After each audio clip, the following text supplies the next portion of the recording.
A genius inventor, while messing around, accidentally gets logged out of his life and time travels back to the past. Unexpectedly, he becomes the crown prince of the Joseon dynasty in Korean history.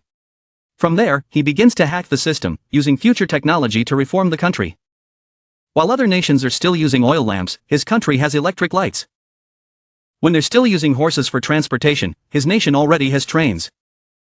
When the enemy soldiers are still wearing fabric armor in battle, his army is equipped with iron armor and 6-barrel guns. Every shot takes down a foe, absolutely dominating the battlefield. Watch how a 9-year-old crown prince turns Joseon into the most powerful dynasty in history. The story begins with our protagonist, Kim Jin-ho, a genius inventor who can create anything. When he was in middle school, he successfully made a model of a steam engine. By high school, he was forging iron armor like an ancient master craftsman. In college, he built a human-powered plane that didn't need fuel. He made a toy gun that was so strange, it hurt more than a real gun, which almost got him arrested by the Royal Army a few times. However, during an earthquake, Jin-ho accidentally dropped some explosive materials, and he immediately received a one-way ticket to the past. Jin-ho woke up in the body of a newborn baby. He soon realized his family in this life wasn't ordinary at all. They were upper class. At first, he thought his parents were just regular nobles.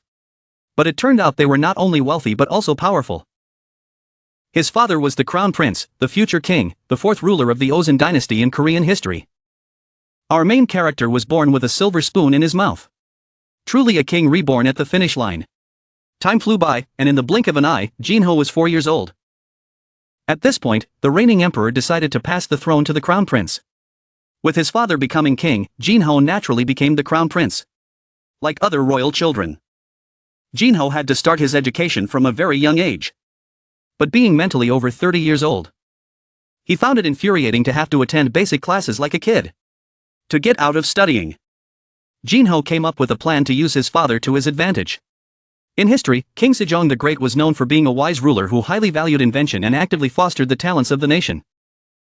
Jin-ho's plan was to gather talented craftsmen, teach them critical future skills and knowledge so that he would gain his father's trust and respect.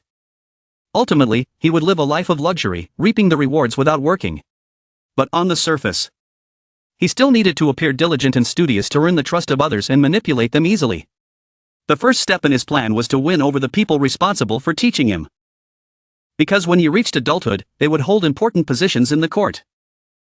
More importantly, he needed to train these people to become his loyal servants in the future. Next day, while on his way to his study, Jin-ho suddenly stopped, catching a whiff of something foul. Curious, he looked around, wondering what could possibly smell so terrible. Then, right in front of him, he spotted a massive pile of dung in the grass. Seriously, he thought, did ancient people just poop wherever they wanted? At that moment, a group of palace maids passed by, bowing to greet the crown prince. Jin-ho was about to continue on his way. But the foul stench hit his nose again. He turned his head and noticed that, sure enough, the last maid in the group had accidentally stepped in the pile. And her dress was smeared with it. Jin-ho was fuming. He realized the culprit behind the mess was a maid from the palace. As someone from the modern world, he couldn't tolerate such unsanitary behavior. Determined to prevent this from happening again, Jin-ho decided to speak with his teachers. On my way here today, he began, I saw a maid with feces on her dress. It's natural for people to relieve themselves. But getting it on their clothes is unacceptable. One teacher argued that clothes not only cover the body, but also represent social status. So some inconvenience was to be expected. But with his modern mindset, Jin-ho immediately shut the teacher down. With sharp logic, even if a person wears tattered clothes, their virtue will still shine through the world. Don't you see that judging someone's status based on their clothing is outdated? The teachers were speechless. Realizing they couldn't argue with him, they quickly changed the subject. This isn't something that can be resolved overnight. Your Highness, do you have any other questions? Jin-ho cursed them under his breath. Annoyed by their evasiveness, he pressed further. Recently, I read a report about Tsushima Island being invaded. It said that everyone, from nobles to commoners, had to enlist because the defense forces were so inadequate. Why aren't we training a proper navy? Jin-ho unleashed a torrent of questions, leaving the teachers stammering like they'd been muted. I also want to know why we didn't evacuate the civilians from the island. If you're worried about the Japanese pirates occupying the land, wouldn't it be better to relocate the people to northern Ozen? The more Jinho spoke, the more the teachers began to sweat. They hadn't expected the crown prince to be so knowledgeable about national affairs. But no matter how much Jinho pressed, the old foxes insisted that these were matters beyond their control. Hearing this only made Jinho even angrier. But there was nothing he could do. After that incident, the old scholars started gathering to talk amongst themselves. They were amazed at how intelligent the crown prince was. Even though he was only 5 years old. While most kids at that age were still in kindergarten. He was already outsmarting his tutors. They discussed amongst themselves, saying that if the crown prince was already this intelligent, they should teach him more advanced topics. Once he ascended the throne, he would surely become a wise and brilliant emperor. Meanwhile, Jinho, still in the palace, had no idea. He had just made his life harder for himself. He already hated studying. And now they were going to make him study even more. He was still fuming at the old scholars for their arrogance. According to history, the original owner of this body would die young from overworking. Jinho had planned to start making moves when he turned 15. But given the current situation, he realized he needed to act sooner. 3 years passed in the blink of an eye. And now Jinho was 7 years old. Officially crowned the crown prince in front of the entire court. The ancient rituals were overly complicated and tedious, making him feel utterly exhausted. But after years of enduring grueling studies, he had finally secured his rightful position as crown prince. Now, he was allowed to participate in the imperial discussions with his father and the ministers, where he could present a few plans to develop the nation and strengthen its wealth and power. However, the biggest issue was that the royal treasury didn't have enough funds to operate. And even though he had been crowned crown prince, he was still just a 7-year-old kid with no real power. No one would listen to him. Still, he couldn't just sit idly by. He needed to start small. After writing on a sheet of paper, he accidentally smudged ink all over it. "Ah, how annoying," he muttered. No matter how many times he used a brush, he could never get used to it. This era is just too inconvenient. Suddenly, an idea struck him. Ah, that's it. Instead of tackling big reforms, I should start with the little inconveniences. This was just the beginning. Outside, blacksmiths were working with hot iron, shaping it into various forms. This was the military supply division, an imperial facility responsible for producing weapons. As Jinho passed by, the sight filled him with excitement. Just the smell of hot iron lifted his spirits. I miss the smell of metal, he thought. I'll come here more often to get to know the people. A supervising official approached him, bowing deeply to greet the crown prince. Jinho smiled and replied, "Nice to meet you. Thanks to your hard work, the Zoyan fortresses are becoming stronger than ever." The man, Li Changho, was the overseer of the military supply division. Humbled by the prince's praise, he replied, "It is my honor, your highness." Jinho cleared his throat and got to the point. "I'm here for something specific. Who's the best craftsman with gold and steel here?" Li Changho was taken aback. "Gold and steel, your highness?" He pondered for a moment before responding. "There is someone who might be able to help." After hearing what Li Changho said, Hyang summoned the skilled blacksmith. As soon as the man saw the crown prince, he knelt down and bowed deeply, saying, "This humble servant greets your highness, the crown prince." Hyang responded, "Humble? Oh, don't say that. How could someone working at the military supply division, responsible for fortifying the defenses of Ozen, be considered humble?" The blacksmith quickly replied, "Your grace is truly boundless." Hyang then took out a scroll and said, "Come closer. I have something I'd like to ask of you." He placed the blueprint on the table and asked, "Can you make this?" The blacksmith looked at the sketches, puzzled, and asked, "What is this?" Hyang placed his hand on the table and explained, "It's a replacement for the traditional brush." The blacksmith's face showed clear astonishment. "It looks like something that can hold ink inside and release it when writing. But the most important part seems to be controlling the amount of ink that flows out with each stroke," he speculated. Hyang was thrilled that the blacksmith had grasped his idea. "Exactly. In addition, there needs to be a rounded tip at the end of the nib, to prevent too much ink from soaking into the paper. Also, can you make the slit where the ink flows out as narrow as possible?" The blacksmith replied, honestly, "If I give it my best effort, I think I can make it about 5 mo wide." Hyang began calculating in his head. 5 mo? A kai is about 3 centimeters. So that's 1/10 of that. Around 0.15 millimeters?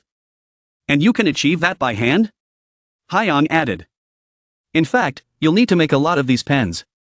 And they need to be completed as quickly as possible. Not over the course of a month. Since the pen tips will come into contact with water. We'll need to use gold and silver instead of iron. To prevent rust, the pens will be made from thinly hammered sheets. If we make the molds correctly, we could produce 20 pens a day. The blacksmith pointed to the drawing and said, the main issue is the slit. Hyang continued to discuss the details with the blacksmith. When writing, the line should be as thin as a strand of hair. Hyang thought to himself. Around the size of a mechanical pencil tip, maybe 0.5 millimeters. Should be fine. After some calculations, the blacksmith came up with a specific measurement. Then I'll make the slit about 1 gi wide. Hyang seriously asked. How long do you think it will take? The blacksmith answered. If you give me 2 days. Hyang quickly responded. I'll give you 3. Bring me your best finished product. The blacksmith eagerly accepted the order. I obey. Your Highness. 3 days later. Right on time. The blacksmith presented Hyang with the finished product. I made 5 nibs, each with a different line thickness. Please try them out and choose the one you like best. He said. Hyang attached the nib to the pen body and nodded. He gently dipped the nib into the ink tray. And made a swift stroke across the paper. The nib produced a fine, elegant line, exceeding his expectations. Hyang smiled brightly. While the 2 craftsmen stood in awe. I really like it. You did a fantastic job. Hyang praised. It's all thanks to your guidance. Your Highness. The blacksmith replied humbly. After testing all the nibs, Hyang gave his order. Then make 100 more with this line thickness. And keep 10 of them in excellent condition. The blacksmith immediately complied. Of course. Your Highness. Hyang then added. And can you engrave plum blossoms on the nib of this gold pen? Without hesitation. The blacksmith responded. Certainly. Your Highness. Hyang. Excited. Asked. How long will that take? The blacksmith confidently replied. Just 10 days will be enough. Your Highness. Hyang. Being careful. Reminded him. I'll give you 2 extra days. But there should be no defects. I'll be introducing this to my father. The blacksmith. Gong. Bowed deeply and pledged. I swear there will be no defects. Your Highness. Hyang added one more important thing. By the way, I'd appreciate it if you kept this project a secret. Until I introduce it to my father. Gong quickly replied. As you command. Your Highness. After finishing their discussion, Hyang swiftly left. Li Chang-ho, watching from behind, remarked. His Highness is truly mature for his age. Gong agreed. Yes. I've heard he's only just turned 8 this year. But the way he speaks and acts is like that of a 30-year-old? Li Chang-ho turned and asked. Putting that aside, you must have realized something by now. Isn't it great to be the best craftsman in Ozen? It turned out that Gong had received a certificate of recognition. Personally awarded by Crown Prince Hyang. He cherished the gift greatly. I'll need to find a carpenter to make the best frame for this. It's definitely something worth keeping as a family heirloom. Finally, the nibs requested by Hyang were completed. With intricate plum blossom designs engraved on them. The pen moved smoothly across the paper, producing incredibly fine lines. When Emperor Young and Ion tried it, he was amazed. This is a truly remarkable tool. 10 out of 10. In the 3rd year of S.Y. Young's reign, the Crown Prince introduced the golden pen to the king. The Emperor, after testing it, couldn't stop praising it. The wrist and arm feel so comfortable when writing with this pen. And it looks beautiful even when writing quickly. The Crown Prince has created something truly admirable. Hyang humbly responded. You're too kind, Father. The Emperor then ordered. The historians must record what the Crown Prince has done today. The historian bowed and acknowledged. Yes. Your Majesty. Emperor Young gazed at the pen for a long time. You've done something truly remarkable. Crown Prince, he said. Then he noticed something special. "Is this a plum blossom?" he asked. Hyung quickly replied. "Yes. It's engraved on the nib because it's the symbol of the royal family." The more Hyung explained, the more pride the emperor felt. "Excellent. But how did you come up with the idea for this invention?" As expected, the king asked about the reason why the crown prince created this tool. Hyung paused for a moment, thinking to himself. Here it comes. Using his wits, he answered. "One day, when father was dipping his brush into the ink, I noticed something unusual." The emperor raised an eyebrow. "Unusual?" Hyung continued. "I saw the ink being absorbed by the bristles of the brush. Normally, water flows downward. But what I saw was the opposite. How could I not find that fascinating? So, I set out to make this." The emperor was impressed with the crown prince's intelligence. "Many people have used brushes, but none have thought like you. Isn't this a perfect example of learning through observation?" Hyung boldly responded. "Thank you for your kind words. Father, I have a request." "Speak your mind," the emperor said. Hyung called out. "Eunuch! Bring them here." The eunuch appeared, carrying a mysterious box. "Yes, Crown Prince." Hyung turned to his father and said, "Please grant these gold pens to the historians and the ministers of the court." The emperor, curious, asked, "All of these pens?" The crown prince proposed. "The ministers and officials who need to write quickly should use them. And the historians, who record everything without rest, have a particularly tiring job. I thought they might benefit from something that would help them a little." Everyone's eyes widened in surprise. No one had ever thought to empathize with the work of the historians. The emperor asked for everyone's opinion. "I believe the crown prince's idea is excellent. What do you all think?" The ministers all agreed with Hyung. "We believe the crown prince is right. For someone so young to already be thinking about the well-being of his officials, it's a beautiful thing to see," they said. Finally, the king gave his approval. "Distribute the gold pens to the historians and court officials," he ordered. The servants quickly obeyed. "Yes, Your Majesty." Throughout the session, the emperor smiled in happiness, and the ministers shared in his joy. "His Highness, the crown prince, truly has deep thoughts," they remarked, as Hyung smiled in satisfaction. Not long after, the golden pen Hyung had created sparked a new trend in Joseon. In the third year of Sejong's reign, the crown prince introduced the golden pen to the emperor, who was highly impressed after testing it. The emperor asked why the crown prince had created it, and Hyung explained that seeing the ink rise through the brush bristles gave him the idea for the pen. The emperor praised the crown prince's intelligence and suggested that the ministers and officials who needed to write quickly should use the pen. After Hyung invented the golden nib pen and introduced it to the court, the reaction was overwhelming. The court officials and ministers fell in love with the invention. Everyone kept talking about it. "Have you tried the golden nib pen that the crown prince invented?" "I have. It's truly excellent." One reason it became so popular was that it made writing official documents much easier. Additionally, Hyung created a portable writing board for the generals. When you need to issue urgent orders, this writing board will allow you to write comfortably anywhere. It's the perfect companion to the golden nib pen, he explained. Everyone who used it exclaimed, "This is amazing." Emperor Yunyong was very pleased and ordered the mass production of both items, distributing them to the generals along with the golden nib pens. The golden nib pen that Hyung invented brought significant changes to the kingdom. In the capital, merchants were bustling with business. "How much is the total?" "2 coins and 3. But for you, I'll only charge 2 coins and 2. That's a bit pricey. Let me borrow some ink and a board."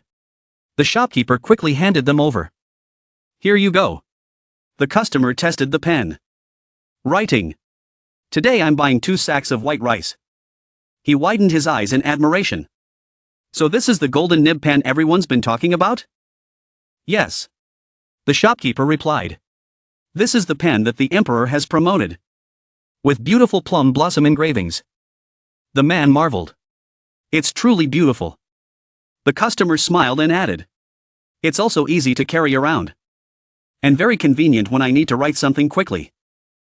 Now, I need to bring all the paper I bought today back home. With that, he waved and walked off. And the shopkeeper bowed in return. Take care. As the man disappeared from view, the shopkeeper was still thinking about the golden nib pen. I smell profit in the air. A few days later, during a court session, a minister reported to the emperor. Recently, there's been an unfortunate incident in the market. An unfortunate incident? Speak.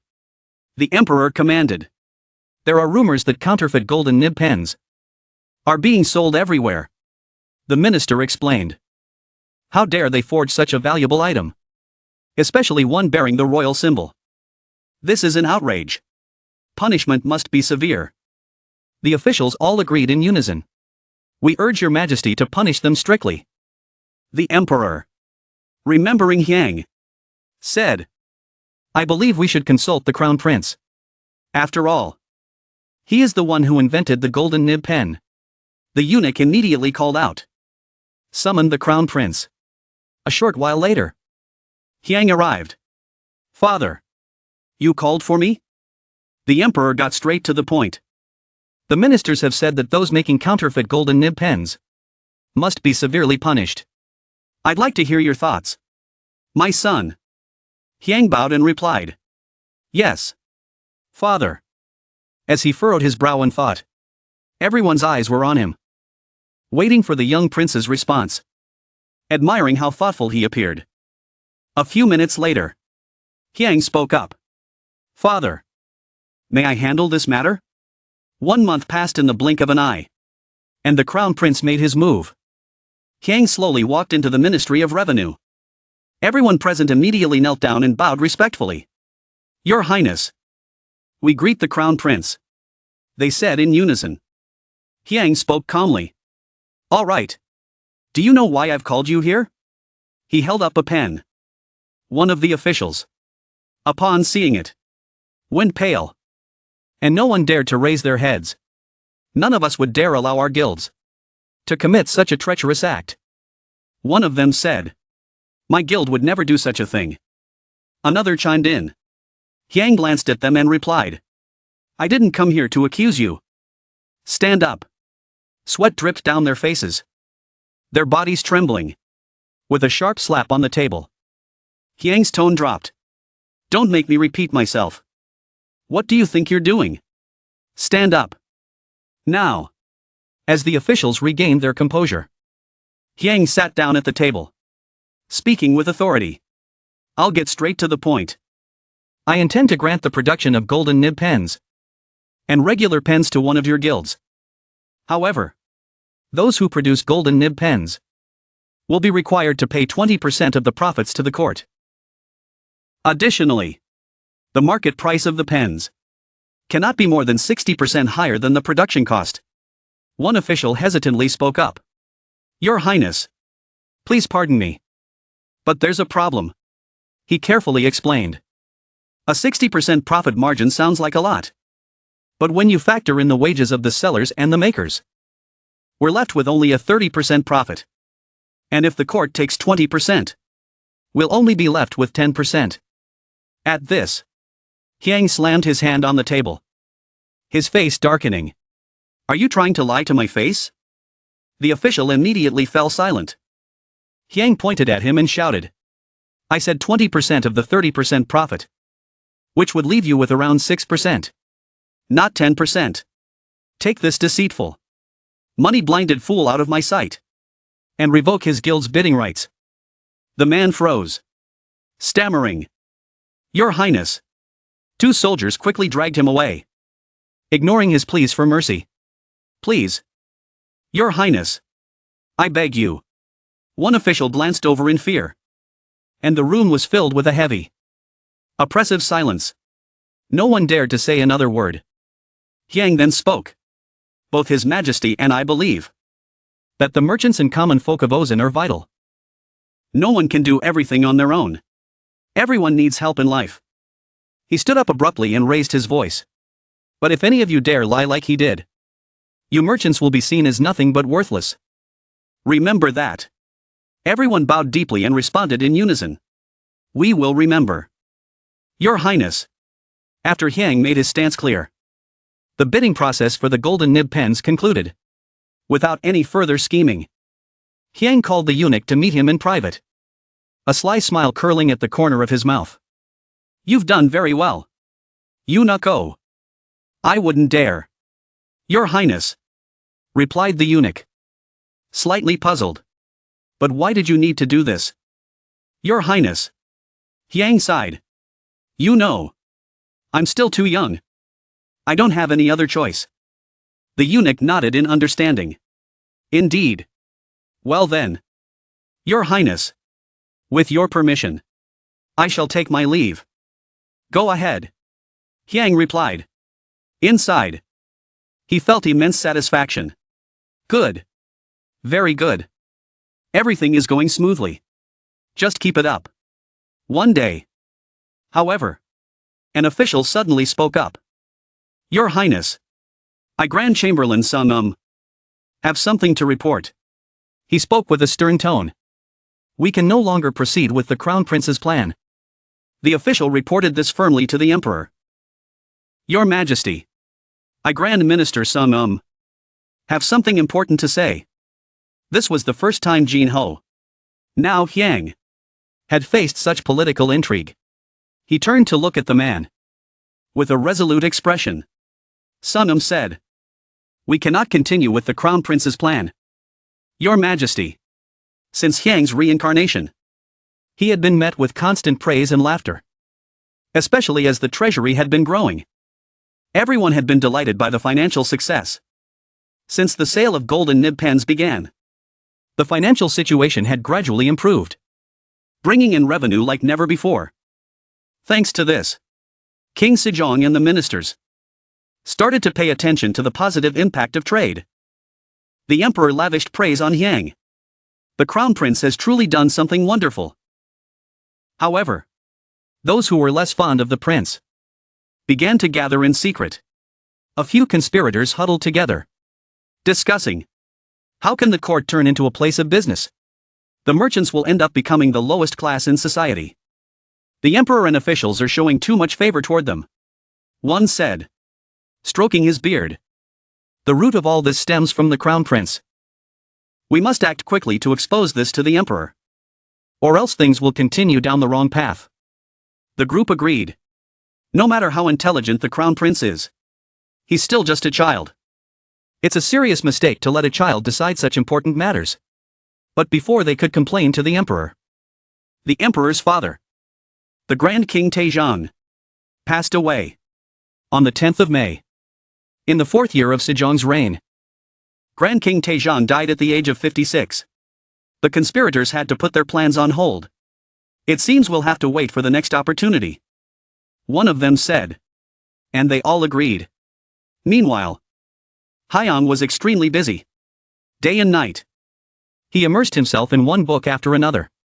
So, the books from Europe in this era are brought here through China? With his hands on his hips and a confident expression, he thought. Hopefully, this will help address the source of my inspiration. If I claim all these ideas as my own, they'll become suspicious. Hyang's face darkened. I need to learn how to deceive them. 2. Everything was going according to plan. During the formal presentation to the court, Hyang explained clearly and logically. That's why I believe it would be much more convenient if these Indian numerals, as the Westerners call them, Arabic numerals, were used in our country. What do the ministers think of the Crown Prince's proposal? Minister of Revenue Kim Jong spoke up. After careful consideration, I believe that Indian numerals are indeed very useful for representing numbers. Minister of Rights Heo Do also agreed. I concur with that assessment. The emperor quickly made a decision. With the agreement of these two key ministries, you are all permitted to use Indian numerals starting next month. If the results are positive, we will implement them nationwide. Everyone responded in unison. We obey, Your Majesty. As the next petition was read, the emperor said, I think the crown prince should hear this. Hyeon, confused, replied, Yes, father. The emperor rubbed his temples, looking weary. The emperor of the Ming has sent a letter. Emperor Yongle was very pleased with the golden nib pens, and has ordered us to send an additional 10,000 as tribute. Hyeon knew that the royal treasury was not in good shape, and he quickly began to think. Suddenly, an idea came to him, and he proposed. Father, what if the court were to establish its own guild? Everyone was shocked at the mention of the word guild. How could that be? Minister of Rights Hien protested. The emperor motioned for him to be quiet. The crown prince has more to say. Continue, he urged Hyeon. Hyeon began explaining carefully. Since the emperor of the Ming has requested more pens, it's clear that they are quite popular in the Ming dynasty. With its vast territory and large population, the number of literate people in Ming must be many times that of our own nation. If we collaborate with merchants to handle the production of golden nib pens, the number of pens we can sell would far exceed the amount the Ming dynasty is demanding as tribute. The emperor made a thoughtful sound, sinking into deep thought. Minister Kim Jong was already calculating in his mind. If we base our calculations on that, both the emperor and the minister shared knowing smiles. We'll surely make a profit. Hyeon continued. We can also request that merchants escort our diplomatic missions to the Ming dynasty. In return, the merchants would only need to pay for their lodging expenses. Minister Sung growled in protest. No, we cannot follow the crown prince's plan. He presented his reasoning. While the crown prince's plan would certainly bring wealth to the court, if we grow too rich, the people will become indulgent in luxury. This could lead to tyranny, and the power of the royal family would no longer be secure. Another official spoke up. I, the Minister of Rights, agree with Minister Sung. How could we allow lowly merchants to accompany a diplomatic mission to the Emperor of Ming? It would tarnish the honor of our nation. Yashin. It seems that the crown prince does not yet fully understand state affairs or the policies of our country. I believe it would be best for him to focus on his studies and learn to view national matters through the eyes of a true king. Hyeon respectfully asked his father, May I have permission to respond? Father? The emperor nodded. Permission granted. Hyeon turned to Grand Minister Sung. Did you say that if we grow wealthy, the people will become indulgent in luxury, and that this will eventually lead to tyranny? Is that correct? Indeed, replied Sung, looking at what has happened in the past. Before he could finish, Hyeon interrupted. If we look at the past, it was the people who toiled with their sweat and blood to sustain that luxury. Are you accusing me of draining the people's sweat and blood? Sung retorted. Didn't I already mention that our goal is to bring wealth from outside? Sung, however, paid no attention to Hyeon's words. Even if this plan yields positive results, there's no guarantee that things will remain peaceful in the future. When something goes wrong, it is the people who will suffer. Hyeon directly confronted him. Are you only living for today, Grand Minister? Sung was visibly losing his composure. What did you say? Hyeon didn't hesitate to repeat. How can you be so sure that the golden nib pens will only sell once? The merchants won't stop with just these pens. Sung frowned. Are there any high-ranking officials using the golden nib pens? At first, many might buy them out of curiosity. But eventually, the pen will never compare to the elegance of the traditional brush. It will just become a mere toy. Nothing more. Minister of Revenue Kim Young intervened. Grand Minister, you are mistaken. Do you know how many golden nib pens have been sold in just the past month? In the court alone, We've sold 400. And among the common folk, over 1.000. Sonam was shocked. In 1 month? How could something so frivolous sell so much? Hyeon admitted. I apologize. Perhaps it's considered frivolous. Because it was created by a child. Me. Sonam quickly bowed. Begging. Please forgive me. Crown Prince. For my rashness. Hyeon raised his voice. Therefore. For the sake of the people's well-being. Our relationship with merchants. Is truly important. He then called out. Eunuch. Bring the book from my study. The one titled, Geography of the World. A moment later. The book was in the emperor's hands. This is one of the books I collected. Thanks to the envoys we sent to the Ming dynasty. It details the geography and regional products of the Ming dynasty. As well as its neighboring countries. It also notes that the Ming dynasty and Dai Viet harvest far more crops than Roshan. They have abundant food reserves as well. Hyeon continued. Many of our poor people suffer from hunger. Because our harvests are too meager. Due to droughts and spring famines. So, we must use the profits from the envoys to purchase food and provide relief for the people. Once again, Sonam objected. That cannot be. The righteous path for a king is one where both the ruler and the people are equally poor and honest. Finding joy in simplicity and building virtue through humble living. Hyeon raised his voice. Are you saying we should take pride in poverty? And find joy in acting virtuously? Have you seen any commoners who truly want to live in poverty and remain virtuous? They are only poor right now. In the summer, they suffer from droughts. In the winter, they freeze. In the spring, they starve to death. In such dire circumstances, who would praise the virtue of their king?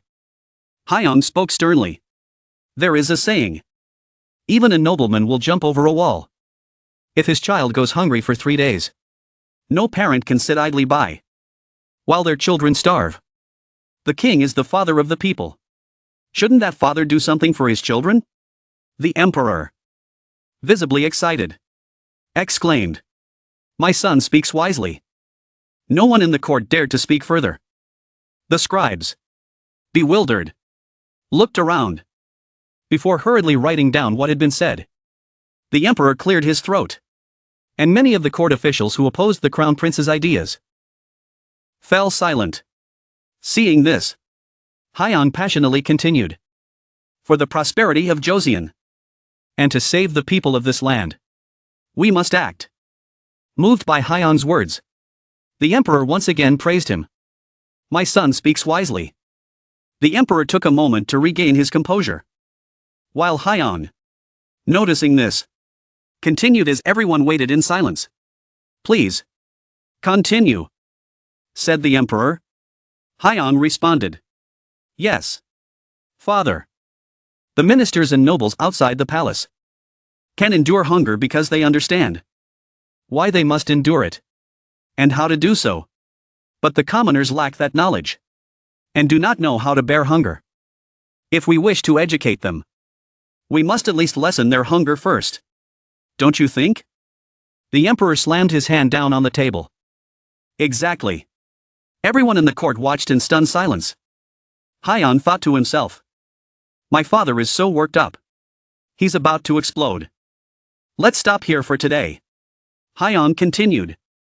Throughout history, it has been said that the will of the people is the will of the heavens. Even if we uphold our virtues, what would the gods think of us if the people are still crying out in misery? Moreover, the people say, man proposes, God disposes. After doing everything in our power, shouldn't we wait and see how the gods respond? Yet, when droughts or plagues strike, the ministers claim it's because the king has lost his virtue, and demand that the emperor preserve his virtue above all else. Isn't that contradictory? Hyeon then addressed the room. I know many of you have been officials since before this dynasty was founded. So why didn't you accuse King Sejong of losing his virtue when he established this dynasty, while being a subject of the Goryeo kingdom?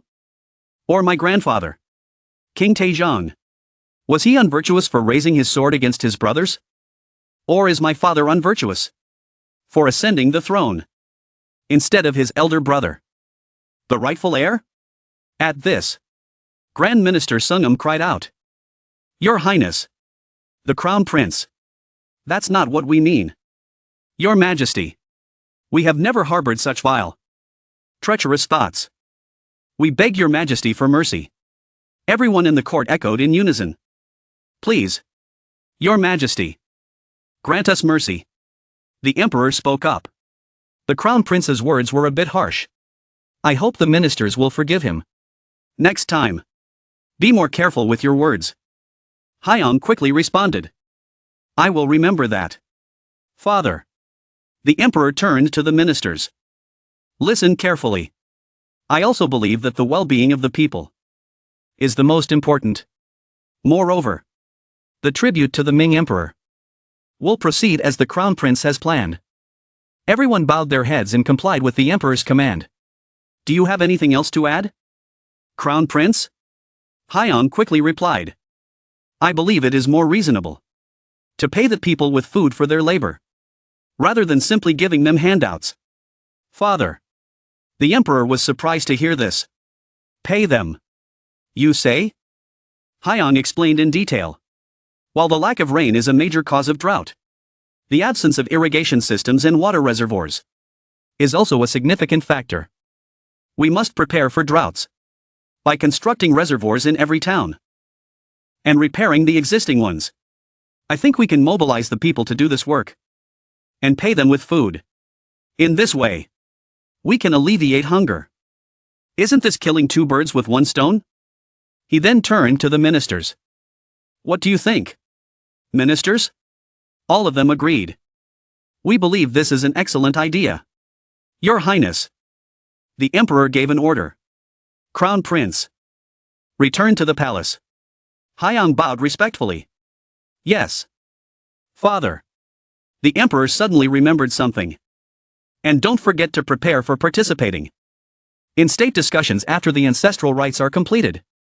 "Thank you, Father, for allowing this young and inexperienced son to join in state discussions," Hyang replied as he turned and left.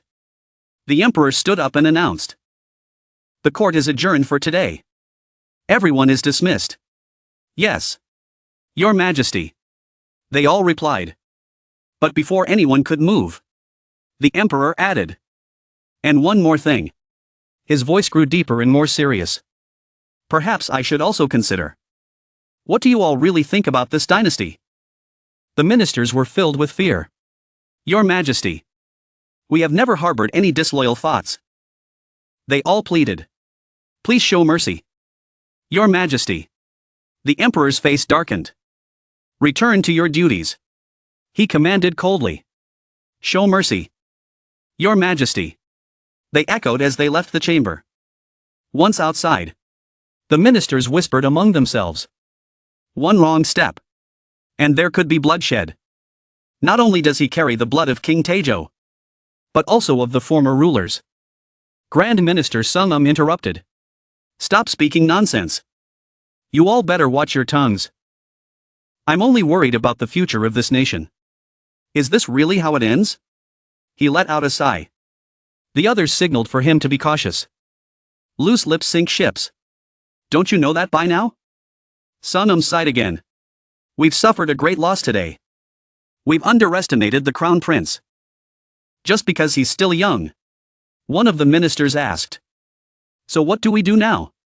Frowning, Sungam replied, "If there's no other option, we might have to submit a resignation petition." Hearing this, the others were taken aback. "Resign?" Sungam continued. "Yet it is our duty to offer advice. If the emperor goes astray, even the Book of Documents says, a wise ruler must listen to the voice of the people. I will make sure the emperor remains a wise ruler." His words were laden with hidden meaning. The teacup was set down. "I've heard that the crown prince caused quite a stir in the morning court session," the queen consort remarked. The emperor, exhausted, recounted The Crown Prince didn't do anything wrong. Quite the opposite. The boy spoke very accurately. I was the one who caused the commotion. I couldn't control myself. And I ended up repeating the words I used to say. Back when I was still a grand prince. So, the dignity of my kingship. The queen consort laughed so hard that tears welled up in her eyes. How unfortunate. I wasn't there to see that side of your majesty. The emperor, embarrassed, quietly muttered. Stop it. Lady of the Central Palace. I was already so ashamed. She smiled. Yet your expression is much brighter than before. Don't you think? You didn't even realize it. Did you? She poured more tea into his cup. Feel free to talk comfortably. Besides, there's no need for your majesty to fear the pens of the scribes. Is there? Sipping his tea, the emperor replied. You're right. My top priority should be making myself comfortable. Wise words. Your Majesty. She praised. The emperor continued. I also told the crown prince that he would be participating in state discussions after the ancestral rites. The queen consort felt a hint of concern. Is that really all right? The crown prince is still quite young. Recalling the events of that morning and how the boy handled the issue of the golden nib pens, the emperor mused. With the way he acted this morning and how he dealt with the pen issue, I think it will be fine. The more I observe him, the more he resembles a man in his 40s. The queen consort couldn't help but laugh. Not long ago, Your Majesty was worried that the prince's intelligence would cause a rift between the two of you.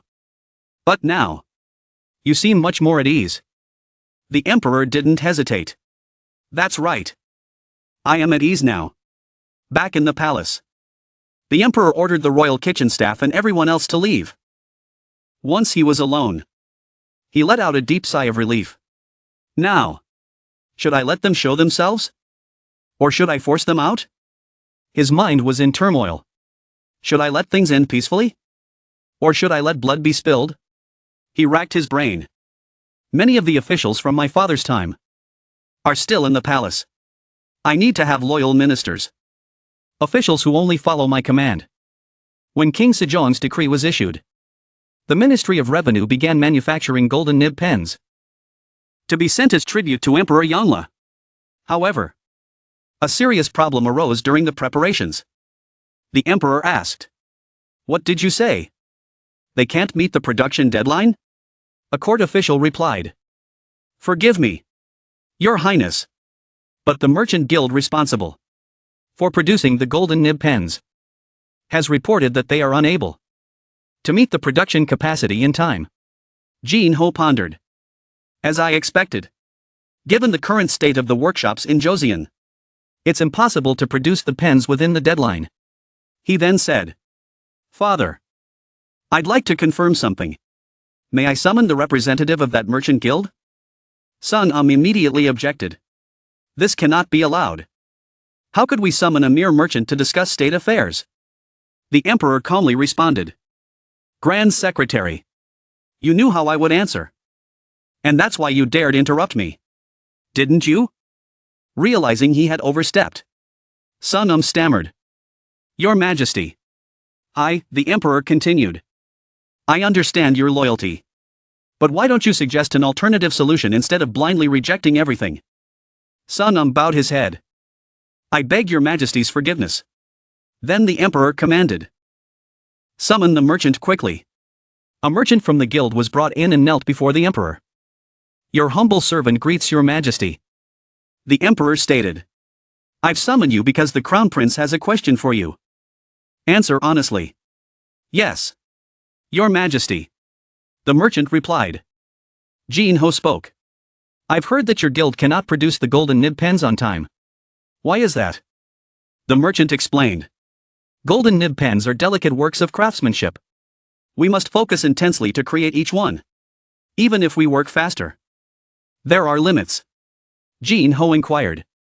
So the entire process of making each pen is done by a single craftsman. Correct? Yes. That's correct. The merchant confirmed. A skilled craftsman must make each pen one by one. The prince thought for a moment before turning to his father. Father, I have a solution. But I need to speak with the craftsman from the guild first. Once again, Sung vehemently protested. Your Majesty. First a lowly merchant. And now the prince wishes to summon a mere craftsman to this esteemed place? Please reconsider. The emperor, losing patience, shouted. Grand Secretary. Be quiet. Why shouldn't I summon him when this concerns the affairs of the nation? Sung, still displeased, tried to argue. Your Majesty. But the emperor cut him off. If you continue to argue, I will begin to question your loyalty. The room fell silent. No one dared to object further. The emperor ordered. Summon the craftsman. Once the craftsman arrived, Jin Ho addressed them. I've heard that each craftsman is responsible for every part of making the golden nib pens. Is that true? The group knelt and replied. Yes. Your Highness. Jin Ho continued. I have a suggestion for all of you. Instead of having one craftsman do everything, why not divide the tasks? One person can shape the nib. Another can form it. And a third can do the engraving. What do you think of this change in how the pens are made? The craftsmen exchanged surprised glances before responding. It might be possible. Your Highness. We would need some time to adjust. But once we're familiar with the new process, it should be faster than what we're doing now. Jin Ho nodded. This is called the division of labor. When multiple people work together, they can produce a larger quantity of products much more quickly. The emperor was impressed. That makes sense. We will await good news from you. You may leave. After everyone left, the emperor asked about labor division to increase productivity. How did you come up with such a brilliant idea? Crown Prince? The prince thought of a reason to respond. When I visited the kitchen, I saw the assistants and maids splitting tasks according to the head chef's instructions. I remembered that and came up with this idea. The emperor laughed heartily. This child came up with such a brilliant idea from things that others often overlook. The crown prince truly is an extraordinary child. What do the ministers think? Everyone replied. We agree. Your Majesty. The crown prince is very wise. However, Sung went against the majority and said, I believe the crown prince is focusing too much on trivial matters. Your Majesty should use his sharp mind to study the teachings of the wise men instead. The emperor responded. Why do you consider the act of thinking and drawing meaning from things that others usually overlook as trivial? Didn't the wise men also ponder over things that are good for the nation and its people? Then share their thoughts. Why are you so narrow-minded? Sung flustered, explained. I only want what's best for the crown prince. Your Majesty. The emperor grew angry. Is this like what the crown prince mentioned the other day? That you think I and my ancestors are unworthy of ruling? Is that why you dare to speak such absurd things? Sung panicked, quickly explained. I would never dare have disloyal thoughts like that. Your Majesty. Please understand my intentions. Another minister thought to himself. Indeed, Sung's words were a bit narrow-minded. But it's not worth the emperor suppressing him like this. It's common to show off a talented child. But using power to suppress those who disagree is unbecoming of a ruler. Jin Ho also thought. Father is revealing his true nature again. After a while, Jin Ho returned to the East Palace, closed the door, and sighed. That was tense. I wonder what would have happened if I hadn't come up with the example of labor division in time. He then reflected. Speaking of which, lately, Father has been calling for me often. I only wanted a bit of attention. But it seems I've dug myself into a hole instead. I didn't even realize that the concept of labor division didn't exist during this period. Even before Adam Smith mentioned labor division, it had been occurring naturally for a long time. However, turning labor division into an industrial principle was an agreement between absolutist monarchies and market regulation policies. What about Rajan? Although nominally an absolute monarchy, from a historical perspective, it's actually a struggle between the king, who wants to maintain absolute monarchy, and the officials, who favor a republican system. The people, on the other hand, want a semi-republican government.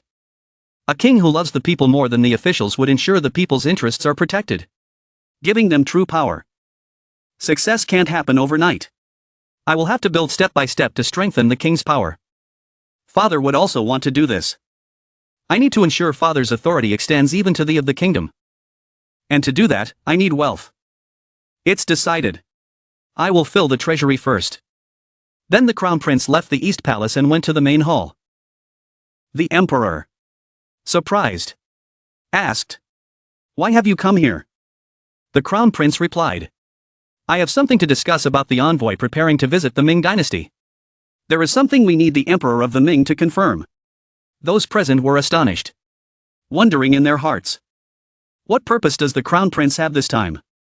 Jin Ho said, "I have something to discuss about the envoy to the Ming dynasty. There is a matter that needs to be confirmed by the emperor of the Ming." The emperor, curious, asked, "What is it? What is going through your mind this time?" The crown prince smiled and calculated silently. The first step to filling the treasury is securing the monopoly on gold-tipped pens. We need to ensure that Roshan's merchants obtain the exclusive rights to trade gold-tipped pens in the Ming dynasty. The Emperor of Ming keeps demanding more of these pens from us, which clearly shows they value this item highly. The Ming dynasty is many times larger than Roshan. So, as I mentioned before, their demand for gold-tipped pens is much higher. He continued. Next, every time the Ming envoy comes to our country, they demand a great deal of tribute. Therefore, we need to request an imperial edict limiting their demands. Sun agitated, interrupted. Crown Prince. That is impossible. The Ming dynasty views Roshan as a vassal state. How dare a vassal complain about the demands of its suzerain? That would be extremely disrespectful. The Crown Prince challenge. How is it disrespectful? Does being from a larger country give them the right to bully smaller nations? Sun replied. That's not the point. If we suddenly reduce the tribute compared to what is customary, there will certainly be serious consequences. Jin Ho, feeling frustrated, thought, this old man is always opposing me. He then said aloud, do you know where all this tribute comes from? Isn't it the hard work of the people of our country? Moreover, the amount of tribute that the Ming dynasty demands keeps increasing, meaning that the food for our people is decreasing. At this rate, even the taxes that fill our national treasury will diminish. Shouldn't we address this danger before it happens? Sun responded.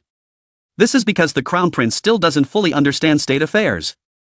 The people in the envoy are all eunuchs, the closest servants of the emperor. If they speak ill of us to the emperor of Ming, we could face grave danger. The Crown Prince replied. Do you really think the emperor of the Ming dynasty is that foolish? Sun stammered. That's not what I mean. I'm just afraid that your young age may lead to major losses in exchange for minor gains. The Crown Prince, now angry, shot back. What does this have to do with my age? And didn't you just say that we're risking a great loss for a small gain? Every time the Ming envoy comes, the tribute they take blocks roads for miles.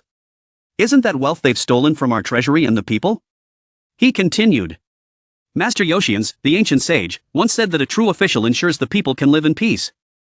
Yet you insist on bowing down and serving these eunuchs. What does that make you? Sun tried to respond.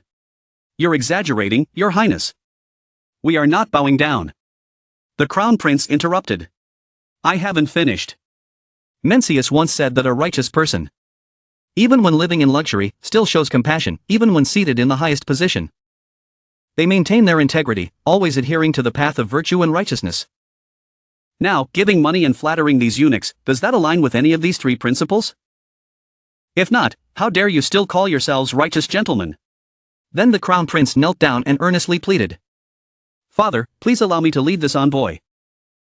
This time, I will petition the emperor of the Ming dynasty and do everything I can to put an end to this wrongful custom. Please grant me your permission. He continued.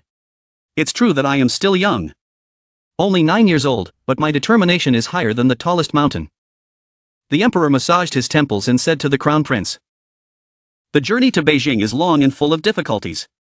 The Crown Prince responded. The current situation of Roshan presents both a crisis and an opportunity. If we know how to take advantage of it, it could become the foundation for 1,000 years of development. But if we fail, we will remain a small, isolated nation. I hope Father understands my intentions. The emperor sighed and said, "Return to your palace. Crown Prince. Eunuchs. Escort him back to his chambers, he seems overly excited. Calm him down." The Crown Prince shouted in desperation. "Please, father, let me go. I beg of you." Back in the East Palace. The Crown Prince, frustrated, yelled, "Everyone! Get out! Damn it! I was too emotional." He sat alone in the hall, deep in thought. That wretched Sung. He looks down on me because I'm young. Doesn't he? He's been nitpicking at me since last time. I won't sit idly by. Just wait and see. You scoundrels. Then he called out, "Eunuch! Prepare for the journey to the Ming dynasty." The eunuch was startled. "What? Why all of a sudden?" I said. "Prepare my things now." Meanwhile, back in the main hall, the officials were discussing. "We cannot act as the Crown Prince has suggested. Your Majesty, please understand our concerns." The emperor sighed deeply and said, "Do you know how much sleep the child gets each day? Never more than 6 hours. A child of only 9 years old is already thinking of ways to make the country prosperous, while all you can do is say no over and over." The officials bowed their heads.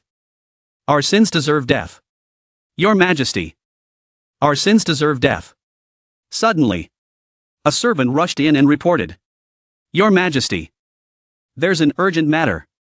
The emperor asked, "What is it?" The servant responded, "The Crown Prince is preparing to leave." Everyone was shocked. "What? Where is he going?" The emperor, alarmed, asked, "Where is the boy planning to go?" A eunuch replied, "It seems His Highness intends to leave for the Ming dynasty immediately. He said he cannot afford to delay even a moment if he truly cares for the country and its people." The emperor, furious, slammed his hand on the table and shouted, "Why is that boy so insolent?" In a rage, the emperor stormed towards the Crown Prince's quarters. Upon seeing 2 eunuchs leaving the chamber, he loudly called out, "Hey, you two! Come here!" The 2 eunuchs immediately approached, bowing respectfully. "Your Majesty, we greet you." The emperor questioned, "Aren't you the eunuchs from the East Palace? Where are you going?" One of them respectfully answered, "We are on our way to the Office of Records." "Your Majesty," the emperor asked, "for what reason?" The eunuch hesitated for a moment, then stammered, "Your Majesty, we have been ordered to record all the tribute items that have been given to the envoys of the Ming Empire since the reign of the late King Taizhou." The emperor, upon hearing this, was furious, and, with a fiery temper, growled, "What? That insolent brat!" Scene shifts to the empress's quarters. A servant hurriedly called from outside the door, "Your Majesty! Empress! There's a major issue." The empress turned her head in surprise and asked, "What is all this commotion about?" The servant, in a panicked voice, said, "The Crown Prince is packing his belongings to leave for the Ming Empire." Upon hearing this, the empress was truly alarmed and exclaimed, "The Crown Prince is heading to the Ming Empire? Does he think it's like taking a stroll through the village? Why is this happening?" The servant quickly replied, "He said it's to stop the envoys of the Ming Empire from demanding excessive tribute. The Ministry of Justice officials said he's overreacting, and that's why the Crown Prince declared that he will go there himself." After a brief pause, the servant added, "And the emperor is already on his way to the East Palace." Hearing this, the empress furrowed her brows, her face showing clear signs of tension and concern. She immediately left her chambers and hurried towards the East Palace. While running, she couldn't stop worrying. "What on earth are you doing?" "My son?" The servants, not understanding the situation but seeing the empress's urgency, quickly followed behind, calling out, "Your Majesty! Empress!" At the East Palace, the emperor, unable to contain his rage, pointed at the Crown Prince and shouted, "You insolent child! What is this reckless behavior?" The Crown Prince, with a firm voice, responded, "I am not being reckless. I am doing what I must as the Crown Prince." Outside the hall, the ministers stood in a line, none daring to step inside. The emperor's angry voice still echoed, "You brat! Do you even know how old you are? How can you act like this?"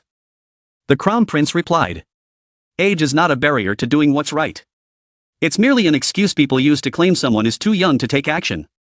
The Emperor, growing even more furious, demanded. Why are you acting so recklessly? At that moment, the Empress arrived, out of breath, and called out. Your Majesty. The Crown Prince, still refusing to back down, declared with determination. If father is the parent of our people, then I want to be their older brother. Every time the envoys come and go, the people cry in distress. As their elder brother, how can I remain silent? The Emperor, enraged by his son's defiance, gritted his teeth and shouted. You insolent child. Finally, he commanded. Steward, bring me the whip and the punishment bench. The Empress and those outside were shocked and alarmed. In a state of panic, the Empress rushed into the hall, shouting. Your Majesty. The servants behind her, equally frightened, called out. Your Majesty. Empress. As soon as the Empress opened the door, she cried out. Your Majesty. The Crown Prince is only 9 years old. The Emperor, frowning, replied. Precisely because he's young, he needs to be disciplined and taught. Empress. This is not for you to interfere in. He then turned to the 2 eunuchs and ordered. Eunuchs. Escort the Empress out of the room.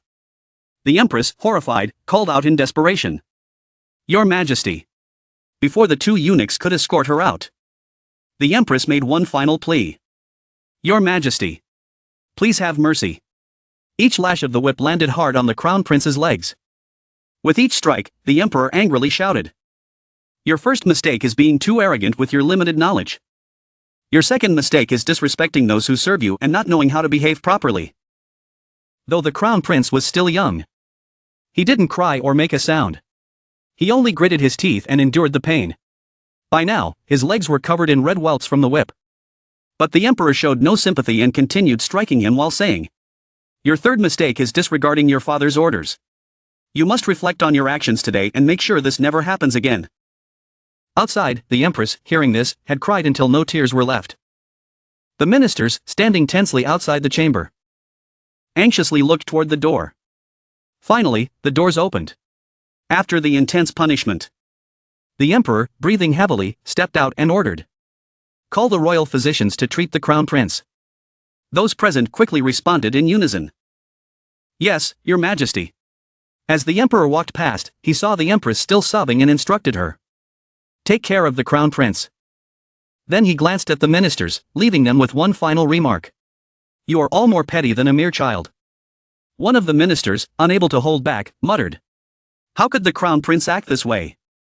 Another, noticing the Empress still nearby, warned. Quiet, the Empress might hear you. The Empress, her voice filled with anger, turned to the ministers and said. You all, why couldn't you think as thoroughly as the child and let things get this bad? I will never forget what happened today. The ministers, lowering their heads, could only respond. We are to blame, we deserve punishment. Later, in the Crown Prince's chambers, the Empress, while scolding the Crown Prince, repeatedly slapped his legs. You little rascal, why do you always make me so worried? You can't behave this way. Do you understand? The Crown Prince cried out. Mother, it hurts. Lying face down, the Crown Prince thought to himself. This hurts, whether in my past life or this one, my legs always seem to take the brunt of things. After a while, the Crown Prince was surprised to feel that his mother had stopped hitting him. The Empress, heartbroken, wept quietly and then bent down to embrace him. Right now, this mother has no one else but you, my child. The Crown Prince, hearing this, replied softly. I'm sorry, mother. Scene shifts to the royal court. The Emperor sat sternly, looking down at the officials gathered below. Then, turning to a eunuch, he commanded, Eunuch, bring the documents the Crown Prince told you to prepare. The eunuch quickly responded. Yes, Your Majesty. Shortly after, the eunuch presented a stack of documents. After reading through the documents, the Emperor sternly said, the smallest amount of tribute they take is equivalent to 2 months' worth of our annual treasury. And the largest can reach up to 5 months. If we also count the tribute taken from smaller villages, the total could amount to nearly an entire year's worth of resources. He held up the records and questioned. Do you see this, ministers? Here is the list of tributes sent to the Ming Empire up until now. Year after year, the amount of tributes sent to the Ming Empire has only increased. What do you have to say about this? Seeing their silence, the Emperor angrily slammed his chair and shouted. Why do you not respond? Even the crown prince, a child, has thought about this, yet you all cannot? The ministers, bowing their heads, responded in unison. We apologize, Your Majesty. The emperor then commanded, choose the envoy leader and assistants within the next 2 hours and report back to me. If you cannot decide within 2 hours, I will charge you all with treason. The ministers quickly replied, thank you, Your Majesty, for your grace. Later that night, while the emperor was gazing at the moon, the voice of the empress broke the silence. Your Majesty. He turned and asked, is something the matter, Empress? She replied, I stepped outside for some fresh air because I couldn't sleep. After a brief pause, she hesitated before saying, Your Majesty, why did you punish the crown prince so severely today? I feel that you were harsher than usual. The emperor remained silent for a moment before answering. The crown prince is an intelligent child. Hearing this, the empress looked up. The emperor continued, however. There are times when he becomes too absorbed in his own intelligence. Today, he faced opposition from the ministers. And that is what happened. A tree that grows too straight can easily break. Without the trust of the ministers, how can he properly care for the people? The empress remained silent, watching him. The emperor added, I believe the crown prince was born with the qualities of a sage. Therefore, from now on, I will teach him as best as I can, guiding him down the right path. Upon hearing this, the empress smiled softly and replied, I cannot fully grasp the deep meaning behind your actions. I have no other wish. As long as this is what you aim for. After disciplining the crown prince harshly, the emperor had immediately ordered the ministers to select the envoy leader and assistants. Though the crown prince's actions were extreme, he had not spoken anything wrong. However, his extremity had surpassed the emperor's tolerance. And so the crown prince was punished for it. The crown prince rested his chin on his hand, sighing repeatedly, as he sat watching his 2 younger brothers playing in the courtyard. Particularly the one about his age. That child was an important figure. The boy who was playfully running around was IU. My younger brother. However, he wasn't just an ordinary child because in the near future, that boy would cause a bloody disaster in this very forbidden palace. That boy will become the 17th king of Joseon. King Sejong. As far as I remember. After he kills the current ruler of this body, King Moonjong. And once Moonjong's nephew, King Danjong, ascends to the throne. He will lead the Joseon rebellion and eliminate all those who oppose him. During his reign, he won't stop there. He will also poison his own brother, Grand Prince Anpyeong. To give you a clearer picture, the Joseon rebellion was a great uprising. A coup in 1453. Led by King Sejong to purge the close allies of the sitting king. I remember my teacher once telling me about this man. Prince Suyong. He abandoned both his younger brother and his older brother. Betrayed his own grandfather and father.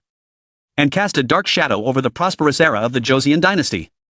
Most historians view Grand Prince Suyong negatively. And this is something that deeply worries me. That innocent-looking brat will grow up to be a tyrant. Jinho pondered to himself. What should I do? I had to do something before he shows signs of becoming that monster. Suddenly, Jinho smiled as an idea came to him. I've got it. That's the best way to change someone. He quickly grinned and approached his 2 younger brothers. Thinking. With careful education and everything I've learned by road, I'll make sure he serves under me until his death. His strange smile gave IU a sudden shiver. Why did I just feel a chill down my spine? Jinho began his approach. First calling out. IU. Eon. Good morning. IU and IU were the real names of the 2 princes. Suyong and Anpyeong. The 2 children politely bowed to him and responded. Good morning, big brother. Jinho nodded warmly. I'm glad to see you both so happy. He looked at his younger brother and asked. IU. Your writing class is about to begin soon. Right? Do you want to study with me today? The odd question left IU confused. He remained silent for a moment before asking. Why? Jinho, caught off guard by the question, stammered in reply. Why are you asking that? I'm just curious to see how you're progressing with your studies. But in his heart, he was thinking. Soon, you'll be working tirelessly under my command. You won't have the luxury of being lazy like you are now. IU furrowed his brows, showing disbelief at his brother's words. In the end, he decided not to agree. Turning his back, he said, "I'll study on my own." Despite Jihan's desperate call. "Iu. Wait." Iu coldly grabbed his younger brother Ian's hand and said, "Come on. Let's go. Don't play there anymore. You're bothering our elder brother." Although Iu didn't seem overly upset, there was a hint of displeasure on his face as he left. Time slowly passed into the afternoon.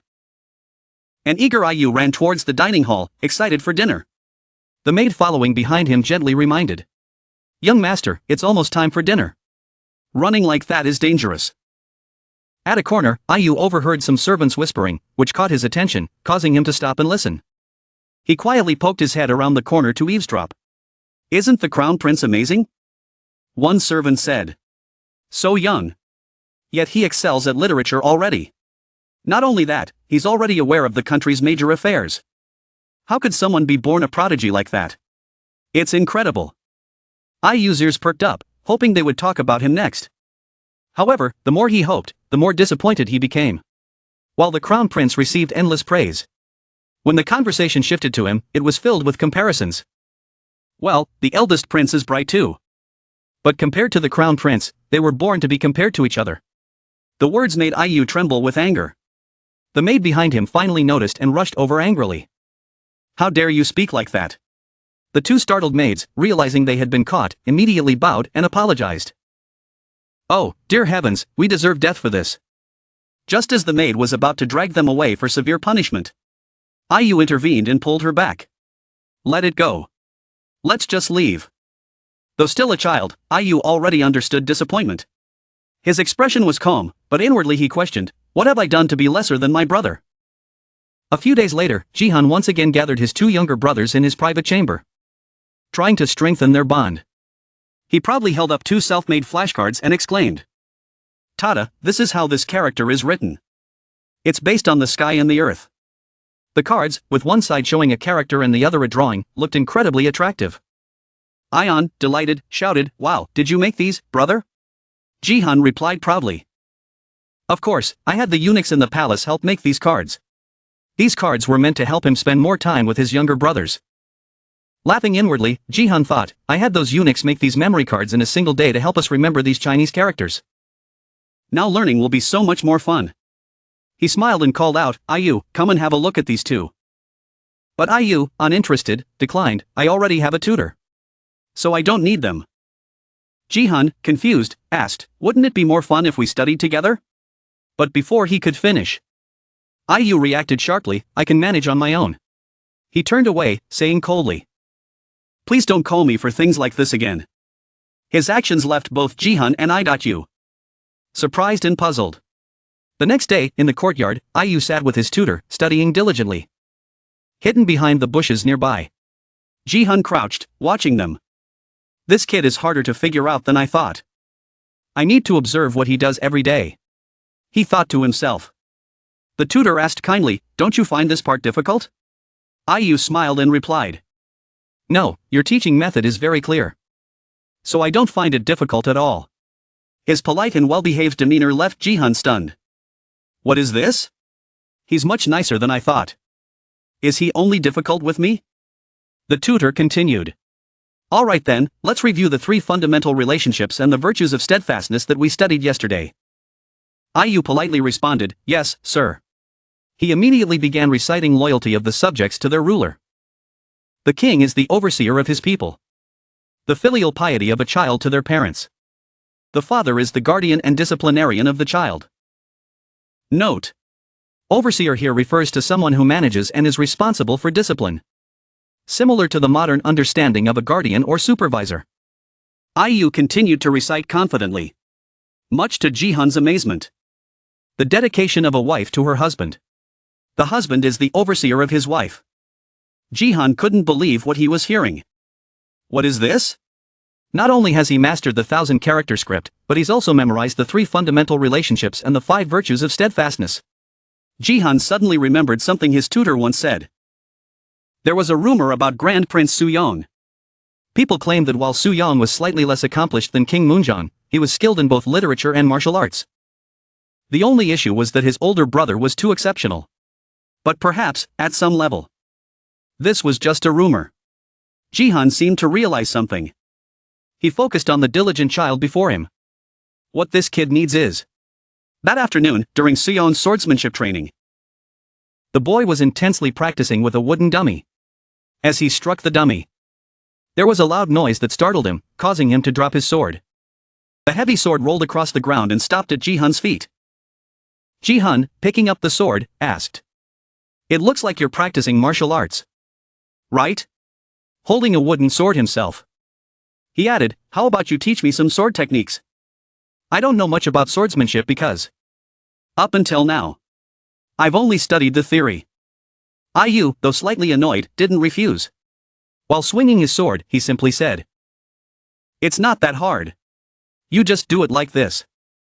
Jihan, standing beside IU, nodded thoughtfully and remarked, "It looks pretty difficult, doesn't it?" He raised his sword high and asked, "Do I do it like this?" But as the sword lifted above his head, Jihan lost control and fell backward, pulled down by the weight of the sword. "Ouch," he cried. Startled, IU called out, "Big brother." Lying on the ground, Jihan sighed. "Oh, man, just as I thought, it's not easy at all." Scrambling to sit up, he said, "I'd really appreciate it if you could teach your helpless big brother. I have no talent in this at all. Can you help me? I'm asking as a favor." IU furrowed his brows. Considering his brother's plea, he stayed silent for a moment, deep in thought. Then, suddenly, he burst into laughter, teasing, "Why are you so bad at this?" And so, under the setting sun, Jihan and IU grew a bit closer while practicing swordsmanship. Jihan constantly exposed his weaknesses and praised his younger brother.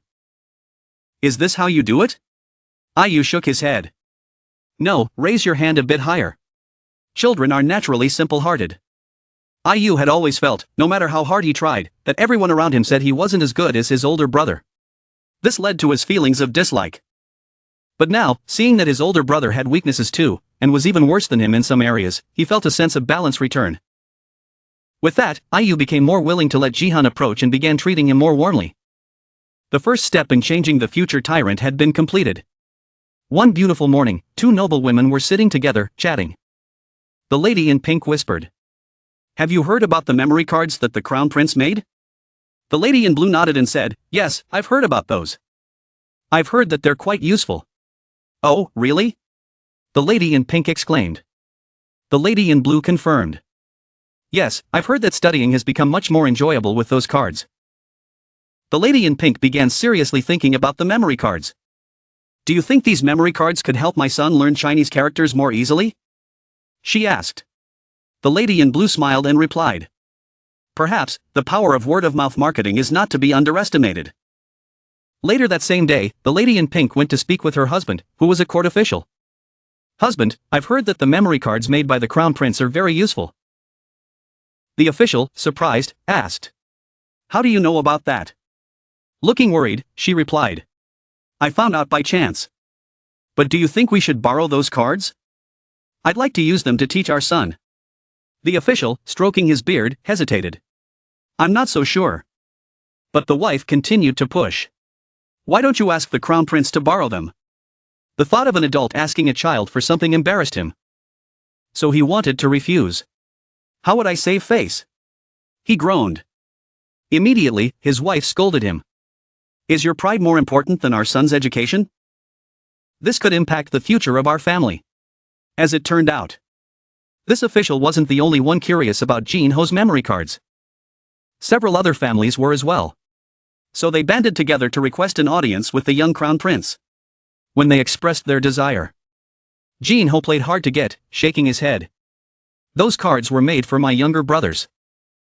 The officials, desperate, pleaded, "Then please, sell them to us. Price is no issue. Just sell them to us." Jin Ho sighed and eventually relented. "If you want them that much, I suppose I have no other choice."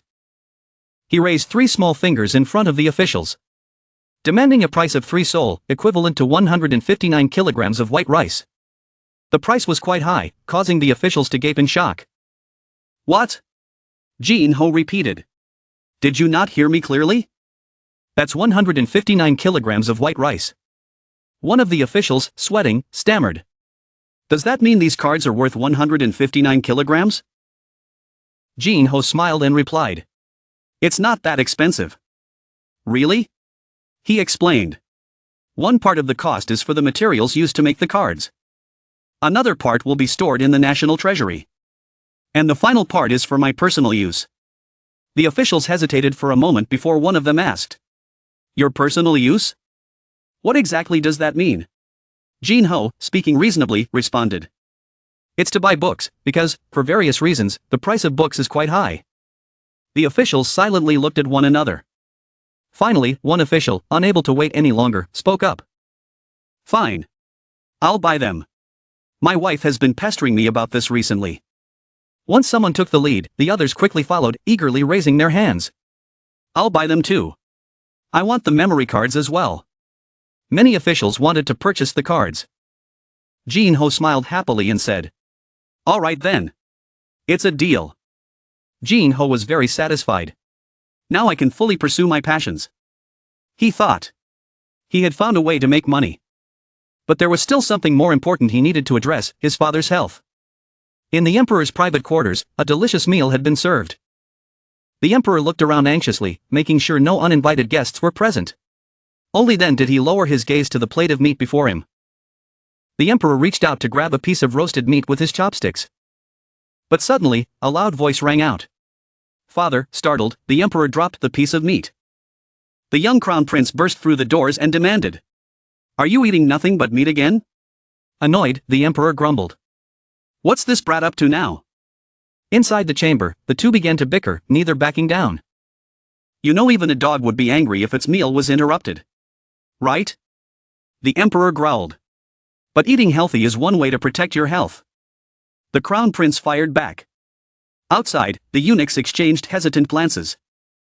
Should we take him out of here? One of them whispered. Wait until His Majesty gives the order. Another replied. Back at the dining table, the emperor, furious, slammed the table and yelled. What did you say about my meal? Not healthy? Look, he gestured to the dishes, 3 neat dishes. Roasted chicken, charred pork, and stir-fried beef with onions. Jin Ho bloodily picked up the plates and retorted. Is this what you call healthy? It's all meat. And you haven't even touched any vegetables. The emperor, unable to argue, stammered in response. This brat, this argument had become an everyday occurrence. The maids knelt on the ground. Sighing. Crown Prince, please stop. His Majesty has had it tough lately because of you. It all started when Jin Ho began obsessing over King Taejong's meals. He became overly concerned about his father's diet.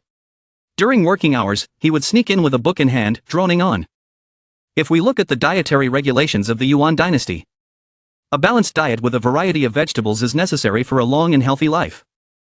He even went to the kitchen to instruct the cooks. Too much salt, redo this dish. Cut down on the meat. The kitchen staff, though reluctant, couldn't refuse him. Even during meals, Jin Ho would sit beside his father, muttering, too much meat will thicken your blood. And what happens when your blood thickens? It stresses both your mind and body. And when the mind and body are stressed, what happens? If you're not careful, it could affect your head. And if your head is affected, what will happen to the nation? The country's stability will be at risk. Every meal, the emperor had to listen to his son's constant nagging about one thing or another. All because it's for father's health. The servants could see the emperor's eye twitching in anger and knew he was about to reach his breaking point.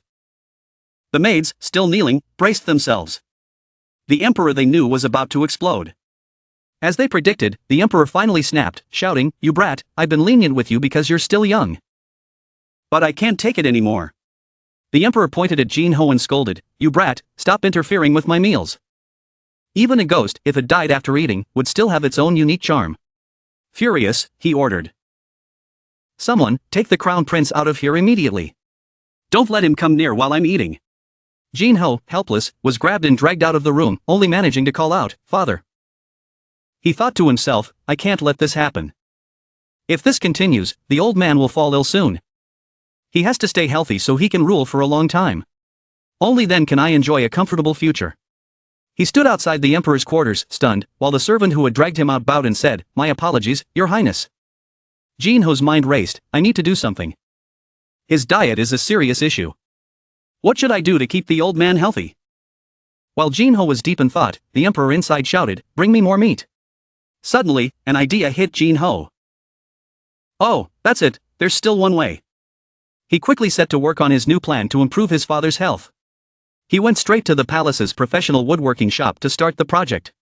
The woodworkers were kept busy for days and nights, tirelessly following his commands. It needs to be rounder. Jinho insisted. Yes, Your Highness. The craftsman replied. Constantly reworking the item. His odd behavior left everyone puzzled. Why is His Highness making us create such a strange thing? They wondered. From that day on, Jinho visited the workshop more frequently. Eventually, after much effort, the woodworkers presented the finished product to him. Your Highness, it's completed. But when Jinho held it in his hands and applied just a bit of pressure, the item broke in half. Furious, he shouted, "Not like this, make it stronger. Do it again, and make sure it's sturdier this time." The workshop echoed with Jinho's constant demands. Do it again, make it rounder, rounder. A few days later, Jinho confidently appeared before the emperor and the court officials, holding his new creation. The emperor, seeing him, sighed, "What now?" Jinho approached with both hands offering the new items and replied. I created these for your health. Father, this is a durable jump rope and a jingle bell. The emperor, skeptical, asked, Are these really good for my health? Aren't they just regular pieces of string? Jinho explained with a smile. No, father, this is no ordinary string. This is part of a brilliant plan to take care of your health. After working tirelessly day and night, Jinho presented the emperor with a jump rope and a set of bells as health management tools. This is a great way to help you stay fit. Father, Jinho said, it's called jump rope. The emperor, hearing Jinho's explanation, wasn't entirely convinced. How could jumping rope possibly make me healthier? He thought, seeing is believing. Jinho said as he grabbed his creation. Father, may I demonstrate how it works? The emperor nodded. Go ahead, I permit it. Jinho first put the jingle bell around his neck, then grabbed the jump rope with both hands. He began performing a basic jump rope routine, the kind that any modern person would know. In front of the entire court and the emperor. After a moment, Jinho stopped, panting. That's how you use the jump rope. But the emperor still didn't get it. How does this help my health? He asked, eyes wide with confusion. Isn't it just regular jumping? Are you saying this will make me healthier? Jinho, prepared to back up his claims, held up an English book and replied. Yes, father, according to Western scholars, people who sit a lot tend to have weaker lower bodies. But here, it says that jumping rope can strengthen your legs. Then, with a touch of mystery, Jinho leaned in and lowered his voice, glancing at the court officials before adding. There's another benefit. The moment he had piqued everyone's curiosity, Jinho played the part of the clueless child, saying, It's good for men, but I don't really know how to explain it. Bullseye. When it came to general health, most of the men in the court didn't pay much attention. But when Jinho hinted at the other benefit, suddenly everyone's ears perked up. Including the emperor's. The emperor, now serious, asked, Is that really true? Jinho nodded enthusiastically. Yes, father, I'm sure of it. The emperor's interest wavered. It looks odd, but it doesn't seem that different from regular jumping. And the boy says it's good for that, too. He asked again. So I just spin the rope and jump over it, right? Jinho nodded, pointing to the bell around his neck. Yes, just follow the rhythm of the bell, father. He then called over a servant steward. An elderly man stepped forward, bowing. Yes, Your Highness. Jinho removed the bell and handed it to the steward. Put this on the emperor. He instructed the steward. When father jumps rope, you must count 100 jumps according to the sound of the bell. The steward respectfully responded, Understood. Jinho, in a more emotional tone, said, My greatest wish is for you, father, to live a long and healthy life. At this point, the emperor could hardly refuse. He moved to an open area in the courtyard to practice. Jinho, delighted, said, Father, let me tie the bell on you. The emperor looked incredulous. Do I really have to wear this? Jinho carefully tied the bell around his father's neck. Yes, father, you need it to keep the rhythm. The emperor hesitated. But wearing this makes me look a bit like a pig, doesn't it? Jinho hadn't considered that. But once the emperor pointed it out, even he had to admit it was true. He burst out laughing so hard that he spat out his drink. The emperor, irritated, asked, "What are you laughing at?" Jinho, not willing to admit anything, replied, "Nothing at all." "Father, all right, let's begin," he said, before starting the jump rope exercise. The emperor hesitated. "Do I really have to do this? It doesn't feel right." Jinho reassured him. "You'll get used to it soon, father." And so, the emperor reluctantly agreed to start. He swung the rope and attempted a few jumps. However, due to his round figure and lack of exercise, the emperor was out of breath after just a few jumps. He stopped and asked the steward. "This isn't as easy as I thought." "Steward, how many times did I jump?" The steward, speaking honestly, replied, "9 times, Your Majesty." The emperor was shocked. "Only 9? Turning to Jinho, the emperor tried to negotiate. "Since it's my first time, shouldn't we lower the number of jumps?" The crown prince crossed his arms and shook his head. "No, father, you have to keep trying. You must aim for more." Jinho declared, "I will stay until you reach 100 jumps." This declaration nearly brought the emperor to tears. Over time, the story of the emperor's diligent jump rope exercises became the talk of the palace. One day, a group of officials gathered, whispering among themselves. One of them rushed over. "Are you all still here?" 2 royal physicians, standing nearby, asked, "What's the matter?" The man, with a serious expression, said. "The emperor just coughed." One of the physicians, puzzled, replied, "Doesn't His Majesty usually cough around this time?" The man, looking grave, said, "That's not the point. The important thing is that right after he coughed, he ran to use the plum blossom chamber pot." For context, the plum blossom chamber pot is a special royal chamber pot designated for the emperor. This news was quite shocking because ever since the emperor began his daily jump rope routine, King Sejong had undergone significant changes. In the past, he only had a bowel movement once every 3 days. But now he was going every day. The palace maids had even congratulated him on his improved health. Not only that, but he could stay up late to handle court documents. And, for some reason, he had been visiting the queen's quarters more frequently than before. The queen's quarters, of course, being where the empress resided. Rumors quickly spread among the officials. "Have you heard? The emperor has been jumping rope. And he uses the plum blossom chamber pot right after he coughs. His complexion has also improved a lot recently. It all seems to be connected." One of the officials whispered, "Don't tell me, it's because of the jump rope." Another nodded in confirmation. "It seems so." They sighed and shared their own health concerns. "These days, I haven't been feeling too well." "Same here. I haven't been sleeping well at all. And my wife has been complaining every night." As soon as they finished speaking, they exchanged knowing glances. One afternoon, while the crown prince was quietly studying, a distressed voice suddenly called out, "Crown Prince." Jinho was startled and looked up. In front of him were all the court officials, gathering and approaching him. In a panic, Jinho asked, "What's going on?" The officials were blunt. "Can you make more jump ropes, please? You can ask for as much rice as you want, we'll pay. I want to buy one for my wife and children." One official started talking over another. "And I need one for myself, too." The scene turned chaotic, like a classroom full of preschoolers. Jinho raised his voice. "Please, one at a time, speak one by one." This success far exceeded Jinho's expectations. He returned to the woodworking shop and told the workers, "We have a lot to do now. So from now on, everyone will be assigned specific tasks. One person will make the ropes, another the handles, and another the bells." The workers, tears welling in their eyes, resigned themselves to their fate. Crown Prince exploiting labor. Then Jinho announced, "Now, start making 500 more." In their hearts, the workers were in despair. "Please just kill us already. We're human too." But it didn't stop there. Jinho pulled out another design and said, "I also need you to make this." The artisans, worried, wondered, "What now?" He handed the design to a servant and instructed, "Take this to the royal tailors." The servant asked, "What is this, Your Highness?" Jinho explained, "Well, it's uncomfortable to jump rope in skirts. So to make it easier for people to move, I came up with this, exercise pants." Jinho's combo of products created a revolution in the health of the court families. Now, the entire household would jump rope together, with healthier husbands and happy wives. Families across the nation were joyful. People praised the innovation. Now that we have this, everything is so much easier. Such a small thing with such a big impact. The Crown Prince is truly a genius.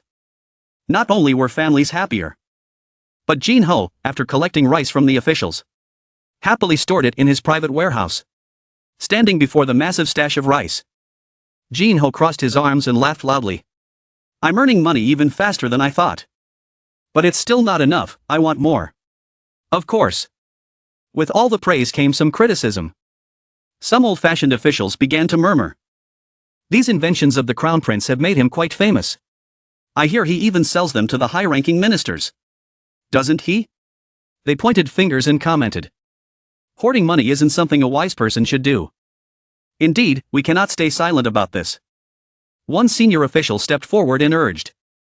Calm down, let's wait for the right moment. The others quieted down and listened as he continued. As the saying goes, from small things, big things grow.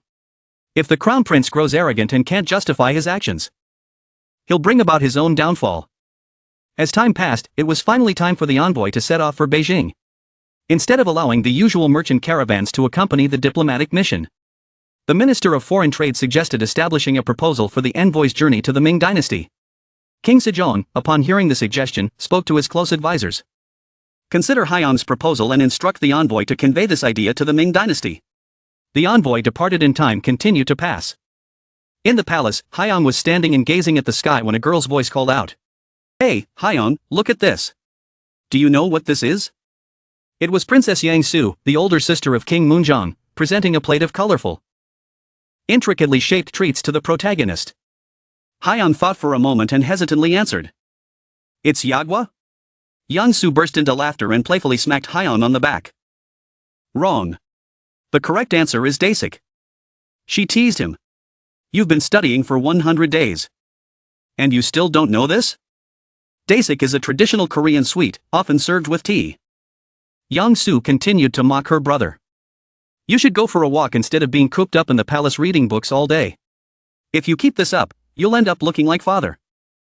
At this, Haiyang immediately thought of his father's round, chubby figure and trembled with anger. I'm still better off than you, he retorted bitterly. Yang Su, unconcerned, kept walking with a smile. I doubt that. Anyway, study hard today.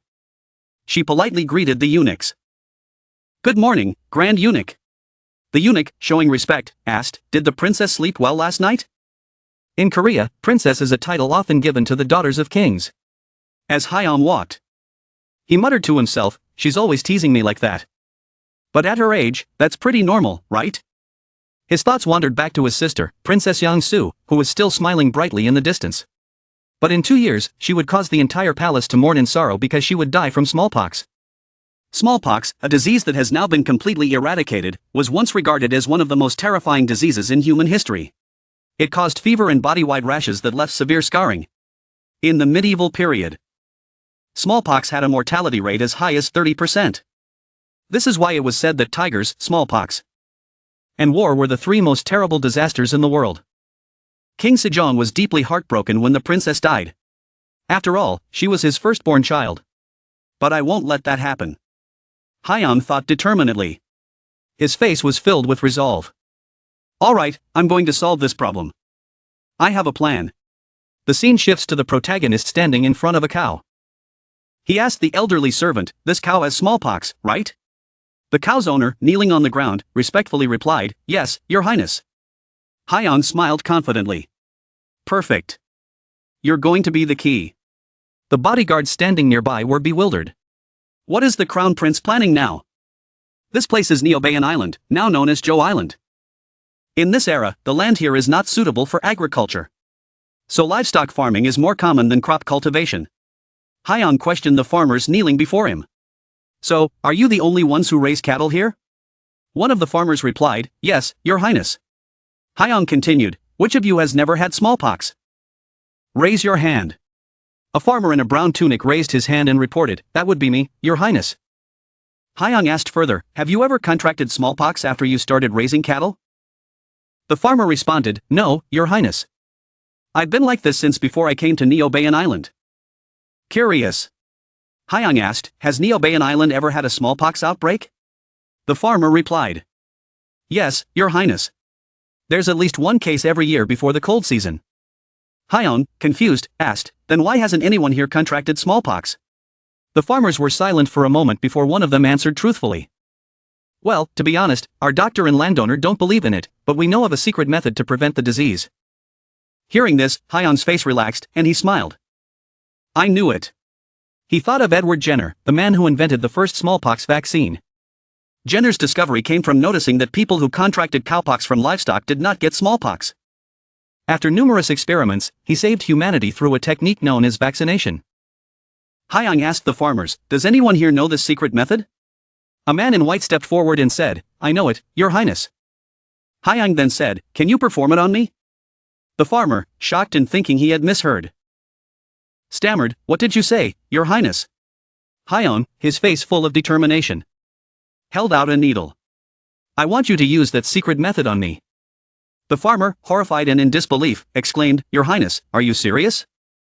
At the royal palace, the emperor was seated, listening to his minister's present reports. Our finances are tight, we need to raise taxes, there's no other solution. One minister said, his face tense. Suddenly, a steward came running in, panicked, and reported. Your Majesty, there's a serious problem.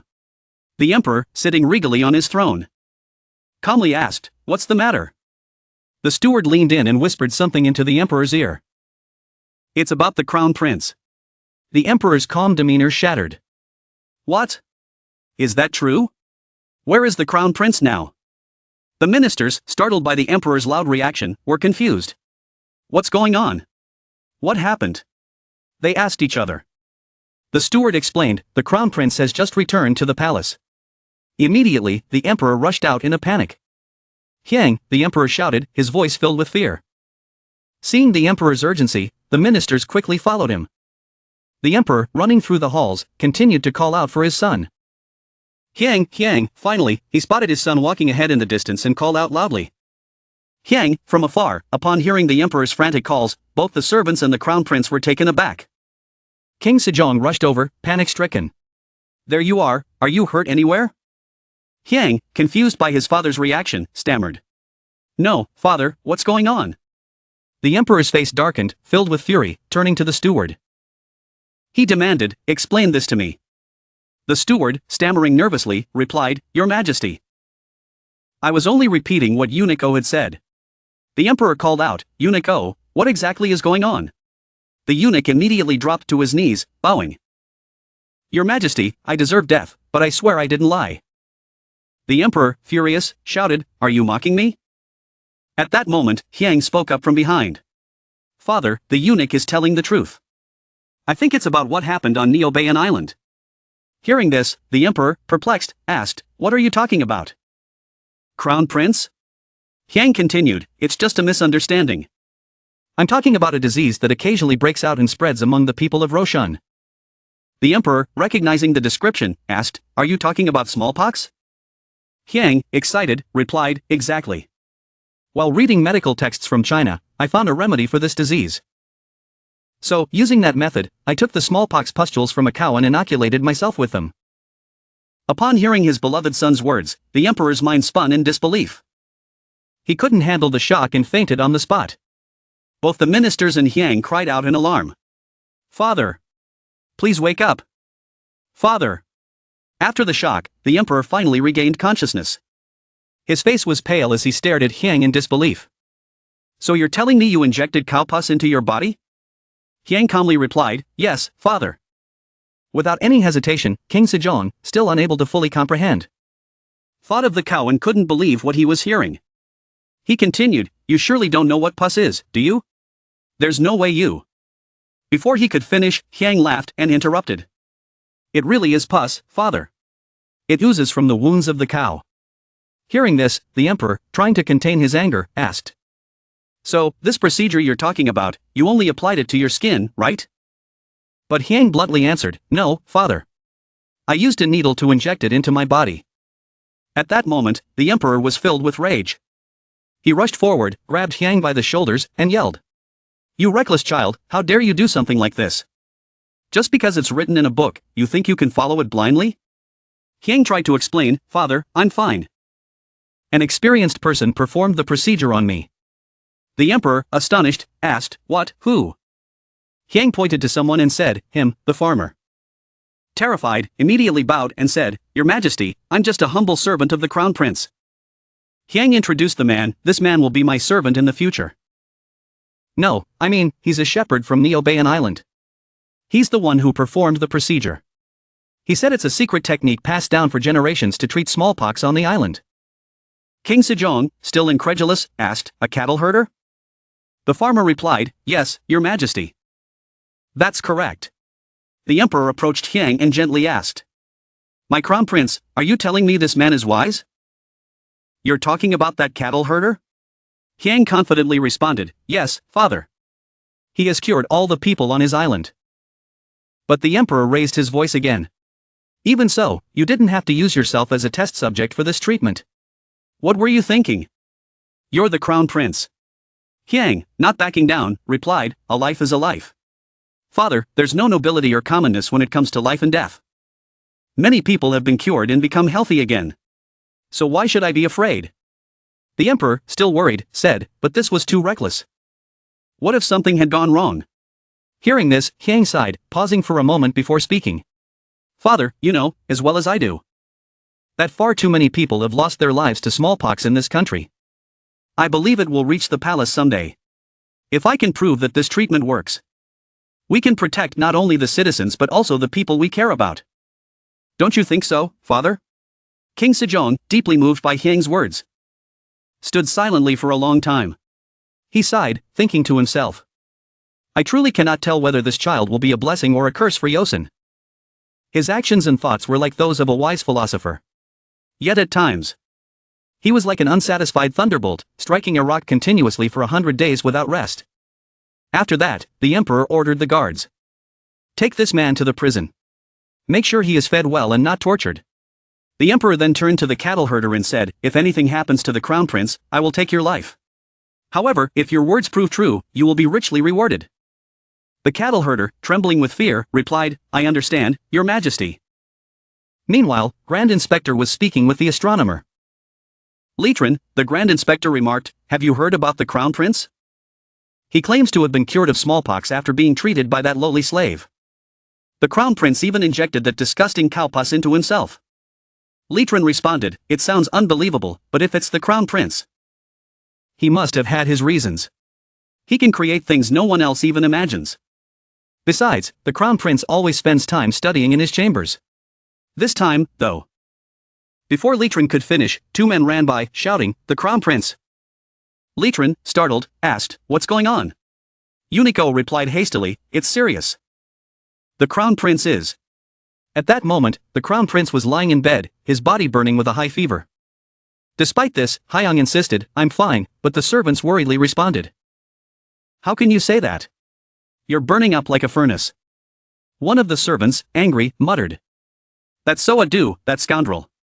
Meanwhile, So-a-do was tied to a chair in the prison.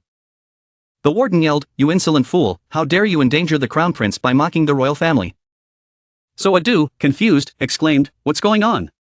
The warden snapped back, "Still trying to lie? The crown prince is suffering terribly. As if at death's door." So-a-do, realizing what was being discussed, calmly said, "Ah, you must be talking about the fever?" The warden, surprised, asked, "What, how do you know about that?" So-a-do explained, "There's no need to worry. It's common for a high fever to last for up to 5 days. But after 10 days, the crown prince will recover, as if his body has been completely cleansed." The warden, taken aback by the explanation, was skeptical, but So-a-do's words proved to be correct. After exactly 10 days, Hurong was fully recovered and went on as if nothing had happened. Later, in the palace, Hurong proudly stood before the emperor and said, "Look, father, I've completely overcome the threat of smallpox." The emperor, deep in thought, responded, "I can't be sure of that based on just this incident." Hurong then suggested, "Then let me go to a place where smallpox is currently spreading, and I'll prove it to you." The emperor immediately refused. "No, absolutely not." But Hurong pressed on. "Then how about this, father? Let's use this method to treat people in areas where smallpox outbreaks are occurring. I'm confident that those who receive the treatment, once it's properly explained to them, will be cured." Suddenly, Grand Inspector spoke up from behind. "We cannot proceed with this, Your Highness. This might just be a mere coincidence. Furthermore, isn't the Crown Prince's method essentially forcing people to undergo this treatment?" Hurong remained silent for a moment before replying, "Grand Inspector, this is what Sao Ido and his family have been doing for decades. How can you call this a coincidence? And since we're planning to accept voluntary participation for this method, there's no element of force. Everything in this world only advances through multiple trials and experiments." Hurong continued, "If we don't try to overcome our fear of failure, what will be the fate of our kingdom?" Hearing this, no one said a word. The Grand Inspector stood there, clicking his tongue in frustration, visibly angry. Following Hurong's suggestion, the areas where smallpox outbreaks were most common were prioritized, and the treatment began. Those who feared smallpox the most eagerly participated. The effectiveness of the method would soon be proven. Furthermore, King Sejong ordered an investigation alongside the smallpox vaccination campaign, a two birds with one stone approach. Combining vaccination with a population census to verify the method's efficacy. When the results were confirmed, King Sejong allowed the treatment to be spread throughout the Joseon kingdom. One day, while Hurong was walking, a voice called out, "Hurong, look, do you know what this is?" It was Yang Su. To which Hurong responded, "It's Sagoa, traditional Korean sweets." Yang Su smiled. "Correct. To reward you, I'll perform a little show with these." Yang Su wasn't particularly skilled at playing instruments. But Hurong endured it, trying to listen patiently. Yang Su then teased, "You shouldn't be sitting around studying all the time. You should appreciate the arts. Have you gained a little weight recently?" At that moment, someone came to fetch Yang Su. "Princess, it's time to go." Yang Su waved goodbye. "See you later, Hurong." Hurong thought to himself. She always says what she wants and then leaves. Watching his sister's happy figure walking away, Hurong smiled. "Still, it's good to see that you're healthy, sister." With the smallpox issue mostly resolved, Hurong began immersing himself in policy planning. He organized the medical records and compiled them into a book, a summary of traditional Korean remedies and agricultural truths. He even wrote another book summarizing farming methods suited to Joseon's climate. Moreover, Hurong proposed policies for various other fields, including drawing a new map. Looking at his accomplishments, Hurong smiled with satisfaction. All of this forms the foundation for improving efficiency on a comprehensive scale. Though some ministers objected occasionally, Hurong often ignored their opposition outright. This earned him the nickname, the Sleepless Road of the Six Ministries. The administrative center of Joseon's capital was bustling day and night, earning its reputation for non-stop activity. Night had fallen. And as the ruler of the kingdom, King Sejong gazed up at the starry sky, his mind filled with many thoughts. The emperor turned and instructed his guards. "Don't follow me anymore." The attendant, concerned, said. "But, Your Majesty." Sejong reassured him. "I just want to have a private conversation with my son." The emperor glanced towards Hurong's quarters and noticed that the oil lamps were still lit. A clear sign that Hurong hadn't gone to bed yet. A court official stepped forward and reported. "I've heard that the Crown Prince often stays up until 1 a.m. Sometimes even 3 a.m., even though it's advised to sleep by 11 p.m. The emperor, puzzled, asked. "So young and working so hard?" Inside Hurong's quarters, the Crown Prince was focused on writing when he heard the announcement. "His Majesty has arrived." Hurong put down his pen and went to greet his father. "Father, what brings you here so late?" Sejong calmly walked in. "I was taking a walk and noticed your lights were still on. So I came by." "What are you working on so late?" Hurong answered honestly. "I'm reading a book." "Father, curious." The emperor asked. "A Western book, is it? What's it about?" Hurong replied. "It's called The Art of Alchemy." The emperor, confused, asked. "Alchemy? What's that?" Hurong explained. "It's the study of turning metals like iron or lead into gold using different methods." The emperor stroked his chin, deep in thought. "Turning iron into gold? Is that possible?" Hurong admitted. "Unfortunately, according to the book, it's not possible. But the experiments are meaningful." Alchemy in the medieval period had a significant impact on the development of modern chemistry. Intrigued, King Sejong said. "Let me take a look at that book." Hurong responded. "Of course. Father, I even have a translated copy if you'd like to read together." Taking the book in his hands, the emperor skimmed through it and commented. "I was just curious about what Western writing looks like. A few hours later, Hurong was stifling yawns, feeling exhausted, and wanting nothing more than to go to bed. However, his father sat before him, still engrossed in the book. Hurong was impressed. "Father, aren't you tired? You're so focused." The emperor even praised the appearance of Western letters. "This Western script is fascinating," he said. But Hurong couldn't see the appeal. The emperor called his son over. "Come here and take a look." He pointed to a line of text on the page and said, "Based on how this word appears in different places, it seems like it refers to the subject of the sentence. And if you look closely, most sentences begin with these letters. So this part must correspond to the first syllable, this part to the middle syllable, and this part to the final syllable of the word." Hurong, listening to his father's observations, was stunned. This man is a genius, no, a monster, he thought.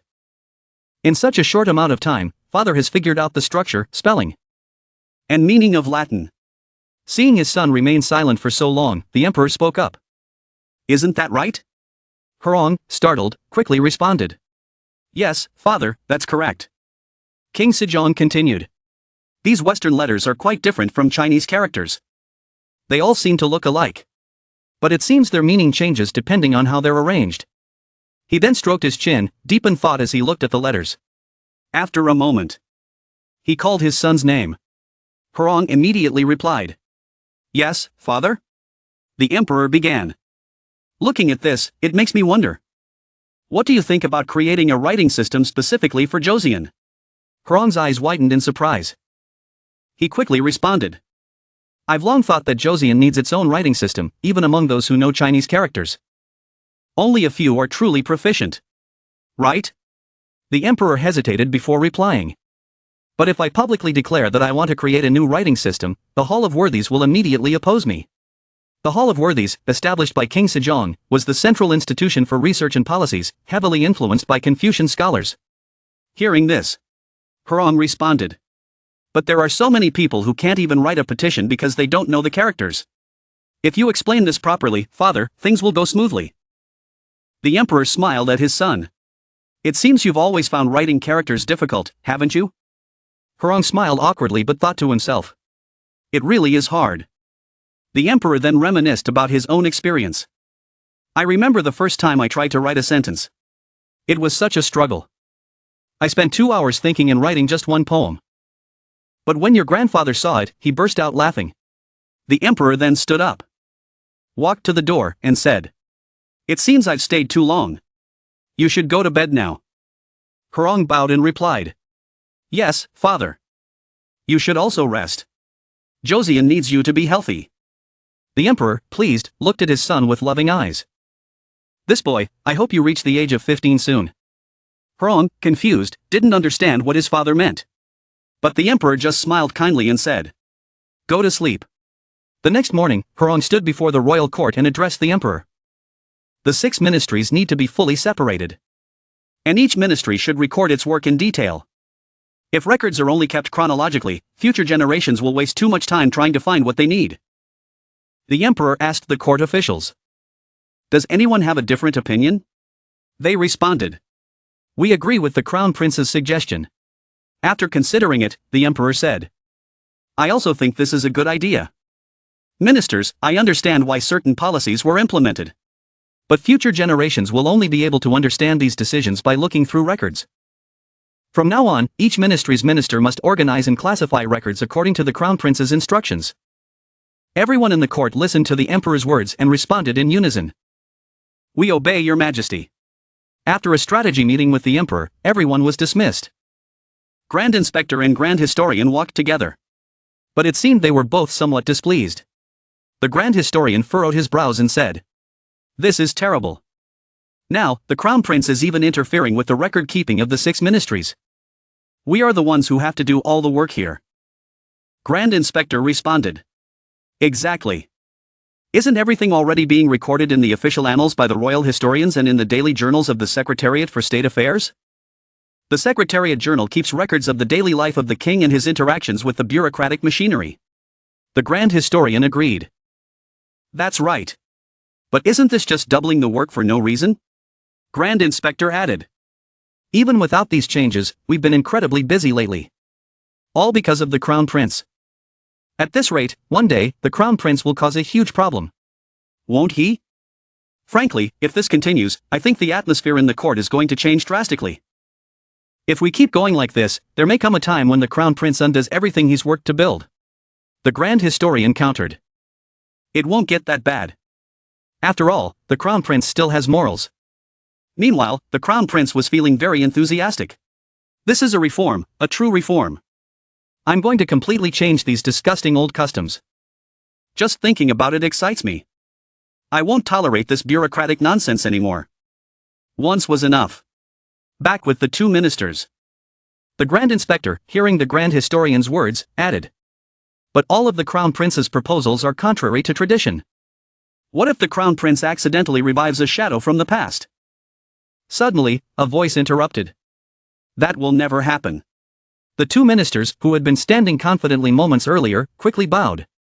Chief Minister Ryu Yunyan, you're here. With a stern expression, Ryu Yunyan said. Many people who have read just a few books think they are qualified to discuss state affairs. But most of these fools know nothing about the world.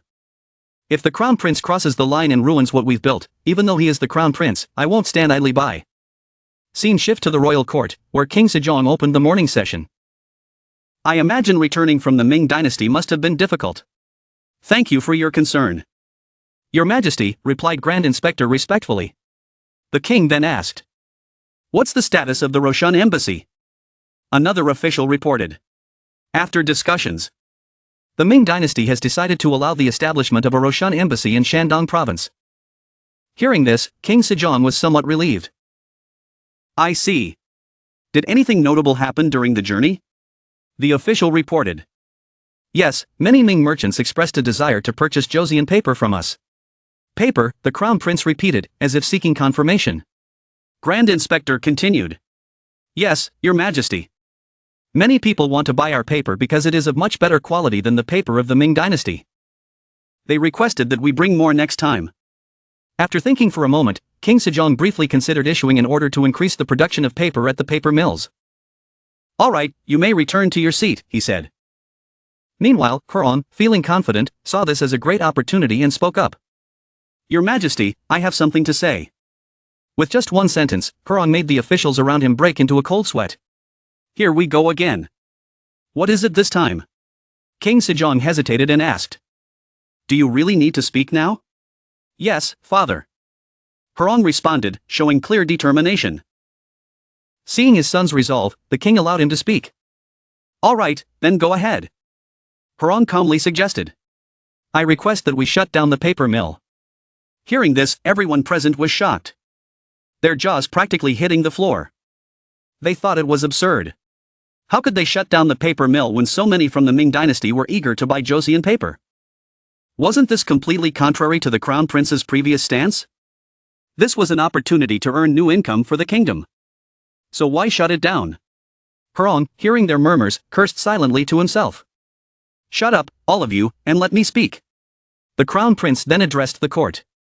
Shutting down the paper mill is entirely consistent with my views. King Sejong, intrigued, asked. Then explain your reasoning. Kurong respectfully began. Yes, father. As you know, Joseon paper is of exceptional quality. Thanks to our skilled paper craftsmen. However, as I have learned, these craftsmen are not compensated fairly for their work. It's said that their wages are so low that they can't even support their families. As a result, many have had to take on extra jobs or even leave their positions to become tenant farmers or work in other crafts. Hearing this, Ryu Yunyun's expression grew serious. Kurong continued. In such a situation, if the workload increases and the management becomes stricter, even more people will quit their jobs. But Ryu Yunyun quickly interrupted. This problem arises because those workers are simply lazy. Workers in military factories and other royal workshops are granted the 9th rank and receive corresponding wages. Yet, very few of those officials in that rank ever resign. That means the lack of money isn't a valid excuse for their laziness. Kurong, growing angry, furrowed his brow and retorted. Are you not aware that the officials you mentioned receive many additional unofficial benefits? Even at your residence, Lord Ryu, people visit from the crack of dawn, and your house always has guests. Ryu Yunyun maintained his stance.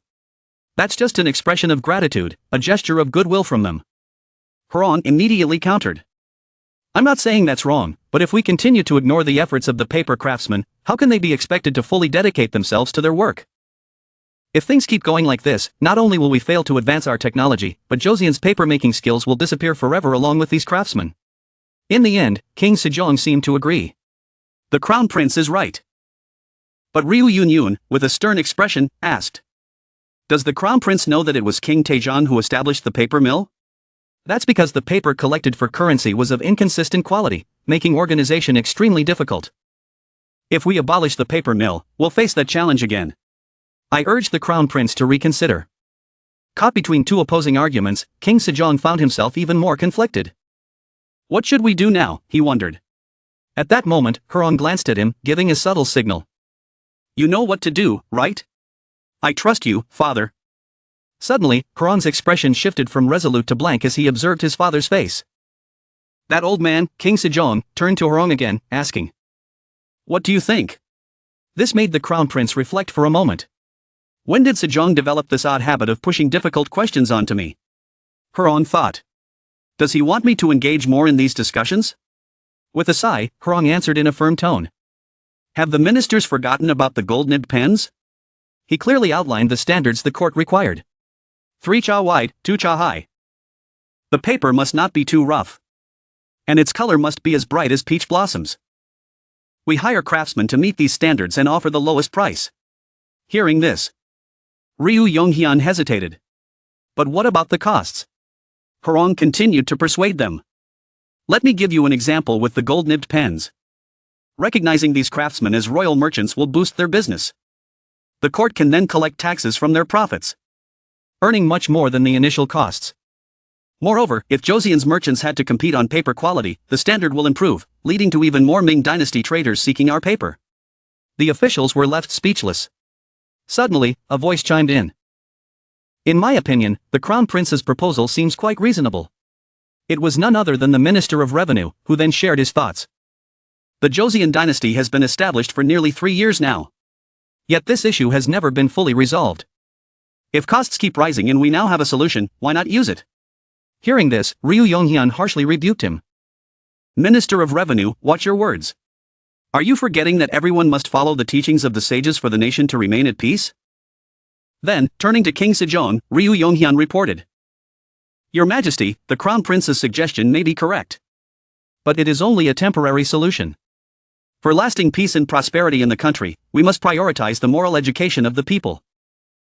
Another official suddenly spoke up. Your Majesty, what Grand Inspector just said is nothing more than empty theory. How can the people understand the teachings of the sages if they are constantly suffering in poverty? Education is important, but we can only educate the people once they have enough to eat. This remark sparked a heated debate among the officials. Hey, you're a high-ranking official, how can you say that? Watching the commotion, Hyang smirked quietly to himself. Interesting, maybe I should invent popcorn for moments like this. Now, let's see how father reacts. Noticing King Sejong raise his hand as if preparing to make a decision. The Crown Prince guessed, don't tell me he's going to hand the responsibility to me again. The king's voice boomed across the hall. Stop, I've heard enough from all of you. Yes, educating the people is essential, but ensuring their livelihood is equally important. I expect all of you to come up with various solutions to address this. With the king's command issued, no one dared to object. The officials had no choice but to bow their heads and reply. We will follow your Majesty's orders.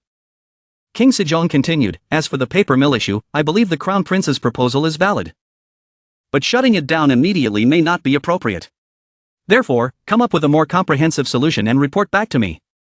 The officials once again responded in unison. We will comply.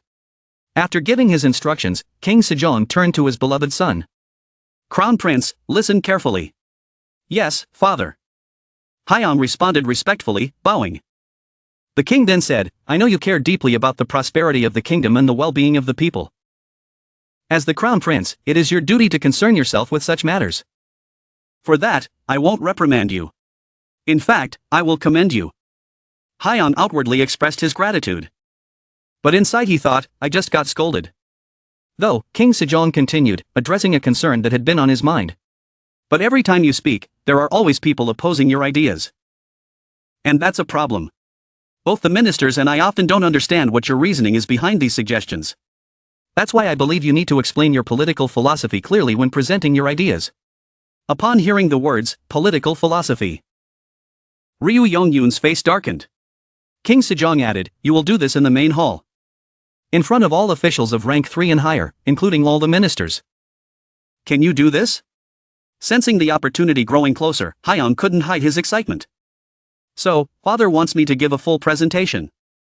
Huh? With confidence, Hyung immediately responded. Yes, father, I only need 5 days to prepare. After the assembly concluded and everyone left the main hall, the ministers began to share their thoughts. How could a child possibly have a political philosophy? One questioned. I can't understand what His Majesty is thinking. Another added, no matter how brilliant the crown prince is, he is still just a child. Even with all the preparation in the world, it will be very difficult for him to convince the ministers. I agree. Even if the crown prince spends all 5 days preparing meticulously. At that moment, Ryu Yongyun interjected, no, we must prepare ourselves thoroughly as well. The group turned to face Yongyun, realizing he was already formulating a plan. It's not just about the Confucian classics. We also need to understand the policies of other nations. He added, one official felt this level of preparation was unnecessary. But he's only 9 years old. Do we really need to go to such lengths? Yongyun emphasized his point once again. Have you forgotten what that 9-year-old has put us through already? The crown prince may be the one speaking, but it's clear these ideas reflect His Majesty's thinking as well. Until now, has His Majesty ever opposed the crown prince's ideas? Connecting the dots, the official had to admit, it's true, that has never happened. Yongyun noted, yes, the crown prince may only be 9. But we must remember, the one behind him is His Majesty. So we must prepare carefully. Don't forget how we built Joseon. We cannot allow the bad habits of past kings to return. At the censorate, a voice rang out. What do you think? The chief censor raised his voice. Regardless, we must file an official remonstrance first. How can we allow a 9-year-old to discuss political matters? Amidst the many voices plotting to bring down Hyang, there was one man who recognized the prince's talent. But from the gold-nibbed pen incident, we've seen that the crown prince truly has ability. Before he could finish, the chief censor angrily cut him off. That's what frustrates me the most. I should have opposed it when the crown prince suggested using the gold-nibbed pens for trade. Ever since that incident, His Majesty and the ministers have only cared about money. Now, all I can do is regret not standing firm. We must write a memorial opposing the crown prince immediately. Yes, we must act at once. The ministers echoed in agreement. The chief censor sprang into action, leading everyone outside. In another setting, an official reported to King Sejong. In summary, most of the officials didn't react favorably to the crown prince's proposal. The king grew irritated, pulling at his ears in frustration. Why are they all so stubborn and conservative? The official continued. Most disappointing were the young officials from the censorate and inspectorate. I expected Yongyun to oppose it, given his experience and knowledge. But even the younger officials of the censorate seemed to blindly follow Neo-Confucian teachings. He added, however, they all acknowledge that the crown prince is very intelligent and determined. So many also admit his talent. After hearing the official's report, King Youngneon's expression darkened. With a serious tone, he muttered, I have no trustworthy talents left. No one at all. Meanwhile, back in the palace, the crown prince, Hyang, was reflecting on recent events. We're lacking talented individuals, truly lacking. Those old-fashioned ministers are too rigid. He mused. Suddenly, the eunuch beside him asked. Your Highness, what does old-fashioned mean? Hyang quickly brushed it off. Never mind, I wasn't talking to you. At that moment, Hyang was consumed with many thoughts. It's not even the later years of the dynasty. This is just the beginning of the Joseon era. The ruling class should still be flexible. Right? How on earth am I supposed to convince those stubborn, hard-headed ministers? And on top of that, father said he'd summon all the high-ranking officials, including those at the 3rd rank. I'll be presenting my views to people who will undoubtedly look down on me just because I'm still a child. After thinking it over for a while, Hyang came to a resolution. Fine then, I'll show them a taste of 21st century capitalism and modern management structures. Without wasting any time, he began to prepare. Eunuch, I need to prepare something. Take me to the Bureau of Graphics and the Weapons Storage. Yes, Your Highness. The eunuch replied respectfully, thinking to himself, what will the crown prince come up with this time? 5 days later, at the main hall of Gyeongbokgung Palace. The ministers and high-ranking officials had gathered in full. As the officials mingled, one approached another with a friendly greeting. "Minister Cha, it's been a while." The other responded cheerfully. "Minister Park, how long has it been? When did you return to the capital?" "I arrived just yesterday," Park responded. Their conversation then turned to the day's topic. "His Majesty summoned us to hear the Crown Prince's political views. Didn't he?" Suop sighed. "Yes, what a waste of time. Why did we even have to come here for this?" Young Hyun, another official, nodded in agreement. "Indeed, I imagine most of the ministers feel the same." At that moment, the announcement rang out. "His Majesty the King has arrived." King Youngnyan entered the hall and took his seat on the throne. Getting straight to the point. As you all know, the Crown Prince has recently made several proposals. However, I believe we cannot fully evaluate those proposals without understanding their foundation. Therefore, I've gathered you all here to listen to the Crown Prince's political philosophy. I hope you'll listen attentively and guide him so that he doesn't stray from the right path. The ministers all responded in unison. "Yes, Your Majesty." From the distance, the sound of footsteps grew louder as Young confidently made his way forward, with servants following behind carrying some mysterious items. The sight piqued the curiosity of the ministers. "What is that?" someone muttered. Once Young stood before his father. He bowed respectfully. "I thank you, Father, for giving me this opportunity. Now, I will begin presenting my political views." "Proceed," the king instructed. After hearing this, Young clapped his hands. The reform petition for the household staff was immediately opened. The young man grabbed the loudspeaker and spoke confidently. 1, 2. Can everyone hear me clearly? 1, 2. Witnessing this, everyone was stunned. What is this? Why is the prince's voice so loud? What is that thing? The young man continued. Thanks to the opportunity granted by my father, I am now able to meet all of you ministers. So, without further delay, let's begin. The room fell silent as everyone listened carefully to Young's political presentation. He used various drawings as evidence, confidently expressing his stance to achieve the best outcome for humanity.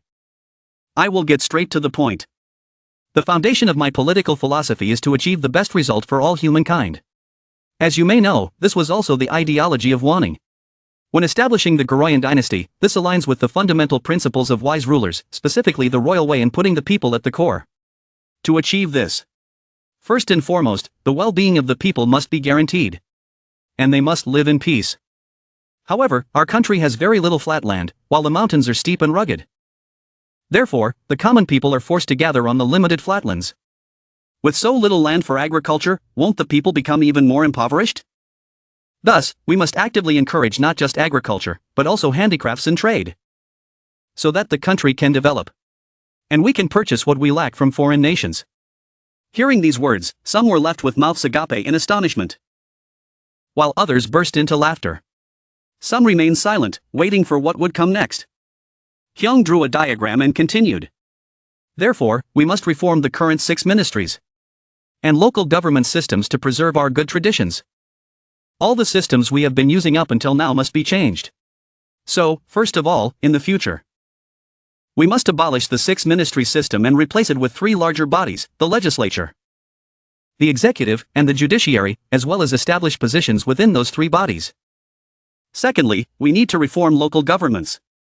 Instead of overburdening a single person with all the work, officials will share the tasks among themselves. Thirdly, we must establish an education system to help people escape poverty. We need to organize basic education to ensure that everyone knows the most essential knowledge. In addition, we need to exploit gold and silver mines, ensure fair tax collection, and reform the land system. At this point, everyone felt enlightened. It's even more revolutionary than I imagined. Just as I thought, the prince is a mad genius. Seeing the minister's amusing expressions, Hyang couldn't help but feel amused. If you're surprised now, it's still too early. There's a long way to go before I can rediscover my old joys.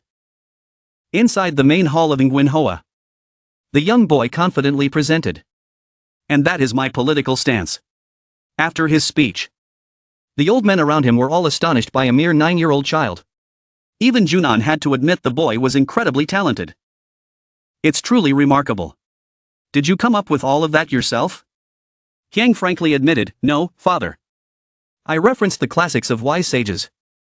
And I've also read books from the West. The man, feeling a bit flustered, responded, you truly brought up many things I hadn't even thought about. Although since the founding of the Joseon dynasty, many systems and methods have changed, there are still many that remain unchanged. The boy humbly replied, Father, you give me too much credit. The Westerners have a saying. New wine should be put into new bottles. It's been 35 years since the founding of the Joseon dynasty by the great ancestor. But the people still suffer as before. That's why I believe we need reform. For the future of all people. Neon echoed his last words, observing the gloomy faces of the ministers. With a louder voice, Hyang declared, yes, for the future of everyone. Finally, the man officially announced. That concludes the presentation of the Crown Prince's political views. Leaving the main hall, everyone remained completely silent. At that moment, someone broke the solemn atmosphere. What do you think? Neon, clearly dissatisfied, replied, what do I think? My mind feels completely blocked. We must immediately submit a petition to stop him. The Crown Prince uses grand words like, for the future of everyone, to hide his true self, while disregarding our values and traditions. Not only that, but he follows legalism rather than Confucianism. I am deeply saddened by this. After hearing this, the people around him also chimed in. I think so too. How could the Crown Prince come up with such a reckless idea? Even some officials from the imperial court reacted similarly. We must submit a petition to prevent this at once. Yes. Exactly. Sungum was the first to voice his opposition to Hyan's ideas. On the surface, the Crown Prince's words sound reasonable. But in reality, he is trying to revive the tyranny of Qin Shi Huang. We must stop him. The group continued their discussion. But His Highness seems very fond of the Crown Prince. Even so, we cannot allow this dynasty to collapse. Can we? Suddenly, Sungum had a dangerous thought. Lowering his voice, he said, if the worst-case scenario occurs, we will have no choice but to depose the Crown Prince. The man was left stunned by what he heard. Isn't that a bit too serious? Sungum remained firm in his stance. After hearing the Crown Prince's presentation, you still think this isn't serious? Even His Highness didn't think this way from the start. Before he could finish his sentence, someone quickly covered his mouth. The person whispered in warning. Watch your words. Do you think your neck is made of iron? Sungum, angered, pushed the hand away and stubbornly retorted. Am I wrong? How could a mere 9-year-old child say such nonsense? We need to hold those who have been educating the Crown Prince accountable. And even His Highness too. Discipline has always been the most important thing. If all they do is praise him, the consequences will be dire. The man quickly interjected. Then you should just say that. We need to tighten the discipline of the Crown Prince. But talk of dethroning him. Sungum shouted angrily. Look at the situation we're in right now. Do you think it's not too late already? We must depose him immediately. Only then can we follow the righteous path. Hearing this, many became uncomfortable. You're speaking too loudly. On the other hand, there were quite a few ministers who agreed with the Crown Prince's views. They happily conversed with each other. It's been a while since we've felt so relieved. I agree with you. We usually had to listen to endless nonsense. But now we're hearing practical suggestions for what Roshan needs. At this very moment, it feels like my mind has finally cleared. Did you see His Highness's expression? He looked like he wanted to implement those policies right away. I never imagined the Crown Prince would be this outstanding. With him, our kingdom of Joseon will. Before he could finish his sentence, they suddenly ran into another group ahead of them. At that moment, everyone split into two factions. One supporting the Crown Prince, the other not. As they passed each other, those who opposed the Crown Prince thought the supporters were nothing but loudmouthed hypocrites. Meanwhile, the supporters said, They are just authoritarian hypocrites. Shameful. These words stirred anger in the opposing group. Let's go. Arguing with that lot is a waste of time. Let's go write a petition. That's the only solution. On the other side, people were telling each other. They think we don't know how to write petitions. Ha! We'll write one too. Exactly. By late afternoon, Hyang had a meeting with Chung Neo and was showered with praise. Your presentation today was excellent.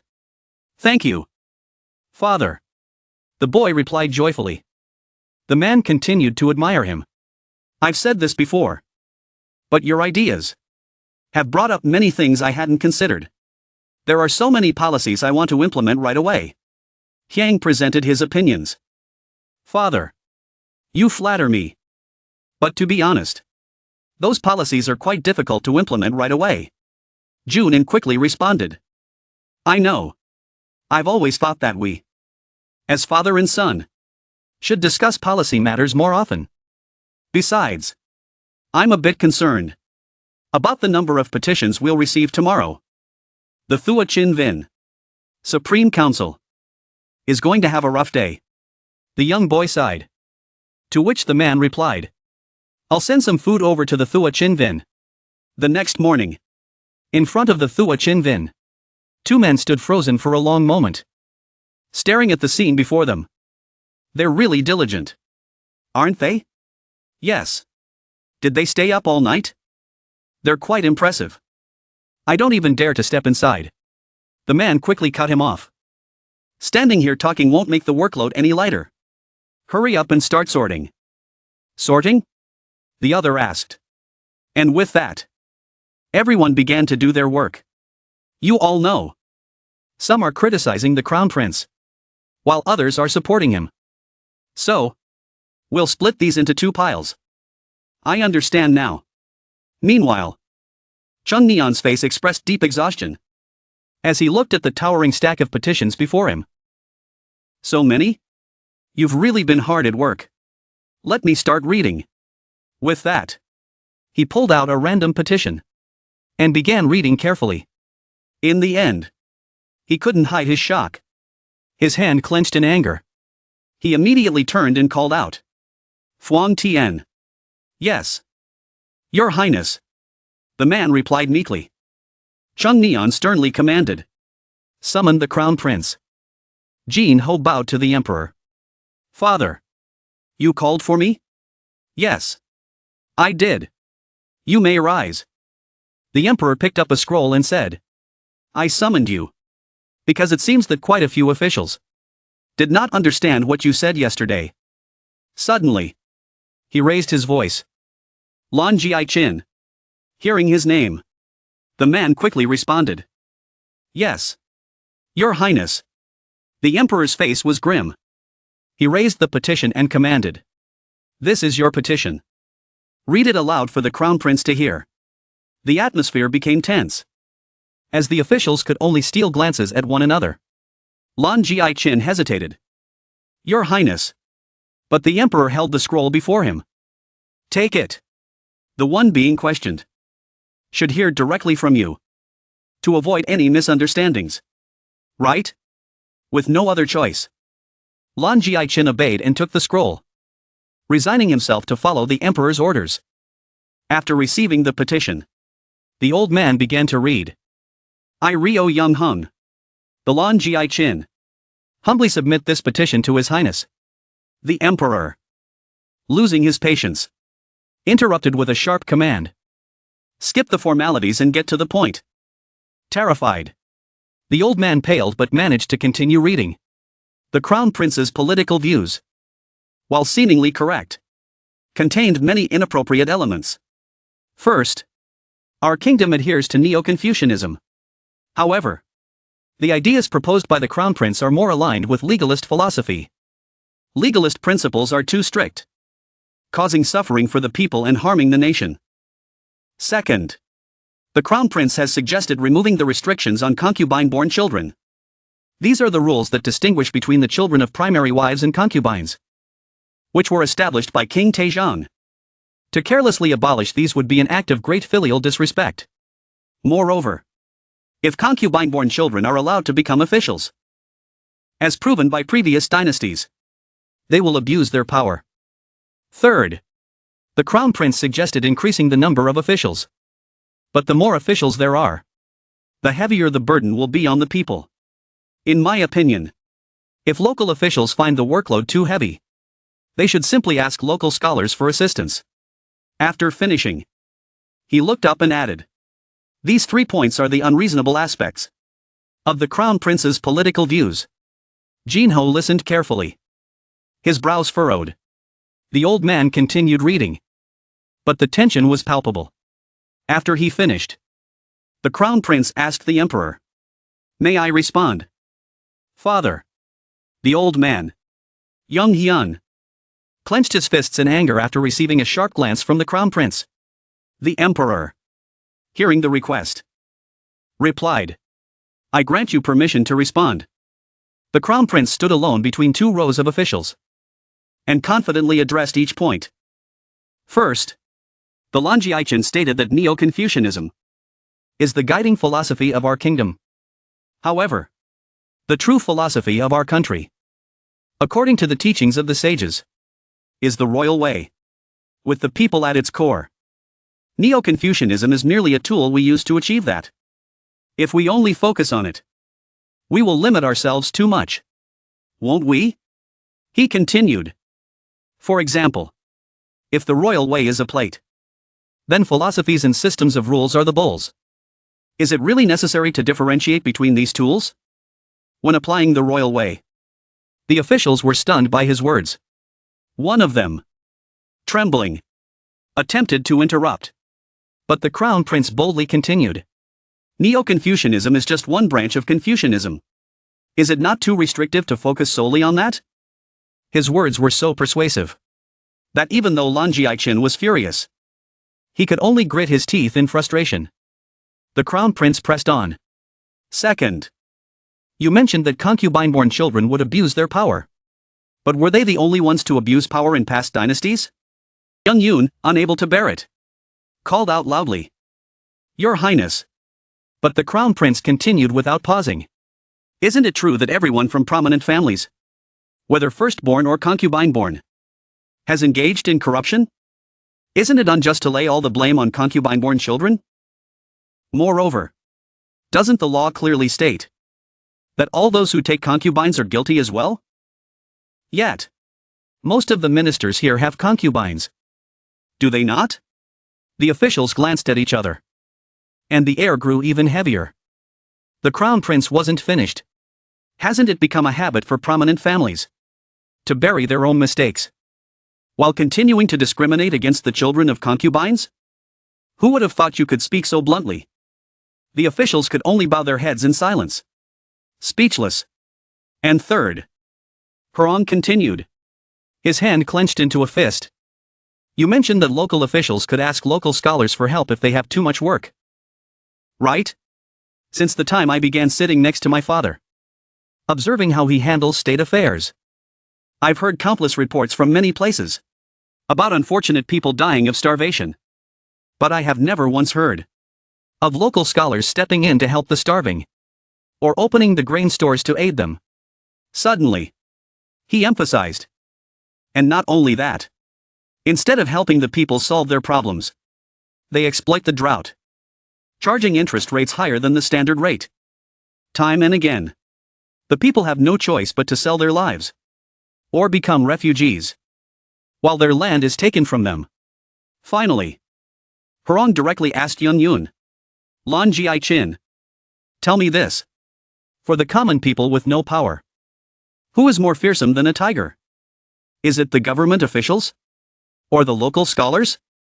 Young Yun was startled, his face pale as he bowed his head. The emperor glanced at him, waiting for an answer. When none came, the emperor spoke. I'd like to hear your answer. 2. Lan Jiai-chin. Respond. Young Yun was drenched in sweat, his body trembling as he bit his lip, unable to utter a word. Jin Ho pressed further. Why are you silent? Lan Jiai-chin? Under immense pressure, Young Yun finally muttered. It's the local scholars. The other officials tensed upon hearing this. The emperor then added, the petitions from the others are very similar to that of Lan Jiaqin. Different people submitted them, but the content is nearly identical. How amusing. He then picked up a yellow scroll and said, but this one is different. Crown Prince. Read it. Jin Ho bowed and received the scroll. Yes. Father. He opened it and quickly scanned through its contents. Suddenly, his eyes widened, and his brows furrowed. Noticing this, the emperor asked, what do you think? Jin Ho exhaled and recited some of the contents aloud. There is no enjoyment in this. If we encourage the people to enjoy luxuries, society will descend into a state that promotes extravagance, where wealth is worshipped instead of morality. That's why the sages of old divided society into 4 classes: scholars, farmers, artisans, and merchants. Standing tall, he solemnly declared, I believe the person who wrote this petition should be severely punished. Father. The officials were taken aback once again. The crown prince insists on punishment himself? They thought. Startled, Jin Ho began to explain.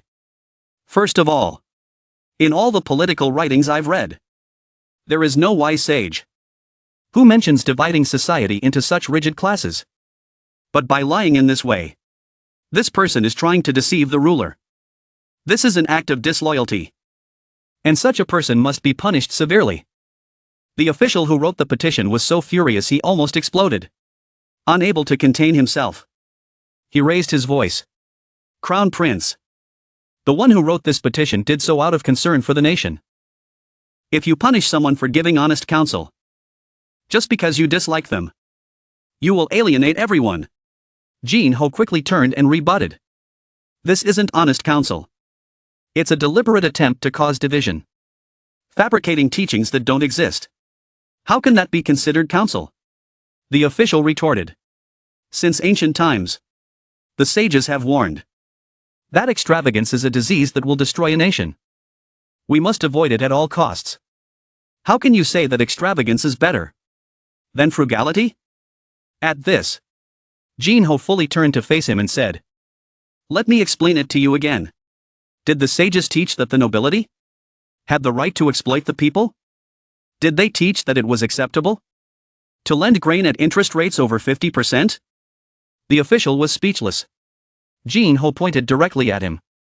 More and more people are selling themselves into slavery because the interest rates are so high. Are you saying I should let this continue just because it has always been this way? Grand Censor. How dare you think like that? And you call yourself a servant of the Joseon dynasty? Suddenly, the emperor slammed the table. Jin Ho, realizing his mistake, quickly bowed his head. I apologize. Father. I overstepped. The emperor immediately corrected him. Even if what you say is right, you must not be disrespectful. That's enough. Jin Ho replied. Thank you for your mercy. Father.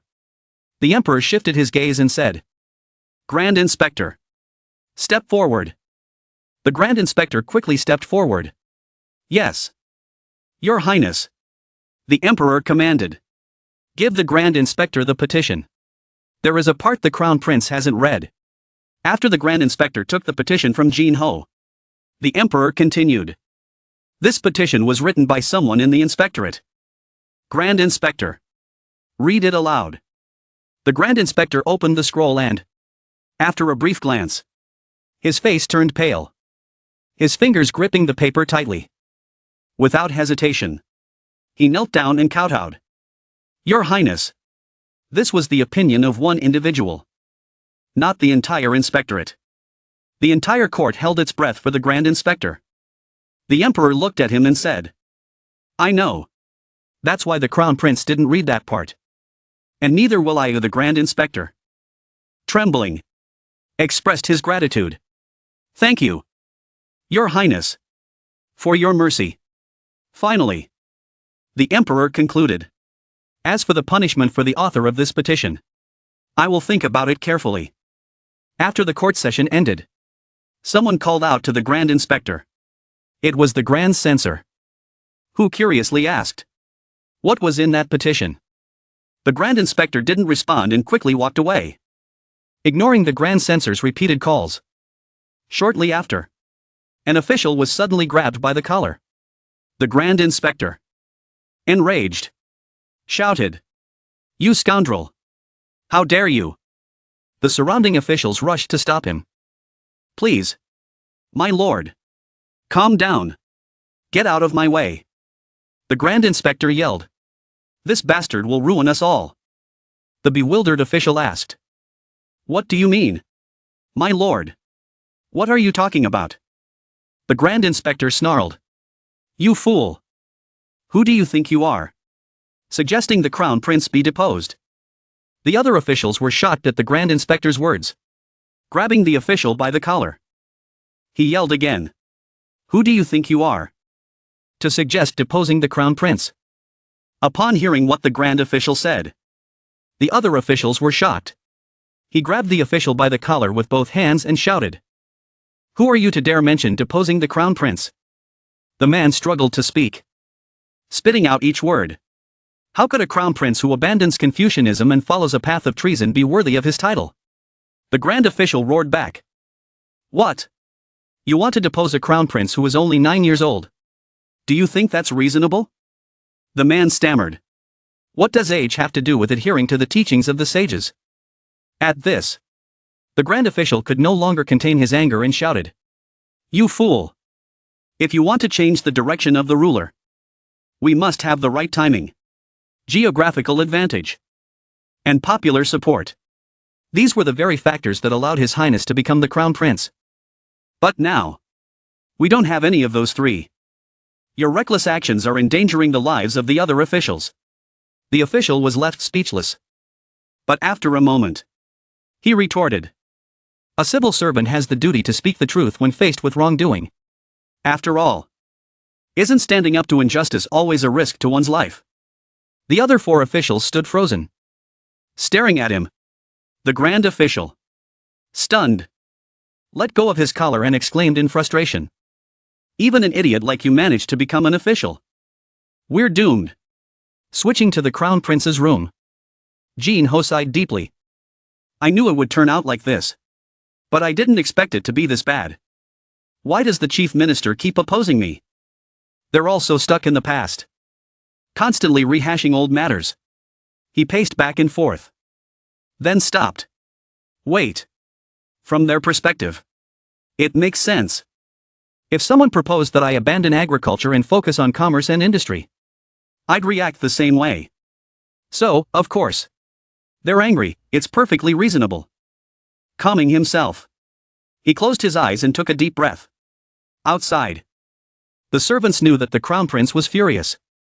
Do they really think they're the only ones who can write memorials? Do they think I don't know how to write one myself? Fuming, Jin Ho grabbed a pen and began writing meticulously, one word at a time, determined to retaliate. "Fine. I'll show them. I'll show them what humility really means." Who knows how much time had passed when a certain official stood there, dumbfounded. "Wait. Aren't you the eunuch from the Eastern Palace? What are you doing here so early?" He glanced suspiciously at the pile of documents the eunuch had brought with him. "What is all this?" When the eunuch explained that all of the documents were written by the Crown Prince, the official was stunned. "All of it?" "Yes," the eunuch replied. The official looked at the stack of memorials and felt pity for his own fate. "So, I guess we won't be going home today either." After the stack of memorials was brought to the court, the emperor couldn't stop laughing. Who would have thought the boy would write a memorial right away? Truly my son. But I can't stop him now. This is the first time I've read such a surprising memorial. He then turned to the chief minister and said, "Lan Ji-chin, you should read it too." Deng Hong was not too pleased but had no choice but to accept it. "Yes, Your Majesty," he replied, and reluctantly opened the memorial. His displeased expression piqued the curiosity of the Grand Censor and the Grand Inspector. At that moment, The emperor ordered the head of the Board of Revenue. Send the Crown Prince's memorial to the Minister of Revenue to read aloud. Once the memorial reached the Minister of Revenue, the emperor instructed him to read it out loud for everyone. Although the minister was at a loss for words, he could only follow the emperor's command. He calmed himself and began to read. I am Crown Prince Hyung and also a loyal subject to your majesty. I humbly submit this memorial. Several ministers have criticized and accused me of following legalism, using the downfall of the Qin dynasty as an example. However, the Qin dynasty did not fall because of legalism. It fell because Qin Shi Huang and his officials lost the people's support. They plundered and killed the innocent. How could such an empire not collapse? Nevertheless, it was also the philosophy of legalism that made the Qin dynasty the most powerful empire during the Warring States period. And to this day, the principles of legalism still exist in the most fundamental laws. Why do you think that is? There is a saying. A great tree stands tall against the wind because its roots are strong and deep. The governance of a country is like cultivating the way of the Tao. For our nation, which is just beginning to take root, to grow into a great tree, I believe we must accept various ideologies to ensure our roots grow deep and wide. Is Confucianism the only ideology we need to follow the noble will of the sages? When the Minister of Revenue finished reading, all the officials were left speechless. The chief minister secretly showed a look of disdain. At that moment, the emperor smiled and said, "Isn't my son brilliant? The Crown Prince's memorial is certainly surprising, but I believe there is much in it for us to reflect upon. Therefore, I want to hear the opinions of the ministers. Think carefully about this memorial and give me your answers." The entire court simultaneously replied, "By your majesty's command." A few days later, Jin Ho was walking with the eunuch. Deep in thought, now that I've said everything I wanted to say, I feel much more at ease. Not far away, there were loud shouts, "Minister, wake up, minister!" The minister lay collapsed on the ground, unable to even open his eyes. "I surrender." The eunuch, in despair, pointed at the pile of memorials. "There's no time for you to lie here. Sir, can't you see the mountain of memorials waiting for you?" The minister wailed in agony. "Just kill me now." As Jin Ho passed by and saw the scene, he thought to himself, the problem is that both sides keep submitting memorials. Just as I expected, if I want public support, I have no choice but to make more people realize the benefits of smallpox inoculation. Only when people trust these new methods will I have a chance to introduce new techniques and policies. Just a little more time. I just need to wait for the right opportunity. With that, he turned away, leaving the minister behind, lamenting his fate. A few days later, during a court session, someone reported that in areas where smallpox inoculation had been carried out, only a very small number of people had contracted the disease. Upon hearing this, a suggestion was immediately made to extend the inoculation to other regions. The emperor responded with interest. "Good, then let's expand the smallpox inoculation to other districts." However, another official spoke up, "But there have only been a few cases so far." At this point, the chief minister interjected, "Your Majesty, in my humble opinion, it is too early to expand based on just a few cases. Furthermore, isn't the inoculation just using disgusting cowpox pus? We should observe for a longer period." The emperor agreed with him. A few days later, the emperor addressed the court.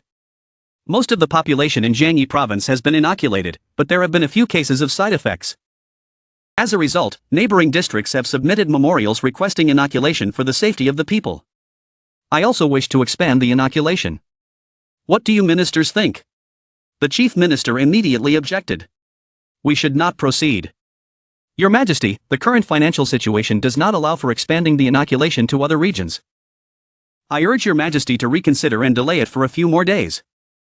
Another minister reported, "There are rumors that wealthy families in certain areas, having heard of the effectiveness of inoculation, have donated their cattle for this purpose. Furthermore, more and more memorials are requesting permission for inoculation." Hearing this, the emperor said, "Then we should not delay any longer. Ministers, prepare to expand inoculation across the country." Once again, the chief minister was the first to object. "Forgive me, your Majesty, but for many reasons, it is not possible to expand nationwide." The emperor, visibly displeased, demanded, "Explain your reasoning in detail." The chief minister responded, "Winter is approaching, which makes it very difficult to manage the budget and expenditures." The emperor, irritated by the financial excuse, said, "We can simply collect money to buy cattle from the wealthy families. Moreover, many people are willing to contribute funds for us to purchase cattle. So, what exactly is the issue?" The chief minister stubbornly insisted. But, Your Majesty, if we collect funds from scholars and officials, they will strongly oppose it. And, as I've mentioned, the effectiveness of the inoculation has not been fully proven. How can we inject this vile cowpox pus into the bodies of all our people? Furthermore, the ones performing the inoculation are nothing more than mere cattle herders. The emperor's hand shook with fury. Veins bulging as his entire body trembled with anger. He immediately shouted, "Lan Guichin! You despicable scoundrel!" Lan Guichin flinched and looked up in shock. At that moment, the emperor pointed directly at him and roared, "Shut your mouth!" Now, the entire court fell into dead silence. The ministers could only sigh in secret. The emperor, still breathing heavily in his anger, grabbed a scroll of memorials and shouted, "Do you know what this is? This is a report on smallpox inoculation in Hanyang. You keep insisting that inoculation is violent and effective. But among all the ministers standing here today, not a single one has gone without being inoculated. Not one. After inoculating yourselves and your families, you still dare to say it's not effective and refuse to expand it nationwide? You hypocritical two-faced cowards." Seeing the emperor so enraged, the officials immediately knelt down, banging their heads on the ground. "Your Majesty, we are guilty, we deserve to die." But the emperor only continued to scold them. "I don't want to see your faces anymore. Get out." Suddenly, the emperor stood up. "Fine, I'll handle this myself. I'd rather deal with this on my own. So you lot can shut your mouths." As they watched the emperor storm out in fury, the officials called out in panic, "Your Majesty!" They were terrified, crawling on the floor and shouting after him, their eyes wide with fear. Yun Hong, who had been shouted at by the emperor, still couldn't swallow his anger. One of the ministers, frustrated, turned to Lan Guichin. "How could you do this? Don't you know when to speak and when to keep quiet?" Lan Guichin remained silent, refusing to answer. This only made the other ministers even more frantic. "What are we supposed to do now?" One of the remaining ministers sighed. "What else can we do but perform the ritual of repentance? After that, we'll have to find a way to expand the inoculation across the country. It's the best course of action." With that, they all left the court, complaining as they walked. In the middle of this harsh winter. And now we have to perform the repentance ceremony. Most of them had already left. But Lan Guichin remained standing in his place, alone and deep in thought. After a long pause, he let out a heavy sigh. "I've lived too long. If things continue like this, it will be no different from the era of a tyrant. I must stop this. We can't let the political situation develop in this direction. If it does, we'll be repeating the reign of a tyrant. Just like in the time of King Taijiang." With a bitter expression, he left the court. "Even if it costs me my life, I have to stop this." Meanwhile, Jin Ho, after hearing the eunuch recount the events, calmly responded, "I see. So that's what father did." Then he asked, "And where did father go afterward?" The eunuch replied truthfully, "Your Majesty went to see the queen." Jin Ho's expression turned dark. "Shall we play a little trick on everyone while we're at it?" The eunuch, confused, thought he had misheard. "What, Your Highness?" But Jin Ho merely said, "Never mind. Don't you see? Trying to play psychological warfare right now is utterly pointless." The ministers had begun the repentance ritual. The Minister of Revenue, while laying out a mat, grumbled, "My knees are already sore. And now we have to perform the repentance ritual too? It's freezing out here." Suddenly, a frantic voice called out, "Minister of Revenue, sir." Startled, the minister asked, "What's going on? Why are you in such a hurry?" Panting heavily, the man replied, "The chief minister. He's writing a memorial accusing His Majesty." Upon hearing this, the Minister of Revenue felt as though lightning had struck his ears.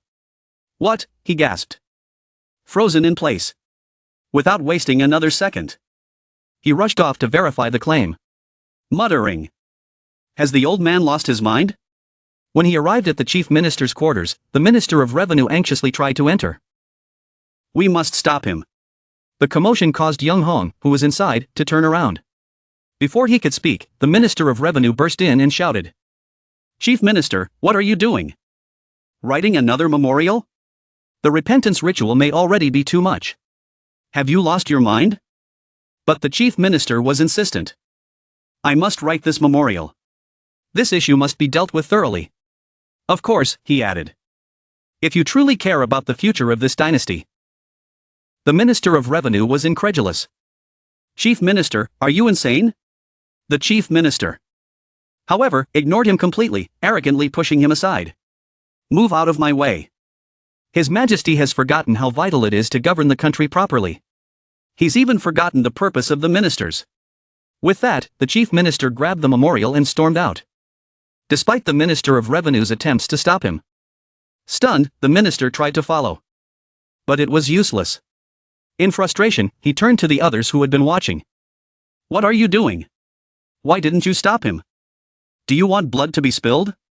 One of them replied, "I didn't stop him because I understand his reasoning. If one wants to be a scholar of integrity, one must stand firm on such matters." True to his word, Ing Hong took the memorial and submitted it to the emperor. Its contents were as follows. "I, Chief Minister Ryo Ing-yun, humbly present this memorial to your Majesty.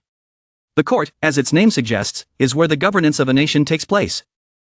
Thus, policies must always be considered carefully before being implemented. Moreover, consistency in policy decisions from beginning to end is of utmost importance in politics. If policies are inconsistent, how can the people trust the nation? Regarding the smallpox inoculation, your Majesty's decision has lacked consistency. Initially, we agreed to implement this method only in Hanyang to observe its effectiveness before considering nationwide expansion. Your Majesty agreed to this.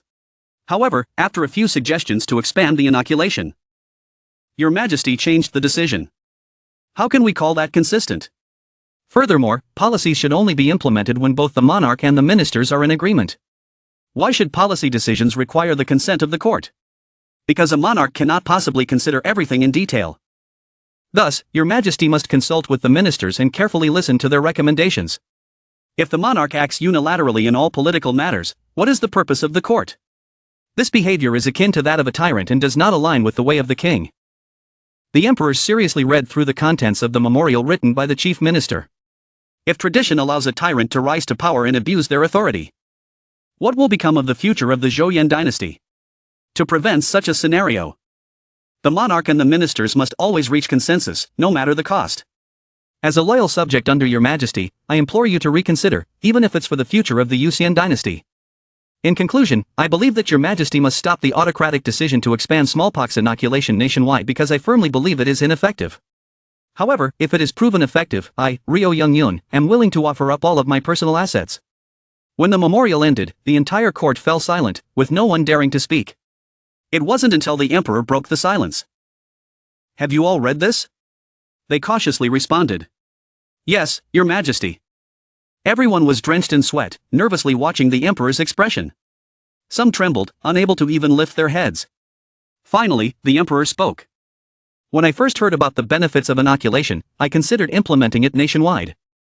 But I didn't do so. And why not? Because the chief minister believed it was too hasty. I thought he made a valid point. So I agreed. Now I want to ask the minister something." At this point, Lon Ji-chin averted his gaze, waiting for the emperor to finish speaking. The emperor's voice turned cold. "When have I ever ruled autocratically?" King Chun and Ion's face darkened, and the atmosphere in the hall became unusually cold. "I will ask you all again. When have I ever ruled autocratically?" The ministers sat like statues, barely breathing. Each of them knew this was a dire situation. Outside, the sunlight was bright, but inside the hall, the air was cold and oppressive. King Chun and Ion continued. "If a monarch only waits for the ministers to come to a conclusion and in doing so, misses the right opportunity, isn't he nothing more than useless?" As his anger reached its peak, the king slammed his fist on the table, causing a loud thud, and shouted, "Do you really think I'm ruling autocratically? For what purpose?" Cold sweat dripped from the foreheads of the ministers as they clenched their hands, trying to endure the tension emanating from the emperor. King Chun and Ion's fury had not yet subsided. "Let me ask you this. If a smallpox outbreak occurs in the areas where inoculation hasn't been administered, what will you do then? Will you wait until it spreads to the inoculated areas just to prove its effectiveness? How many lives will be lost while you wait to verify the results? Hundreds of people could die or become mentally impaired. Is it worth sacrificing them just because the effectiveness hasn't been fully confirmed yet?" Every word the emperor uttered expressed his deep concern for the people. Too many lives have already been lost due to a lack of vaccination. At this point, Lan Jiai-chin interrupted, Your Majesty, we too feel the pain of such sacrifices. But solidifying the governance of the nation is even more important. Besides, smallpox is not something new. As soon as Lan Jiai-chin finished speaking, King Chun and Ion's face flushed red with anger. His teeth clenched as he growled. You, Lan Jiai-chin, ignoring the emperor's growing irritation. Lan Jiai-chin continued. Therefore, I am certain that the number of lives sacrificed will be within an acceptable range. The important thing is to uphold the traditions of the Joseon court. King Chun and Ion, seething with rage, shouted. Do you dare claim that you are following the teachings of the sages? Before his fury could subside, a messenger hurried into the hall. Kneeling and bowing deeply. Your Majesty, there is an urgent matter. What's the rush? Speak. Please forgive me, Your Majesty. But smallpox has broken out in the Ion Dangpa district of Jeongcheon. The news left King Chun and Ion in stunned disbelief. His eyes widened in shock, unable to comprehend what he had just heard. Lan Jiai-chin, too, was left speechless, a cold sweat running down his cheek as his face contorted with unease. The king quickly issued a decree. Quarantine the Ion Dangpa district from the other regions immediately. Only allow communication between Ion Dangpa and Hanyang. The messenger responded. Yes, Your Majesty. Before exiting the hall, after issuing the urgent order, the king turned to Minister of Revenue and asked what measures are being taken to treat the disease. A minister responded. We have dispatched physicians to all areas of Ion Dangpa. The king nodded approvingly. Good. Ensure the patients receive proper treatment as quickly as possible. Understood, Your Majesty. At that moment, a small figure came running in, gasping for breath. It was the Crown Prince. Father, may I speak with you? Hearing his son's voice, the king was a little startled. Yang continued. May I come in for a moment? The king hesitated but eventually allowed him in. I heard that there's been a smallpox outbreak in Jeongcheon and that we'll be sending physicians there to help. Right? The king replied gently. Yes, we just discussed that. Still panting. Yang suggested. In that case, why don't we call upon additional people from Hanyang to help the physicians in Jeongcheon? Before the king could respond, Lan Guichin immediately objected. That would be too reckless. Yang, not backing down, continued. The physicians will be occupied with treating the sick, so they'll need runners to assist them. However, if we use people from Jeongcheon who haven't contracted the disease, there's a risk the illness could spread even further.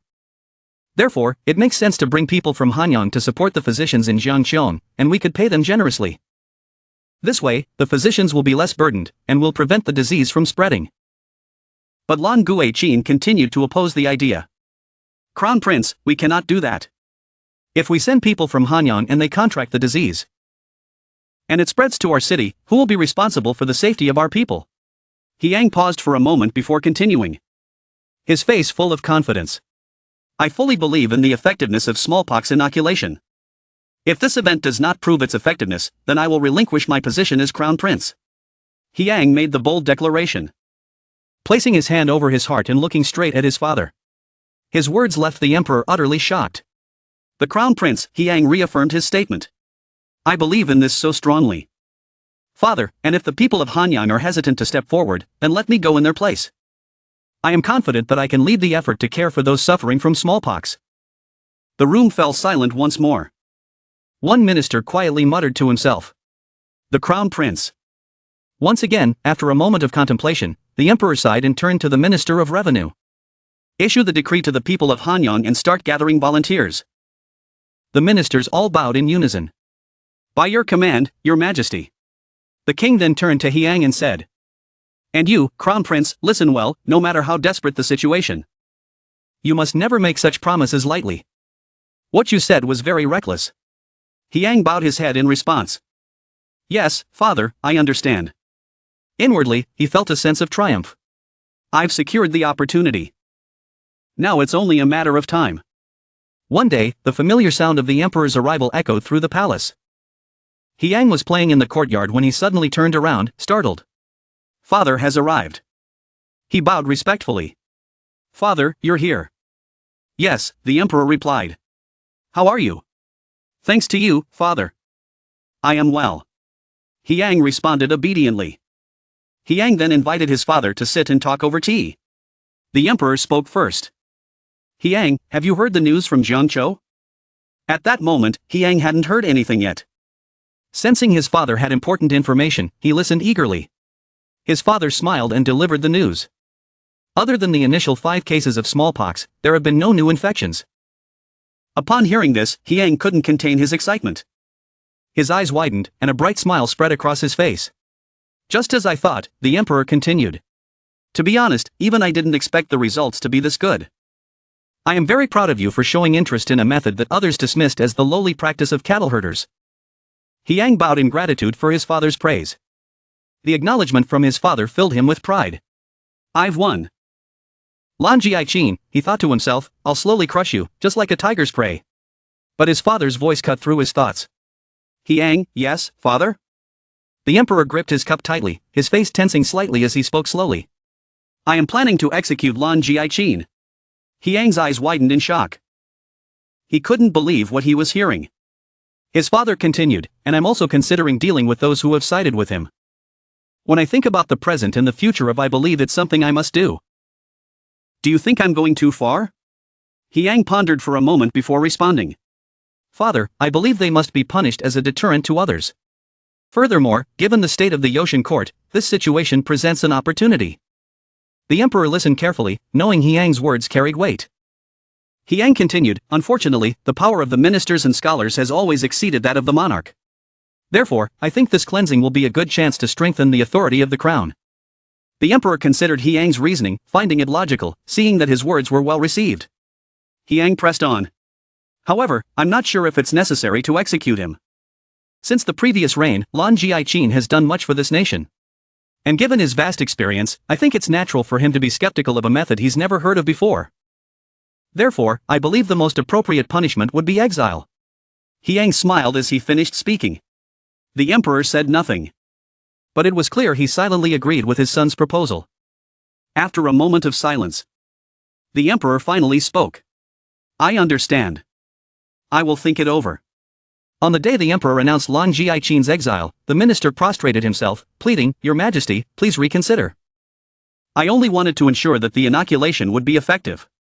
But the emperor, enraged, ordered him to be silent. Even now, you're still trying to talk your way out of this? Several other ministers bowed and pleaded, Your Majesty. Perhaps Chief Minister Lan Jiaqin was wrong. But everything he did was out of loyalty to the nation. Please reconsider, Your Majesty. Their words only made King Chung and Ion angrier. If you keep up this nonsense, I will assume you're all in league with that hypocrite. Don't test my patience. One of the ministers, undeterred, continued, Your Majesty, to accuse an innocent man is unjust. In matters of state, the king and his ministers must reach a consensus. Just as the sages taught, the agreement between the king and his ministers is the fundamental principle of the monarchy. The emperor sneered and then exploded with rage. His face turning red as he pointed at the ministers kneeling before him. You're all truly wicked, such hypocrisy. Are you telling me you're opposing my decisions because you follow the teachings of the sages? Really? Is it not simply to satisfy your own greed? What you want is not agreement between the king and his ministers. You want me to be a puppet with no real power. At this point, Lan Jiaqin, under extreme pressure, raised his head to defend himself. Your Majesty, I never intended. Suddenly, a man dressed in purple robes stepped forward from the crowd and spoke. Your Majesty, Jin Mu of the Royal Guard awaits your command. The emperor ordered, Jin Mu, take these hypocrites and throw them into the dungeon. Lan Jiaqin, along with the Grand Inspector and Grand Censor, must be imprisoned. Upon hearing this, the corrupt officials were left stunned, even as they were being dragged away. They pleaded, Your Majesty, this goes against the teachings of the sages. This is the result of smallpox inoculation. The member of the censorate who had previously suggested deposing the crown prince was found guilty of treason, shackled, and exiled 1 mile away for attempting to mislead the monarch with outdated and obsolete ideas. The families of Lan Jiaqin, the Grand Inspector, and the Grand Censor were demoted to commoners.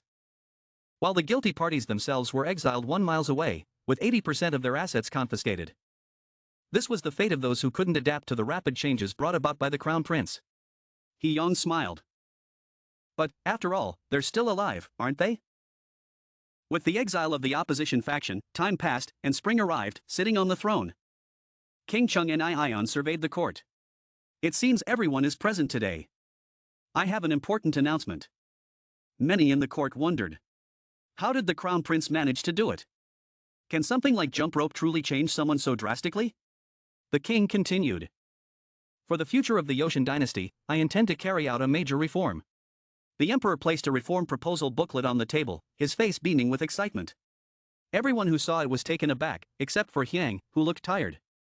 So, it's finally starting, he thought, his expression difficult to read. A few weeks earlier, while Hyang was sound asleep, he heard a voice outside his door. Hyang, are you asleep? Recognizing his father's voice, Hyang slowly sat up. No, father, come in. His father replied. No need. I just want to borrow the user chart from your presentation. Hyang responded.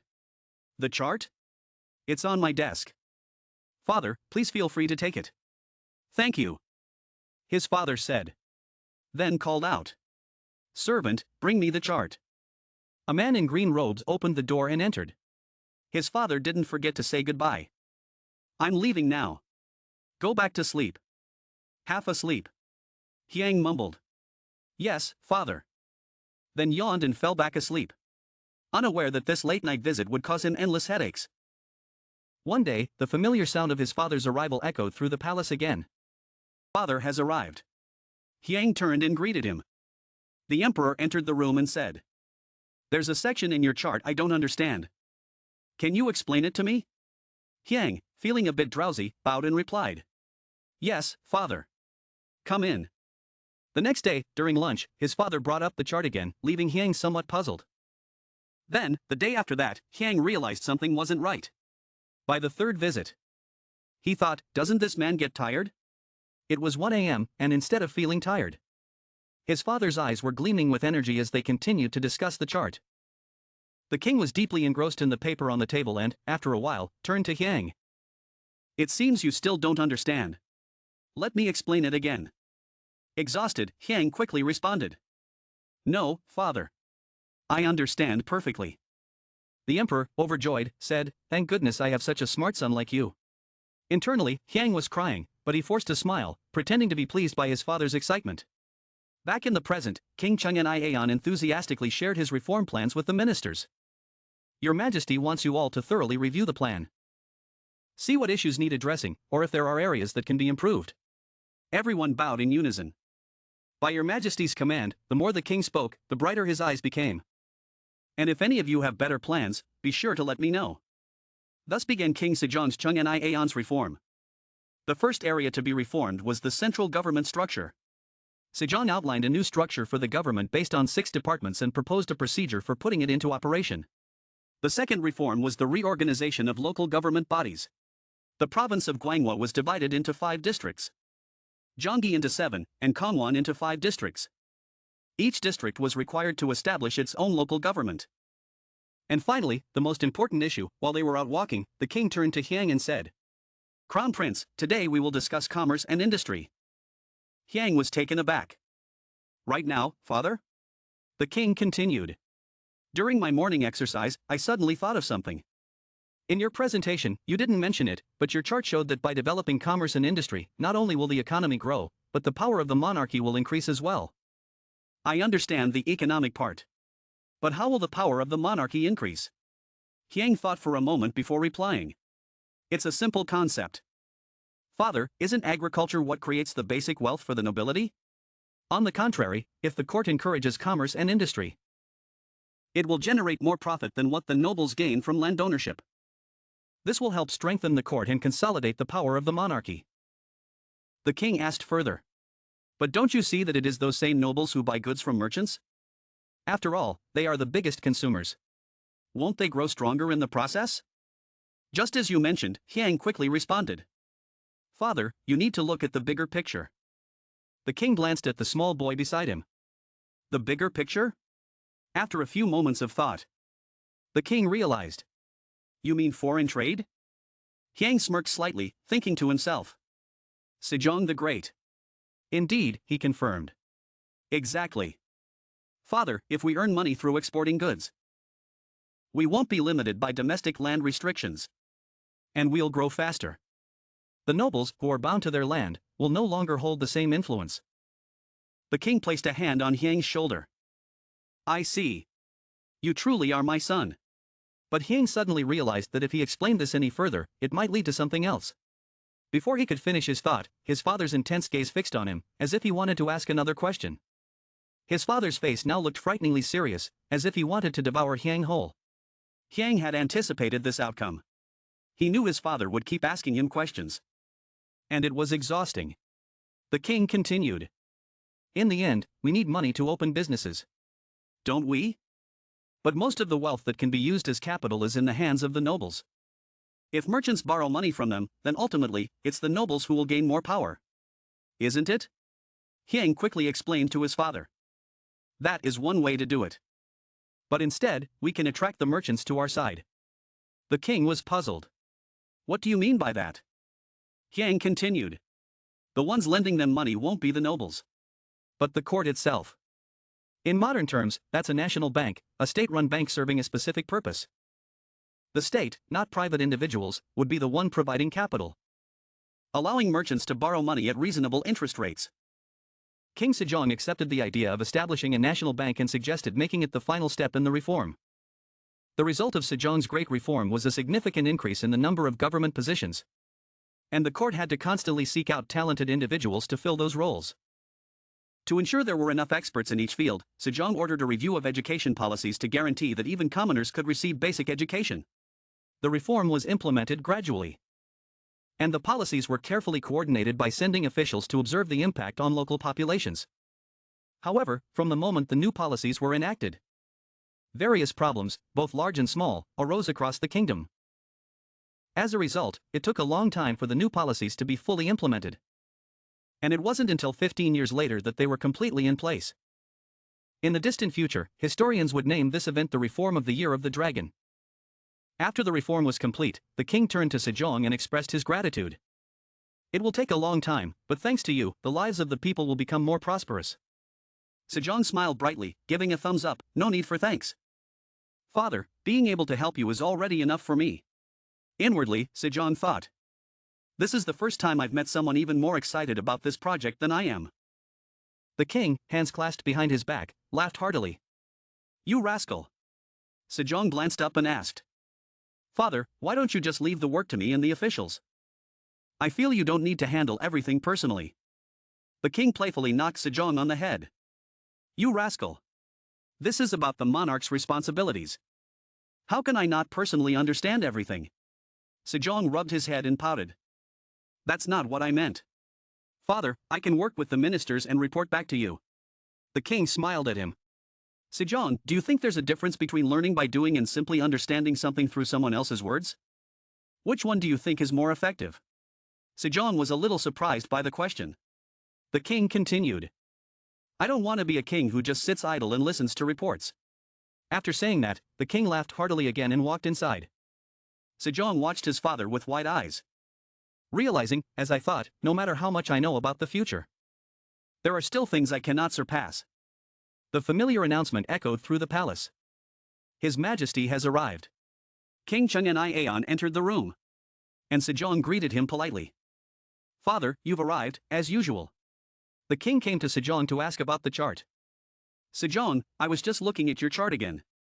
And there's something that has me curious. Hearing the words, chart, Sejong immediately became terrified. This time, he didn't hold back and quickly said. Father, I just want to rest. Please, let me rest for a bit.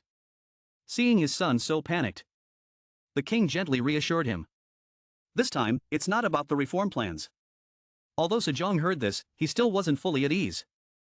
His face clearly showing his concern. What is it, father? His father continued. In your presentation, you mentioned several policies. But I want to know why you didn't talk about the military at all.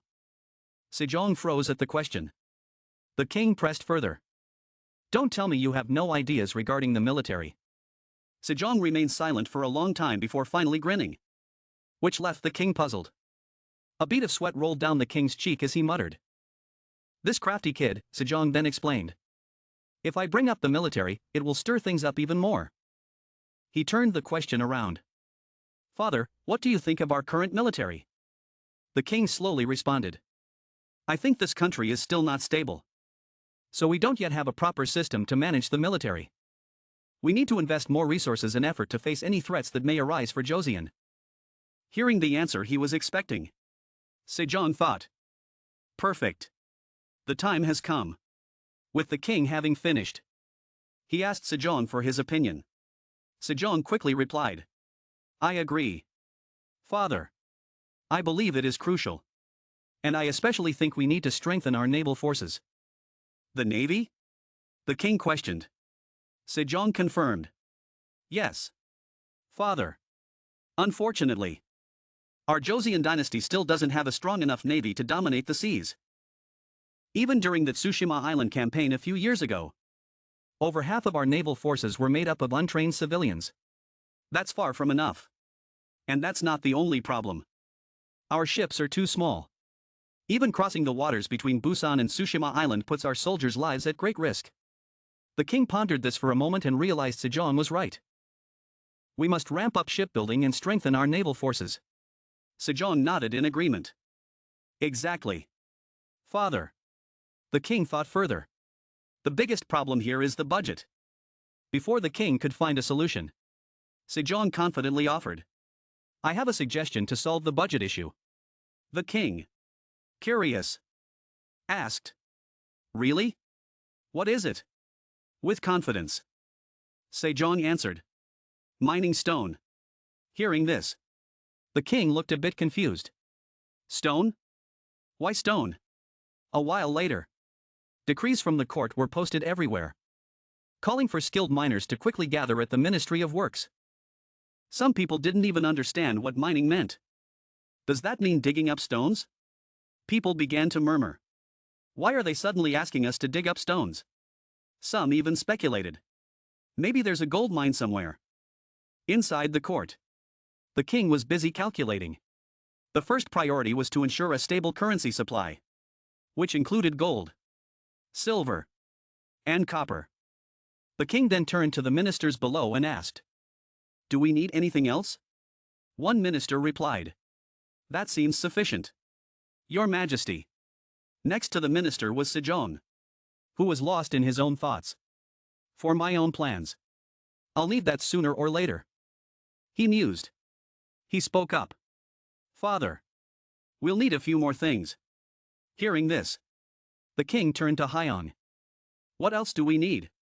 Hyong quickly responded, listing a few minerals. Iron, sulfur, limestone, and a material called coal. The king, curious about this new term, asked, what is coal? Hyong launched into a detailed explanation. Coal is what remains after trees are burned and compressed into rock over time. It burns hotter and more efficiently than wood. If we use coal instead of wood, we can avoid deforestation. Hearing about this new resource, the king became very interested. Really? That's excellent. But what do you plan to use limestone for? Hyong continued. Limestone is essential for construction and iron smelting. The king questioned further. Construction? How can limestone be used for building? Hyong, a little unsure, responded. Forgive me, Father, but I still need to research that further. However, it's a very common mineral, so gathering it should be easy. At this moment, Hyong was recalling modern knowledge.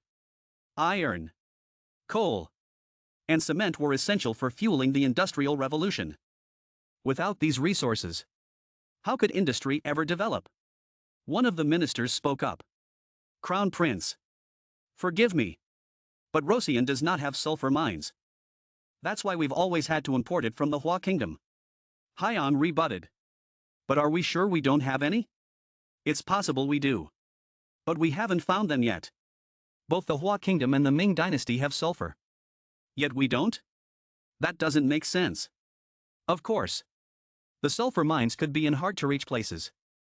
However, the most important use of sulfur is in making gunpowder. For national defense, it's the most crucial material.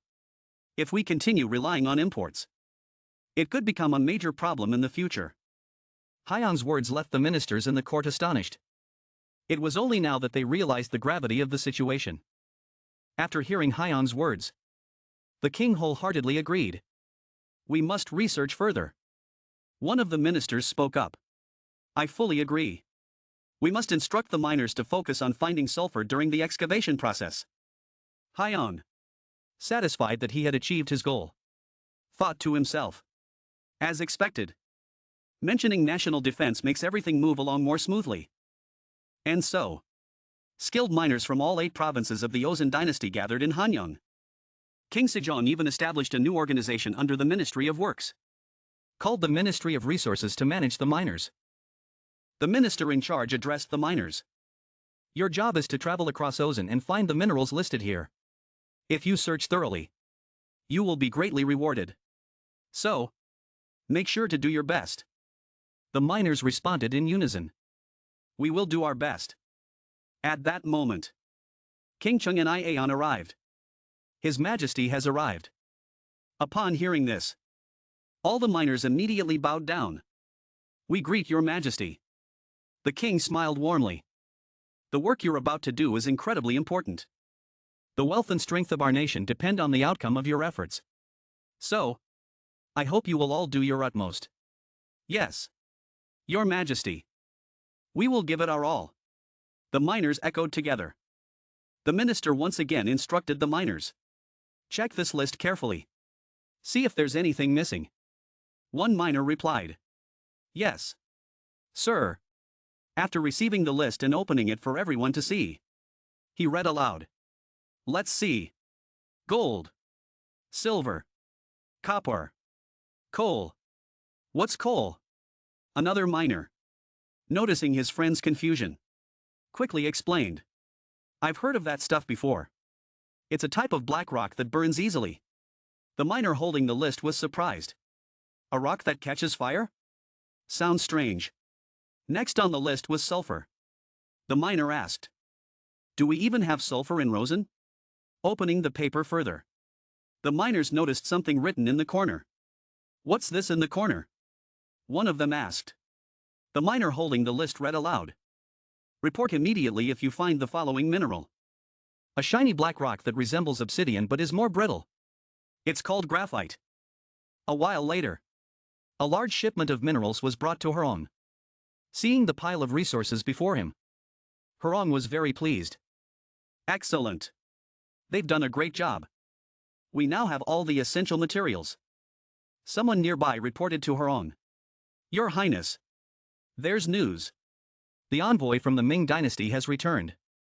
Overjoyed, Hurong exclaimed. Ah, finally. They've returned. Inside the court, a table full of books and papers was placed in the center of the room. These are the gifts from the envoy. Your Majesty. One person announced.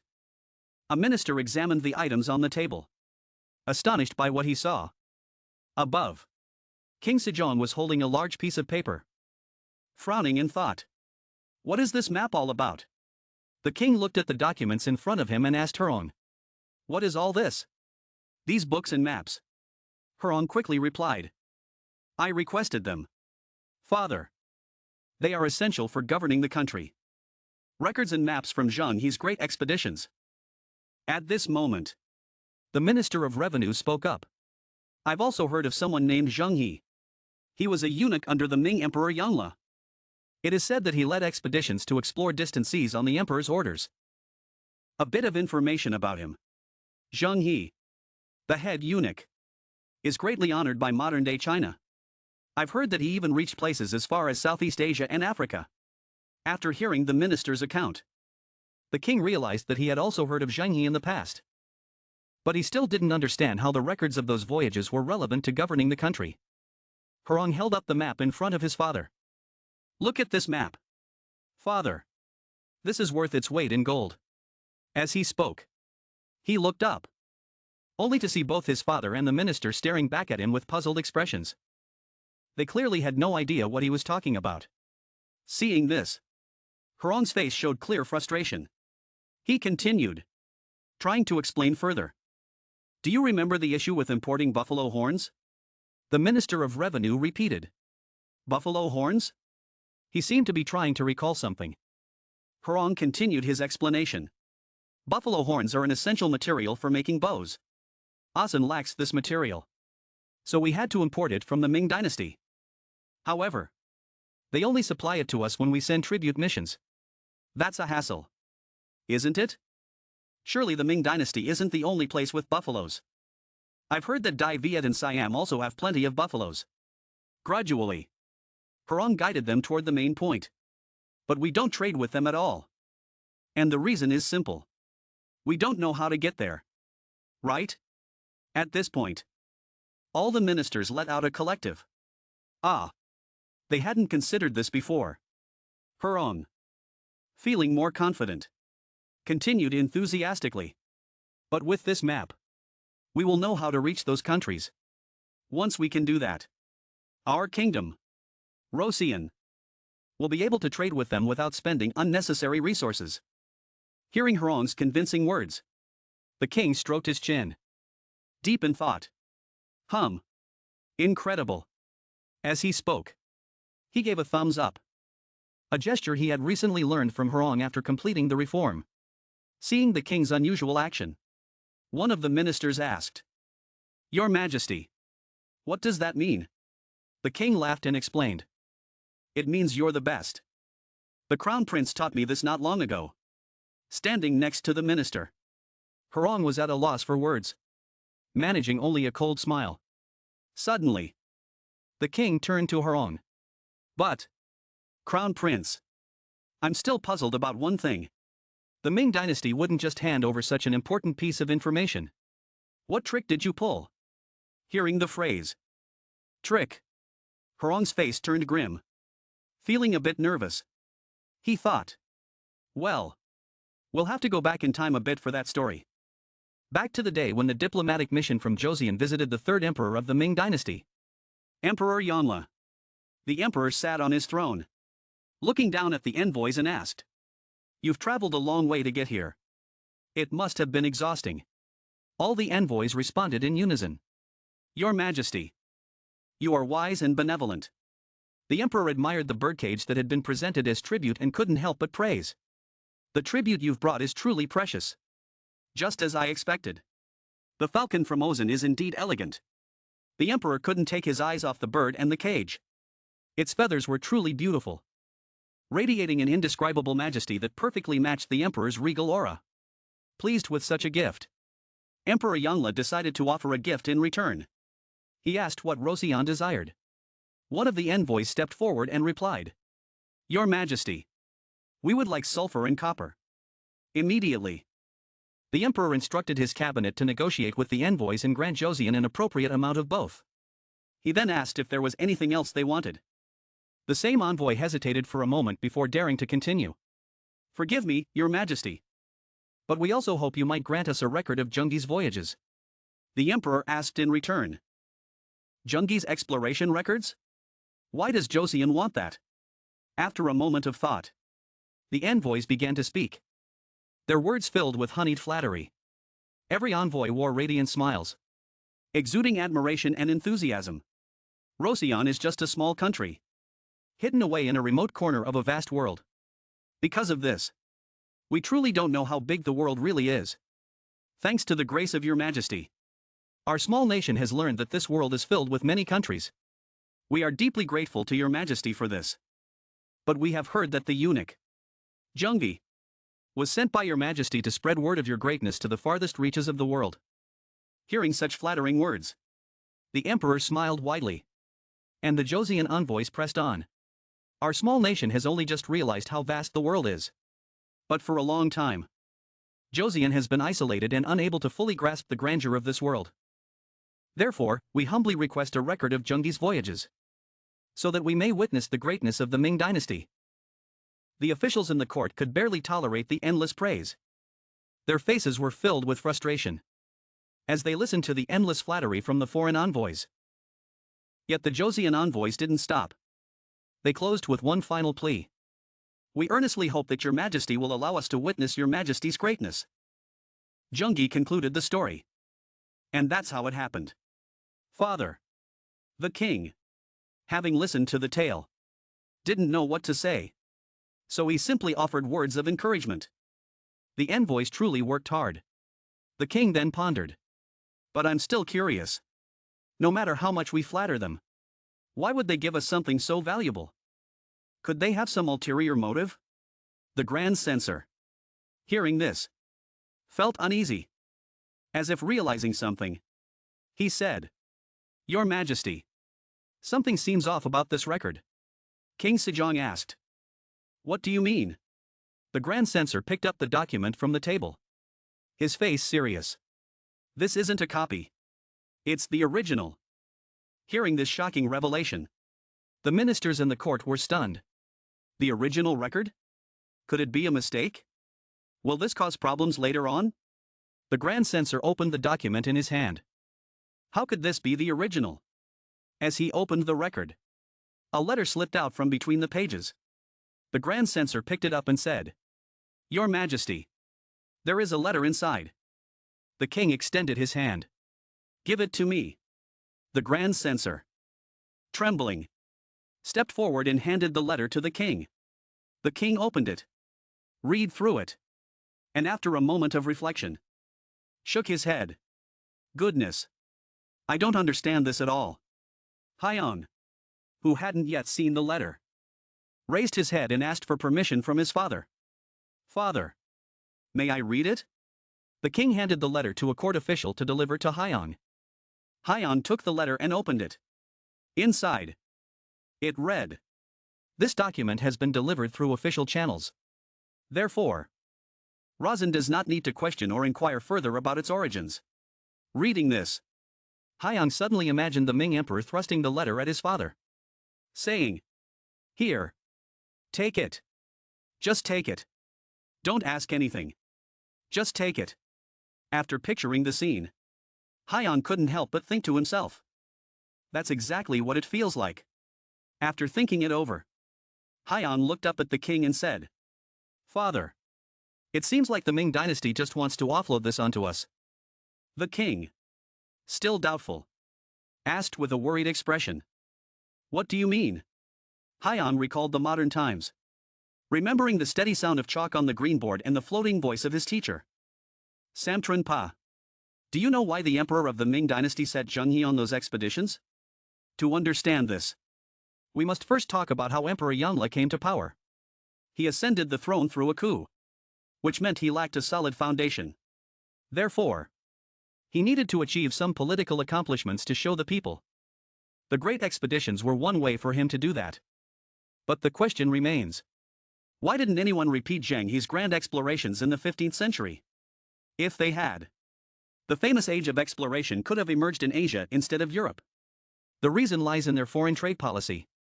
It wasn't true trade but a tribute system. Under this system, those who offered tribute had to be rewarded with something in return. However, the tribute system wasn't profitable with distant countries. When they sent ships out to sea and back, they had to reward the contributors and repair ships. If a ship was damaged in a storm or lost, they even had to build new ones. This was costly.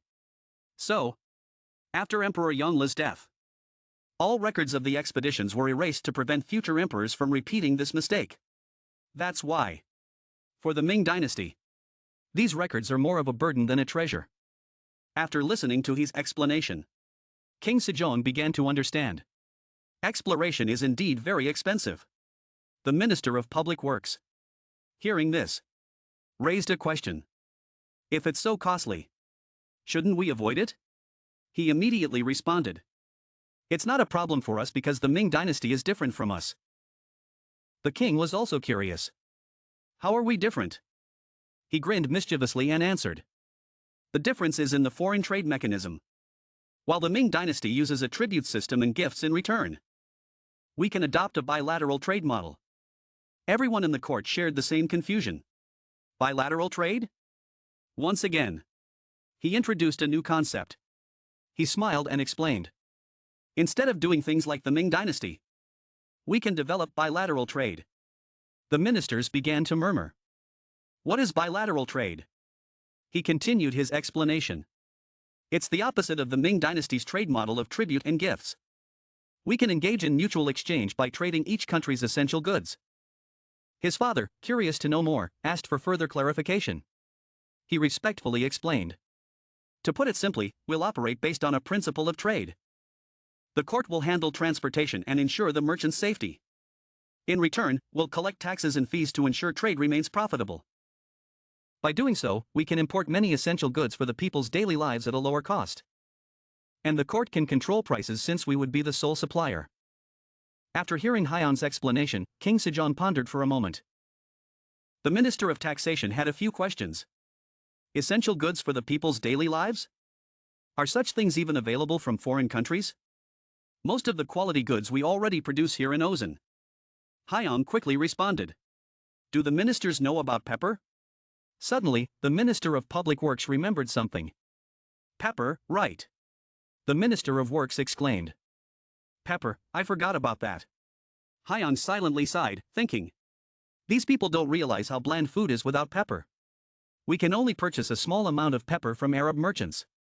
Which is why it's extremely expensive. Another minister had some concerns. But do we need to import it from abroad?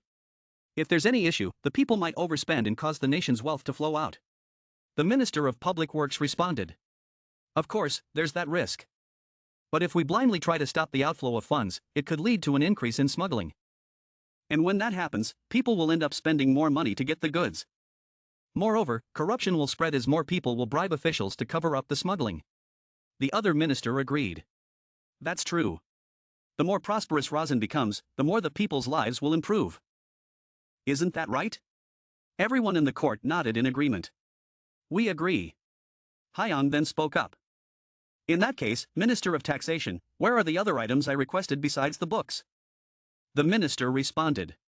They're in storage. Hyun politely asked his father. Father, may I bring these items into the East Palace? King Sejong immediately agreed. And after counting a few chests, the Minister of Taxation added. There are still 20 more chests left. Hyun was surprised and said. Oh, really? Hyun opened one of the boxes and remarked. There's more here than I thought. Curious. The Minister of Taxation asked. What is it? Hyun quickly replied. Sugar. The minister asked again. Sugar? Cane sugar? Hyun once again recalled his teacher. Samcheonpo, who had said. During the Joseon period, sugar was a valuable ingredient for cooking.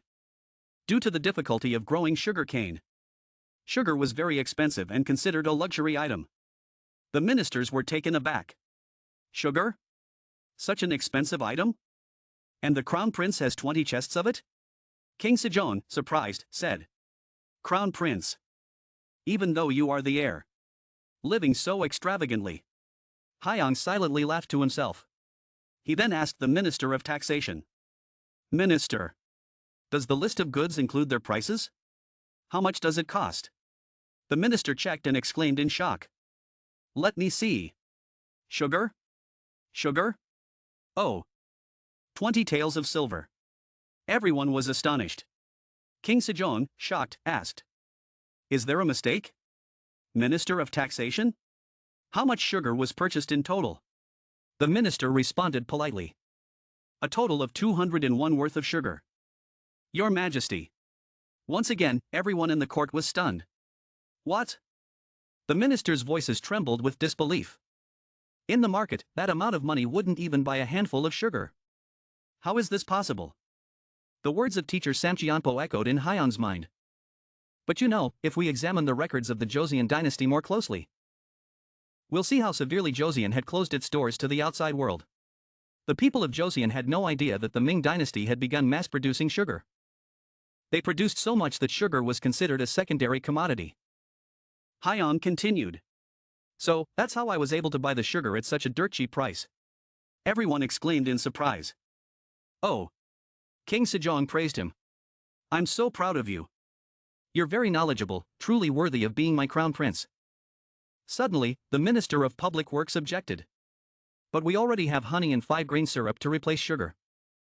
Therefore, we don't need to rely on foreign products. Another minister spoke up. Minister, your reasoning is flawed. Honey is hard to find. And 5-grain syrup depends heavily on the annual crop yield. Instead, isn't it better to rely on foreign products? Why choose the harder path when there's an easier one available? The two ministers stared at each other. sparks flying between them. The other minister continued. This isn't about choosing between hard or easy. If we keep importing, Joseon will become dependent on foreign countries. Even so, are we just going to sit back and let smuggling run rampant? Hyan interrupted their debate. I want to ask the ministers. Has anyone here ever tasted cane sugar before? Everyone looked confused. What? One by one, they began to answer. One said they had tried it once. Another mentioned tasting it once after passing the state exam. Some even admitted they had never tasted it at all. Hyan sighed deeply and muttered to himself. Our Joseon is really poor, isn't it? King Sejong overheard him. What did you just say? Hyan quickly replied. Oh, nothing, father. He then changed the topic. I have a suggestion that I hope father will accept. Since we've recently acquired a large amount of sugar, why don't we share a portion of it with the court officials and use it as a reward for palace servants? The ministers began murmuring. Using sugar as a reward? Hyan continued. Yes, I believe it's important to recognize and reward those who have consistently placed the nation above all else and devoted themselves fully. Soon after, palace servants and court officials began receiving sugar as a reward. Not long after, all the ministers agreed to sell off the sugar stockpile. A few days later, while the king was leisurely enjoying his sugar with great pleasure, Hyan suddenly ran in from outside. Father is calling for you, he said. Seeing the crown prince enter, the king, who hadn't yet swallowed the piece of sugar in his hand, was slightly startled. Oh, crown prince, you're here already? Noticing his father eating sugar again, Hyan shouted. Father, you're eating sugar again. Look, your belly is getting bigger. The king, not willing to back down, replied. I was just about to skip dinner. Hyan continued to argue with his father. What if you get diabetes? His father helplessly exclaimed. I already know. Goodness. The two of them were locked in a never-ending argument over the king's sugar addiction. Just then, a voice from outside interrupted. Your Highness. The ministers have arrived. The king had no choice but to pause the argument with his son. Clearing his throat, he called out. Let them in. The doors opened, and 3 ministers slowly stepped inside. Each one moved with great dignity. Their faces serious, and their aura unlike that of ordinary people. Hyan turned to look. Wondering, who are they? This was the first time he had met these men. Once the ministers were all present, the king began to speak. As you all know, the left minister has just retired to his hometown. After the previous incident, several high-ranking positions have remained vacant. I have now made my decision regarding these appointments. Turning to Hyan, he continued. This is probably the first time the crown prince is meeting you all. So why don't you introduce yourselves?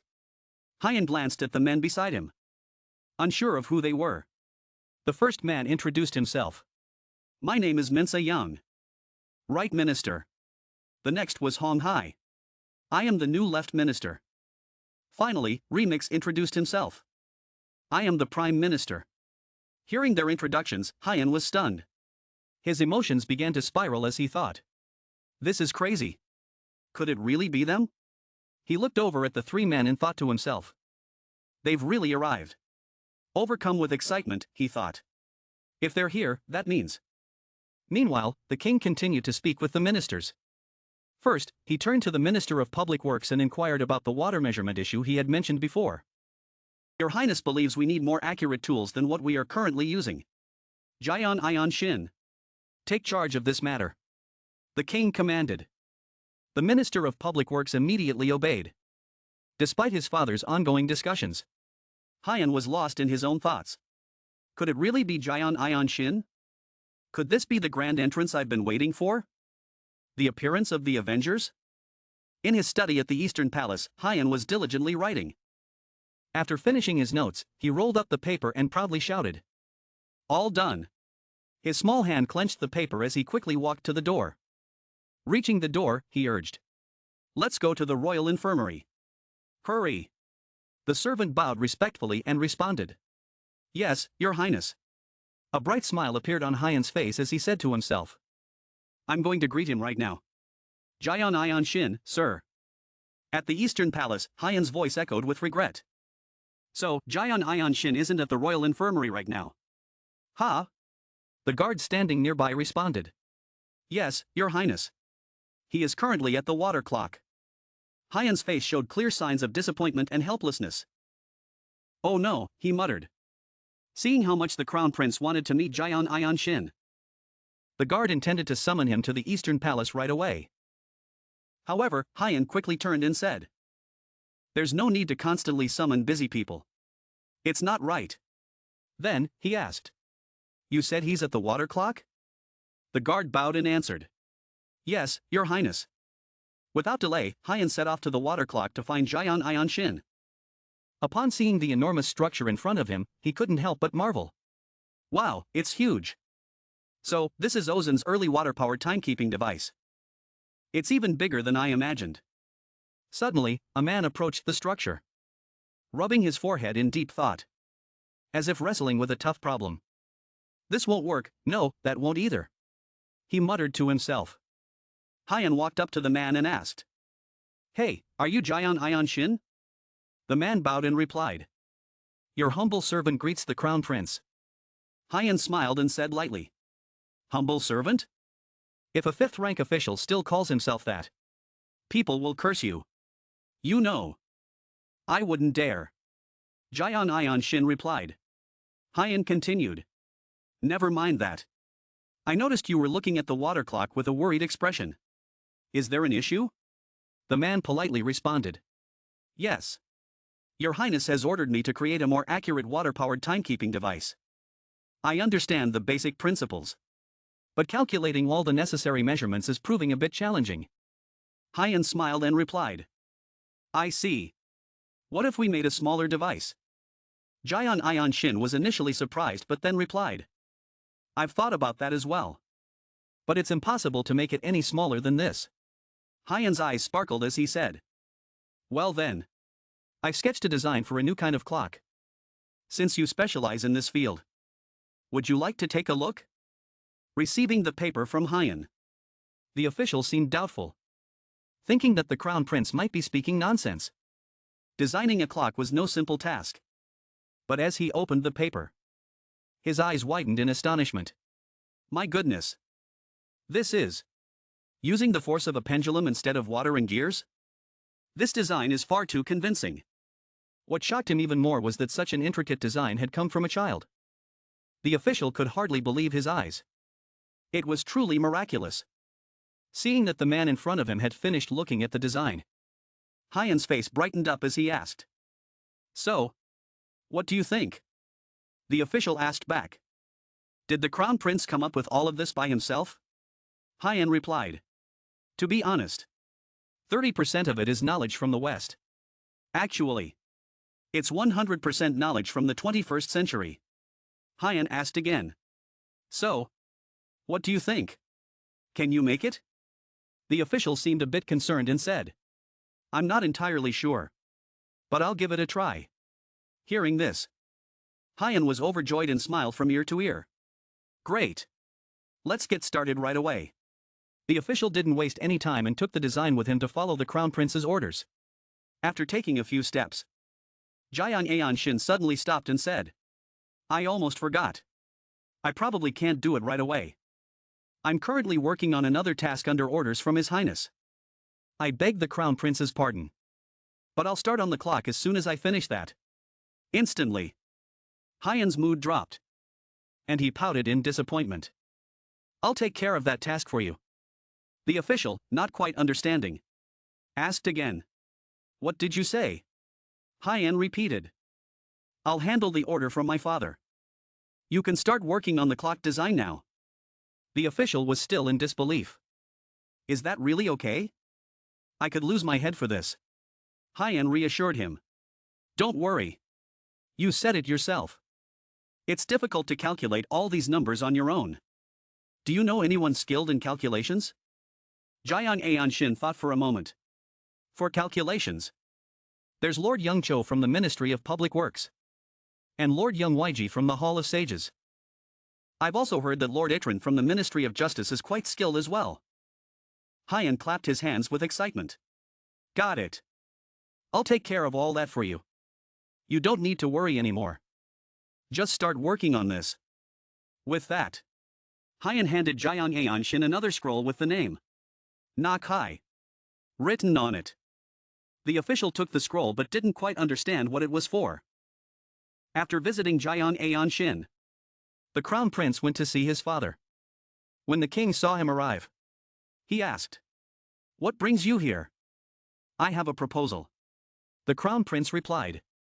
The ministers, hearing that the crown prince had yet another proposal, had mixed feelings. Most of them, however, broke into a cold sweat, filled with worry and shock. The crown prince always gave them headaches. Without hesitation, Hyan stated his request.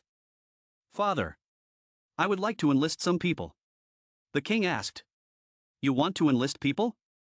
Hyan continued to explain. "I need to use Lord Dengcho from the Ministry of Public Works, Lord Dung Easy from the Hall of Sages, and Lord White Trio from the Ministry of Justice." The ministers couldn't help but express their surprise. "My lord." Hyan wasn't done yet and continued. "I also need some skilled craftsmen from the military, and Lord Jiang Aonshin from the Royal Infirmary." The Minister of Public Works quickly interrupted. "Your Highness, those people." The king turned to the minister and asked, "Why are you so surprised? Is there a problem with these people?" The minister hesitantly replied, "No, Your Highness. Please forgive me. But all of these individuals are key talents in their respective departments. Without them, handling state affairs will become very difficult. I understand that what the crown prince wants to accomplish is important, but national matters take precedence." The king turned to Hyan and asked, "Explain to me why you need these people." After a moment of thought, Hyan replied, "I want to invent some things that will help make Ozen stronger." His father was curious, so Hyan clarified, "I have several inventions in mind that could further strengthen Ozen. Right now, I have about 10 designs already drawn up in my study at the Eastern Palace. But they're only the basic structures.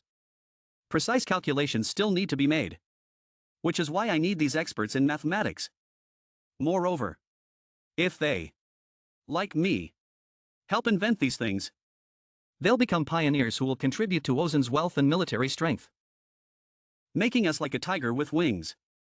Seeing Hyan's confidence, the king was slightly puzzled. Really?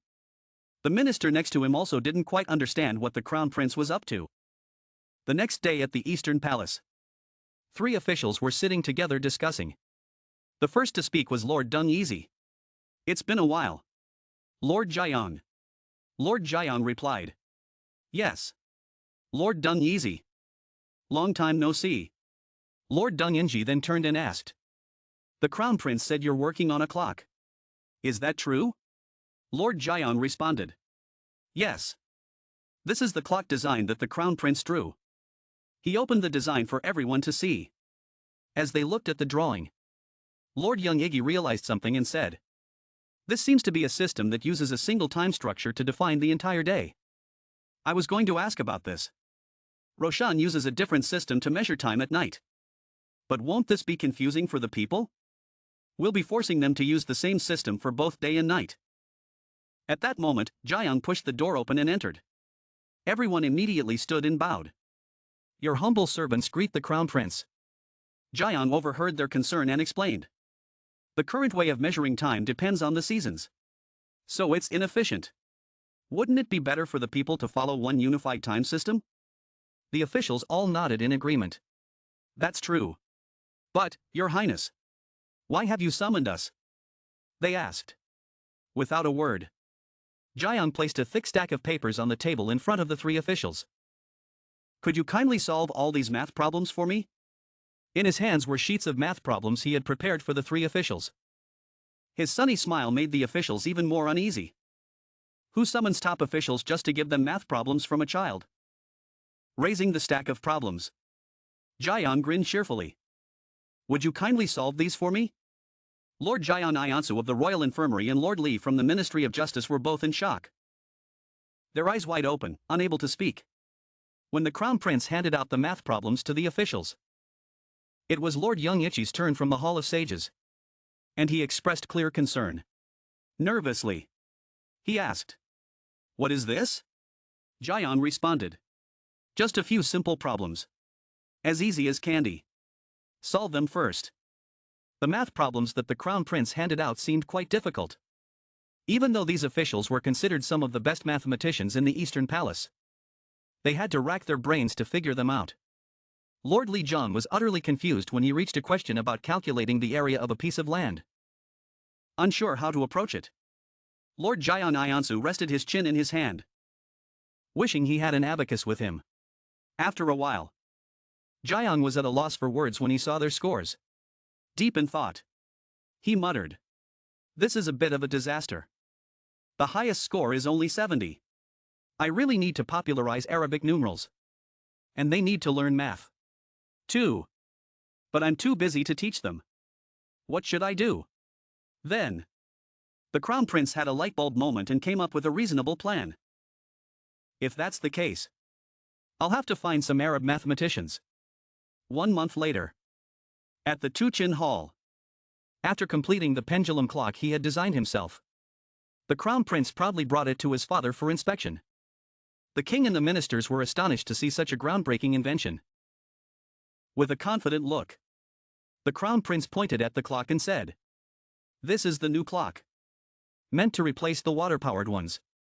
This clock will not only be placed in the palace but also in all 6 ministries. That way, everyone in Ozen will be able to tell the time." The king approached the clock with a big smile and said, "That's right." He immediately ordered the Minister of Public Works, "Begin installing this clock in the palace and the 6 ministries." The Minister of Public Works responded loudly, "Yes, Your Highness." The other ministers, seeing this, were also filled with joy and whispered to one another, "The Crown Prince has invented something remarkable again." As expected of the Crown Prince, life will be much more convenient from now on. However, this was just the beginning of a nightmare. After some time using the new clocks, the ministers, who were not yet accustomed to the new system of time calculation, started arriving late to their meetings at Tuchin Hall. This made the king very frustrated. When they finally arrived, the king pointed at the clock and asked the ministers, "Minister of Personnel, Minister of Household, what time is it now?" Both ministers, feeling ashamed, wanted to cry as they hurriedly apologized and begged for forgiveness from the king. In another scene, at the Ministry of Rights, the head of the ministry was also furious with his subordinates. "Why haven't you finished the tasks I assigned yet?" His subordinate could only bow his head and plead, "Please forgive me, my lord. I beg for a little more time." The head of the ministry continued to scold, "How is it still not done? Didn't you say it would be finished by 5 p.m.? The subordinate had no response and could only apologize again. "I'm terribly sorry, my lord." Over at the Ministry of Public Works, the head was also angrily shouting at his officials, "When will this report be finished?" The terrified officials responded, "If you allow us, we will work until 7 p.m. to complete it." But the head of the ministry glared at them and raised his voice, "Are you serious? It's 7 a.m. now, not 7 p.m. Are you all being lazy?" The officials quickly replied, "No, my lord. We wouldn't dare." The head then turned away coldly and said, "You all graduated from the military academy, but you're this slow?" Outside, at a tavern near the Eastern Palace, the commoners were also in disarray. "This newfangled clock is a curse. Who came up with this weird invention? I want to find them and give them a beating." One man, clearly frustrated, shouted, "That useless Minister of Public Works. I want to resign."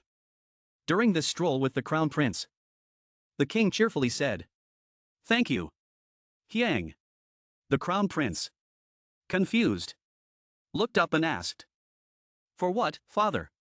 The king smiled and replied, "Thanks to you, the entire court has become much more lively. We're no longer wasting time like we used to." Hyang humbly replied, "You're too kind, father. I will continue to work hard and bring you even more useful things." The king patted his son on the head and laughed, "You're too modest. I'm very proud to have a son like you." Afterward, the king asked the Crown Prince, "Is there anything else you need to create those inventions?" Hyang chuckled mischievously and replied. To be honest, I really do need something. The king, full of excitement, asked. Really? Let me hear it. Still calm and composed, Hyang answered. It's nothing big. Father. I just need a small, independent building. The king was so shocked by the request that he nearly fell over. A separate building? He exclaimed. With sparkling eyes. Hyang pleaded. Yes. I need a space to focus on my research. While I was working on the clock, I encountered many difficulties because I didn't have a proper space. My desk was so cluttered with blueprints and parts that I had to eat my meals on the floor. The king, still hesitant, said. But a whole separate building might be a bit wasteful. Hyang, like a child throwing a tantrum, cried out. If I had my own space, I could have made even more inventions by now. Seeing Hyang's pitiful tears, the king was flustered and finally relented. All right. All right. I understand. But this isn't something I can decide on quickly. Let me discuss it with the ministers first. And I'll get back to you. 5 days later, the Institute for Scientific and Technological Development of Joseon was officially established. The ministers were speechless when they came to visit. As they entered, a gentle, cold breeze swept through the tiny room, which was only a few square meters in size. They asked each other in disbelief. Is this really a government department? It's so small it's barely bigger than a closet. The crown prince, though a bit disappointed, tried to stay optimistic and said. We're starting small, but the results will be grand. I guarantee no one will dare look down on us. One official asked. So, what exactly are we supposed to do here? Hyang smiled and responded. Good question. Come inside first. The crown prince then showed them a diagram of the institute structure. Standing tall, Hyang proudly introduced it to the ministers. This is the organizational chart for our research institute. Here, we will conduct technical research to make Joseon stronger and more prosperous. First, I will be the director. Under me, there will be 2 divisions. The first is the Division of Basic Science and Technical Research, which will be responsible for research. Let's call it the Basic Division. The second is the Division of Applied Science and Technical Research, which will apply our research results to real-life situations. We'll call it the Applied Division. The ministers were amazed and murmured in admiration. Hyang continued to assign tasks. Lord Dong, Lord Yg, and the Minister of Public Works will belong to the Basic Division, while Lord Li Chan will be part of the Applied Division. Lord Jiang will manage military supplies and the craftsmen from various departments to produce the necessary tools for research. One official, still confused, asked. I understand. But what exactly will we be working on? Hyang quickly replied. Let me explain right away. The Basic Division will use mathematics to study fields such as metallurgy, chemistry, architecture, and many more. The task of the Applied Division is to elevate the research results to a higher level, based on the findings from the Basic Division and existing knowledge. Hyang explained. Jiang Iansu hesitantly asked. Metallurgy and architecture are considered academic fields too? Hyang confidently replied. Of course. Only by thoroughly understanding the theory can we come up with more diverse ideas. Lord Yang acknowledged. I understand. Your Highness. Hyang continued. And if any of you know officials who are skilled in mathematics, you must bring them into the institute. If there aren't enough, you can even bring in Muslim scholars. Jiang Iansu was quite puzzled, thinking to himself. Muslims? Aren't they just merchants from Saracen? He then expressed his concern to the crown prince. I beg your pardon. But if we employ Muslims, the ministers will surely oppose it. Hyang clarified his thoughts. It's essential for the research the Basic Division will soon undertake. If anyone objects, just mention my name. He continued. It's said that Muslims have been present on the Korean peninsula since the Silla dynasty, and trade with them began during the Silla period, and extended through both the Korean and Joseon dynasties. They're excellent at mathematics, so they will certainly be helpful. The Crown Prince then proposed a new idea to the ministers. Let's improve our firearms. Lord Li Chan was taken aback. What? Hyang chuckled to himself. For a military man, there's no sweeter proposal than this. Li Chan bowed his head and replied, I will accomplish this at any cost. The Crown Prince was pleased. Good. But first, we need someone who understands firearms. Do you know anyone skilled in this area? Lord Li then recommended General Choi Hae-sun. He's the overseer of the Military Supplies Bureau and the son of General Choi Soo-sun, a former officer of the Joseon dynasty. Currently, he's probably working at the Ministry of War. Hyang beamed with excitement. In that case, let's head straight to the Ministry of War. Li Chan responded. Yes, Your Highness. Scene transition to the Ministry of War. As soon as Hyang entered, an official approached and asked, Does the Crown Prince wish to see me? The official was none other than the former military man and firearm expert, Overseer Choi Hae-sun of the Military Supplies Bureau. Initially, the Crown Prince felt a bit shy meeting General Choi. Thinking to himself, he really has an overwhelming aura. After regaining his composure, Hyang cheerfully said, It's a pleasure to meet you. I've heard much about you. However, just a moment later, upon seeing Choi Hae-sun's stern and serious face, Hyang could only offer a nervous smile. Worrying. Oh no, this doesn't look good. But despite his intimidating appearance, Choi Hae-sun was actually not as scary as he seemed. He smiled warmly and said, Thank you, Crown Prince. It is my honor to meet you. Choi then asked, So, what brings you to the Ministry of War, Your Highness? Hyang sighed in relief and quickly invited General Choi to sit down and talk. The Crown Prince then made an offer to both Lord Li Chan and General Choi Hae-sun. Would the two of you like to join me in inventing something? General Choi, surprised, asked, What exactly do you mean? Your Highness? Hyang explained clearly. I want to improve the weapons of Osin's military. Upon hearing the word weapons, General Choi was even more astonished. That's right. Hyang continued. We can't compare ourselves to the military strength of the Ming dynasty. And when it comes to close combat, Japan has also surpassed us. Do you agree? General Choi, convinced by the Crown Prince's reasoning, nodded. That is true. Hyang went on. Furthermore, our financial situation is terrible, and we can't afford to recruit more soldiers. So, to solve this issue, I believe the first step is to improve the quality of our weapons. And then we can gradually increase our troops. General Choi offered his opinion. Please forgive me, Your Highness, but the quality of Osin's spears and swords is already excellent. Hyang reassured him. I know. But weapons aren't limited to just spears and swords. The type of weapon I'm talking about is gunpowder-based. Lord Li's eyes widened in shock. Your Highness means firearms and cannons? Do you have plans to improve those? Seeing the mischievous smile on Hyang's face, both officials felt a bit uneasy. A 10-year-old child with such a confident expression. What is going on here? They wondered. Hyang said, When I have a detailed plan, I'll explain everything in depth. But first, I want to see the effectiveness of Osin's cannons. Could we organize a demonstration? Lord Li responded. A demonstration? That would require permission from His Highness the King. The Crown Prince quickly said. All right. I'll go ask my father for permission. Scene transition to the King. The King was quite surprised when he heard Hyang's request to organize a demonstration. Is this really necessary?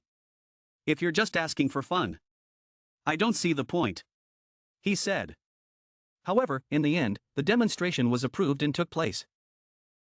On the day of the event, Hyang carefully observed and took notes. The cavalry and archers opened the demonstration. However, something puzzled Hyang. The spears the soldiers were using were shorter than the ones he remembered.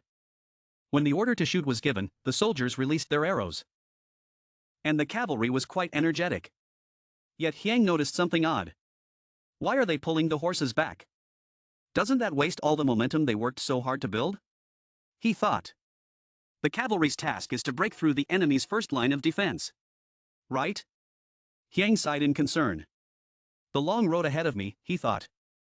Next up was the firearms and cannon demonstration. Choi Hae-san, in his military uniform, looked incredibly impressive. Hyang's eyes lit up with excitement, feeling a surge of anticipation. Finally, it's time. Let's get started already. But he also wondered. Why does the back of my neck feel so hot? The cannons were brought in one by one. The largest cannon was called the Sky Cannon, followed by the Earth Cannon.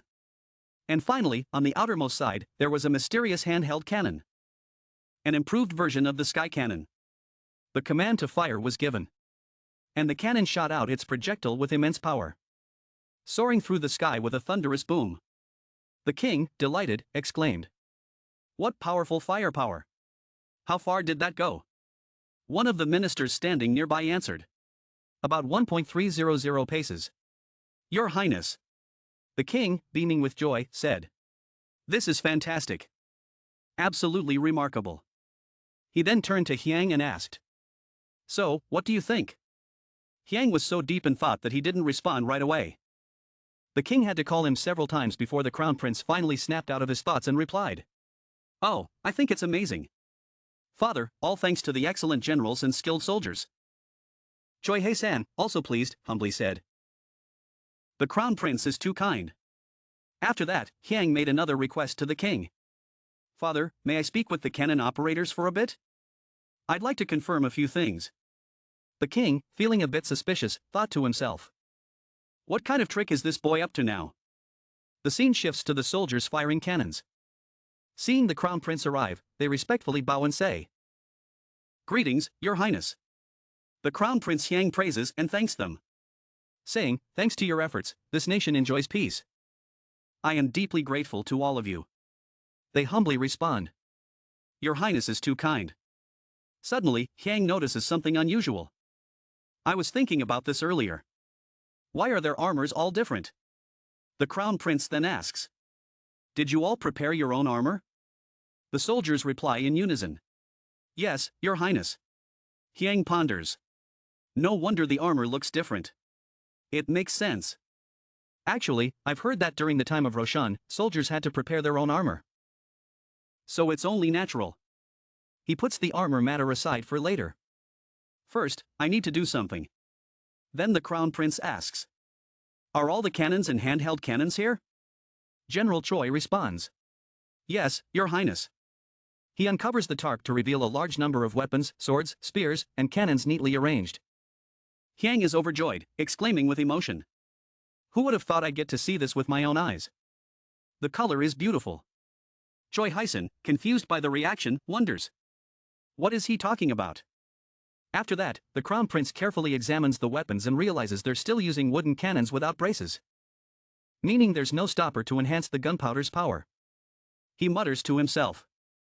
Well, it will be quite some time before cannons with braces become common. So it makes sense for them to still use regular handheld cannons. Then, he suddenly notices something. Hyang asks. Is this cannon made of wood with braces? Right? Choi Hae-san replies.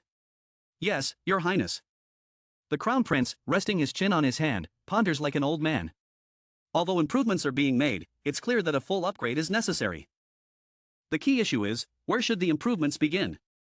He decides to set aside the cannons for now and turns his attention to the handheld cannons. Hyang starts asking General Choi questions continuously. How is the penetration power of the handheld cannons? Do the Jurchen army wear armor? General Choi replies. Yes, Your Highness. There are various levels of armor. But they all wear either heavy or light armor. The crown prince then inquires. So if they wear light armor and are hit by one of these handheld cannons, what happens? Choi Hae-san gives his best guess. I haven't witnessed it firsthand. But according to reports from the north, a Jurchen warrior was killed at a distance of 40 paces, which is about 50 meters. After hearing this, the crown prince says. I understand. I've seen enough. Let's head back. As they walk back, Hyang is deep in thought. This is complicated. It's tough to pinpoint the exact issue. Where should I start? After the drill, the crown prince expresses his satisfaction, praising the generals and soldiers. Well done, everyone. I have prepared food and drink. So eat and drink to your heart's content. Hearing this, the soldiers jump in joy, cheering in excitement. Long live His Highness. Thank you, Your Highness. As for the Crown Prince, he couldn't stop thinking. Hyang could no longer hold it in and blurted out. This isn't right. I'm too curious. I can't stand it anymore. The Crown Prince called over 2 soldiers from the artillery and handheld cannon team. They looked at each other in confusion before responding. Yes, Your Highness. Hyang grinned mischievously and said. Follow me for a moment. I have some questions for you. Before getting to the main topic, the Crown Prince politely said. I apologize for delaying you from joining the feast. Hearing this, the 2 soldiers waved their hands and replied. No need to worry about that. Your Highness. We're fine. Relieved. The Crown Prince said. Really? In that case, I'll ask freely. Although the 2 soldiers seemed eager and unhesitant, inside they felt a bit uneasy, crying internally.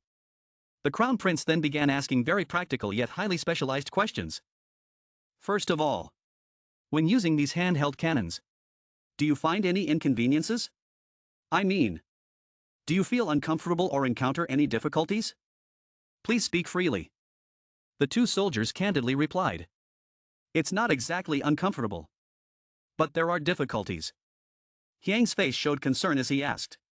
What difficulties? One of them responded. Most handheld cannons need to be mounted on a pole to fire. But even the strongest artillerymen struggle to fire more than 2 shots. The range and accuracy are also problematic. If the target is close, the accuracy is high. But the farther away the target is, the harder it is to hit precisely. Hyang raised his hand and asked. May I hold it? Picking up the cannon pole, he understood the problem immediately.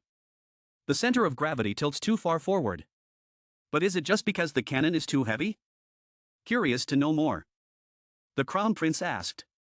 How heavy is this handheld cannon? General Choi replied. 3 gone and 8 real. Your Highness. Hyang continued. And what about the length? Choi answered. Each cannon varies, but the shortest is at least 4 feet long. So, the lengths are different? Choi hesitated before awkwardly replying. That depends on the measurement system used. So there are some small discrepancies. Hyang was shocked to hear this. What? That's the same as saying the rulers are of different lengths in modern times. Wasn't there a standard measurement agreed upon before manufacturing these? General Choi quietly explained that they were all tribute items. Hyang bit his lip and thought to himself. It seems the issue isn't just the cannon's center of gravity but something else. He then asked. How much gunpowder is used for this handheld cannon?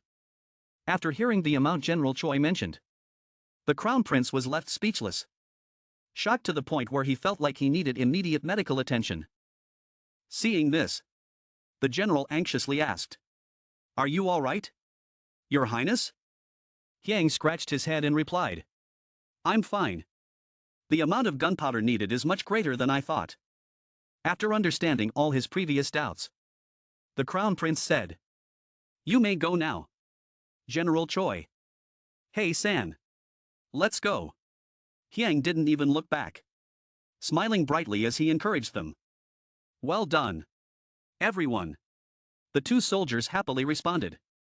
Thank you, Your Highness. But they were still puzzled. Why is the Crown Prince so curious about these things? He's still young. What would he know? Must just be curiosity. Meanwhile, Hyang was quite pleased because he had figured out where the problem lay. While walking with General Choi Hae-san, the Crown Prince asked. General, does the process of firing the handheld cannon require 2 people to work together? General Choi responded. Usually. Yes. Your Highness. Still curious, the Crown Prince continued. But I've heard that 1 person can operate it alone. Choi Hae-san explained. Ah. If necessary. The artillerymen can clamp the cannon under their right armpit or use their right hand while igniting the fuse with the left hand. Hearing this, Hyang sighed and said. That sounds really inconvenient and complicated. The general agreed. Indeed. That's why we normally use 2 people. But that creates a manpower issue. Expanding the number of artillerymen becomes more difficult. The Crown Prince nodded and said, "Now I understand. Let's focus on solving the handheld cannon issue first." Hyang then recalled when he was still Kim Jinho. Before being reincarnated as Crown Prince Hyang, he had once traveled to the United States to work on shipbuilding, where he met many military enthusiasts. One of his friends there had invited him to see his collection. In that collection, Jinho saw numerous firearms from all eras, displayed like in a museum. That friend had once said, "Jinho, let me show you how to make ammunition." Jinho had been amazed because his friend even knew how to make bullets. Truly the land of guns. He had thought. He had innocently asked if the bullet's gunpowder was 30 grams. But his friend replied, "No, it's measured in grains, not grams. Remember that." Jinho. At the time, Jinho hadn't even known how much a grain was in grams. He had checked on his smartphone and had been shocked. Barely 2 grams. Jinho had marveled. Just under 2 grams of gunpowder can fire a 14-gram bullet at the speed of sound. Incredible. It had been an amazing discovery. Back in the present, reincarnated as Hyang, the Crown Prince pondered. Black powder has about half the power of smokeless powder. But with 1 hectogram of black powder, it should still generate the force of at least 50 calibers. Right? In this era, there are no aiming tools. So aiming with the naked eye is already the best they can do. However, to improve efficiency when aiming by sight, the shots need to be taken at close range or in large quantities. But to provide enough energy for that many shots, the only way is to increase the amount of gunpowder. Yet, if they did that, the artillerymen would be knocked out by the cannon's recoil. Wouldn't they? The Crown Prince sighed to himself. This really is a vicious cycle. Hyang kept muttering. Should I create a sighting device? But how could I do that in the time of Asen? Maybe I should improve the handheld cannon while I'm at it. I want to do it properly. But can the Joseon artillery even handle the recoil? Suddenly, Hyang had an idea. He quickly flung open the door and exclaimed excitedly, "That's it. Let's solve the smaller problems first and then move forward." Hyang reported to the eunuch, "I'm heading to the Ministry of War." Scene shifts to the Ministry of War. General Choi Hae-san was sitting in a strange position, reading a book. When the Crown Prince arrived and saw him, Hyang thought to himself, "Is he reading while doing squats?" Startled, the general quickly stood up, saying, "The Crown Prince has arrived. You're here already." He added, "Please forgive me, Your Highness. I'll tidy up right away." Hyang waved it off. "No need. I only have a quick question for you." Feigning a few coughs, Hyang asked, "General, is the thickness of the fuse used for the cannon standardized?" Choi Hae-san replied, "Yes, Your Highness." The Crown Prince then requested, "May I take a look at the fuse?" General Choi quickly went to fetch a fuse for Hyang. Still a bit curious, Choi asked, "But why do you need to see it, Your Highness?" Hyang then asked a favor. "Could you light the fuse for me?" Since it wasn't a difficult request, General Choi agreed immediately and lit the fuse for the Crown Prince. However, the fuse lit briefly and then went out. The Crown Prince said, "I'd like to see other fuses as well." At this point, General Choi's face grew tense. Sensing there might be an issue, Hyang, who had already suspected as much, said, "As I thought. General, you've realized the problem too, haven't you?" Choi Hae-san sighed and responded, "The issue is that the fuse can't withstand the wind. Right?" The Crown Prince nodded. "Exactly. Has no one reported this problem?" General Choi replied honestly, "No, Your Highness. But if the wind blows out the fuse, it's not a big deal. They just replace it and relight it." He ain't challenged him. But in the heat of battle, when time is critical, can they afford to do that? The Crown Prince then ordered, "On the battlefield, time is life. Send an order to the military supply department to determine the appropriate fuse length immediately. General Choi, increasingly impressed, admired the crown prince even more. He couldn't comprehend how such a young child could think of these issues. On a beautiful day, the Minister of Revenue and Li Chan ran into each other by chance. Since it had been a long time since they last met, they decided to walk and chat. The minister asked, "Lately, I haven't seen the crown prince anywhere. What's he been up to?" Li Chan replied, "The crown prince said he's been busy with a very important experiment for the past 5 days. He's been engrossed in the annex of the research institute. Not long ago, he even took mercury from the military supply department."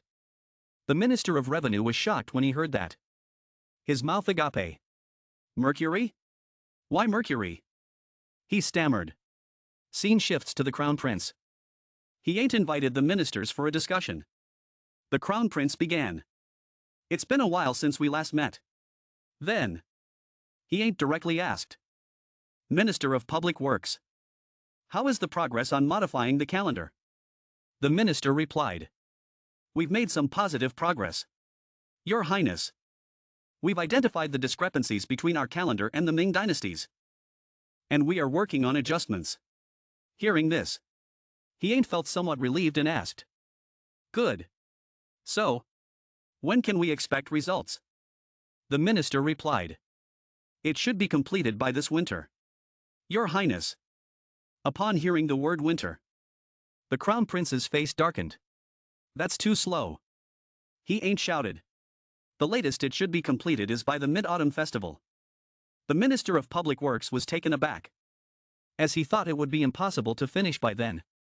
He ain't visibly tense. Continued, "I've already informed you before. You can use my name to urge them. The deadline is Mid-Autumn Festival. No exceptions." The minister, bowing quietly, responded, "Understood, Your Highness." Next, he ain't turned to General Choi Hee-san and General Li Chan. "I have a very important task for you both." Both generals, sweating, cautiously asked, "What is it, Your Highness?" He ain't told them to wait a moment as he retrieved a scroll. When he unrolled it, it revealed a design for an improved firearm. He ain't confidently said, "With this, the battlefield will be completely different in the future." Li Chan's eyes widened upon seeing the design. The crown prince explained to both generals, "This is the firearm I want to create." The ministers, astonished, stared at the design with open mouths. He ain't emphasized again, "With this, the future of warfare will change dramatically. You can rest assured." Then, addressing Li Chan and General Choi, he ain't added, "Both of you, let's work together to create this firearm." The two generals hesitated, deep in thought. Minister Ian Su, who had some doubts, asked, "In this drawing, if you pull the ring at the bottom, it seems the curved part at the top would move. So how would the fuse ignite?" Instead of answering directly, he ain't asked Minister Jiang, "If it were you, how would you do it?" Minister Jiang shared his thoughts. "If it were me, I would tie the fuse to the spot I'm pointing to here, and place a plate with gunpowder here. When we pull the crescent-shaped part, the tied fuse would move, and the gunpowder on the plate would ignite. The flame would travel into the barrel, causing an explosion. Boom." After hearing John's solution, he ain't smiled with satisfaction. "Minister Jiang, your analysis is remarkable," the crown prince exclaimed.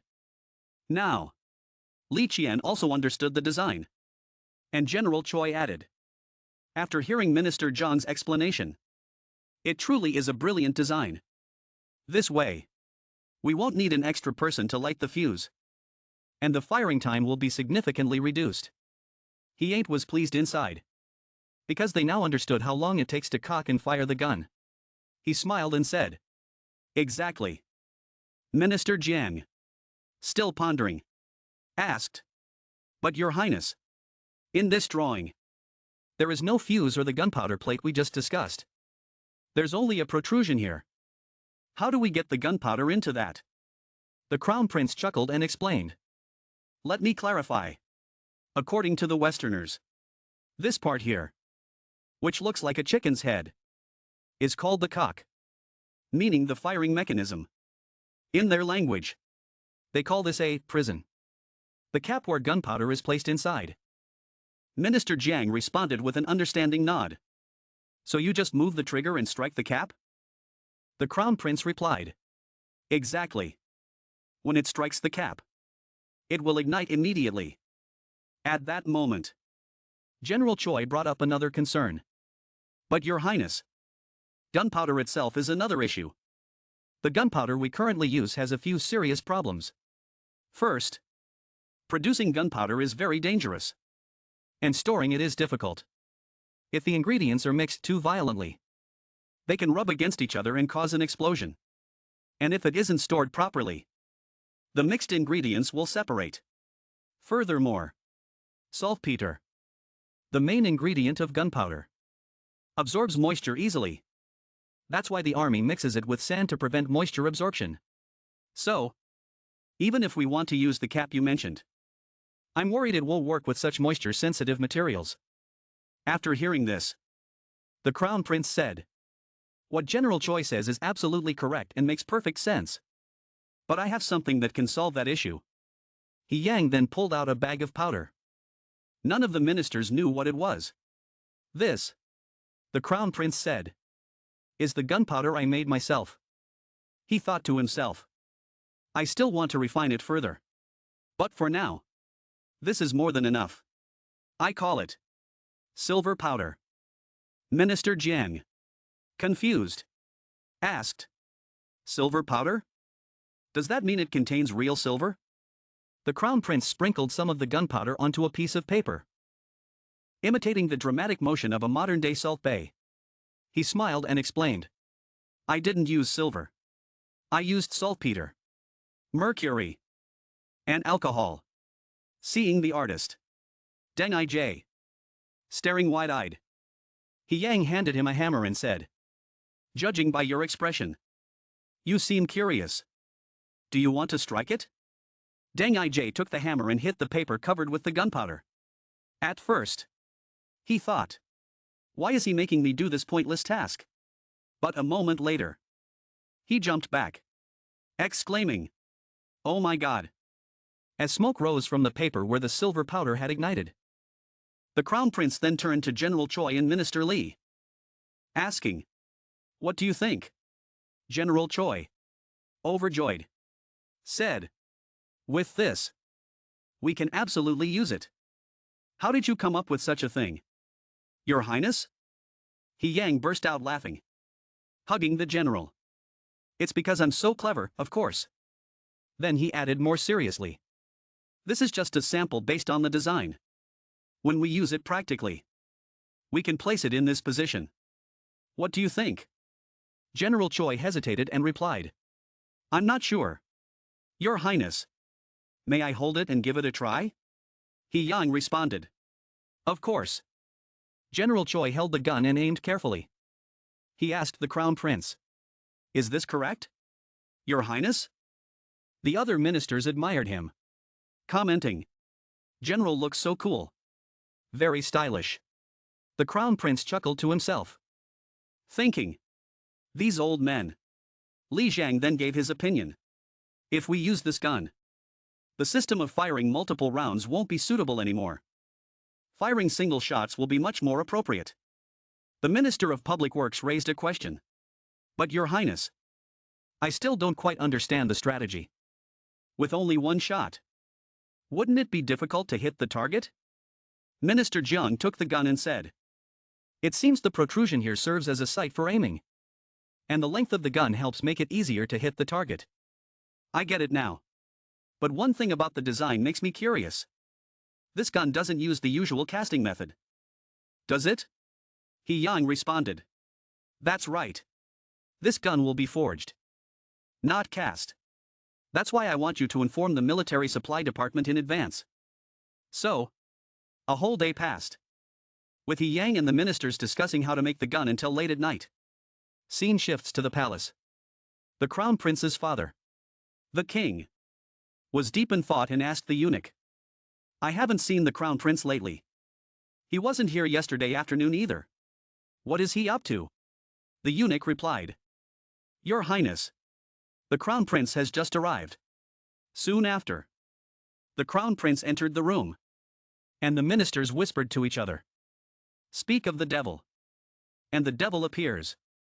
He-yang entered politely, greeting his father. I hope your majesty is in good health.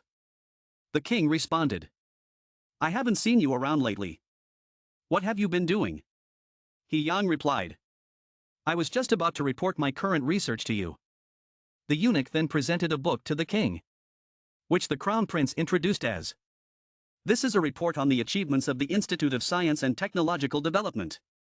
Your Majesty. The king opened the book and read it carefully. Surprised, he asked. Is everything in this report true?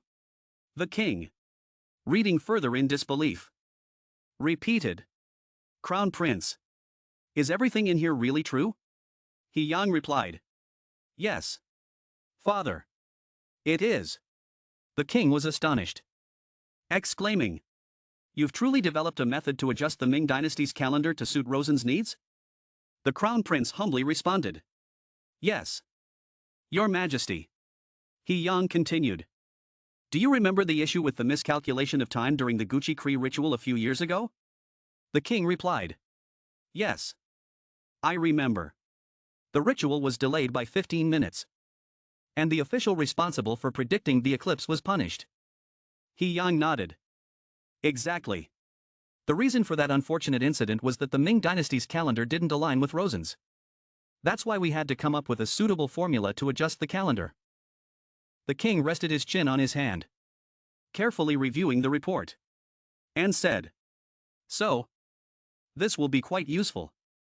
He was curious and asked, What is this astronomical observation tool you mentioned? He-yang explained. It's a tool to observe astronomical phenomena. Just as the name suggests. The Minister of Revenue muttered. I don't understand any of this. He-yang felt a bit disappointed but still cheerfully replied. I'll submit another memorial explaining it in detail later. Your Majesty. The king paused for a moment, thinking of asking something else, but held back. He thought to himself. This kid. He's even thinking about relations with the Ming dynasty. He-yang was also deep in thought.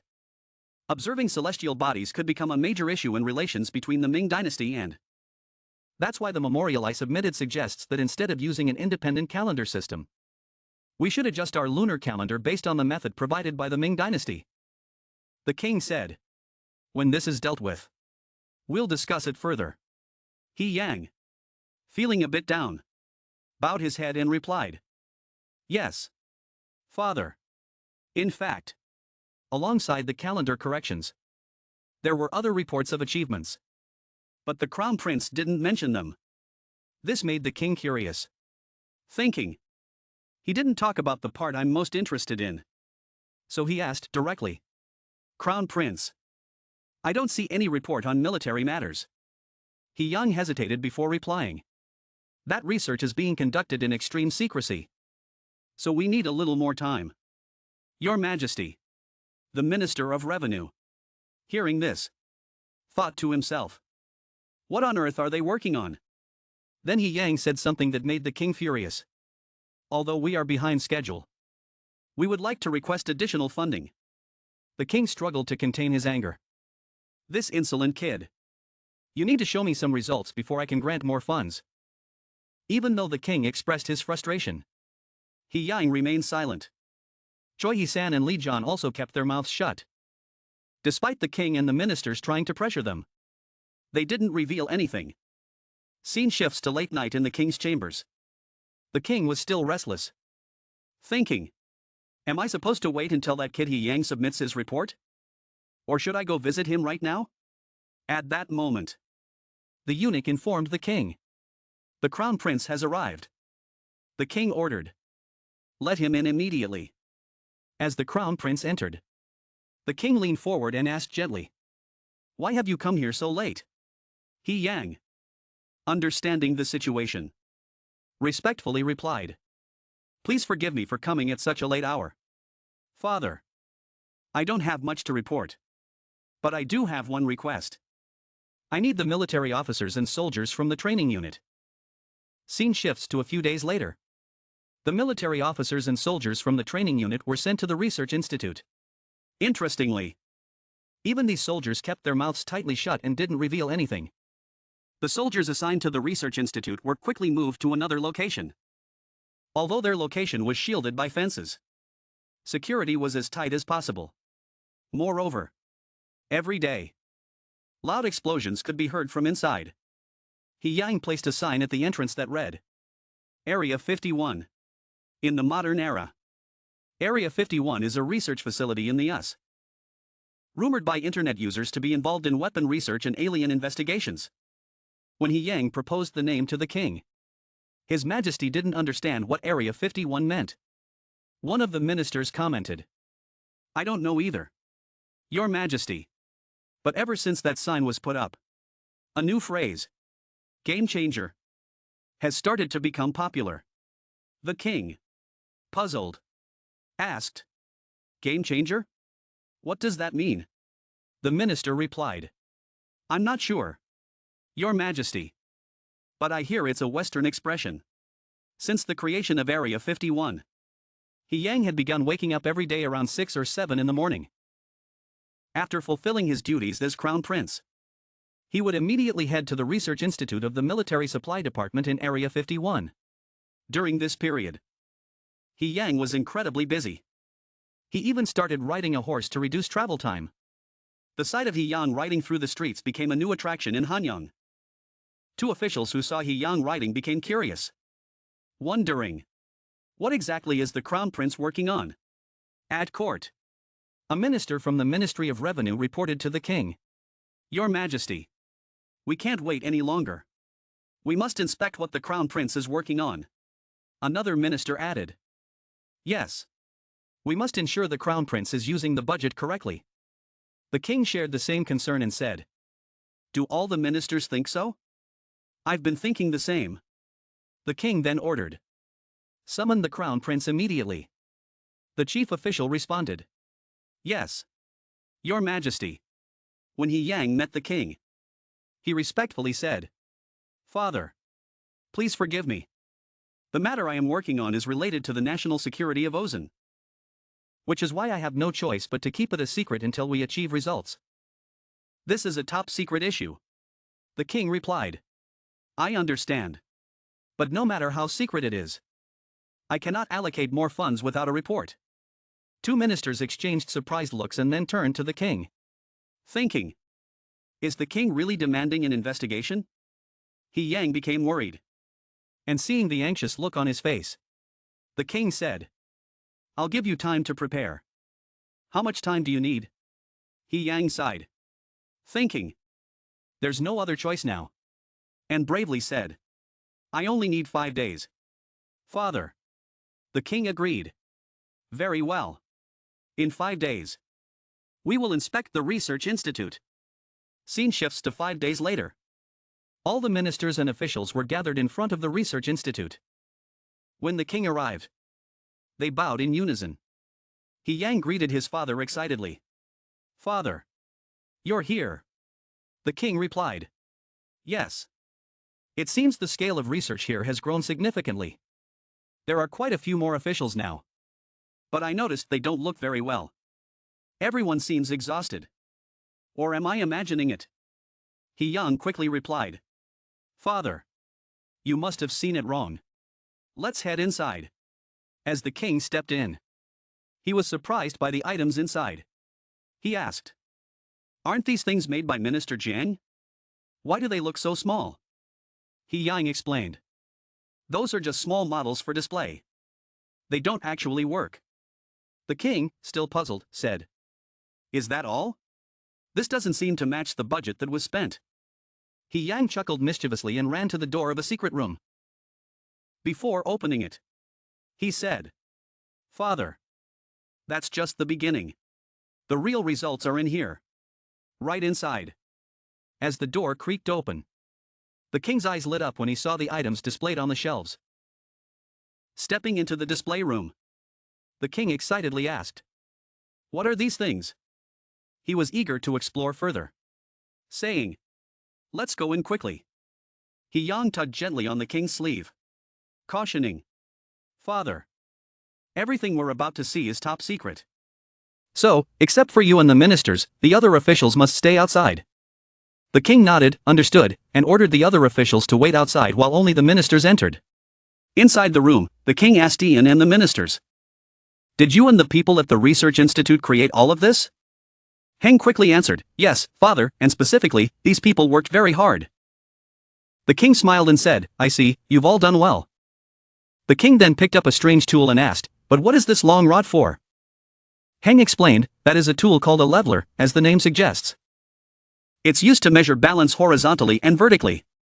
He added, but this isn't the final version. If the iron ball stops exactly in the center, it means everything is perfectly balanced. The king examined the tool carefully and said, I understand, but why is such precision necessary? Heng explained, for construction. Father, the king, surprised, asked, construction? Tell me more. Heng continued, yes, it's crucial for assembling astronomical instruments. The surface must be perfectly level for accurate measurements. Many people walking around the palace wondered what the commotion was about. The king nodded, I see. So, we could use this tool when building walls for government buildings, right? Heng, still cautious, said, please forgive me, father, but it's still too early to use this tool for construction. The king asked, why is that? Heng responded, this leveler is still in the experimental phase. Once it's ready for practical use, I'll submit a report. The king replied, I understand, I'll wait for your report.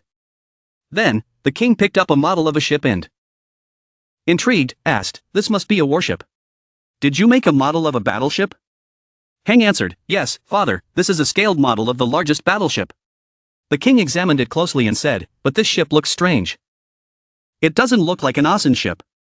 Heng explained, that's because it's a Western ship.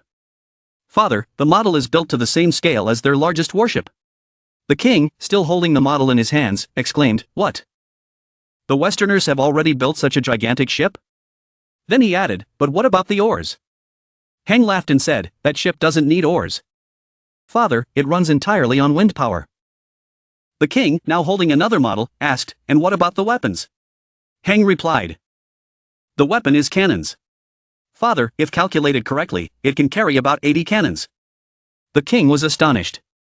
80 cannons? Amazing, Crown Prince. Heng, delighted, said, I will make you proud.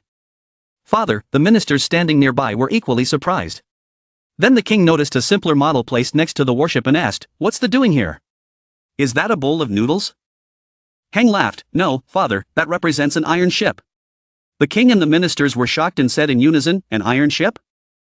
A few months earlier, Heng had expressed his desire to build an iron ship. At that time, the ministers had been equally surprised, asking, an iron ship? That's impossible, even children know iron sinks in water. But Heng had responded, it's not impossible, we just haven't figured out how yet. Everyone asked, what do you mean by that? The crown prince then called for the eunuch, bring me a bronze cup and a large basin filled with water. The eunuch agreed, yes, your highness, and fetched the items. Heng conducted a simple experiment to demonstrate to the officials. Look, even iron can float on water. The ministers, intrigued, wanted to hear more. Heng explained, even with the same weight. If the object is solid and only touches the water with a small surface area, it will sink. But if it's hollow and the surface area in contact with the water is large enough, iron can float. That's because if we keep the mass the same but increase the volume, the density decreases. One of the ministers stroked his beard and asked, what's density?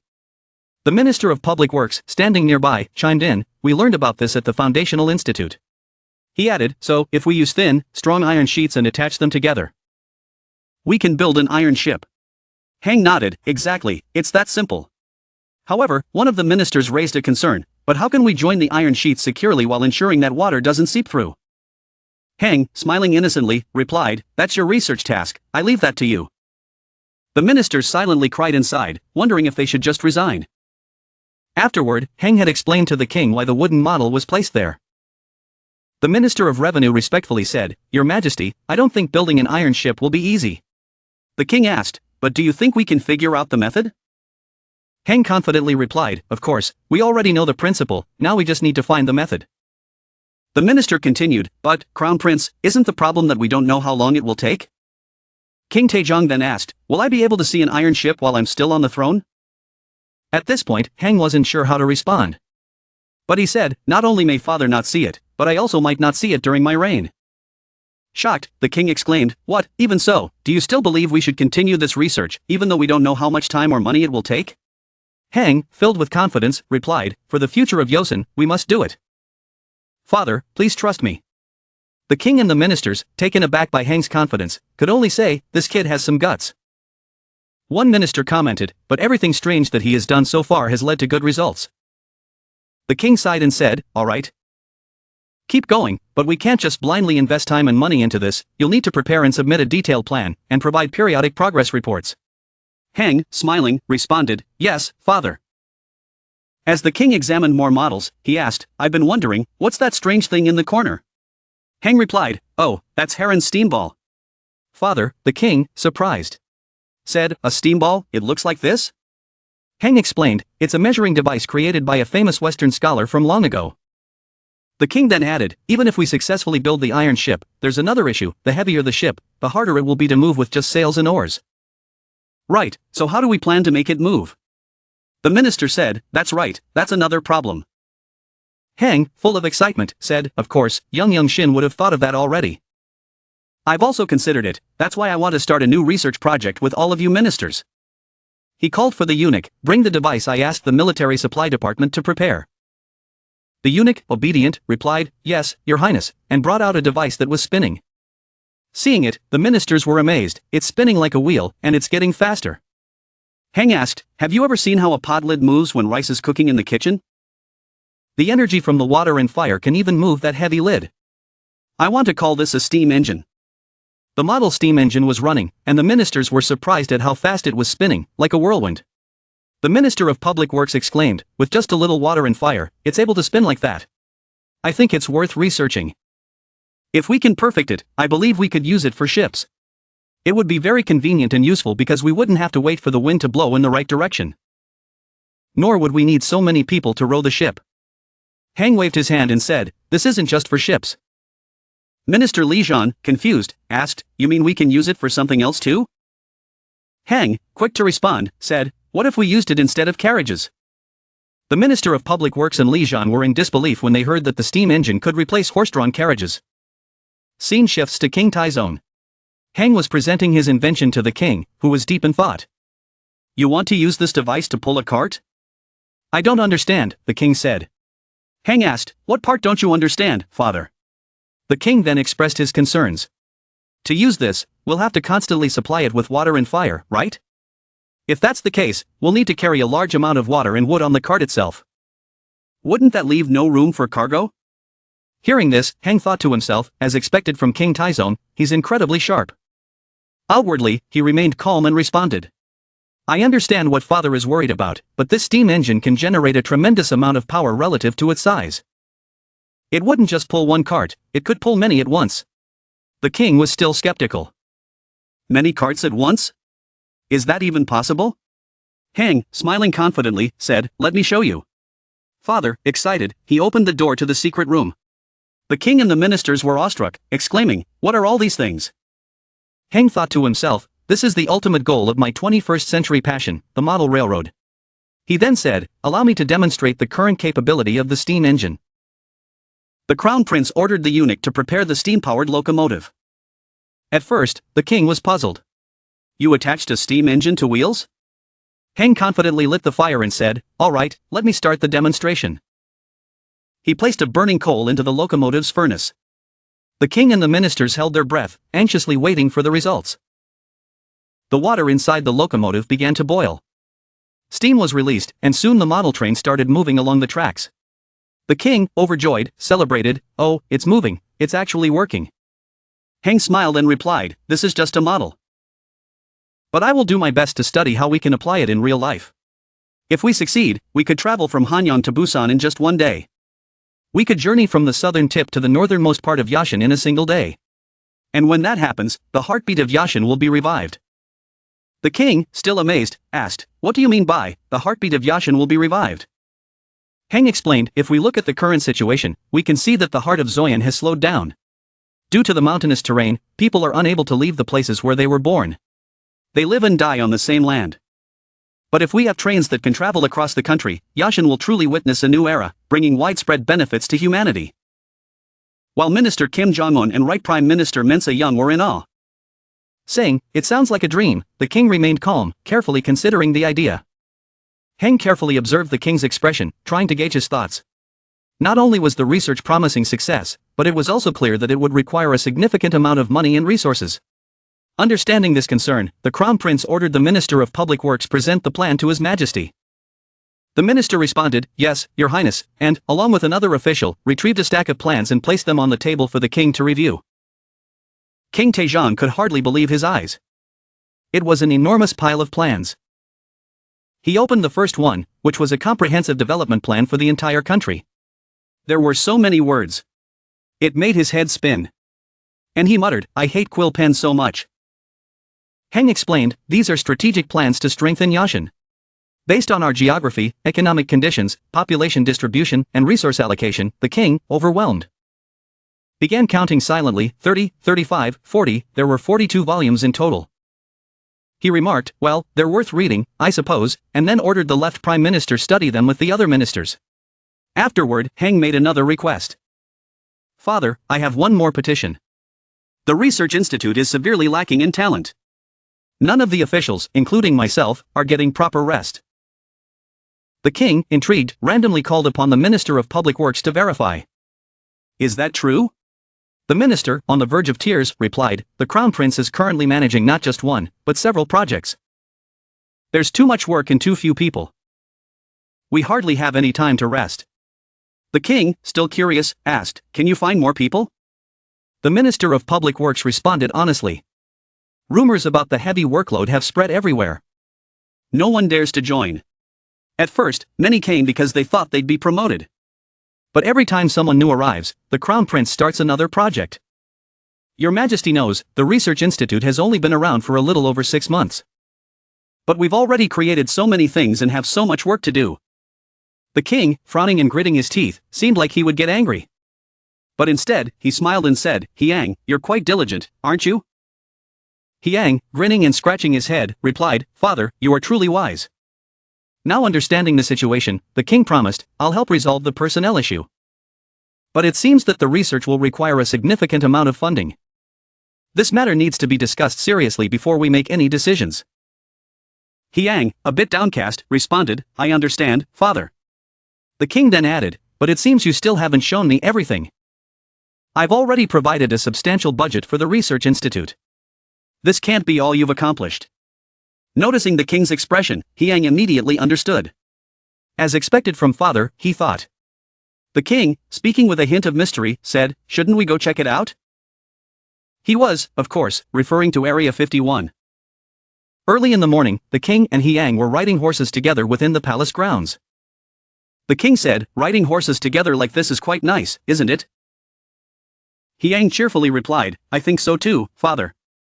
After a while, the king curiously asked, "What does Area 51 feet even mean?" Yang suddenly realized and said, "It's nothing really important. It just sounds nice," and laughed awkwardly. The king gave him a puzzled look. But they continued riding toward Area 51.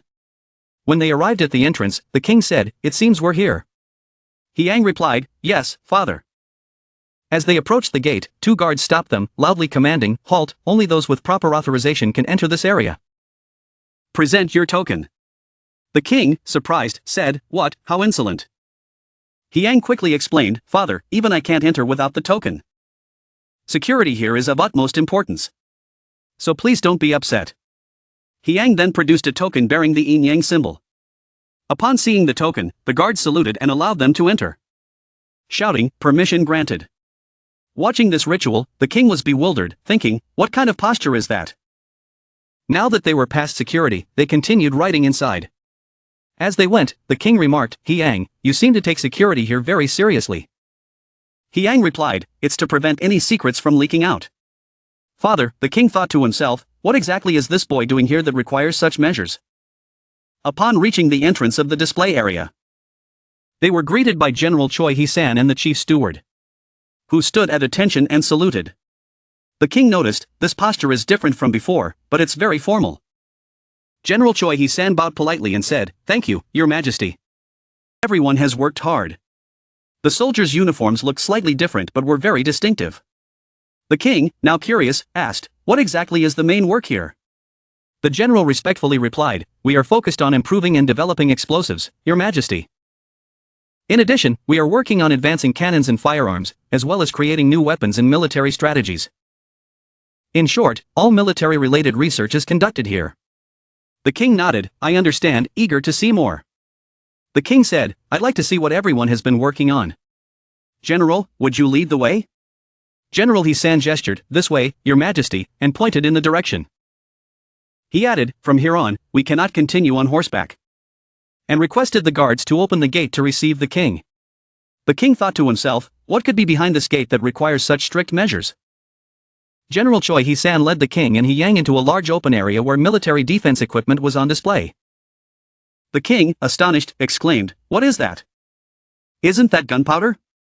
General Hee-san responded, "Yes, Your Majesty. We've developed a new type of gunpowder that is much stronger than the one Joseon is currently using." The king stroked his beard. Deep in thought, General Choi Hee-san requested permission to explain and led the king to inspect the weapons more closely.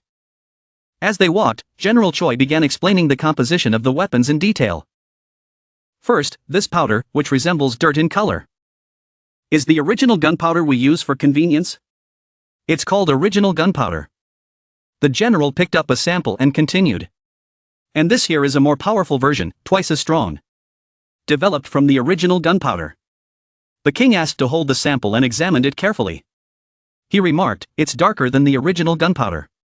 "What's the difference?" General Choi explained, "Allow me to explain, Your Majesty, like the current gunpowder. The raw ingredients are mixed, and then water is sprinkled on to bind them. Once it's dried, similar to fermented tofu, it's ground into powder and sifted. Up until this point, the process is the same. However, the next step is a bit different." He continued, "The sifted gunpowder must then be mixed with graphite." The king, now able to picture the gunpowder making process, realized that graphite must be what he had asked the miners to find. General Choi confirmed, "Yes, Your Majesty." The king asked, "What's its purpose?" The general explained, "It serves several purposes, but when mixed with gunpowder, it prevents moisture and stops the gunpowder from exploding prematurely. Additionally, it allows us to eliminate the need for sulfur." The king, surprised, asked, "No sulfur? But without sulfur, can it still explode?" The general replied, "Yes, Your Majesty." The king then asked, "Sulfur has been used in gunpowder for centuries. Are you sure it's safe to omit it?" General Choi responded, "Indeed, Your Majesty.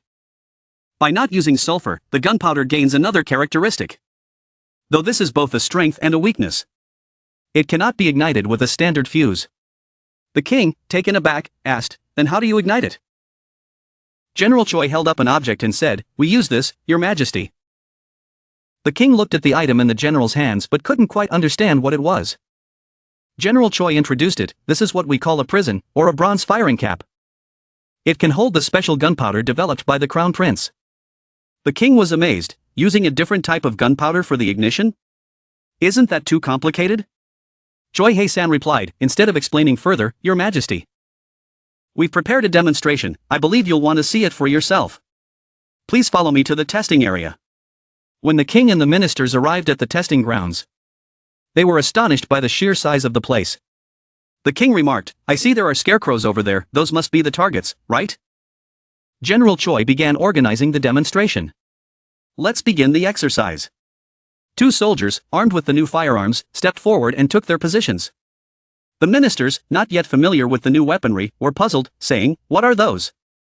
They look strange." Hee-yang chuckled and said, "Those are the newly created guns." The soldiers began loading the gunpowder and ammunition. General Choi explained each step to the king. They're using the bronze firing cap to ignite the powder. The soldiers aimed carefully, using their sights to focus on the targets. The general then gave the command, "Fire." The soldiers pulled the triggers and bullets shot through the air, flying straight toward the targets with tremendous force. The power of the shot was astonishing and impressed the king and the ministers, leaving them speechless. They exclaimed in awe, "The power is incredible." Despite the long distance, the force of the shot showed no signs of diminishing, leaving everyone amazed. The crown prince praised the air, saying sulfur couldn't compare to this, compared to bows. Guns have the disadvantage of limited range. But this weapon has overcome that weakness and possesses tremendous power. It truly is the ultimate weapon. Han, upon hearing this, was very pleased but remained humble, saying, "You all praise me too much. This is all thanks to the hard work of the officials and artisans. We propose naming this gun, Armored Weapon Cannon," one of the officials said. The prince then turned to General Choi or San and remarked, "The name, Armored Weapon Cannon, is well suited. Bring it to me, I want to see it with my own eyes." However, General Choi hesitated and responded, "Your Highness, before that, may I present another type of explosive?" The prince, somewhat puzzled, asked, "Another type of explosive? What do you mean?" Choi Hyson replied, "Yes, Your Highness. To the left is the standard gunpowder we use. Next to it is an explosive known as explosive silver, which the heir developed for use with bronze spears. There's also cotton gunpowder, made from cotton fabric. And on the far left is an advanced explosive called armored gunpowder, which has been improved from cotton gunpowder. Additionally, we have a special explosive oil, which was also created by the heir." Upon hearing this, the prince grew concerned. Explosive silver? Could it be made using precious silver? Hyang quickly clarified, "No, Your Highness, we used mercury. While mercury is valuable, it is more accessible than silver. Moreover, it doesn't require much, as it's only used for detonation." Hearing this, the prince felt reassured, "Good to know. But what is explosive oil?" General Choi ordered someone to bring the explosive oil. A servant brought a wooden box, and the prince commanded, "Open the box and show me." The servant opened the box, and General Choi cautioned both the prince and the heir. "Please step back a little, it could be dangerous." He then slowly revealed the contents to the prince. The prince marveled at the heir's creation, saying, "You have created something extraordinary." Although filled with pride, Hyang humbly stated, "Father, you flatter me, but with the current state of Joseon, this weapon cannot be used yet." The prince, surprised, asked, "Why not?" Hyang explained, "This explosive is extremely sensitive to impact during transportation. If the barrels were to collide or experience heavy vibrations, it would explode instantly. Furthermore, during the spring or summer, when the weather is hot, production becomes nearly impossible due to the use of concentrated acid, which makes the manufacturing process very dangerous." Upon hearing this, the prince became worried, saying, "Indeed, it seems to be a troublesome weapon." General Choi then spoke up. "That is why we have improved and created armored gunpowder, an explosive made by combining cotton gunpowder, explosive oil, and citrus oil in a specific ratio." The prince, slightly shocked, asked Hyung, "Combining it with explosive oil, didn't you just say it's difficult to use?" Choi Hyson explained, "Cotton gunpowder and citrus oil have neutralized the explosive nature of the oil." "Your Highness," the prince finally understood but still inquired, "Why do you call it armored gunpowder?" General Choi was also left speechless and responded, "I'm not entirely sure about that either." Hyang quickly interjected, "Ah, right, it's thanks to your Majesty's grace that the soldiers can use explosives so easily. Which is why we named it that." However, Hyang was intentionally hiding the truth. He thought to himself, "Even if I were to be beheaded, I could never reveal that the name was inspired by the abbreviation of Nazi Germany, because the method of manufacturing originates from there." The prince, overjoyed, continuously praised Hyung. "You have made a great contribution, my son. The new gun and explosive will undoubtedly become a powerful asset for Joseon. Our nation will only grow stronger and more prosperous." The prince then turned to the left minister and asked, "How will mass production proceed?" The left minister responded, "First, we need to determine the production costs." "Your Highness, what are the costs?" Hyang replied, "The cost is about 30% higher than the production cost of the same quantity of standard armored gunpowder. However, by using only half the amount, we can achieve the same power. Currently, though, it is difficult for Joseon to procure large quantities of saltpeter and sulfur. Additionally, the main ingredient, cotton fabric, must be of a high grade without any fibers. The biggest issue, however, is that the primary ingredient for explosive oil is citrus oil. which is extracted from pig and cow fat. The prince, shocked and disheartened, said, "Oh no, in an era without a petrochemical industry.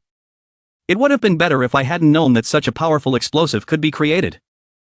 Hyang approached to comfort and encourage his father, saying, "Father, don't give up. Abandoning national defense is the path to ruin." The prince replied, "Who doesn't know that? But the current situation in Joseon doesn't allow us to know how to proceed." Hyang then bluntly reminded him, "What was the reason you initiated the country's reforms, father? Wasn't it to overcome these difficult times?"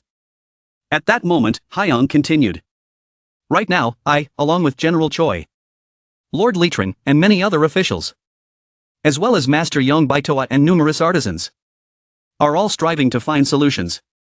Father, I believe that survival is a challenge, and giving up is death." Hearing these words, the prince regained his spirit. He became more determined and confident in his decisions, joyfully saying, "You are right. From the moment I ascended the throne, I vow to give my all for the prosperity of Joseon." Then the prince addressed everyone. "My loyal subjects, focus your minds and dedicate yourselves to the success of our nation's reform." The officials, deeply moved by his words, responded in unison, "We pledge to give our utmost efforts." The prince replied, "Good. We are united as one." Many years later, all the officials collectively sighed. "If only we hadn't inspected Area 51 back then, we wouldn't be so exhausted now." Tao Lan Ji Hong Hai slapped his mouth and said, "This mouth of mine has caused me trouble. Truly, disaster comes from the mouth." The officials' complaints were likely due to the overwhelming workload. Returning to the events at Area 51. Before leaving, King Chung In Ion, unable to conceal his satisfaction, spoke to the crown prince. "This is a remarkable accomplishment. I will spare no resources to support this endeavor. Find a way to mass-produce the gunpowder. I want to see all of Joseon's soldiers equipped with this state-of-the-art weapon soon." The crown prince, Huron, smiled and responded, "I obey your command." But as the king glanced at the pale faces and thin bodies of the workers, he couldn't help but feel worried. All of this is thanks to the hard work of the artisans. How much they must have struggled to look so worn out, he thought. Then, the king turned to General Choi and asked, "Explain the process of completing the musket to me." With emotions welling up and almost shedding tears, General Choi joyfully responded, "Yes, Your Majesty. To craft a musket with rifling, all the tools must be custom-made." The crown prince chimed in to add more details, recounting how, after he made his request, two artisans had nervously discussed. "The crown prince wants us to forge a rifling rod." The other asked, "Can we use the old anvil?" "I don't know. But we must follow the crown prince's orders," he responded. Suddenly, someone burst in and shouted, "The crown prince has sent the necessary materials." Everyone turned to look and wondered, "What is this? A metal rod?" At that moment, the crown prince ordered them to begin. Artisan Don was in charge of coiling the rod into the rifling tool.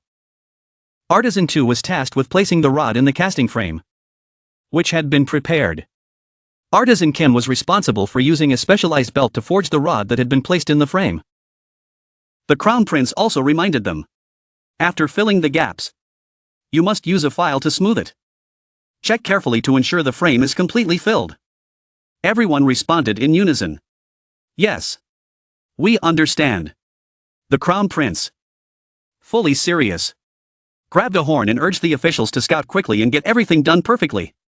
"Hurry up and get to work," he commanded. The artisans, rushing through their tasks while being scolded, inwardly felt like crying, thinking, "How can we even do this?"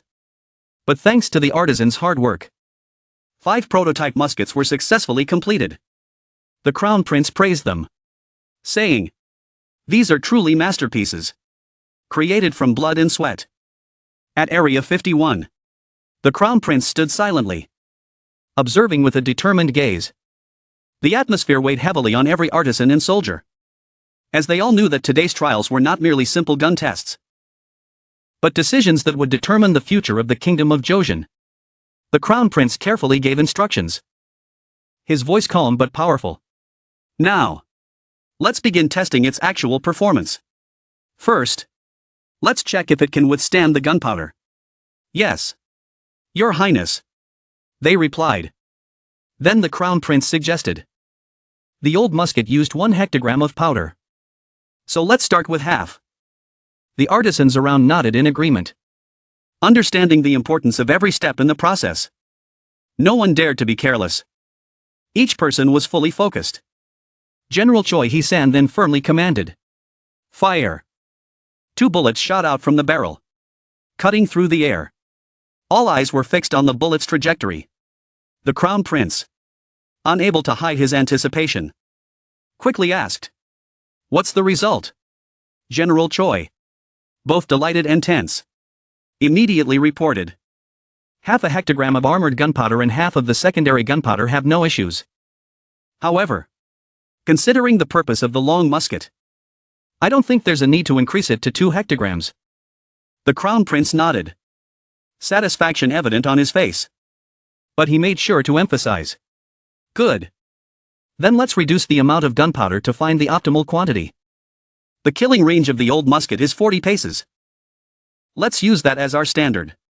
Yes. Your Highness. They replied. And soon after, continuous musket tests were carried out under the Crown Prince's direction. Litron suddenly cheered in excitement as the results became clear. The bullet has pierced the target at a distance of 40 paces. Based on its power, it seems capable of hitting targets even further away. The Crown Prince, quietly pleased, calmly responded. Certainly. Litron excitedly proposed. Then let's try it at a distance of 50 paces this time. This is truly thrilling. Immediately after the command was given, 2 bullets tore through the air with a loud crack, creating an ear-splitting explosion. A thin layer of smoke lingered in the air, signaling the latent power of the musket. Li Jun couldn't contain his excitement and exclaimed. Your Highness. The secondary gunpowder has allowed the bullets to pierce the target at 70 paces. It's incredible. But then, his voice suddenly lowered, and the joy on his face was replaced by concern. But this is only a half success. His sudden change in demeanor caused the Crown Prince to frown in curiosity. Li Jun continued. We've fired over 20 shots, but none of them hit the mark. It seems that the trajectory of the bullets is unstable with each shot, leading to low accuracy. The Crown Prince nodded thoughtfully. Sharp observation. As expected. It's time to introduce them to that, he thought to himself. Then, the Crown Prince spoke up. But is that the only issue? Cleaning and reloading the gun seemed to take a long time. Why not try skipping those 2 steps? Li Jun, somewhat surprised, asked. But if we do that, the bullets might fall out. The Crown Prince sternly replied. We just need to craft bullets that fit the barrel properly. Try it out. Yes. Your Highness. General Choi responded. But inwardly, he felt a bit frustrated. We already have the answer.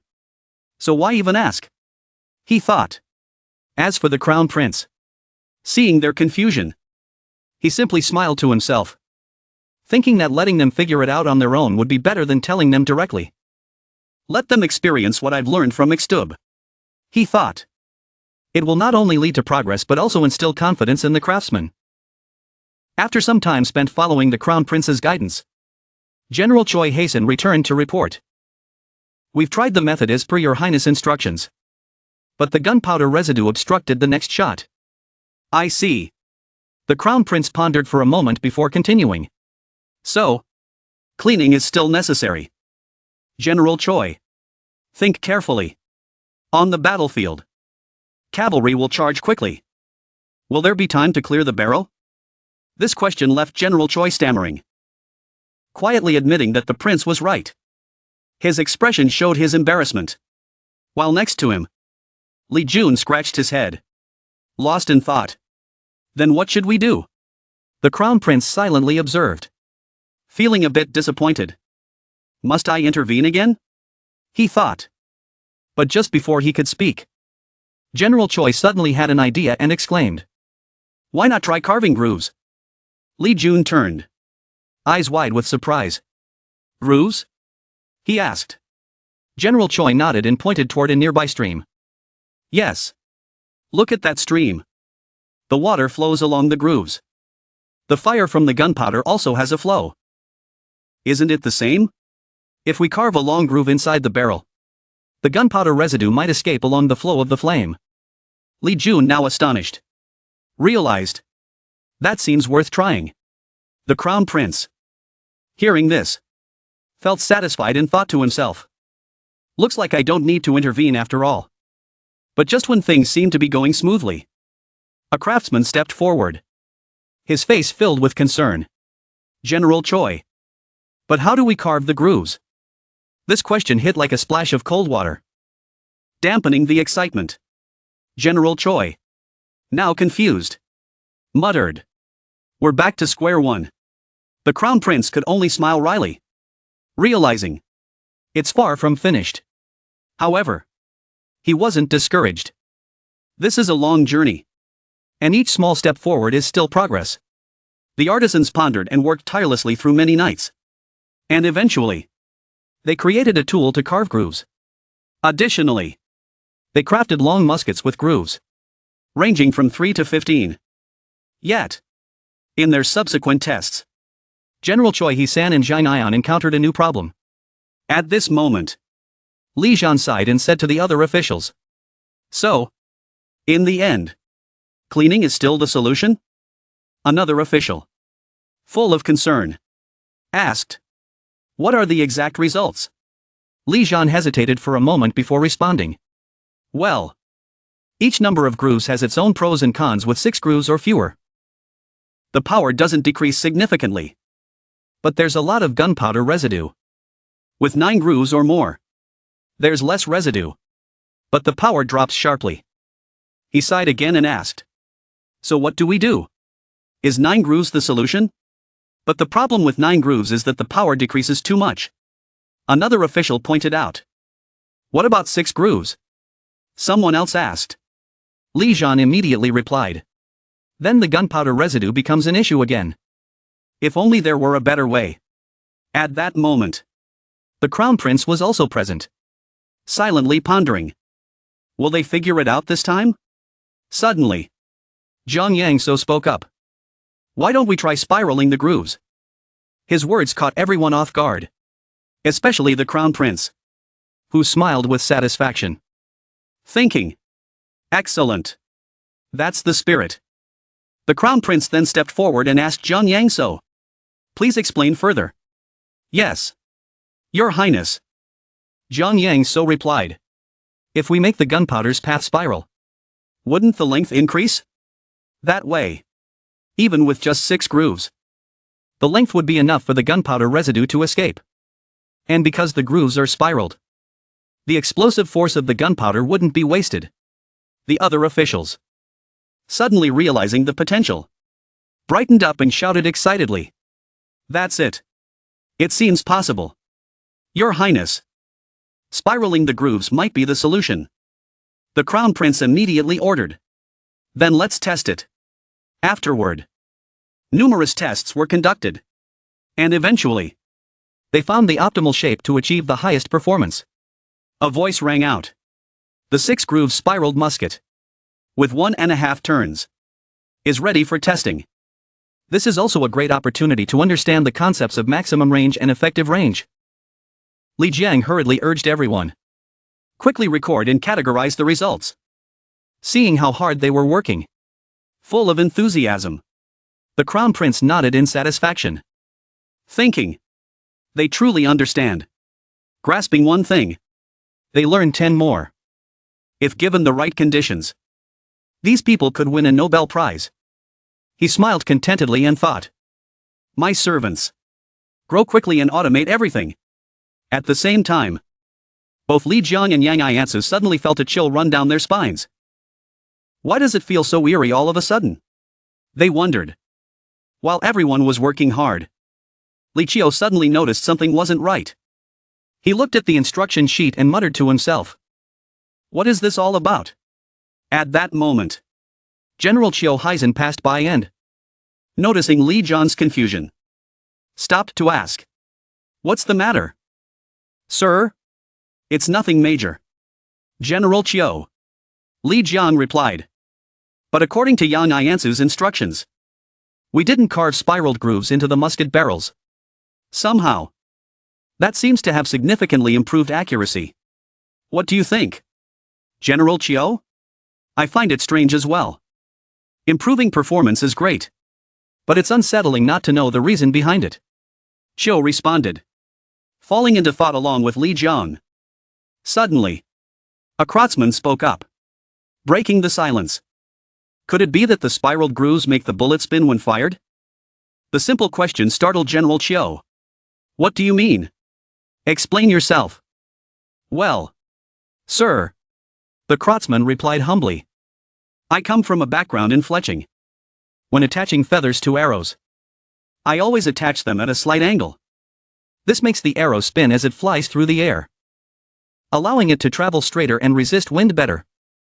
Both Li Jiang and General Chiu were astonished by this explanation. They immediately began taking notes, recording every detail, and prepared the important documents to present to King Cheng and Ion. When the king flipped through the pages of the research, his eyes lit up as he saw the thorough studies. He couldn't help but exclaim, now I understand why the crown prince and the officials kept this a secret. If the musket's performance were to be leaked, the technique would surely be stolen. With that, the king cheerfully ordered, bring the forge here immediately. We must follow through with this plan. Then, the king tossed the stack of secret documents into the forge, burning them entirely to protect the dynasty. He approached the crown prince and praised him. You've worked hard, my son. This is a monumental achievement. The crown prince, Jiang, humbly bowed and replied, it is all thanks to your grace, father. The king then turned to the artisans, his curiosity piqued by their unfamiliar attire. He thought to himself, now that I think about it, I should ask about those outfits commonly seen in Area 51. After a moment, he asked, is there anything else to show me? If not, explain these outfits to me. General Choi respectfully responded, there are still a few things left to show. Your Majesty. Chief Steward. Bring it out for His Highness.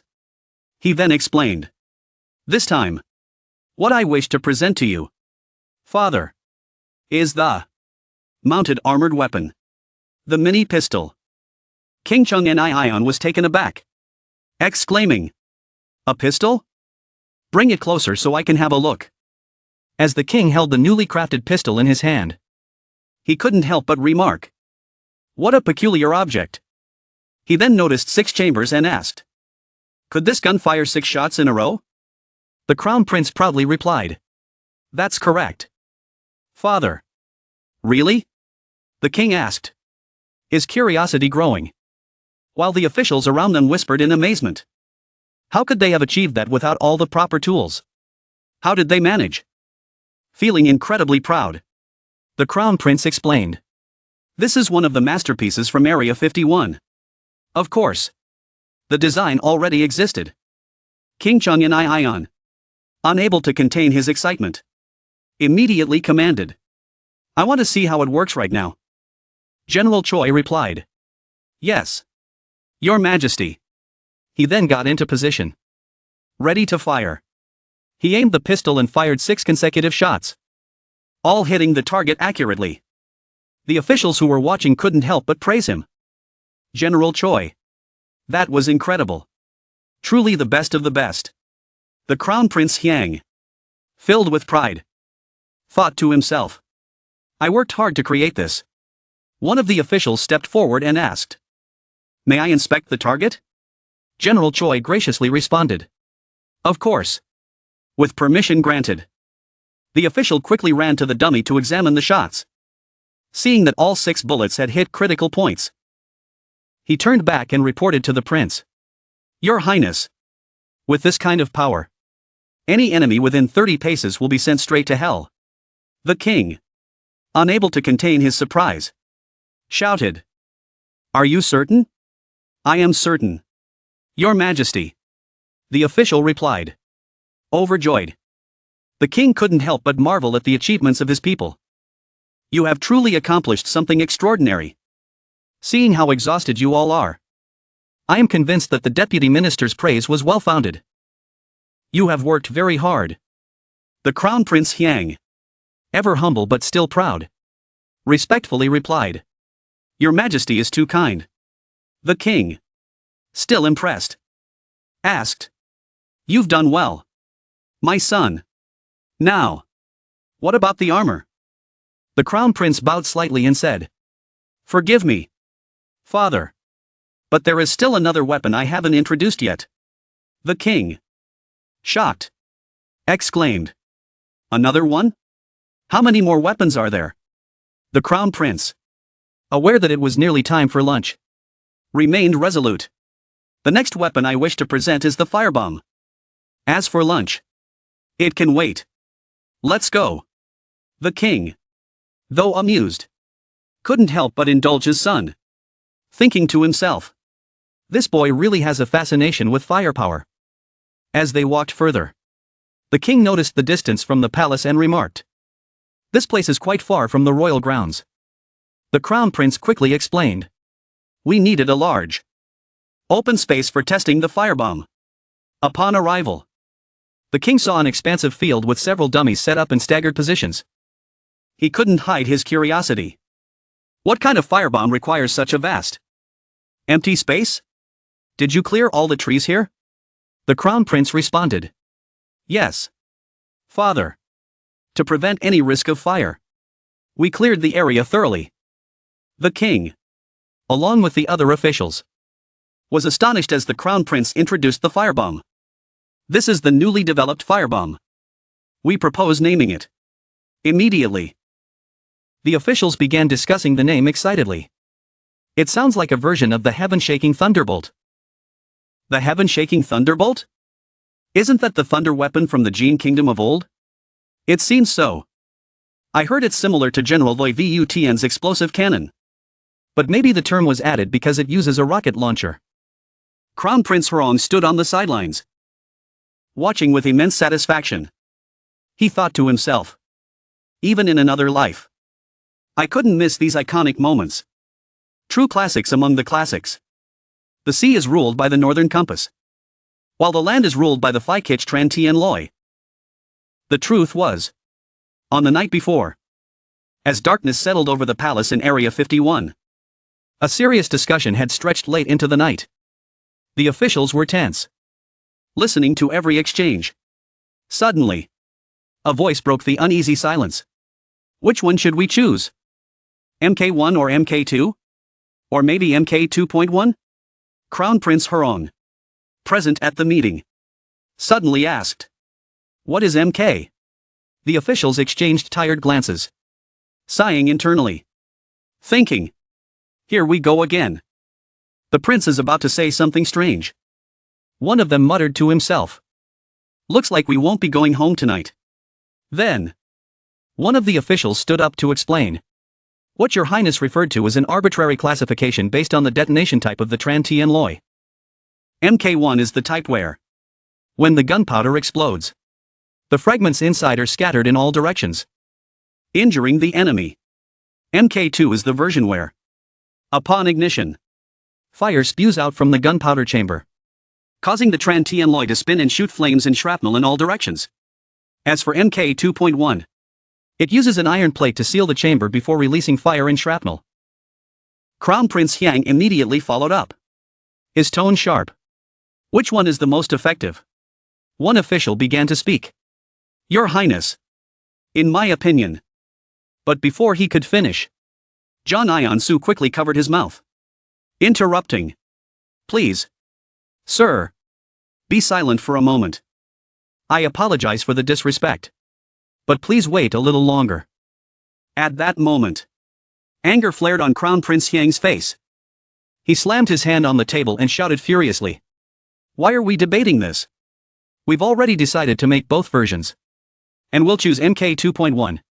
The 21st century version. This military meeting is adjourned. Everyone, go rest. The officials, startled by the sudden outburst, quickly asked. But what about you, Your Highness? The Crown Prince grinned and replied. I've just come up with a great idea. How could I sit still now? You're all distracting me. Dismiss yourselves. With that, Jong Young so swiftly ushered the other officials out of the room, whispering, Let's go. Gentlemen. The Crown Prince has everything under control. Back at the open field, King Chung and Ion was staring intently at the firebomb lying on the table. With a hint of skepticism, he asked, Is this really something you developed? This Phi Kich Tran Tien Loi? General Choi respectfully replied. Yes. Your Majesty. The Crown Prince personally designed it. From its concept to its form. Hearing this, the king couldn't help but express his surprise. Really? I'd love to know the principle behind it. However, General Choi hesitated for a moment. Luckily, Crown Prince Hyang quickly intervened, saying, Please allow us to explain everything after the demonstration. Two soldiers hurriedly dragged out the cannon. General Choi, in a serious tone, reminded the king and the other officials. It's dangerous. Please take cover behind the wall. The soldiers carefully loaded the Phi Kich Tran Tien Loi into the cannon barrel, then quickly hid behind the brick wall, awaiting orders. A voice from a distance shouted, Fire, fire, fire! The cannon was ignited with a deafening roar, and the missile shot out like a rocket, carrying immense power. The king watched with anticipation. But after a moment, there was no visible reaction. Puzzled, he turned to General Choi and asked, Nothing is happening? General Choi responded, It's about to explode. Your Majesty. The missile slowed down as it approached the center of the target. And suddenly, it detonated with immense force. The explosion was so devastating that the officials stood in awe, their mouths agape at the sheer power of the weapon. After the blinding light subsided, a cloud of thick black smoke began to clear, revealing the shredded remains of the dummies, utterly obliterated. One worried official asked, Your Majesty. Are you all right? I'm fine. Just a little startled. The king replied.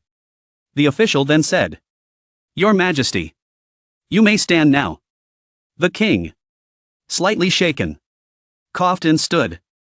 But his eyes remained fixed on the scene of destruction before him. Another official, still in shock, asked, How? How could it be this powerful? The sight was horrifying. The force of the explosion had completely annihilated the dummies, reducing them to shreds. The king, still trying to process what he had witnessed, exclaimed, How could this be? Is this really the power of a single firebomb? Another official chimed in. If this were a real battlefield, it would surely turn into a hellscape. Overcome by curiosity, the king turned to General Choi and commanded, Explain to me how the Phi Kich Tran Tien Loi works. General Choi respectfully answered, Yes. Your Majesty. First, the outer shell of the bomb is made as thin as possible, ensuring it can withstand the force when fired and upon landing, while still being strong enough to contain the internal explosion. Inside, the shell is packed with tiny iron balls. This increases the number of fragments, thereby enhancing its lethal effect. Lastly, we skip the step of mixing clay into the gunpowder to maintain the explosive force. Upon hearing this, the king was astonished, realizing the brilliance behind the design. Truly, your efforts are commendable. But can this type of firebomb be mass-produced?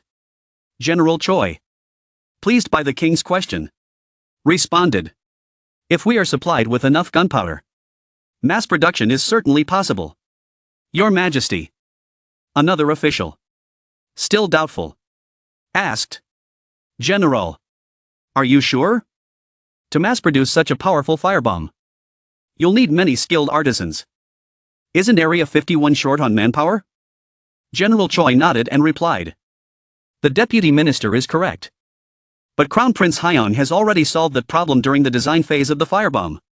He then recounted the discussions that had taken place over the past few days, involving Jaeon Yongkyol, Lee Chun, and General Choi Hae-san. Jaeon Aonso presented a blueprint and said, This is the design for the Phi Kich Tran Tien Loi. personally drawn by the Crown Prince. The two other officials were astonished and puzzled. We don't understand any of this. It looks so strange. Male and female threads? The Crown Prince then spoke up to explain. If you want to load gunpowder into the sphere, making a complete sphere from the start is highly inefficient. Instead, you should divide the sphere into two hemispheres. One side is carved with a male thread, and the other with a female thread. By twisting them together along the threads, you can form a complete sphere. By the way, you can also learn about the concept of bolts and nuts here. When it reaches the target, the explosion will be extremely powerful. At this point, the two officials were taken aback. The power is terrifying. With such strength, we can equip this for our soldiers immediately. General Choi then asked the Crown Prince, shall we report this to His Majesty? Crown Prince Hyung calmly replied, not yet. There are still many things to test. The thinner the shell, the greater the power. So first, let's try gradually reducing the thickness of the shell. After numerous tests and productions by the skilled artisans, Li Jian hurriedly approached with a beaming face. The Crown Prince knew it had to be good news. Li Jian eagerly reported, Your Highness, after reducing the thickness, we found that the minimum thickness that can withstand the impact during firing and landing is 3 units less. The Crown Prince was surprised. Really? Then now, let's load gunpowder and see how the result differs. Official Litrin, still amazed, responded, Yes, Your Highness. Once again, the artisans worked day and night, crafting new weapons for the next series of tests, regardless of their exhaustion and fatigue. The next morning, the test was carried out, and Litrin nervously reported to the Crown Prince. The minimum thickness remains reduced by 3 units. The Crown Prince, still not completely satisfied, responded, Then report this to my father. However, he added, but the blast radius is too wide. There's a risk of our own troops being hard. We need to find a way to reduce the blast radius while still maintaining the power. This statement left the two artisans feeling even more helpless. They gathered with 2 other artisans and discussed, how can we increase power while reducing the blast radius? One artisan, after reviewing the documents repeatedly, sighed in frustration. I'm at a loss. This task from His Highness is too difficult. From a distance, Crown Prince Hurong observed their struggle and thought, looks like I'll have to step in and help a little. He then approached and asked, any progress? One of the artisans respectfully replied, Your Highness, we are still working on it. At that moment, the Crown Prince offered a suggestion. Why don't we try applying a thick layer of clay inside the bomb and then tightly fix small lead pellets into it? Once the clay dries, it will hold them in place. How about that? The artisans were enlightened by the Crown Prince's insight, exclaiming in surprise, Ah! So that's the solution. What a brilliant idea. We never would have thought of it. Your Highness. After speaking, the Crown Prince smiled and walked away. But not before offering encouragement to everyone. I'm off now. Keep up the good work. Once the Crown Prince was out of sight, both Li Qian and General Choi were still in shock. It's as if His Highness already knew the answer. Li Qian remarked. He nodded and added, if that's the case, didn't we waste all this effort? They were furious. Days without going home. Frustrated and muttering angrily. Clever trickster. However, in the end, that tactic had encouraged the artisans to think and research on their own. It had not only helped them follow instructions, but also understand the principles behind the weapon's creation. Thanks to this process, they had become reliable craftsmen, capable of mass-producing the firebombs without obstacles. General Choi, with a tone of confidence, replied, Exactly. Mass production won't be an issue. At this point, the king could no longer hide his surprise. A hint of admiration lingered in his mind as he thought, this boy. I have no words to describe him.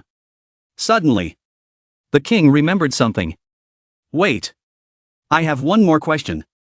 I've been wondering since I saw the test. Why didn't the firebomb explode immediately? I'm curious about its mechanism. General Choi, with a thoughtful expression, replied. That's because the Phi-Kich Tran Tien Loi contains a subtle secret. Your Majesty. The king, Young and Ion, was taken aback. A subtle secret? Tae Young asked General Choi. What is this subtle secret? Hesitant, the general explained. It's the ability to adjust the explosion time. Your Majesty. Tae Young, astonished, asked. Really? General Choi continued. Yes. By winding the fuse around a bamboo tube, we can control the detonation time. The king, finally grasping the concept, excitedly asked. So, the explosion time is determined by the length of the fuse, right? General Choi respectfully responded. That's correct. Your Majesty. The king's eyes lit up with excitement, as if he had discovered a treasure. Gazing at the bomb in awe, he said. So, only we know the exact explosion time. This truly is a subtle secret. Brilliant. Meanwhile, the Crown Prince, witnessing the conversation, silently thought to himself. Actually, this feature has existed since the creation of the Phi-Kich Tran Tien Loi by King Bantong. The Crown Prince approached his father and respectfully reported. Father, I have shown you all the weapons. Seeing his father nod in agreement, the prince then suggested. Shall we return to the palace now? But the king placed a hand on his son's shoulder and signaled. Wait. Is there anything else you want to show me? Hearing this, the Crown Prince felt a wave of fear wash over him. His face was drenched in sweat as he stammered. Of course. Father. Please follow me. When they arrived, the king's eyes sparkled with excitement, filled with anticipation. Finally, I get to see it. Meanwhile, the Crown Prince was inwardly screaming. How is he not tired? I just want to go home. The king, noticing that the soldiers' uniforms were different from those of the usual Joseon army, commanded his son. Explain these uniforms to me. The Crown Prince, bowing respectfully, replied. Yes. Father. First, regarding the soldiers' uniforms, the Crown Prince began. We have made improvements to make them more suitable for using muskets. We've also dyed them in green and earth yellow. At this point, the king raised an eyebrow, puzzled. Why those two colors? Anticipating his father's question, the Crown Prince explained. These colors were chosen to make it harder for the enemy to spot our troops. The green and brown shades blend in with the forest and the ground. Hearing this, the king stroked his chin and looked down. But on the battlefield, shouldn't soldiers wear bright colors to intimidate the enemy? Additionally, wouldn't it be difficult for our own troops to distinguish each other? The Crown Prince replied. We are still refining our military strategies to address those concerns. Father, these uniforms are only in the testing phase. It will be a while before they are put into practical use. The king nodded, appearing to agree. But the Crown Prince continued. That's not all. We are also working on improvements to armor. The Crown Prince then invited everyone inside. Here, we have the armor currently in use by the Joseon military. The king nodded.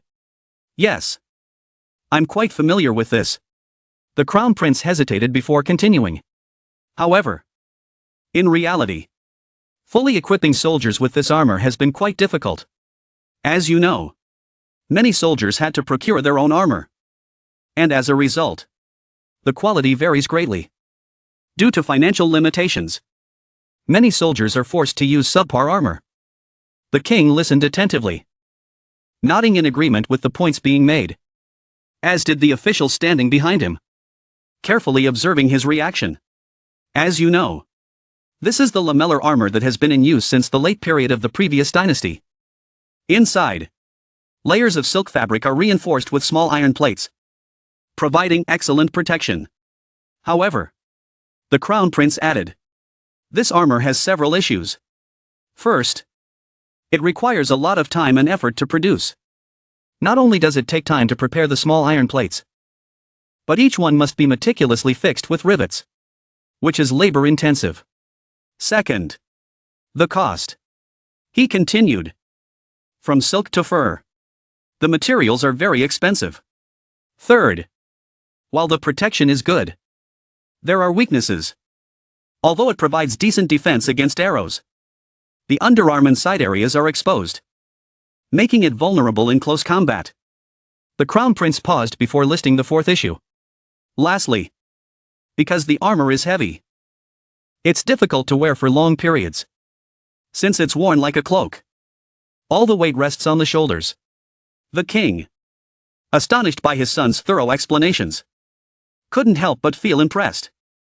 I didn't expect my son to bring up so many valid points, he thought. Finally, the king asked, "Is there a solution to this? To address these problems?" The Crown Prince said, gesturing toward the display. "We have developed something new." He pulled back a curtain to reveal a metallic figure dressed like a royal guard. "This is it." Everyone present gasped in amazement at the sight. "What is this?"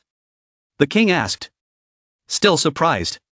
With a respectful tone, the Crown Prince replied, "This is the improved armor we've designed to address the weaknesses of the lamellar armor.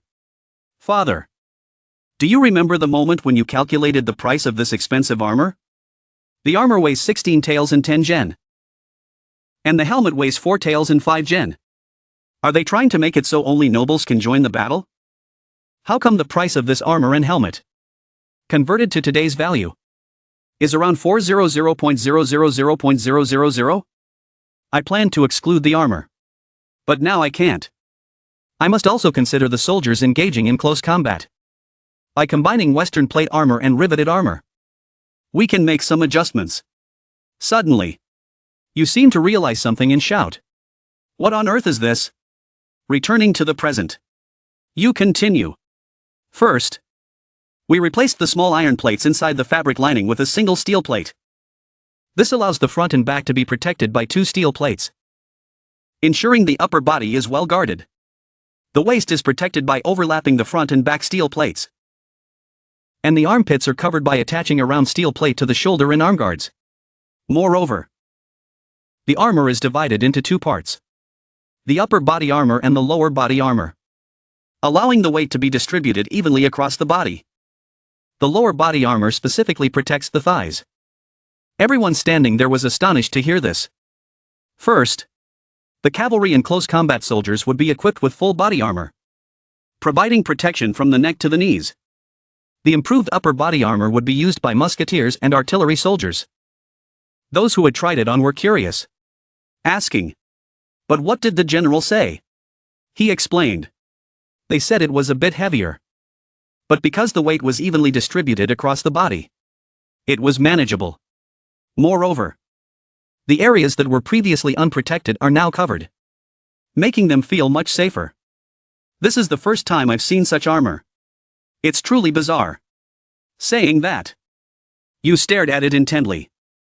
Not only is the shape unique, but the structure is also quite special.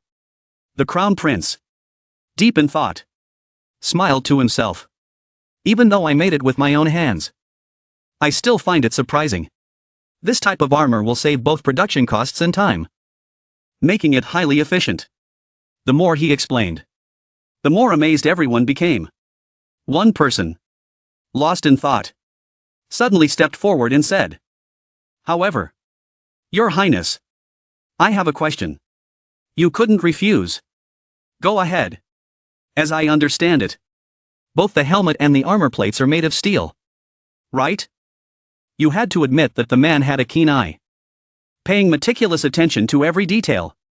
He bent down and asked, "So, do the craftsmen have to forge each steel plate by hand? Wouldn't that be too labor-intensive? I fear the cost may exceed even that of riveted armor." You understood what he was getting at and pondered the question for a while before replying. "That's a very good question. I've had the same concerns. That's why I plan to use the stamping method." At this point, everyone looked confused, not understanding what you meant. Hesitantly, they asked again. You confirmed firmly. "Yes. Stamping. The main reason I borrowed the idea from Western plate armor. Is that mass production requires stamping machines?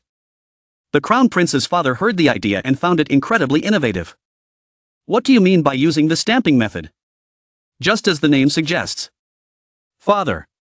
It may sound unbelievable. But this is truly a concept I came up with myself. However, it would be better for you to see it in person. We will prepare and present it to you later. Surprised. The king asked again. My son can show it now. Turning with confidence. The prince responded. There are still a few items we haven't been able to demonstrate yet. We will prepare as soon as possible. But for now, I ask you to inspect the work first. The king, puzzled, didn't fully understand what the prince was planning. About an hour later, the officials reported. There are no issues with the records. Your Highness. The king nodded in satisfaction. Well done. Everyone. Turning to General Hasten. He gently said. You've worked hard as well. Thanks to the efforts of all of you, our dynasty will become even stronger. The general respectfully bowed. Thank you. Your Highness. One of the officials hesitantly asked. So, is court dismissed for today? Everyone's faces lit up with joy at the thought of being able to go home. But the day was not yet over. The king suddenly announced. I want to visit the armory now. To see the production process for firearms and armor. His words left everyone in shock. They hadn't expected that their prince would want to tour so many places. Just when they thought they could celebrate going home, they now had to stay behind and serve. One of them politely said. Your Highness. It's already late in the day. There might not be enough time to inspect the armory. If you are absent for too long, the affairs of the court will fall behind. After considering this, the king turned and said. Then I'll inspect it first thing tomorrow morning. Don't misunderstand. I wasn't planning to go right now. Seeing the king's decision, the general replied. I understand. Your Highness. It was more than anyone expected. At the armory, the crowd shouted. Long live His Highness. Standing beside him, the crown prince said happily. First, Father, I'll show you the process of cannon making. Everyone was eager to witness this. Two men came into view. One was melting bronze, while the other was hammering it into shape. Both of them meticulously carved intricate designs to create a masterpiece. This process required the skillful hands of craftsmen. The king finally understood how such a work of art was made. It became clear that everyone had been assigned specific tasks throughout this process. I tried assigning different jobs to different people. Father, the prince said with pride, as his efforts had finally been recognized. It has proven to be very effective. Now, I'd like to see how they use the stamping method for armor production. The king praised the prince. You were right. It's better to see things with my own eyes. The prince respectfully responded. Yes. Father. I will make the preparations right away. Inwardly, the prince thought. The king must be curious about the stamping machine now. He called for the guards to give orders. Yes. Your Highness. Standing in the middle of the courtyard, the prince picked up a loudspeaker and shouted. Everyone. Let's begin the armor production now. Upon hearing the order, the workers immediately started without hesitation.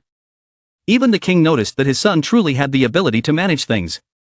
However, there was one thing that puzzled him. Why are the people making cannons all moving? Son. Because we don't have enough craftsmen. Father. So that's the reason. The king said, realizing it was a simple explanation. At this moment, he felt a bit angry inside but crossed his arms and tried to suppress it. He couldn't scold the young prince, so all he could do was sigh. This situation is becoming more and more unsettling. Isn't it? He was certain that His Highness would soon demand a solution. Meanwhile, the officials were abuzz with discussions.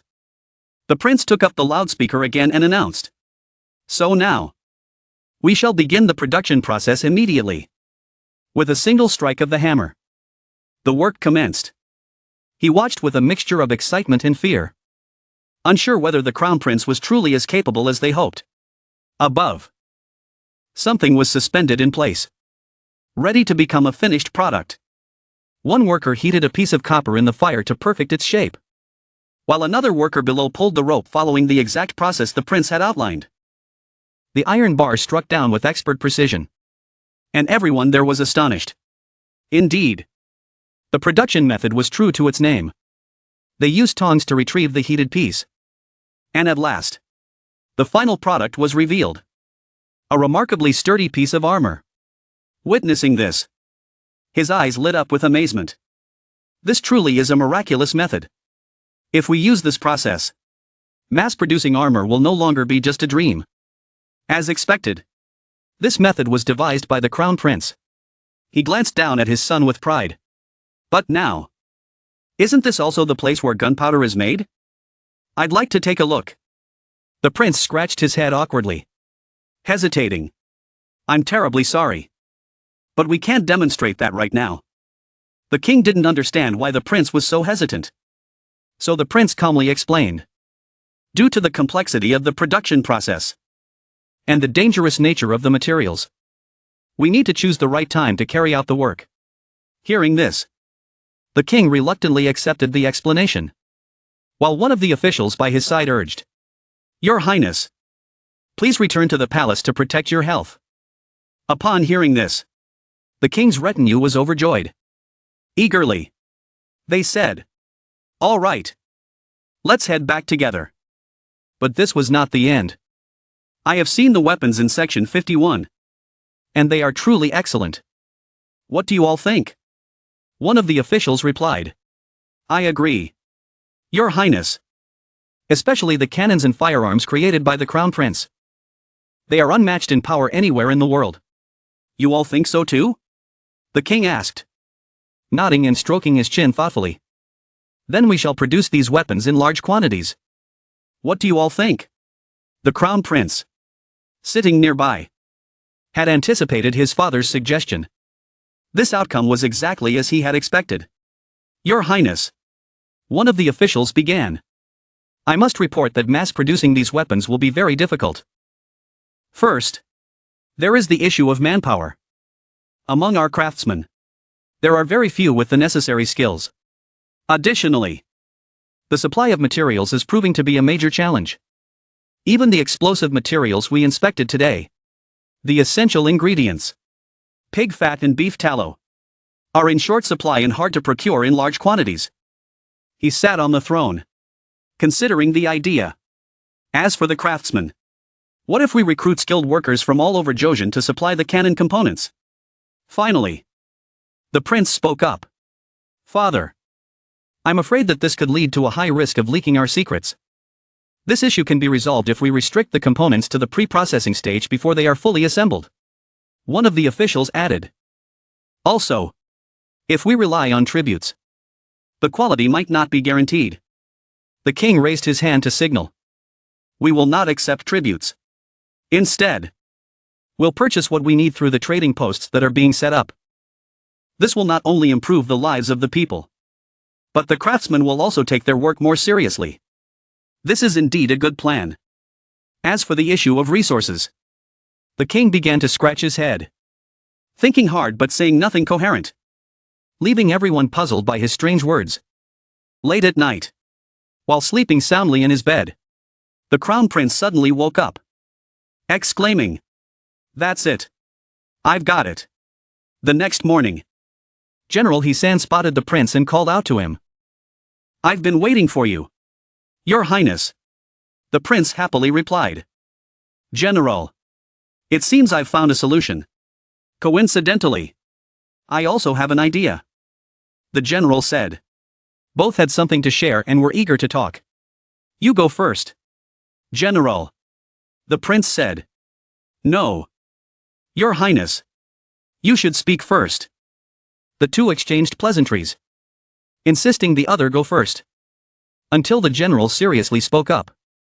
What if we used soybean oil? The prince's eyes lit up upon hearing this. It was as if both had the same thought, a flash of inspiration connecting them.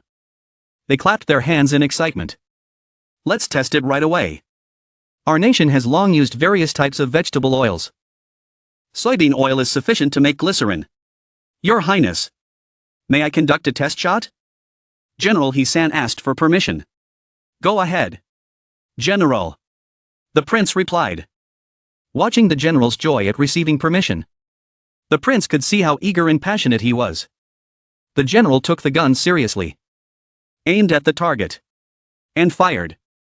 A thunderous bang echoed, causing the prince to cover his ears. looking at the places he had shot. The general reported. With this efficiency, I believe it's ready. Your Highness. We should inform the king immediately. Both were pleased with their idea. And from inside the house, the king's voice echoed. Is that true? That's indeed great news. So, we can start mass production now. Right? Standing below, the prince respectfully bowed and replied. Yes. Father. But there's still one important matter. Worry appeared on the prince's face, leaving the king puzzled about what his son wanted to report. For this batch of soybeans, we used the crops from the fields managed by the livestock farm on Niabo Island. The reason is that the soybean meal left after extracting the oil is suitable as feed for cattle and pigs. The king stroked his chin thoughtfully and said. But that quantity isn't enough to meet our needs. That's correct. Father. The fat, beef, and soybeans are also resources widely used by the people. If the court collects large quantities, it could make life harder for the common folk. The king nodded in agreement. National defense is important. But we cannot ignore the lives of our people. I will think more about this matter. You've worked hard, Crown Prince. Thank you. Father. I humbly take my leave. At the palace. After the Crown Prince left, the king sat there, deep in thought, unsure of the best solution. The prince, standing in the courtyard, felt anxious. He turned to see that the doors had closed at some point. Silently, he thought to himself. Father. I believe you will find a good solution. At the court. The sky was clear and the sun was already at its peak. The officials and the king were in an urgent meeting. The boy has suggested a plan to supply pressed oil. The king said. Crown Prince. Explain your plan to everyone. The prince nodded and responded. Yes. The plan I propose is to use soybean oil. Everyone there was astonished by his words. So, I will encourage farmers to migrate to the northern frontier to cultivate soybeans. And the court will purchase the entire harvest. In this way, the people's livelihoods will stabilize. The prince was surprised by his father's plan. This means that all the issues will be resolved, he thought. In addition, we will buy pork fat and beef tallow at reasonable prices. The king carefully instructed. And the officials replied. We will comply with your orders. Your Highness. The prince looked up at his father with bright, admiring eyes. Crown Prince. This time, you've made a great contribution. The king was immensely proud of the boy. Thank you, Father. It was all thanks to your guidance and the hard work of the people in Section 51. The king beamed with joy. This boy really understands the situation. Gripping his knees with determination, the king declared. I will consider this the first step in strengthening the defense of Joseon. Therefore, proceed with utmost care. No mistakes can be made. The officials all responded in unison. We will follow your Highness' command. The prince thought to himself. When it comes to the northern frontier, there's an old legend that says the name of the Tumun River means soybeans. This will be an excellent choice. If so, I'll also contribute my efforts to the northern frontier. Elsewhere, a soldier reported to General Hin Jinjio. Some new settlers have arrived, requesting to work as farmers. I see. The general replied. Follow the usual procedures and find them a place to stay. This way. Follow me. That's why the crown prince granted the local generals golden pens. But the work didn't lessen. Instead, it only increased. Suddenly, a loud cry was heard. Is there anyone who can write? Please, help me. The people were gathered, grilling ribs. Hey! Hold the jar to catch the oil. Hurry. Be careful with the oil. This stove was a gift from the crown prince. Seeing everyone happily enjoying their ribs, one person asked, "Can the officials here really eat this kind of meat?" The man replied, "Right now.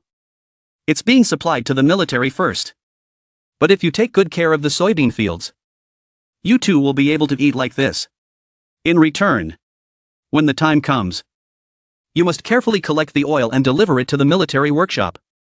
Just like they do back at the royal palace." Papers were scattered messily on the shelves. Some pages had been blown open by the wind. The crown prince lay exhausted on the bed, sprawled out. From one matter to another. It was all about the shortage of gunpowder. He lay there, one leg crossed over the other, deep in thought. Even if we exploit the northern lands, it still won't be enough, he murmured to himself. Suddenly, an idea struck him. Ah, that's right. What about the south? After the old officials left the court, power quickly shifted towards King Sejong. With the start of his reforms, King Sejong gradually implemented the policies he had long desired. Time passed. And on a summer day when Hyang was 10 years old, the king discussed with his officials. "It's about time to find a husband for Princess Jongsu. Don't you think?" One of the officials replied, "I believe this is a very suitable time." "Your Highness." The crown prince turned, surprised by his father's words. "What? Is Jongsu getting married? Well then, let's begin the search." "As you command." "Your Highness." In reality, Princess Jongsu had passed away in history. But now, she was about to get married. The feeling was truly strange. "Father, I don't want this." Jongsu's voice broke in. "I only want to live forever with you and the queen," she said, her eyes pleading for help. "It's not that I don't understand. But there comes a time when marriage is a natural part of life. Doesn't it? Still, I just want to stay with the two of you for a little while longer," she said, her face wet with tears.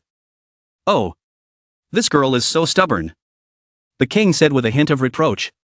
"Father, I hate you," she cried out and turned to run outside, ignoring her father's attempts to call her back. Earlier, the prince had a conversation with Jongsu about wanting her to marry. But she refused, running away while crying. "Father, I hate you," the prince called out after her. Jongsu, the queen, sitting beside him, reassured him. "Isn't she still young? I will try to comfort Jongsu. Please, don't worry too much." The prince, distressed, held his head inside. Raising children is truly not easy. The next day, while Jongsu was walking around, he noticed several palace maids hurrying about. Curious, he looked up and asked the eunuch, "What are the palace maids so busy with this early? What's going on?" The eunuch bowed deeply and whispered, "Your Highness, it seems that the princess has been fasting since yesterday." He then presented a letter to Jongsu and added, "Also, a maid from the princess requested I deliver this to you." "Your Highness." Jongsu was startled. A letter from her? He opened the letter and read it. After finishing, he folded it back and said, "Ah, eunuch. I need to go on a secret patrol. Prepare as quickly as possible." The two eunuchs, surprised and confused, asked, "A secret patrol? Your Highness." Jongsu winked and instructed, "We need to do this without my father noticing. The more discreet and quick, the better. Hurry." The eunuchs immediately ran off, responding, "Yes, Your Highness." Meanwhile, the prince asked about Jongsu's condition. "I heard Jongsu refused to have breakfast today. Is that true?" A eunuch respectfully replied, "I'm sorry to report this. But yes, it is true, Your Highness." Upon hearing this, the prince sighed in frustration. "Oh no." He sat down and asked, "Has the queen said anything?" The eunuch, nervously bowing, replied. She's still trying to persuade her. But Princess Jongsu was refusing to listen. The prince, stressed, held his head again inside. When one child settles down, the other starts causing trouble. At the princess's residence, Yeon casually waved his hand and said, "Report already." 2 palace maids immediately bowed and said, "Yes, Your Highness." We report that the crown prince has arrived. Jongsu's voice called from inside the room. Let him in. As Yeon entered the room, he dismissed the maids. Thank you for your efforts. The maids understood and bowed. Thank you, Your Highness. Before quickly leaving, Yeon sat down beside Jongsu, who was still hiding under her blanket. He sighed. You've been through so much already. Jongsu finally emerged from under the blanket, sitting up and adjusting her hair. She looked at him and asked about the matter in her letter. Did you bring what I asked for? Hurry and show me. Yeon took a packet of paper from inside his sleeve and sighed. Honestly, do you know that I had to go on a secret patrol just to bring this back? I had to work hard to make sure father didn't find out. Jongsu took a piece of gangrone from the packet, lightly licking her lips, and asked, I know. But this gangrone is the one you bought from the store I asked. Right?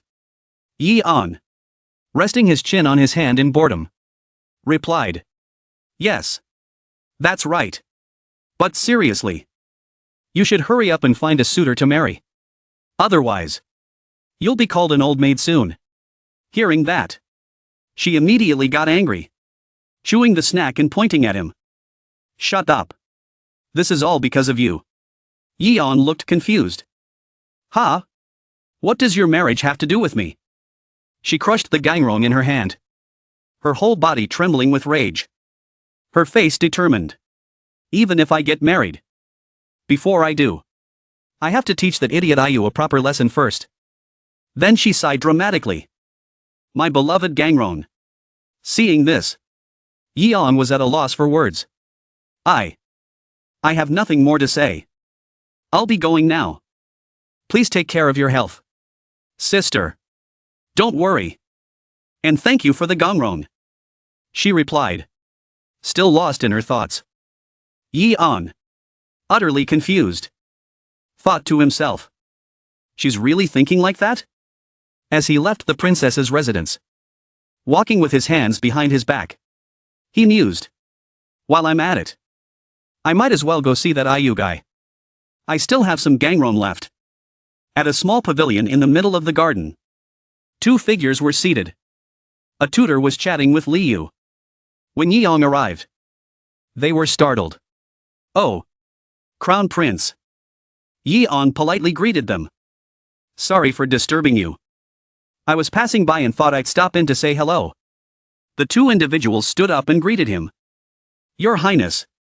Is your brother well? Yeon smiled warmly and replied. Yes. He's doing well. How's your studying going? Liu lowered his head and, in a tone that was clearly provoking, said, I'm working hard so I don't fall behind my brother. But you seem to have plenty of free time.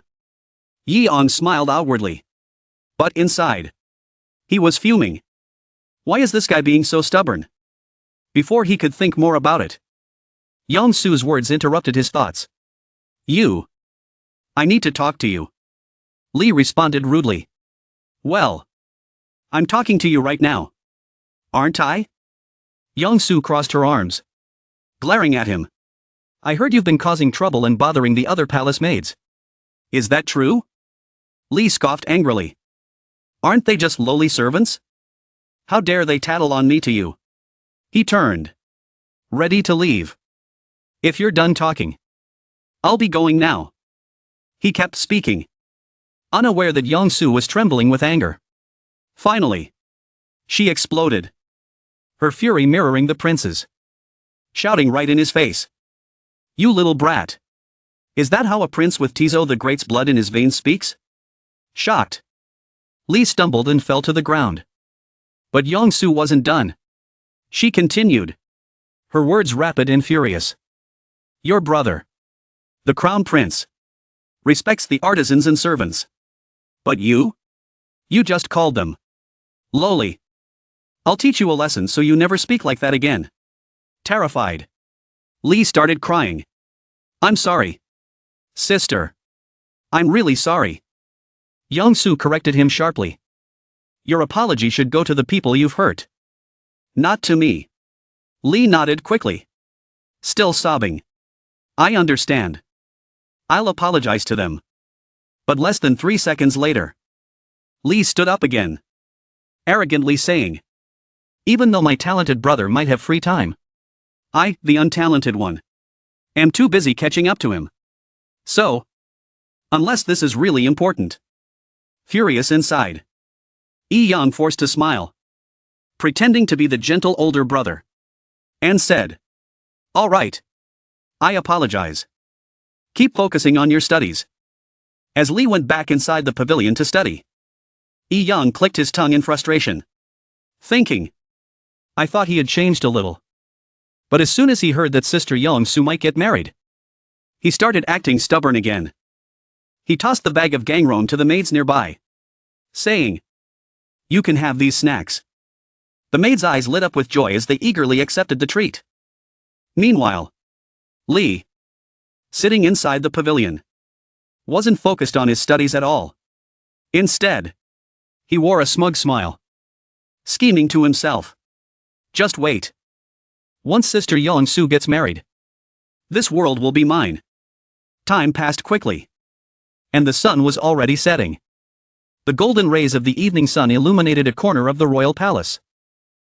Inside the court, officials were arguing back and forth, none willing to yield to the other. The prince sat silently, his growing anger evident as his hands clenched tightly, veins bulging. Yet, the officials seemed oblivious, continuing their heated debate. The funds should be entrusted to Merchant Ion Khan. That's the best choice. No way. That's unreasonable. Song Sang is clearly the right choice. I believe Merchant Iju would be a better option. No. Merchant Dong Lo is definitely the best choice. The prince's face darkened with anger. Unable to hold it in any longer, he shouted, enough. Stop all of you. The officials were startled, quickly falling into silence. He stood up, his voice sharp and cutting as he scolded them. Are any of you listening and seriously thinking about what I've said? How many days has it been since I asked you to come up with a plan and prepare for this? I asked for countermeasures regarding the monopoly on candy sales. And all you've done is argue over which merchant is better, right in front of me. Are you ready to admit who bribed you and how much? Terrified, the officials immediately bowed their heads to the floor, pleading, Your Majesty, we deserve death. Please punish us. The prince glared at them. You want to die? Is that it? I'll consider your wish after I've reviewed this policy. They could only bow deeper, responding in unison. We will do our utmost. Your Majesty. Then the prince said something that made them break out into cold sweats. Especially the ministers. I trusted my judgment when I put you in these positions. Don't make me regret that trust. Now, thoroughly shaken, they all responded in chorus. We will remember your Majesty's teachings. We will carve them into our hearts. The prince, exasperated, sat back down and tried to calm himself. Let's move on to the next issue. The officials, still adjusting their clothing and looking dazed, muttered. The next issue. What is it? Seeing their confusion, the prince sighed in frustration, rubbing his temples and clicking his tongue. Unbelievable. Later that night, at the prince's residence, he sat with his chin resting on his hand, deep in thought. Why hasn't anyone thought of this before? If I've already laid everything out for them, what's the point of making them ministers and advisors? Is it because my standards are too high? Or have I overestimated their abilities? Must I entrust such important tasks to people who can't even match an 11-year-old? Meanwhile, at the residence of the left prime minister, he sat at his desk, looking worn out as he wrote a lengthy memorial to the throne. Suddenly, a voice came from outside. My lord. The right Prime Minister has arrived. Startled. He looked around for a moment before saying, "Invite him in." He adjusted his hat as the right Prime Minister entered. "Ah, you've arrived," he greeted. The right Prime Minister sat down across from him. For a long while, neither said a word. Then, they both let out a heavy sigh. The right Prime Minister looked equally worn out, with dark circles under his eyes that were even darker than a panda's. There was no hiding how exhausted he was. "Master Phuong Tan," the left Prime Minister greeted tiredly. "We're both in the same boat." "Master Cao Dai Fat," the right Prime Minister replied. As a servant brought tea into the room, the left Prime Minister waved them off. "Forget the tea. Bring some wine instead." The right Prime Minister immediately declined. "I came here today just to check on your health and chat a bit. No need for wine." "If we get drunk and fall asleep here?" "That's one thing. But what will we do if we don't find a solution within the next 2 days?" They both imagined the prince, furious, scolding them. "Is this the best you can do? Why do you want to disappoint me?" The thought alone made them shudder with fear. And they quickly dismissed the idea of drinking. Meanwhile, at the princess's residence, 2 eunuchs approached the courtyard. Inside, Jisoo was reading a book while snacking on gangdong. Suddenly, a trembling voice from one of the maids announced, "Her Royal Highness, the princess, has arrived." Jisoo, confused, thought, "At this hour? Who?" Then, in a moment of realization, she froze as she figured out who it was. The door opened, and she stammered, "Why, Your Majesty? It's late now." Though, quickly, she dove under her blanket, covering herself completely. The prince, seeing this, was worried. "You've been fasting for 3 days. And I'm concerned about you. Jisoo, are you all right?" She turned around, still wrapped in the blanket, and performed a half bow. "I greet my father, Your Majesty." She puffed her cheeks out in a cute, childlike manner. The sight of it melted the prince's heart, though he quickly regained his composure, clearing his throat. Suddenly, something caught his eye. Several bags of gangrong in the corner of the room. Smiling to himself, he thought, "That boy. He's been sneaking around for 2 days because of his sister." "Huh?" Then, with a serious tone, the prince announced, "First, I will cancel your engagement." Jisoo was shocked, but then overwhelmed with joy as she leapt into her father's arms, calling out, "Father," gently stroking her head. He teased, "You silly girl, you need to maintain your dignity as a princess." After leaving the princess's residence, the prince and the queen walked side by side, talking. "Is this really all right?" he asked. "What do you mean?" she inquired. "The matter of Youngsu's marriage, they'll be relieved to have one less thing to worry about. Besides, Youngsu is still young. It's good to keep her close to us for a little longer." The prince nodded thoughtfully. "Actually, earlier tonight, I dozed off for a while and had a strange dream." "What kind of dream?" she asked. "A terrifying nightmare. In the dream, Youngsu died from an illness. I was heartbroken, and even after waking, I couldn't shake the feeling of dread. It took quite some time for me to distinguish between dream and reality. Only then did I finally calm down. Perhaps I still lack the courage to marry off my daughter." The next morning, at the chancellery, His Highness was attentively reading the memorials, his face furrowed in silence. The official stood below, lining both sides, waiting. After a while, he set the memorials aside and slowly began to criticize. "I've reviewed all of your proposals thoroughly. Though they are better than before, they are still not enough. Fan's proposal, in particular, completely fails to grasp the essence of the policy. Li Fan's proposal is too outdated. Lai Fan's proposal is all about the appearance. But the content is empty. As for the Grand Counselor and the Prime Minister, both of you will have to revise your work again." And just like that, time quickly passed, and it was already late afternoon. A few days later, the ministers gathered again, everyone exhausted, sighing deeply. The Chief Chancellor, presiding over the meeting, remarked, "Everyone looks so worn out. The deputy chancellor, with dark circles under his eyes and a weary expression, responded. Since that afternoon, we've been staying up all night, thinking and preparing meticulously. Yet our efforts were dismissed so easily. The chief chancellor continued. In reality, we all know what His Majesty wants, don't we? The specialized trading policy is essentially meant to prevent monopolies in the production and sale of certain goods.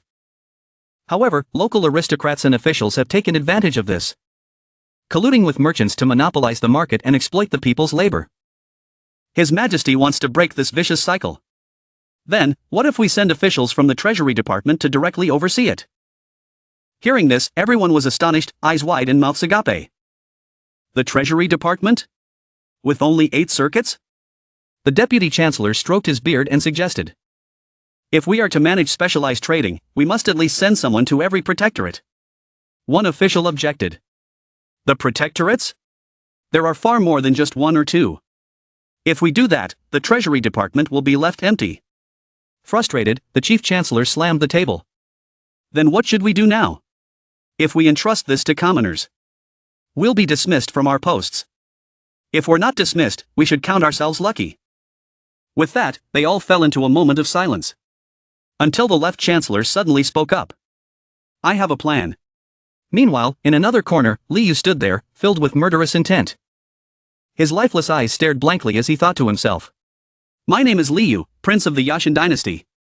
His hands clenched tightly, trembling.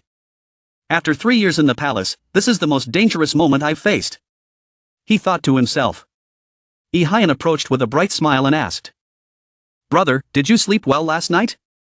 Seeing no response from him, Jiangsu walked over from another direction and asked. Why are you standing there in a daze? Don't you greet your elder brother and sister? Only then did he snap out of his trance, startled, and hurriedly bowed. Greetings, elder brother and sister. Did you sleep well last night? Suddenly, Jiangsu turned to Lee Hyun, causing him to flinch, and asked. By the way, Hyun, has you been causing you any trouble lately? Lee Hyun hesitated for a moment, then patted his shoulder warmly, smiling. Not at all. Lately, he's been improving in his studies. Just the other day, I even saw him diligently studying. Make sure to teach me some of those sword techniques later. Okay? You obediently replied, much to everyone's surprise. Yes, elder brother. I will. Satisfied, Jiangsu changed the topic. Hyun, you're attending court today, aren't you? You'd better hurry or you'll be late. Lee Hyun smiled and replied. Since my engagement has been cancelled, I'll be visiting you more often. But now, I must excuse myself. Do well, little brother. With that, he left, leaving only 2 people behind. Yang-su threw his arm over Li Yu's shoulder, making him tremble in fear. You, it's been a while. Spend some time with me, will you? At the court session, His Highness spoke up. The Treasury Department will manage monopolized trade directly? If we do that, the department will be left empty. The left chancellor, extremely drowsy, yet still standing, responded with his eyes half closed. That's correct, Your Highness. To make up for the manpower shortage, we suggest holding a recruitment exam. After speaking, he glanced up, feeling pleased with himself. Thinking that this should be enough to satisfy His Highness. His Highness rested his chin and thought for a while. It's still lacking, isn't it? It's not quite enough, he said. He turned to ask Lee Herong for his opinion. What do you think, Crown Prince? Lee Herong replied, I believe it's a good proposal. But it will require a lot of time and resources. However, if we recruit Confucian scholars from Sungdong-won, Royal Confucian Academy, I think we can address this issue. His Highness asked again, Confucian scholars from Sungdong-won? The left chancellor seemed slightly alarmed and said. Your Highness, while the Crown Prince's suggestion is reasonable, the scholars at Sungdong-won have not yet passed any major exams. They are still newcomers. If we place these people in official positions, it's no different from handing official hats to the incompetent. Lee Herong defended his point to the end. The scholars at Sungdong-won also take exams every month, do they not? Furthermore, their results are clearly ranked. If we select those with outstanding performance from the recent months, there is a high chance they will pass the state exams later.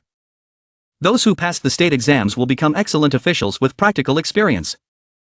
And even if they do not pass, they will still be dedicated civil servants managing the budget effectively. Hearing this, His Highness smiled to himself, thinking. Well said, he truly is my son.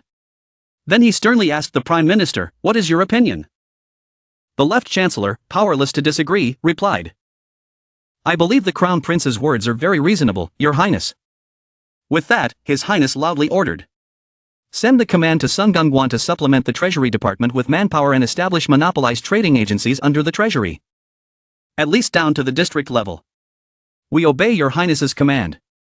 That evening, at someone's residence, two people were pouring each other drinks, seemingly preparing for a heavy night of drinking. The Left Chancellor and the Chief Chancellor raised their cups of Goryeo wine.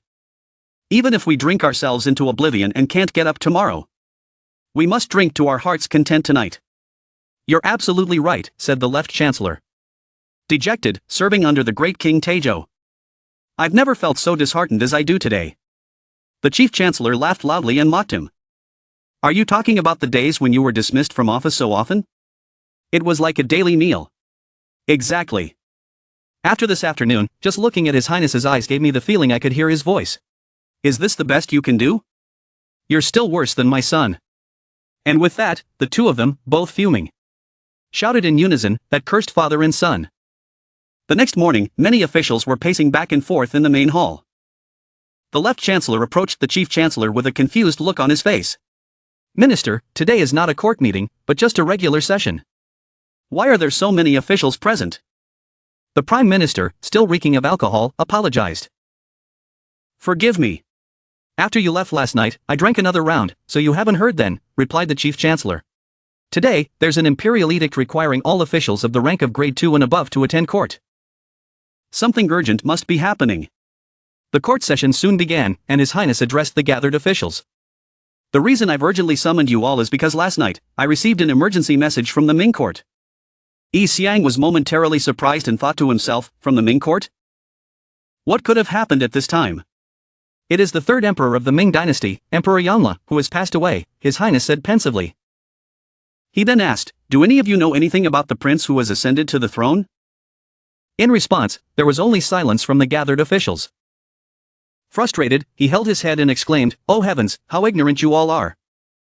Seeing that no one had an answer, he didn't press them further and instead issued an order. All right, then, you must immediately organize a delegation to attend the funeral. In the morning delegation, find and include someone skilled in divination and a master of geomancy as soon as possible. Understood, Your Highness, they replied. After the court session ended, Yi Xiang sat in a corner, resting his chin on his hand. Thinking, so what will happen to the Ming now? Our relationship with them isn't that bad.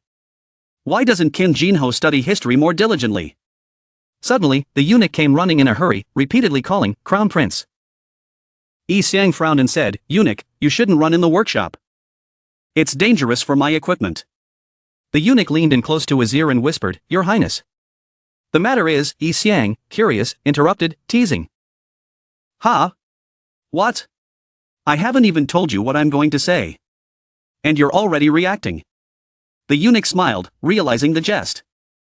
"I was just trying it out in advance." Yi Xiang chuckled, but the eunuch continued, "Your Highness. His Majesty is in the next room." Yi Xiang was genuinely surprised this time. "What? Really?" He opened the door with a smile and asked, "Father, what brings you here?" "You little brat, am I not allowed to come here?" "It's just that your visit was so sudden. I was a bit surprised." Yi Xiang replied. The two then entered the room, sat down, and began talking. "Xiang, you're planning to search for books during the delegation's visit, aren't you?" his father asked. "Yes, father. Although this trip isn't for the best reasons, I won't miss this opportunity. Plus, once the Asen library is completed, finding books won't be such a hassle anymore." Yi Xiang added. His father rummaged through his sleeve and said, "Well then, take this." He handed Yi Xiang a piece of paper and instructed, "Bring back the books related to this topic." "Understood, father." Yi Xiang opened the paper and looked at it, then glanced back at his father. "But if these are books, can't you simply order the officials in the delegation to acquire them?" His father clicked his tongue and replied, "If I did that, they would all cry and beg for mercy." Yi Xiang opened the paper fully and was taken aback by its contents. He quickly turned to his father and asked in disbelief, "Father, is this?" His father nodded and confirmed. "That's right, they are all books on phonology. Yi Xiang's face turned red as he thought. Phonology? No way. He hesitated, then nervously asked. Father, can you tell me why you're seeking these books? His Highness sighed softly and then replied.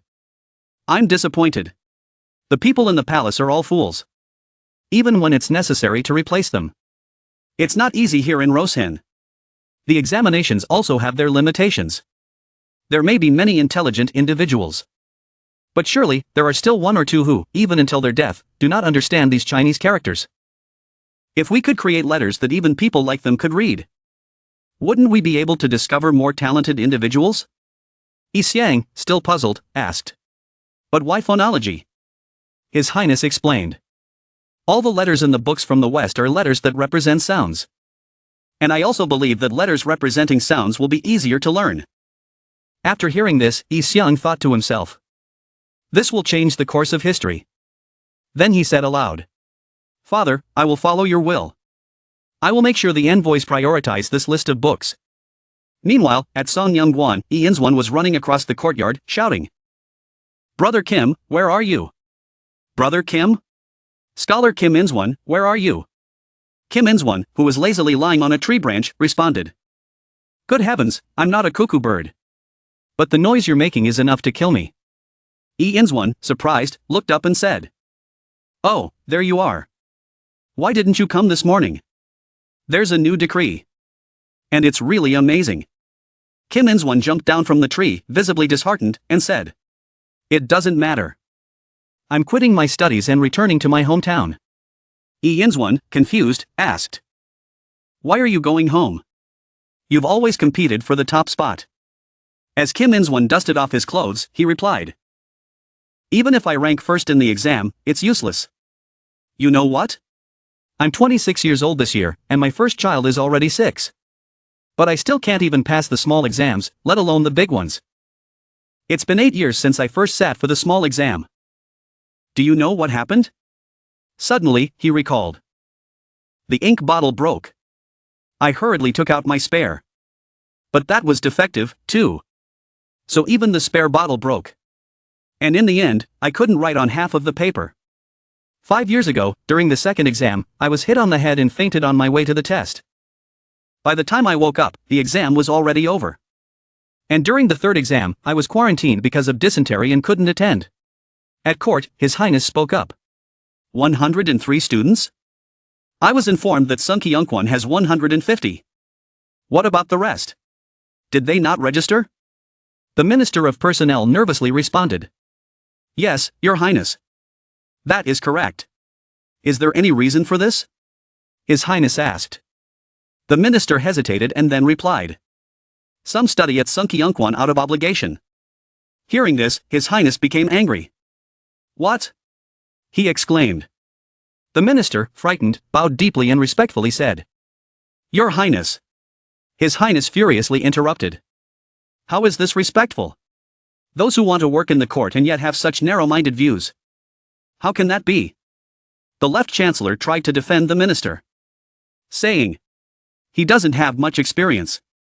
But before he could finish, His Highness slammed the table and shouted. Nonsense. A broad or narrow perspective has nothing to do with experience. It's a matter of competence. How can the court be filled with people like this? The left chancellor immediately bowed and begged for forgiveness. Your Highness. I misspoke. Please pardon my words. His Highness was still furious. Thinking to himself. How could my father employ someone like this? After a brief sigh, he asked the Minister of Personnel. What do you plan for the future? The minister, flustered, replied. Well, first of all, I will provide education programs on industry and commerce for the students of Songyangguan within 3 months. In the meantime, I will also start producing sugar reserves and establish a monopoly system. His Highness asked. Appropriate. But it seems each level will lack manpower according to the personnel plan. How do you intend to resolve this issue? The minister, sweating profusely, answered. I will select officials who have been evaluated for good job performance. After reviewing their work for a certain period, I will decide whether to promote or demote them. His Highness, stroking his chin in thought, said. All right. When making announcements, Did you state that they must serve for at least 1 year? The minister replied. Yes. Your Highness. Because of the possibility of corruption. I will not allow them to work in one area for more than 2 years. His Highness silently praised him. Thinking. This minister has come up with a good idea. Then he said aloud. All right. The Sunkyunkwan students have filled the vacancies left by other officials. The Minister of Personnel immediately responded. Yes. Your Highness. First, we will fill the gaps by promoting existing officials. The students of Sunkyunkwan will be assigned tasks based on their exam scores during their training period. His Highness continued asking. How do you plan to promote these students? The Minister of Personnel, feeling powerless, responded. We'll start from rank 9 and gradually move up to rank 7. His Highness thought for a moment and asked. Rank 7? Increase it to rank 6. Startled. The minister quickly replied. Yes. Yes. Your Highness. Then, remembering something, he asked. But, Your Highness, is this really feasible? The civil service exams don't recruit that many scholars. Do you intend to accomplish this within such a short time? His Highness tapped his fingers on the memorials. Deep in thought for a moment. And then ordered. Yes. Increase it to rank 6. And proceed with Bachio's plan. Understood. Your Highness. Thus, the recruitment process for the Ministry of Personnel began. When Kim In-seon and In-seon joined, they were surprised and exclaimed. Rank 6? Really? The recruiter replied. Yes. If you work diligently as officials in the Ministry of Personnel, you'll have the chance to be promoted to a rank equivalent to the top civil service exam without having to go through the major state exam. Hearing this, the two of them burst into tears of joy and hugged each other. Scholar In-seon said. Thank you for telling me, brother. I want to study with Scholar Kim In-seon too. Kim In-seon, overjoyed, thought to himself. A glimmer of hope has arrived for someone like me with such an unfortunate childhood. Just holding a position in the court would be enough to make me happy. And now, I could even reach rank 6. Thinking of this, he shouted in excitement. Long live His Majesty. I will devote myself completely at the Eastern Palace. Hyang. After hearing His Highness's words, joyfully asked. Is that so? If that's the case, then even scholars who haven't passed the exams will have hope. He looked at the tea in his hands and thought. It's similar to being an intern. Keep going. And these interns will become full-time employees. His Highness laughed and said. All right. Bachio's stubbornness has resulted in a good plan. They'll be paid according to their ranks and rewarded based on their abilities. Hyang smiled and praised. Thanks to Father's grace, the scholars have been studying very diligently. Hearing this, His Highness laughed heartily. You cheeky boy. You're good at flattering me. Hyang looked at him and replied. I'm being sincere, Father. And I'm truly happy that you came here to tell me this in person. His Highness, with a gentle smile, said. This policy wouldn't have been possible without your efforts. At the very least, I should do this. Then, he asked. How much longer until you turn 15? Hyang replied. 4 more years, Father. His Highness sighed deeply. My time still has a long way to go. I wish time would pass more quickly. 3 months later, Kim In-seon excitedly thought to himself. Just yesterday I was a Sunkyunkwan scholar. And now I've become an official of the Ministry of Personnel. Though it's only a trial position for now. This is the first step toward becoming a true rank 6 official. From inside the room, the figure of Kim In-seon emerged. As he walked, he thought. Not long ago, I was still a scholar at Sunkyunkwan. But today, I am a 7th class provisional official. Your Highness, I, Kim In-seon, pledge my wholehearted service. He said as he clenched his fists, feeling on the verge of tears. The last 3 months had truly been a storm. Especially with the subjects of commerce and mathematics. Out of the 103 participants in the final exam, only 20 had passed. The rest were sent back to Sunkyunkwan. Suddenly, In-seon called out cheerfully. Brother Kim, hurry up. We're going to be late for the court session. Right, let's go. The two chatted as they walked. Brother E, have you also been assigned to the Ministry of Personnel? Yes, though my rank is lower than yours. I've also been temporarily appointed as a registrar. E replied with a smile. They both shouted joyfully. That's fantastic. Let's hurry before we're late. Together, we'll take our first steps toward becoming full-fledged officials. Nearby, a group of eunuchs, busy sweeping the area, watched the excited scholars with envy. If only we had registered. One said wistfully. Well, their rank isn't that high. Another replied. I heard that even the top exam scorer was only appointed to a provisional 7th class rank. But if they're evaluated well, they could be promoted to a true 6th class rank by next year. Ha, easier said than done. They still have to compete with the other officials. Exactly. For a man, the real goal should be to pass the imperial examination and become a top-ranking scholar. Meanwhile, at the office of the Ministry of Personnel, a man with dark circles under his eyes approached, holding a stack of documents. He handed them to the Minister of Personnel, saying, Sir, these are the figures you requested. This is the list of regions where the population has increased significantly since the last census. You've worked hard, the minister said as he opened the documents. But as he read through the list, his face turned bewildered. Why are there so many? This area is incredibly overpopulated. Wait, this other area too? These scoundrels no longer fear heaven or earth.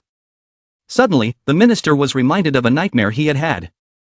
One that had started when the Crown Prince initiated the smallpox vaccination program. After the Chief Chancellor, the Deputy Chancellor, and the Censor-in-Chief were dismissed shortly afterward. He recalled when His Highness had entrusted him with a task. Conduct a census of the capital to ensure that the smallpox vaccination is carried out efficiently. Collaborate with the Census Bureau and the SAMSA office to expedite the process. Outwardly, he replied obediently. But in his mind, he was thinking something quite different. I follow your command, but conducting the census is a routine task. So I didn't expect there would be any major issues until I saw the report results. At that time, His Highness held up the report and said, Am I becoming senile? Or are the common people focused more on having children than working? After Johnson founded the country, the population was scarce. And that small population was exhausted by the exploitation of the nobility. So, I reduced taxes. Of course, since I reduced taxes, I had to tighten spending. And even the stipends for the royal family and officials were cut. He then stood up angrily and shouted. But look, the actual population is much larger than what's recorded in the census. Yet the tax revenue remains low. Why is the treasury receiving so little tax? While the people are still trapped in poverty? His anger grew as he continued. And he ripped the paper in his hand. Why aren't any of you saying anything? Isn't it obvious? Who else could be responsible if not the bureaucrats? The very same officials that you constantly protect. Everyone present was left speechless. Mao Zedong, both shocked and frightened, still furious. His Highness thundered. I've considered your contributions, which is why I increased your stipends and the new policy. And this is how you repay my kindness? All the officials could do was bow deeply, acknowledging their fault. We deserve to be punished.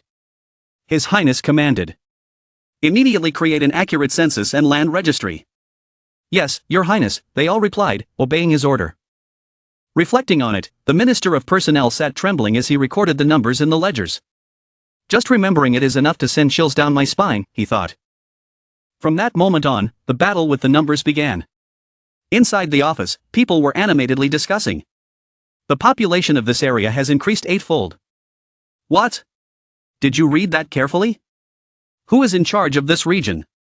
Find out who the magistrate of this area is.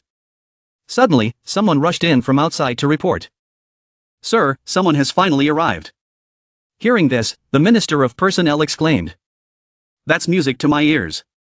Overjoyed, he hurried outside to meet the newcomers.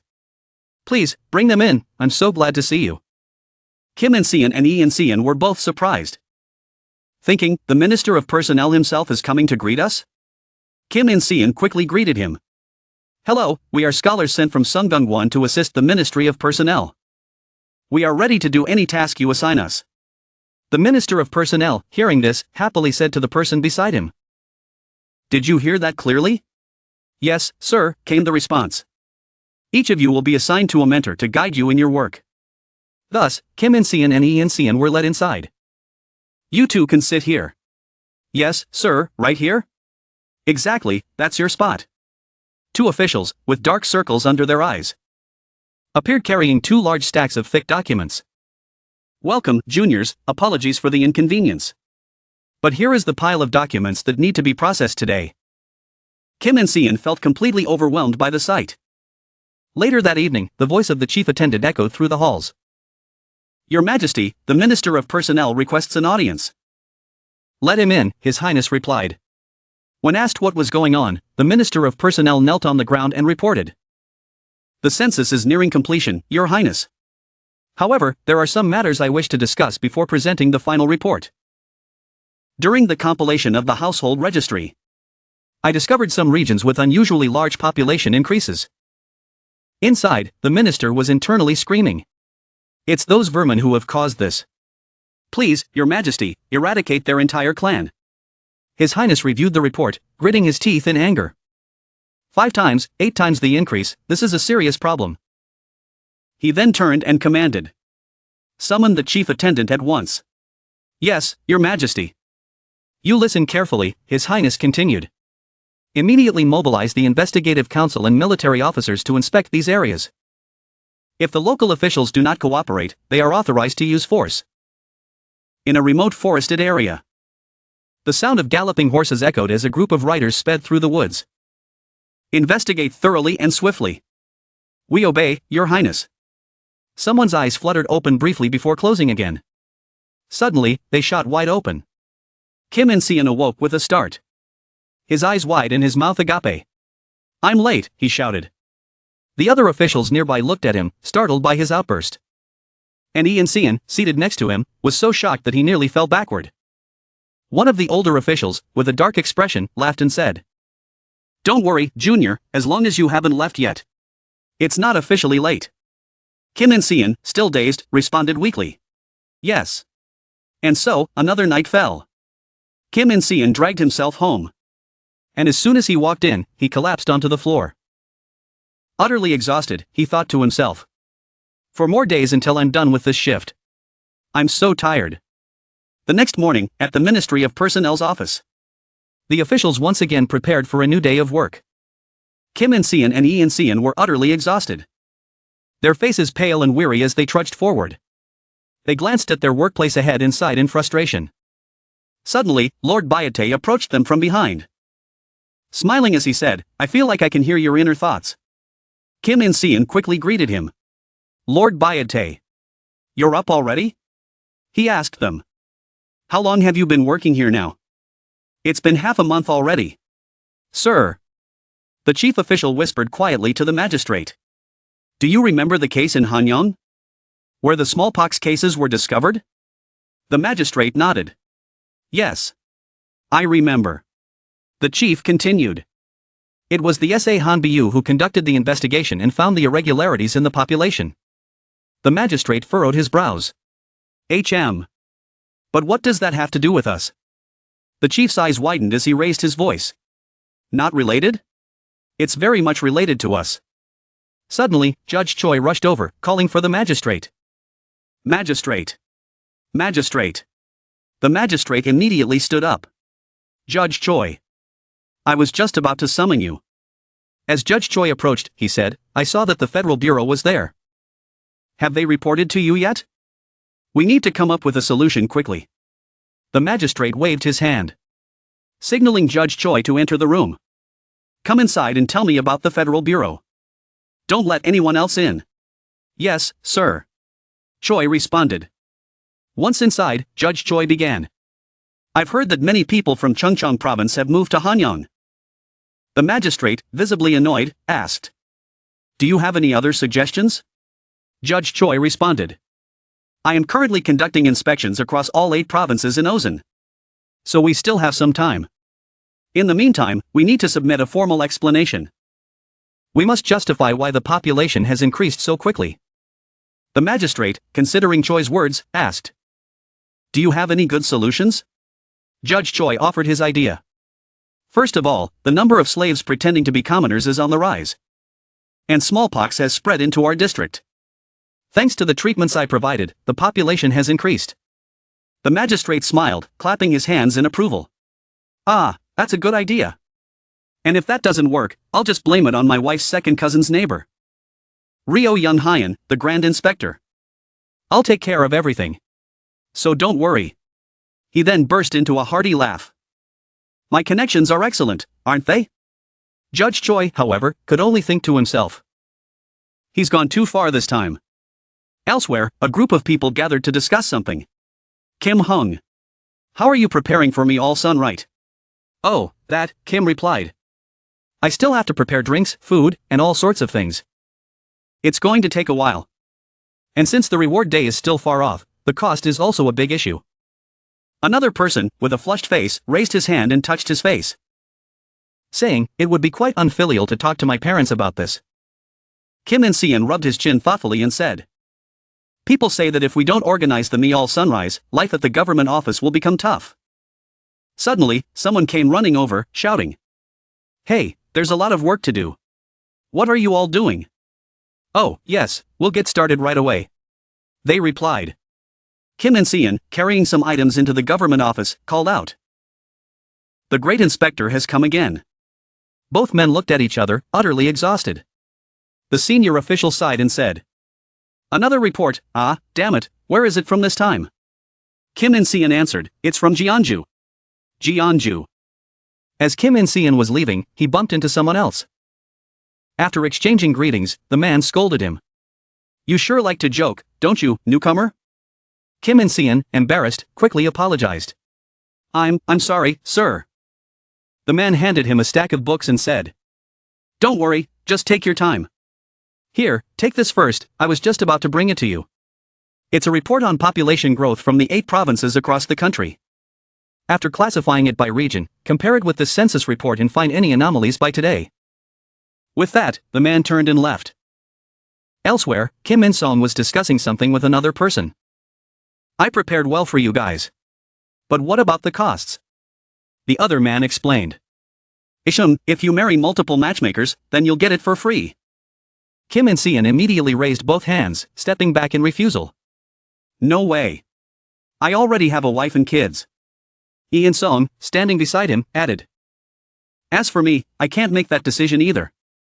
The other man pointed his finger at them greedily. Then give me 30% of your rewards for the next 2 years. Lee In-seon slammed his hand on the table and shouted. That's way too much. 30% is outrageous. But the man turned away, ignoring them, and said. Then handle it yourselves. I don't know if you realize this. But if Me All Sunrise isn't done right, you could lose your position. Kim In-seon was surprised when he heard this. This is my first year in office, 30% is way too much. I also need to buy a house for my wife and kids back in the countryside. Although he didn't like it, the man had no choice but to reduce the price. Alright, I'll lower it to 20% for you. Lee In-seon looked at Kim In-seon in disbelief and said. Brother Kim, I think we should carefully reconsider this decision. We should also discuss it with our peers. Kim In-seon shook his head. No need, don't you see? Our superiors are bullying us over this. Besides, isn't it better to get this done as soon as possible? And don't worry about the cost. I'll take care of it since I'm your elder brother. The man handed them 2 contracts. Sign here, and the contract will be valid. Both of them signed the contracts and said. We'll leave everything in your hands. The man escorted them out, saying, don't worry. In 5 days, I'll send someone to the government office. I'll meet you there. Just wait for the news. As they walked away, a figure emerged behind the man. Did you make a good haul this time? The new figure asked. My pockets always get full when new people arrive. The man replied with a grin. Don't worry, I'll make sure to give you your share. Just make sure everything is arranged properly. The figure, fanning himself, asked, by the way, did you stir them up nicely? The man looked surprised. What? I didn't disturb them at all. 5 days later, at Injeonsan Seongjo, everyone was gathered. Singing and dancing joyfully. Everyone was laughing and having a good time. Meanwhile, Kim In-seon was being held down by a group of people who tied his hands and drew on his face. Elsewhere, Lee In-seon and another person not only had their faces drawn on but were also treated like cattle, with people riding on their backs. Another group was forced to drink water from smelly shoes and then pushed into a pond. The next morning, after hearing the news, the senior official's hand trembled. And he dropped his pen. What? They organized meal sunrise? How many people were there? A subordinate, bowing, responded. It said there were more than 20 people. The senior official, furious, slammed his hand on the table and shouted. Are they insane? Summon everyone to the courtyard. Now, once outside, he bellowed. Are you all crazy? Even if it's a custom, the imperial court's orders are more important. Don't you know the prince forbade any banquets? Everyone there was left with their mouths open in shock and sheer terror. A man dressed in purple leaned close to Kim In-sung and whispered. He's just threatening us a few days of repentance. And it'll be over. Meanwhile, the prince was burning with fury. These people are so audacious. The senior official trembled with fear, knowing how enraged the prince would be. He addressed everyone present. No matter how busy Sahanbiyu is, this matter won't be overlooked. It will surely reach the prince's ears. Back with the prince, he furrowed his brow and called for the Thuang Tien officer. The officer entered, bowing low. Yes, your highness. Dae-sun? No, it's not Dae-sun. Dae-sun is the head of Sahanbiyu. Meanwhile, the senior official continued scolding. All of you will be placed under strict supervision. Don't trouble me anymore. Get out of here. Immediately. Back with the prince, his expression was filled with anger as he began issuing orders. Summon Panui Kampu at once. The man in purple, still whispering to Kim In-sung, smirked. See, I told you. Use this chance to rest for a few days.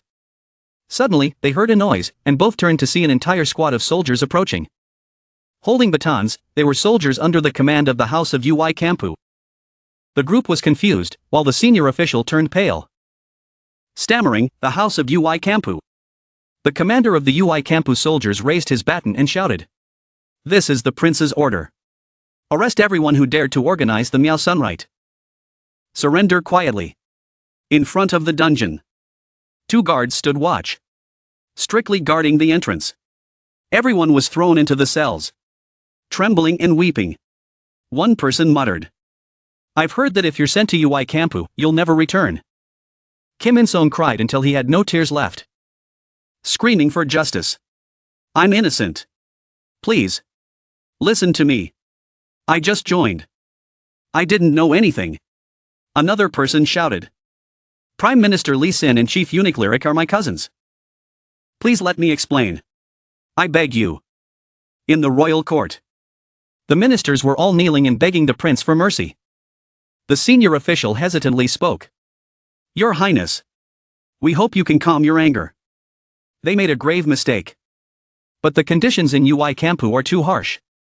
The prince frowned and replied. Last year. I issued a ban on this custom and punished anyone who broke it. Isn't punishing them like this still not enough? I won't let them off easily this time. Baisio, the chief official, also spoke on their behalf. But, Your Highness, this time the officials dispatched to the provinces have done so on a scale never before seen. Those who participated in the Miao Sunrise are all scholars of Shanxian. Despite his words, the prince remained furious. That's exactly what angers me even more. How dare these newcomers blatantly disregard my orders? The left senior official also pleaded. Your Highness, forgive me for speaking out. But the purpose of Miao Sunrise is to prevent the oppression of these new officials by senior officials and to build relationships between the old and new members. It has both benefits and drawbacks. So it's difficult to eradicate it overnight. Therefore, I humbly ask for your leniency this time. The prince, seeming to calm down, replied. You make a fine point. Building relationships between the upper and lower ranks. You say? Then let me ask you. Who exactly is above them? The left senior official hesitated. Above them are the minor officials. Then the left minister and. Hearing this, the prince's anger flared up once again as he shouted. That's right. They only fear those in the 5th and 6th ranks. Don't they? Is that all you have to say? You dare seek favors from the court like this? The left senior official bowed deeply. Apologizing. Your Highness, I have made a grave mistake. I only sought your forgiveness for those foolish newcomers. The prince stood and yelled. I do not want to hear it. All these newly appointed officials ignored my orders. This is the perfect opportunity to weed out these rotten seeds and reform our government system. Suddenly, a voice spoke up. Your Highness. Fuang Tian. I must speak with the king directly. Prince Yi Hyung stood outside the door and said. Your son wishes to discuss the punishment for those who have troubled you. The prince, calming down, sat back down and replied. Of course. Speak before the grand ministers. The door opened slightly. And Yi Hyung smiled as he stepped in. Then why not assign the task to those who had time to organize the meal sunright? The prince, pleased with the idea, responded. Yes. That is an excellent suggestion. Yi Hyung. The last task I assigned to you. How long did it take to complete? 5 years. Was it? The prince then addressed all those present. I will give you all 1 year. Everyone involved in this affair must be assigned work immediately. If it is not completed within that time, you will all face exile. The length of exile will be proportional to the amount of unfinished work. Hearing this, Bay SEO, the chief official, couldn't believe it. Exiled for that many years. For Atro. 3 years of exile for 3 parts unfinished. 1 year for 1 part. And 5 years for 5 parts? The prince continued. Moreover, 80% of their salary must be deducted during the time they perform this task. Your Highness. Yi Hyung knelt and asked. Father. What about isolating them and reducing their sentence to 1 year? The prince, with a serious expression, replied. Him? You still want to let them off so easily? Yi Hyung smiled and responded. Most of them didn't even know about the Myong Eri ban. If you pardon them this time, they could lead the effort to eradicate the MII on Eri practice. At this point, the prince calmed down and smiled. This sounds good. But 1 month is too short. I order that it be 3 months. Now. What are you all waiting for? Carry out the orders immediately. Yes. Your Highness. The next morning, all the people from the previous day were tied in rows, their heads covered, and led away. Move slowly. No rushing. Walk at a steady pace. A voice commanded. Kim In-seon, inside the hood, wondered. Where am I being taken? Does the Prime Minister even know my situation? A voice suddenly called out. The new official from the Ministry of Revenue. Sit down here. Kim In-seon was shocked. Am I hearing this right? He imagined himself being tortured in a chair. A chair? Am I about to be punished? In terror, he screamed. I confess. I can't handle being crippled for the rest of my life. I'll admit everything. I colluded with merchants. I received 3 carts and a piece of cotton for each Mignonary group. I'll accept any punishment. Just go easy on me. As the hood was removed, he broke out in a cold sweat, realizing he was at the Ministry of Revenue. Everyone around him was staring at him in silence. Yi Hyung, surprised, remarked. Well, this is interesting. Quite the confession to overhear. Barcello, the chief official, enraged, pointed at Kim In-seon and yelled. You ungrateful wretch. Because we're distant relatives, I overlooked many of your transgressions. And this is how you repay me? Yi Hyung, sensing the tension, quickly slipped away. Oh dear. Calm down. Barcello. Please. A few days later at Gunfuk Palace, His Highness sat above, eating while speaking. I know you have all worked very hard. So today, I have prepared something to comfort you. The officials, Basio and Grand Minister, looked downcast, wondering what he meant. Just a few days ago, he had scolded them. Meanwhile, the person sitting next to him happily clapped his hands and said, Thank you very much. Your Highness. His Highness picked up his bowl and glanced at Grand Minister Cassio sitting below. Very Okan. Don't you know my mood? The man quickly understood and replied. Yes. Your Highness. I don't know how to repay this favor. His Highness smiled again and said. In order for the commoners to live in peace and prosperity, the court needs to offer a lot of support. First, I hope you can set aside the stress of work and enjoy this meal. We will obey your highness's orders today. Announced to the Ministry of Household. Have you organized the household registers yet? If you delay too much, you might face trouble. We must work together to get the tasks completed quickly. Also, check the stockpiles of salt and sugar and the tribute prices. Just reading that, Grand Minister Pacho almost coughed up blood. I knew it. I want to resign. His Highness, along with Wai Hurong and the other ministers, went for a walk. At that moment, Wai Hurong exclaimed in surprise. What? The officials and merchants are colluding with each other? Yes. Father, I believe this is a very serious matter. You are right. You are right. The officials and merchants at the market must be punished severely. Suddenly, someone hurriedly ran over and called out to His Highness. Your Highness. They've already entered the city.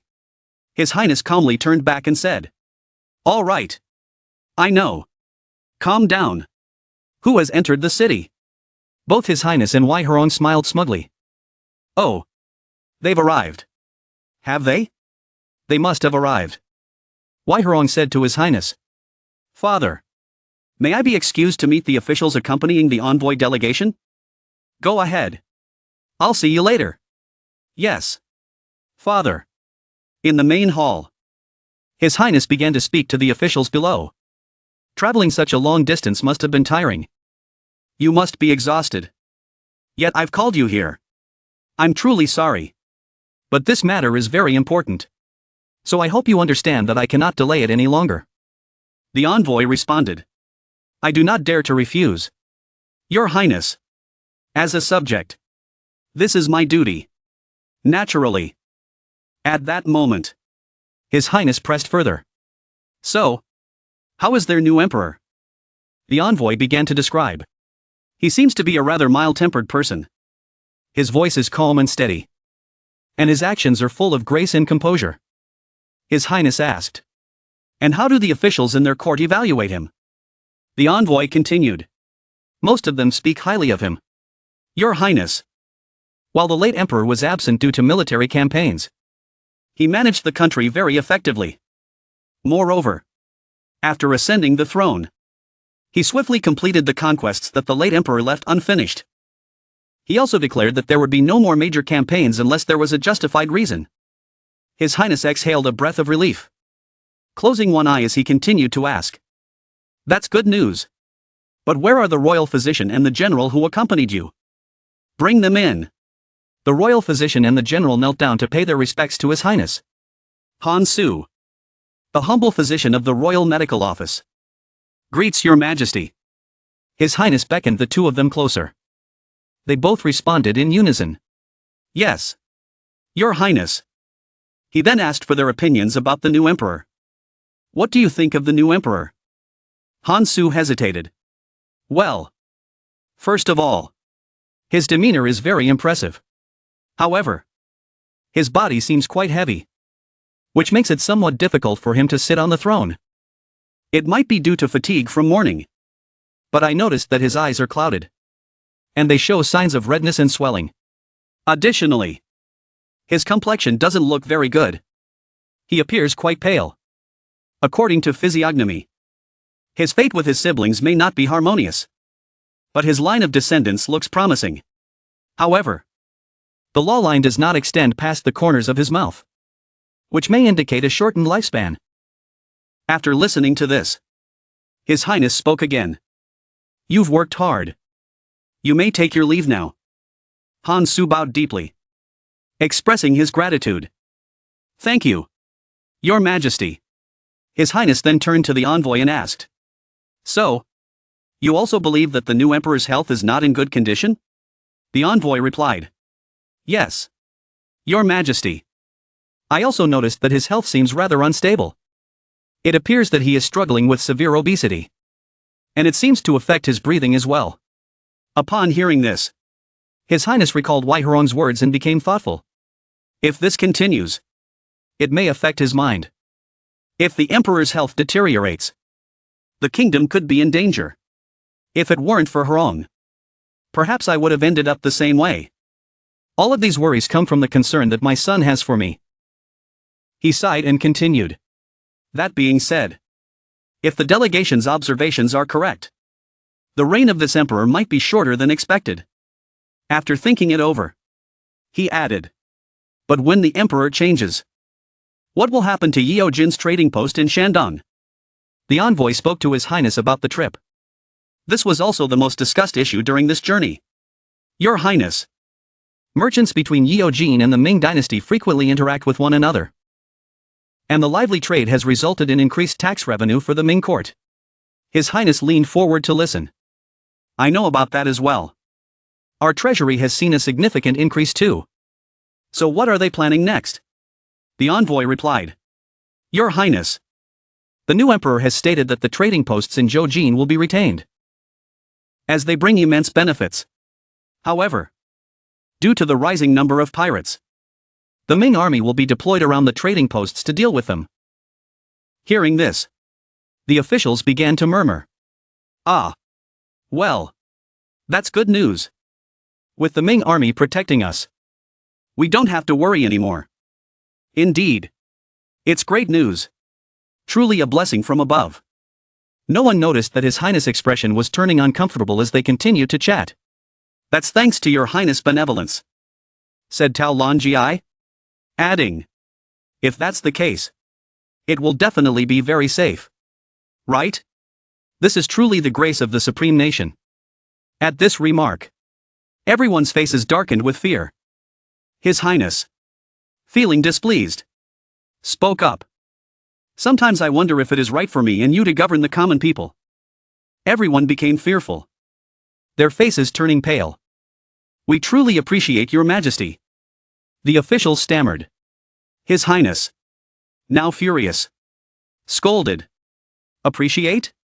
Then don't commit punishable offenses like this. Ta Tuong, do you even know what you've done wrong? Tao Longi, trembling with fear, stammered. I understand my offense. Suddenly, he shouted angrily. You think I would say that? Why is it always just me who faces this? My son is about your age. I'm fed up. I can't take it anymore. He even lunged toward His Highness in frustration, shouting, if you can't take it, just strip me of my title. I'll quit and do nothing anymore. It turned out that all this time, it was just his imagination. He was trying to contain his anger when he heard a familiar voice calling. Lord! The image of his wife embracing their daughter appeared in his mind. You must endure. Think of your children. Especially the daughter who is married into Lord Seo's family. She still doesn't have children and lives in constant worry. You must bear with it for her sake. With that thought, he sighed in frustration. I want to submit my resignation so badly. After imagining that, he bowed slightly and whispered, I am at fault. His Highness, not wanting to listen anymore, turned directly to leave. That's enough. We'll stop here for today. You may all leave. His Highness, in a fit of anger, left, leaving the officials confused. What on earth just happened? I don't know either. The time spent in the Ming Kingdom was truly wonderful. The envoy stood up, exhaling a sigh of relief, and glanced at the other officials who were huddled together, eager to gossip. Then he stormed outside, shouting angrily. What do you think? Do you think I know? Just go back to your residences. Damn it! Why is the sky so clear today? At the Eastern Palace, although no one was seen yet, the voice of Wai Herong could be heard. Wow! I didn't expect you to find this. Yes. Your Highness. I have indeed found it. Outside the room, the eunuchs could only remain silent, not daring to speak. The abilities of the royal envoy were truly astonishing. Thank you, Your Highness. The eunuch, sweating profusely, stammered. Should I report to you? Your Highness? We've been waiting for half a watch already. His Highness, enjoying himself, replied. No need, it's fine. Let's go back. With that, he turned to leave. At the back door of the Neen Hall, the guards on duty called out. Lord Ho Fap. The Minister of the Ministry of Justice is asking. Is Lord Kong Fan inside? Yes. Vice Minister Truong is inside. The sound of footsteps echoed as the door opened. Lord Kong Fan asked as the Minister of Justice entered. Lord Ho Fap. I didn't expect you to come here. I came to ask for your advice. Lord Kong Fan extended his hand forward. Please. Have a seat. Thank you. Once seated, Lord Kong Fan inquired. Why did you come here? As soon as he sat down, the Minister of Justice replied. You probably know that about an hour ago. The envoy from the Ming Kingdom returned. The Minister of Rights, who is the chief steward of the envoy, reported back. He began recounting the entire story from start to finish, even mimicking the expressions of everyone involved. And then His Highness got angry and stormed out. With this situation, it's hard to see how we can live long. What have we done wrong? These days, all I want is to submit a petition to resign and return home. I think about that at least 10 times a day. Lord Kong Fan stroked his chin, contemplating the situation. Well, if it's gotten to this point. He then stood up abruptly. Then come with me. The Minister of Justice, surprised, asked. Where are we going? You'll find out when we get there. At the Eastern Palace. Wai Hurong was intently looking at his design drafts when he stepped outside to meet an official. You all have worked hard this time. Go back and rest. Thank you, Your Highness. Suddenly, he glanced toward the door and saw two people talking, causing him to feel suspicious. That person is Lord Dong. What is the Research Institute up to? But isn't the Minister of Justice with him as well? Instead of speculating, Wai Hurong asked directly. Is that not the Minister of Justice? What brings you to the palace? The Minister of Justice, when questioned, broke into a sweat and replied. We came to see His Highness the Crown Prince to ask for his advice. Wai Hurong said. That's a wise move. Come in first. Is something troubling Your Highness? Wai Hurong sighed. As expected. But it's understandable for my father to be angry. You are responsible for the country's financial matters, right? That is correct. The image of the Crown Prince furiously appeared in his mind. How can such a thing happen in the palace? He could only shake his head in dismay. The Minister of Justice lowered his head, confused, and asked. Please forgive me, Your Highness. Can you tell me what's wrong? Wai Hurong calmly replied. It's simple. If we build an embassy near the Ming Navy base, problems will arise. Hearing this, the Minister of Justice raised his head. How so? Isn't it safer to build it that way? Wai Hurong dismissed this idea. The finances of the Ming are leaking out. Aren't they? Even though the number of pirates in Japan has decreased, the threat still exists. Arranging the navy like that will incur significant costs. Do you know where that funding will come from? After thinking for a moment, he answered. From tax revenue. Right? Exactly. Sooner or later, they will raise taxes. However, we don't know if that tax revenue will be used for the navy or funneled into something else. The minister's face turned pale, and he stroked his beard. If that's the case, it will have a significant impact on Roshan's finances. I didn't expect this situation to arise. Wai Hurong declared confidently. That's right. We need to send someone to gather more information. There's no reason to block the construction of the Ming Navy base. Instead of blocking, we should assess the scale of the Navy base and estimate the costs that a naval force will incur in a year. We can prepare for these matters in advance. The minister understood. There's no time to admire the situation. Let's get to work. Yes. Your Highness. Thank you for enlightening me. Wai Hurong shouted. I've said there's no time. Hurry up. Yes. Wai Hurong turned to Lord Young and asked. Do you think the Minister of Justice and the other high officials will argue about my opinion? He replied. Surprised. Yes. I suppose so. If that's the case, then the emperor will surely become furious. Wai Hurong propped his chin on his hand, Lost in thought, and said, I still believe that we should combine our opinions with those of the other officials. You're right, Young said, contemplating inwardly. He truly wanted to express that what Wai Hurong said was indeed accurate. Everyone should be able to voice their opinions to find the best direction. All of us are equal. We debate to improve, not to win. Yeoshin has advanced thanks to your experiments. I will always remember you as the one who made Yeoshin. Suddenly, his train of thought was interrupted as he thought about his wife and children. Oh. How long has it been since I last saw them? Wai Hurong cheerfully asked. Ah. My lord. Would you like to see some things I brought back from the Ming? Tears of joy filled his eyes. Yes. What is it?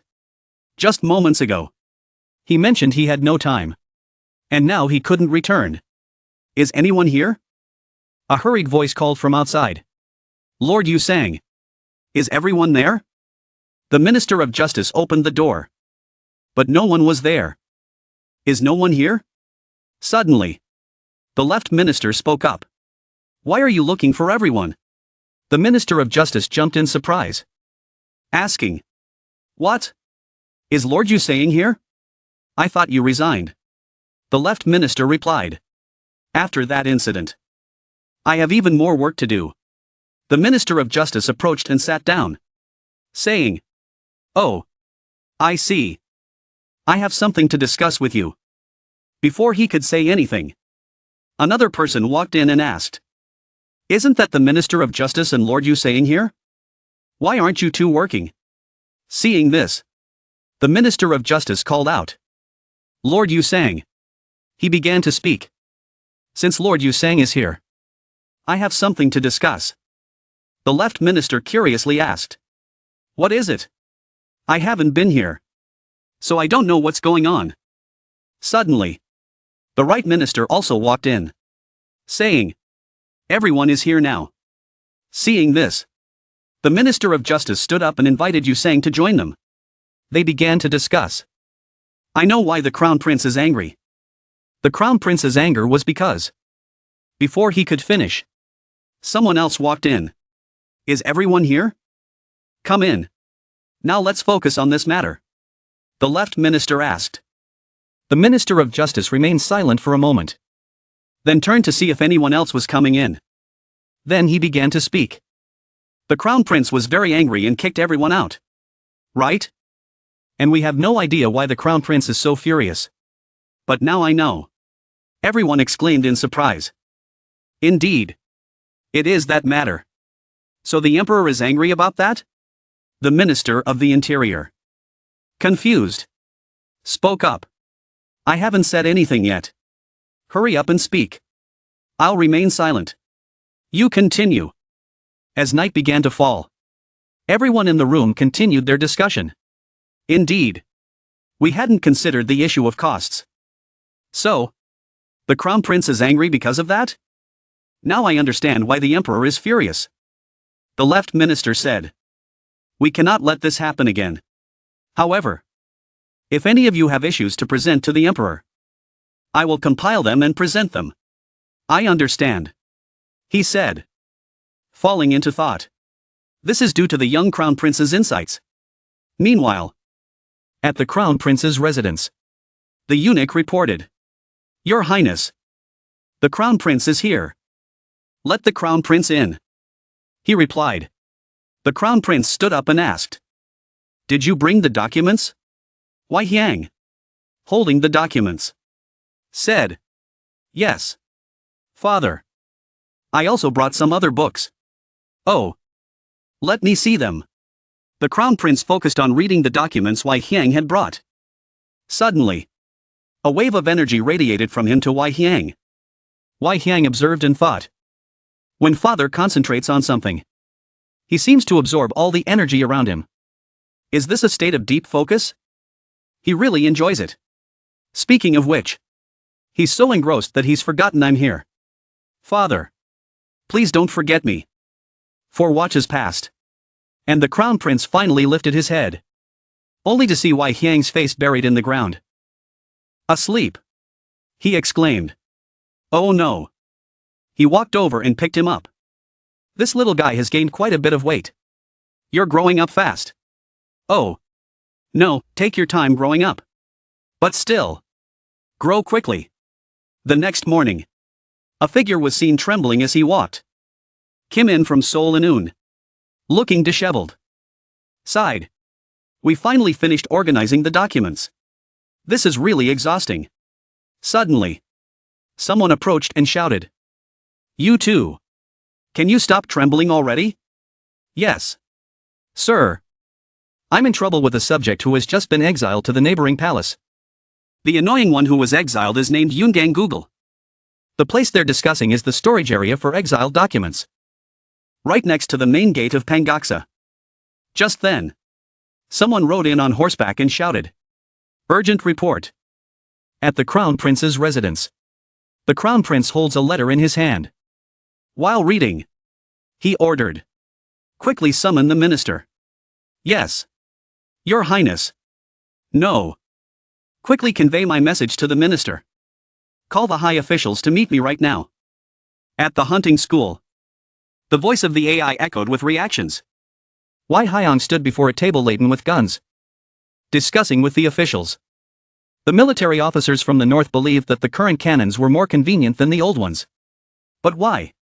If in the north, we need to improve the wind direction issue. One remarked. We also need to consider the loading time.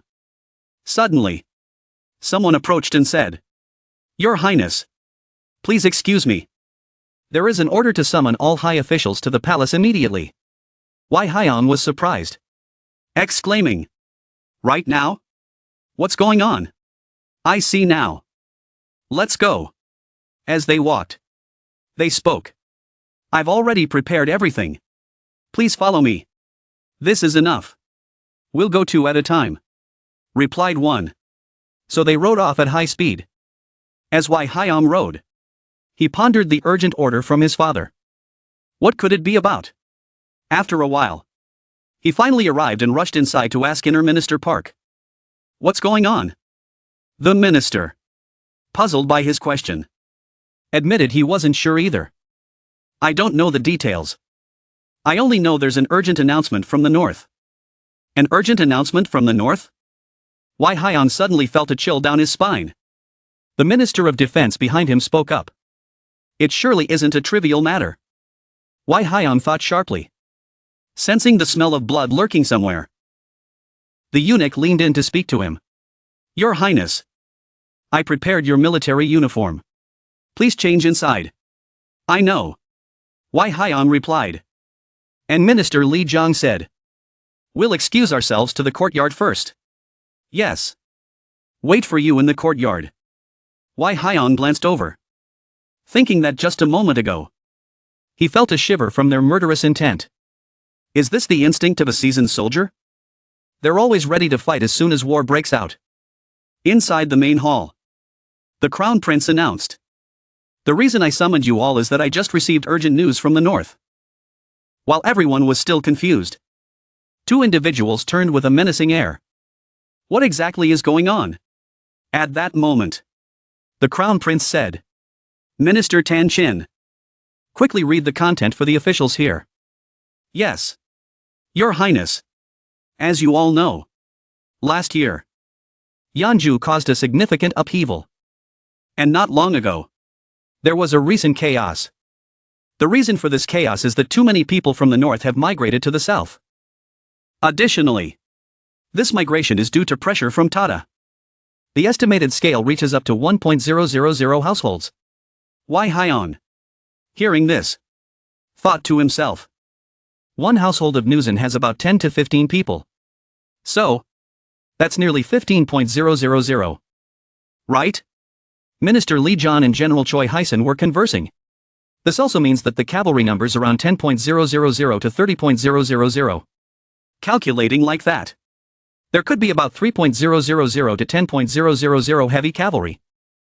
Historically, the Newsen were not easy to deal with. After conquering the Central Plains and establishing the later Jin dynasty, They caused significant losses to Goryeo and Seon, thanks to their powerful cavalry force that helped them conquer the Central Plains, inflicting damage on both Goryeo and Seon. However, according to historical records, the Jin dynasty fell due to the Mongol invasions, which led to its division into 350 different tribes. Due to a semi-agricultural lifestyle, the cavalry force of the Nuzan was very formidable. If that AI could unite these divided people, they would surely become a very strong nation. But neither the Ming dynasty nor Joseon wanted this to happen. The Nuzan tribe was managed through coercion and deception. Tao Lanjie spoke up, asking, the Ming cannot possibly be unaware of such a large-scale movement. Who is leading this? Minister Tan Shin continued. It's a person named Li Manju. What's more concerning is that the Ming allowed the tribes to migrate freely. This left everyone shocked, exclaiming, what? This is troubling. Tao Lanjie inquired again. Your Highness, may I say this? It's very likely that this is a product of the Ming. The Crown Prince thought for a moment and replied, yes. You make a good point. Given the urgent situation, we need to come up with a solution. Now following the orders of the Crown Prince. Wai Hurong was still pondering over the Nuzan tribe. The presence and influence of King Tideonse and Li Seongai must be substantial. Wai Hurong recalled a time when he was browsing the web and saw something. What's this? The influence of King Taro on the Nuzan tribe? The Chronicles of King Taro. Is it really to this extent? The influence of Li Seongai is quite insane. Those red dots represent the tribes under Li Seongai's command. Uncle. The names of the Nuzan leaders are all written here. After the Joseon dynasty was established, the official positions were also assigned to these Nuzan people. At this rate, he should establish a Nuzan nation instead of Joseon. It's a pity. I wish I had studied history more in school. But with this much knowledge, it's enough. Who would have thought I'd time travel here? I had tried to look up the chronicles to verify this information. But that was something only a tyrant like Yen Sun-Quan could do. First, when checking other information, the influence of Li Seongai on the Nuzan seems almost accurate. The problem is that after King Taizo, the influence of other kings on the Nuzan diminished greatly. Looking at the current situation, their influence is still weak. Damn it. I can't think of a method at all. What will the outcome be? Thinking this through, he spoke up. Father, can I discuss this? The Crown Prince agreed. Of course. My son. Have you thought of a solution yet? The Crown Prince spoke honestly. Right now, I'm still not sure. But I think we need to start with the basics. The Crown Prince looked puzzled and asked. The basics?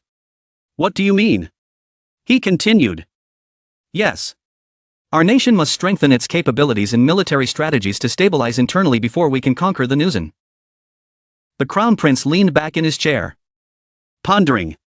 What's the best way to do that? Inside, Wai Hurong was crying out in frustration. But he maintained a calm exterior. Forgive me, Your Highness. But given the current situation, this is the best way forward. Right now, it feels like we're stuck in a sewer. The Crown Prince pinched his cheek and said, that makes sense. But I don't feel comfortable about it at all. Wai Hurong elaborated. With the current state of our nation, it's very difficult to employ strategies effectively. If we rely on current tactics, we will depend heavily on luck. Tao Lanjie thought to himself. The theory sounds perfect. Starting from the basics and putting in more effort is better than relying on chance. He has avoided traps that even extraordinary people might fall into. Wai Hurong presented further arguments. Other strategies are beyond our capacity to implement. No matter how smart the plan is, how can we defeat Shen Yu if we have nothing in our hands? Suddenly, a voice agreed. Exactly. Everyone was taken aback and widened their eyes at the speaker. Tao Lanjie realized he had misspoken and quickly covered his mouth.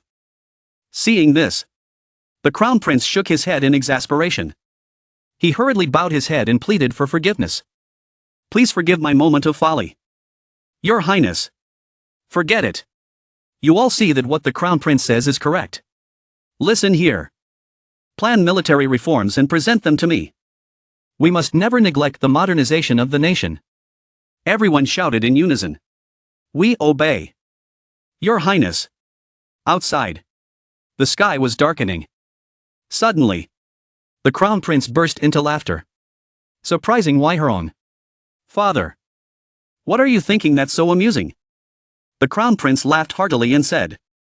Every time I think of Tao Lon Jiai's face back then, I can't help but laugh. I never thought I would see something so amusing from that scrawny old man. He looked up at the falling yellow leaves, reached out to catch one, and said, to be honest, I had intended to delay military reforms for a while longer. I thought if I rushed things, I would just mess everything up. But it seems I was wrong. We need a strong army to prepare for being swept up in the political situation of our neighboring countries. The time has come. Wai Herong admired. You're thinking this far ahead. Your Highness. 5 days later. In the throne room. A pile of memorials was presented. The crown prince exploded in anger. Throwing everything aside. Get rid of all of this. The officials were terrified. Their hearts racing. In their ears. They could still hear the shout. Poison them all right now. It turned out everything so far was just a figment of the prince's imagination. He closed the memorial. Thinking to himself. I really want to do it this way.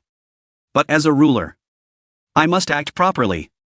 After thinking, he asked. Is this really the best option?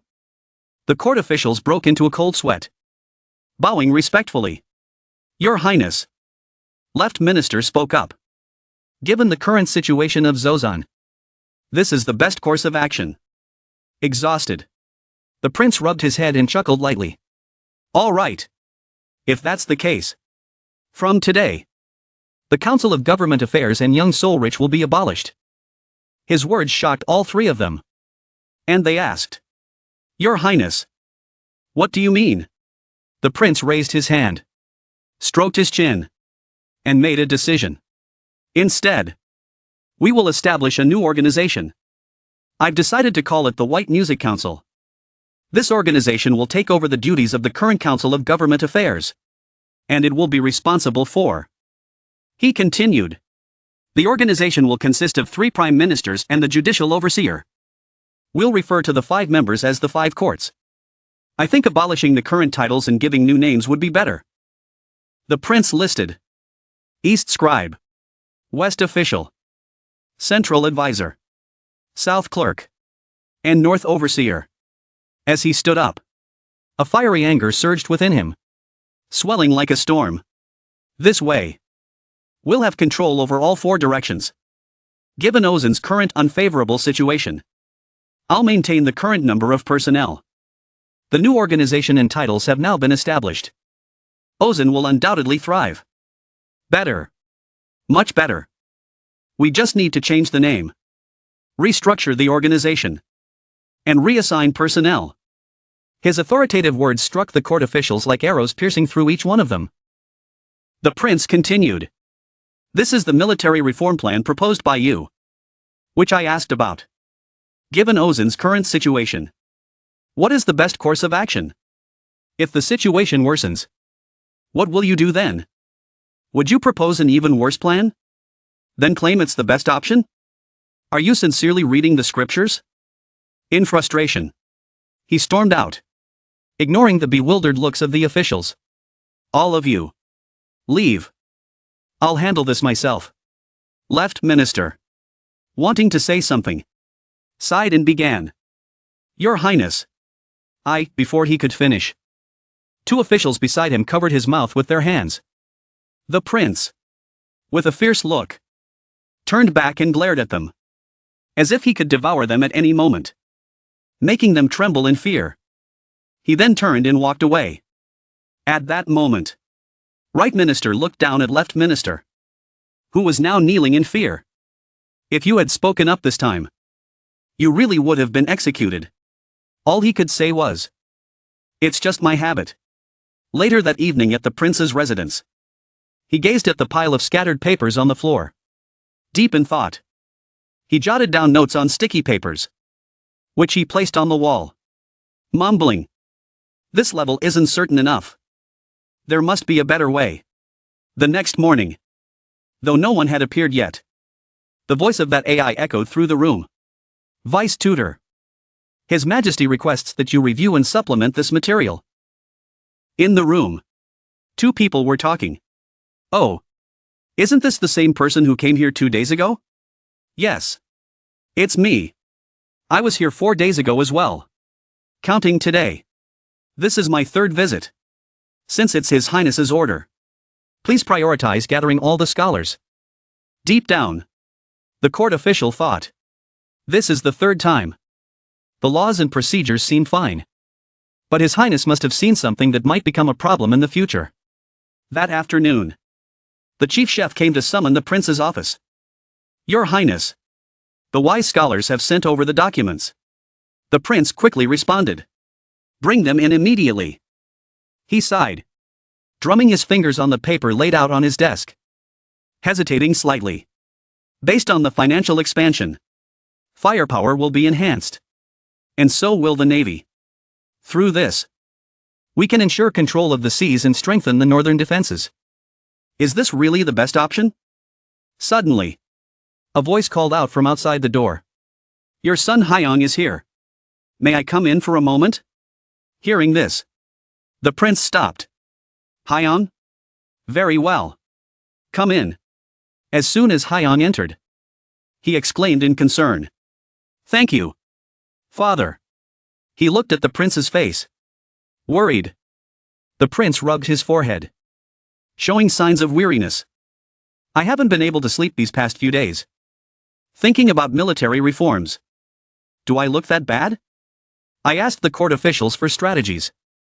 But what they presented seemed like a joke. So, I decided to handle it myself. Hyong, anxious, reminded his father. Rest is most important. Only when you're healthy can Ozen be at peace. Please take care of your health. The prince smiled and agreed. You cheeky boy. I understand. I did manage to get some rest today. But you didn't come just to remind me to take care of myself. Did you? Hyong then recalled his purpose. I had a small idea about the Nuzan people. Which is why I came to see you. Intrigued, the prince asked. Oh? What is it? Hyong began to explain his strategy. This recent turmoil was caused by Lemunju of the Nuzan tribe. He led his people down the Pressure River Basin. If Lemunju was incited by someone, then things must be quite chaotic around him. Hyong imagined Lemunju as a puppet, controlled by unseen forces, shouting orders. Charge forward. During that time, we can restore our relationship with the Nuzan. I also know that the influence of the Johnsons on them is significant. Not only that, but it seems the relationship between Yeonju and Iajin isn't good either. Why don't we invite the tribe leader to the royal palace and try to ease tensions? The prince fell silent, deep in thought. Hyong continued. Father, they once served King Taeho. We are his descendants. I'm certain they know of our Razan. The prince, pleased, agreed. I must say, your idea gives me goosebumps. I've also thought about this. Which is why I've already sent someone to monitor the movements of the Nuzan tribe leaders. Surprised, Hyong exclaimed. As expected from you, father. The prince then hinted that Hyong might want to take a look at his own plans. Would you like to review this? He asked. Hyong was intrigued. Is this your military reform plan? Not exactly. The prince responded. The two then began to discuss the plan. Yes. This is the system drafted by the Three Pillars during the founding period. It was passed down through generations by the Three Pillars doctrine. After some back and forth conversation, the prince asked, What do you think? Hyong clapped his hands in admiration. As expected from you, father. It's just as brilliant as I imagined. The prince remained silent for a moment before saying, Judging by the lifeless look on your face, I'm thinking about cutting the research institute's budget. Hyong's expression fell instantly. The prince then added, However, if your plan helps with military reform, I might reconsider and even increase the budget.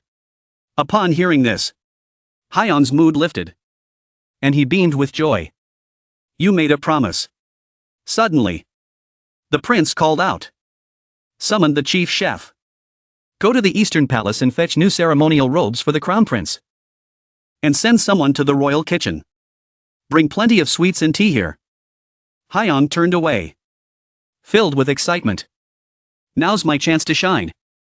He recalled the lessons his teacher once taught him. You must remember this. 1. Tongjin. 2. Bohai. 3. Goryeo. 4. Choon. 5. Scylla's unification. The answer always lies within the question. Do you all understand? The teacher's words echoed in Hyun's mind as he changed into his ceremonial robes. Yes. Teacher. He thought, his mind still processing the lesson. Thank you. Teacher. During the early dynasty, the fifth rank was created by King Sejong. After he overthrew his nephew Danjong and took the throne, Jeongbul referred to citizens, all males aged 16 and up, who were required to perform military service. Officers were selected from the lower ranks, chosen after passing tests administered by experienced military officers. The elite force, Taksu, was comprised of nobles and the children of powerful families, including, of course, the elite shock troops. This system gradually improved, but it wasn't critical, and was eventually completely destroyed during the Japanese invasion of Korea. That was, of course, partly due to King Sejong's drastic military budget cuts at the time. When the military system was reformed at the start of the Joseon dynasty, it held strong in the north and maintained control over internal conflicts. By following this path, the dynasty managed to avoid the looming threat of war. To survive the year of Injun, the defense system must be reinforced. Hyun reflected. Even if it means dying to find a solution. King Sejong compiled the training manual after Japan's invasion. Korea then established a group of 3 artillerymen, marksmen, and assassins, along with other smaller groups. But what is that? Is the Trang Dung Dung related to the Bibian Ti? What is that anyway? Ah. So this is the effect of cramming too much information. Wait. But he's here. Hyun thought, referring to the source of wisdom and insight. The light of Joseon. His name is King Sejong. And now he's Hyun's father. So when Hyang speaks, his father will surely understand. Thus, the prince and Hyun spent the entire night discussing plans. At one point, the prince asked, perplexed, separate military positions. You say? But if we do that, what will the civil officials do? Hyun responded. It won't work if only the Ministry of War and the Ministry of Personnel handle the military budget and personnel. What if we let the civil officials oversee them both? The prince paused his writing, looked at Hyun, and asked, would things improve if we separated them? Hyun replied, yes. Only military officials should work with military matters. If we go that route, the military government might return. The prince's expression darkened. Even with me here? Hyun, deep in thought, continued. Yes. That's exactly right. Such an organization existed once. The Japanese Empire. The prince agreed with him. All right. You're right. Plus, there's no guarantee that future generations will grow into great kings. We need to be cautious. Now that the Central Army has taken over certain positions, we should turn to the local military forces. Hyun added. Similarly, at the local level, we'll divide the roles into civil and military officials and have them check on each other. And so, the two of them discussed until morning. The next morning, the chief chef came to summon the prince. Your Highness, it's time for breakfast. The desk was cluttered with papers. The prince spoke. Ah. Is that so? Hyun, would you like to join me for breakfast? Hyun replied. Yes. I'd be happy to. On the table, there were 2 versions of the plan that the prince and Hyun had stayed up all night to finish. Meanwhile, At the Lee family estate, a young man named Lee Soon-ji sat grinning like a fool. Suddenly, his father barged into the room, startling him. In a panic, Soon-ji tried to hide whatever was on the table. His father entered, already scolding him. Soon-ji, you little rascal. You're neglecting your studies to mess around again. Aren't you? Soon-ji quickly tried to explain. Father, it's not what you think. His father, enraged, shouted. I won't repeat myself. Quickly, show me what you're hiding. Too scared to resist, Soon-ji handed over the item. Here it is. His father grabbed the book and, seeing its contents, grew even angrier. Math? Again? He held up the book, Heavenly Calculation of India, with a bright smile. Boasting.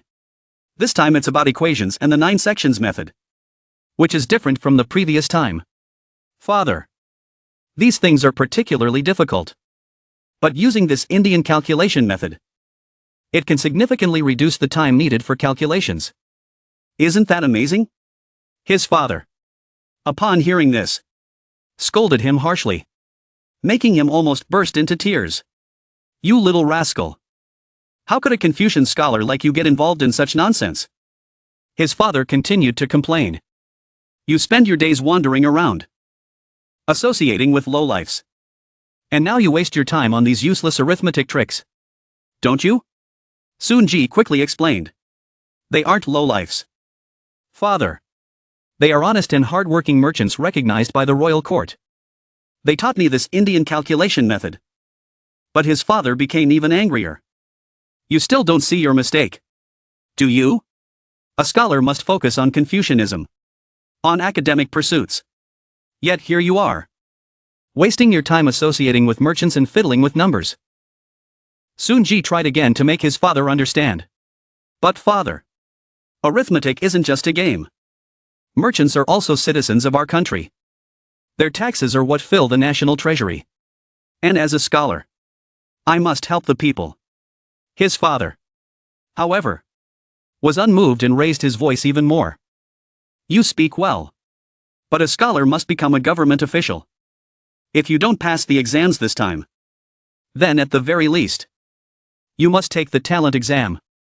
Even if you only ever hold a minor position, you must fulfill your duty. Do you understand?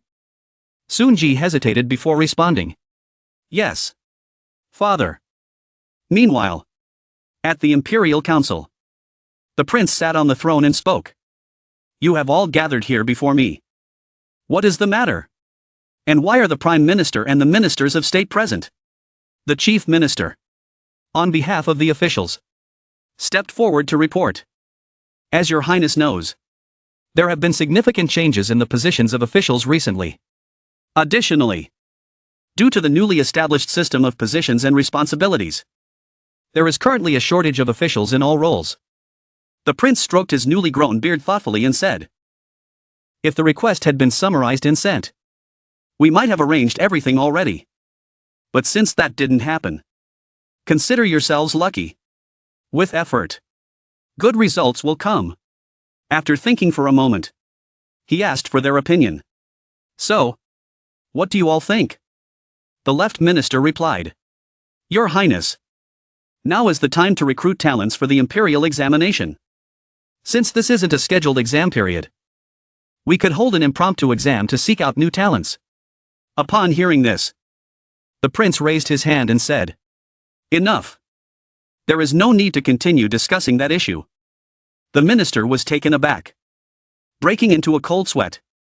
But, Your Highness, the prince quickly explained. Don't misunderstand. It's not that I'm against holding the imperial examination. But the preliminary exams have already been held, and grading is likely underway in the distant regions.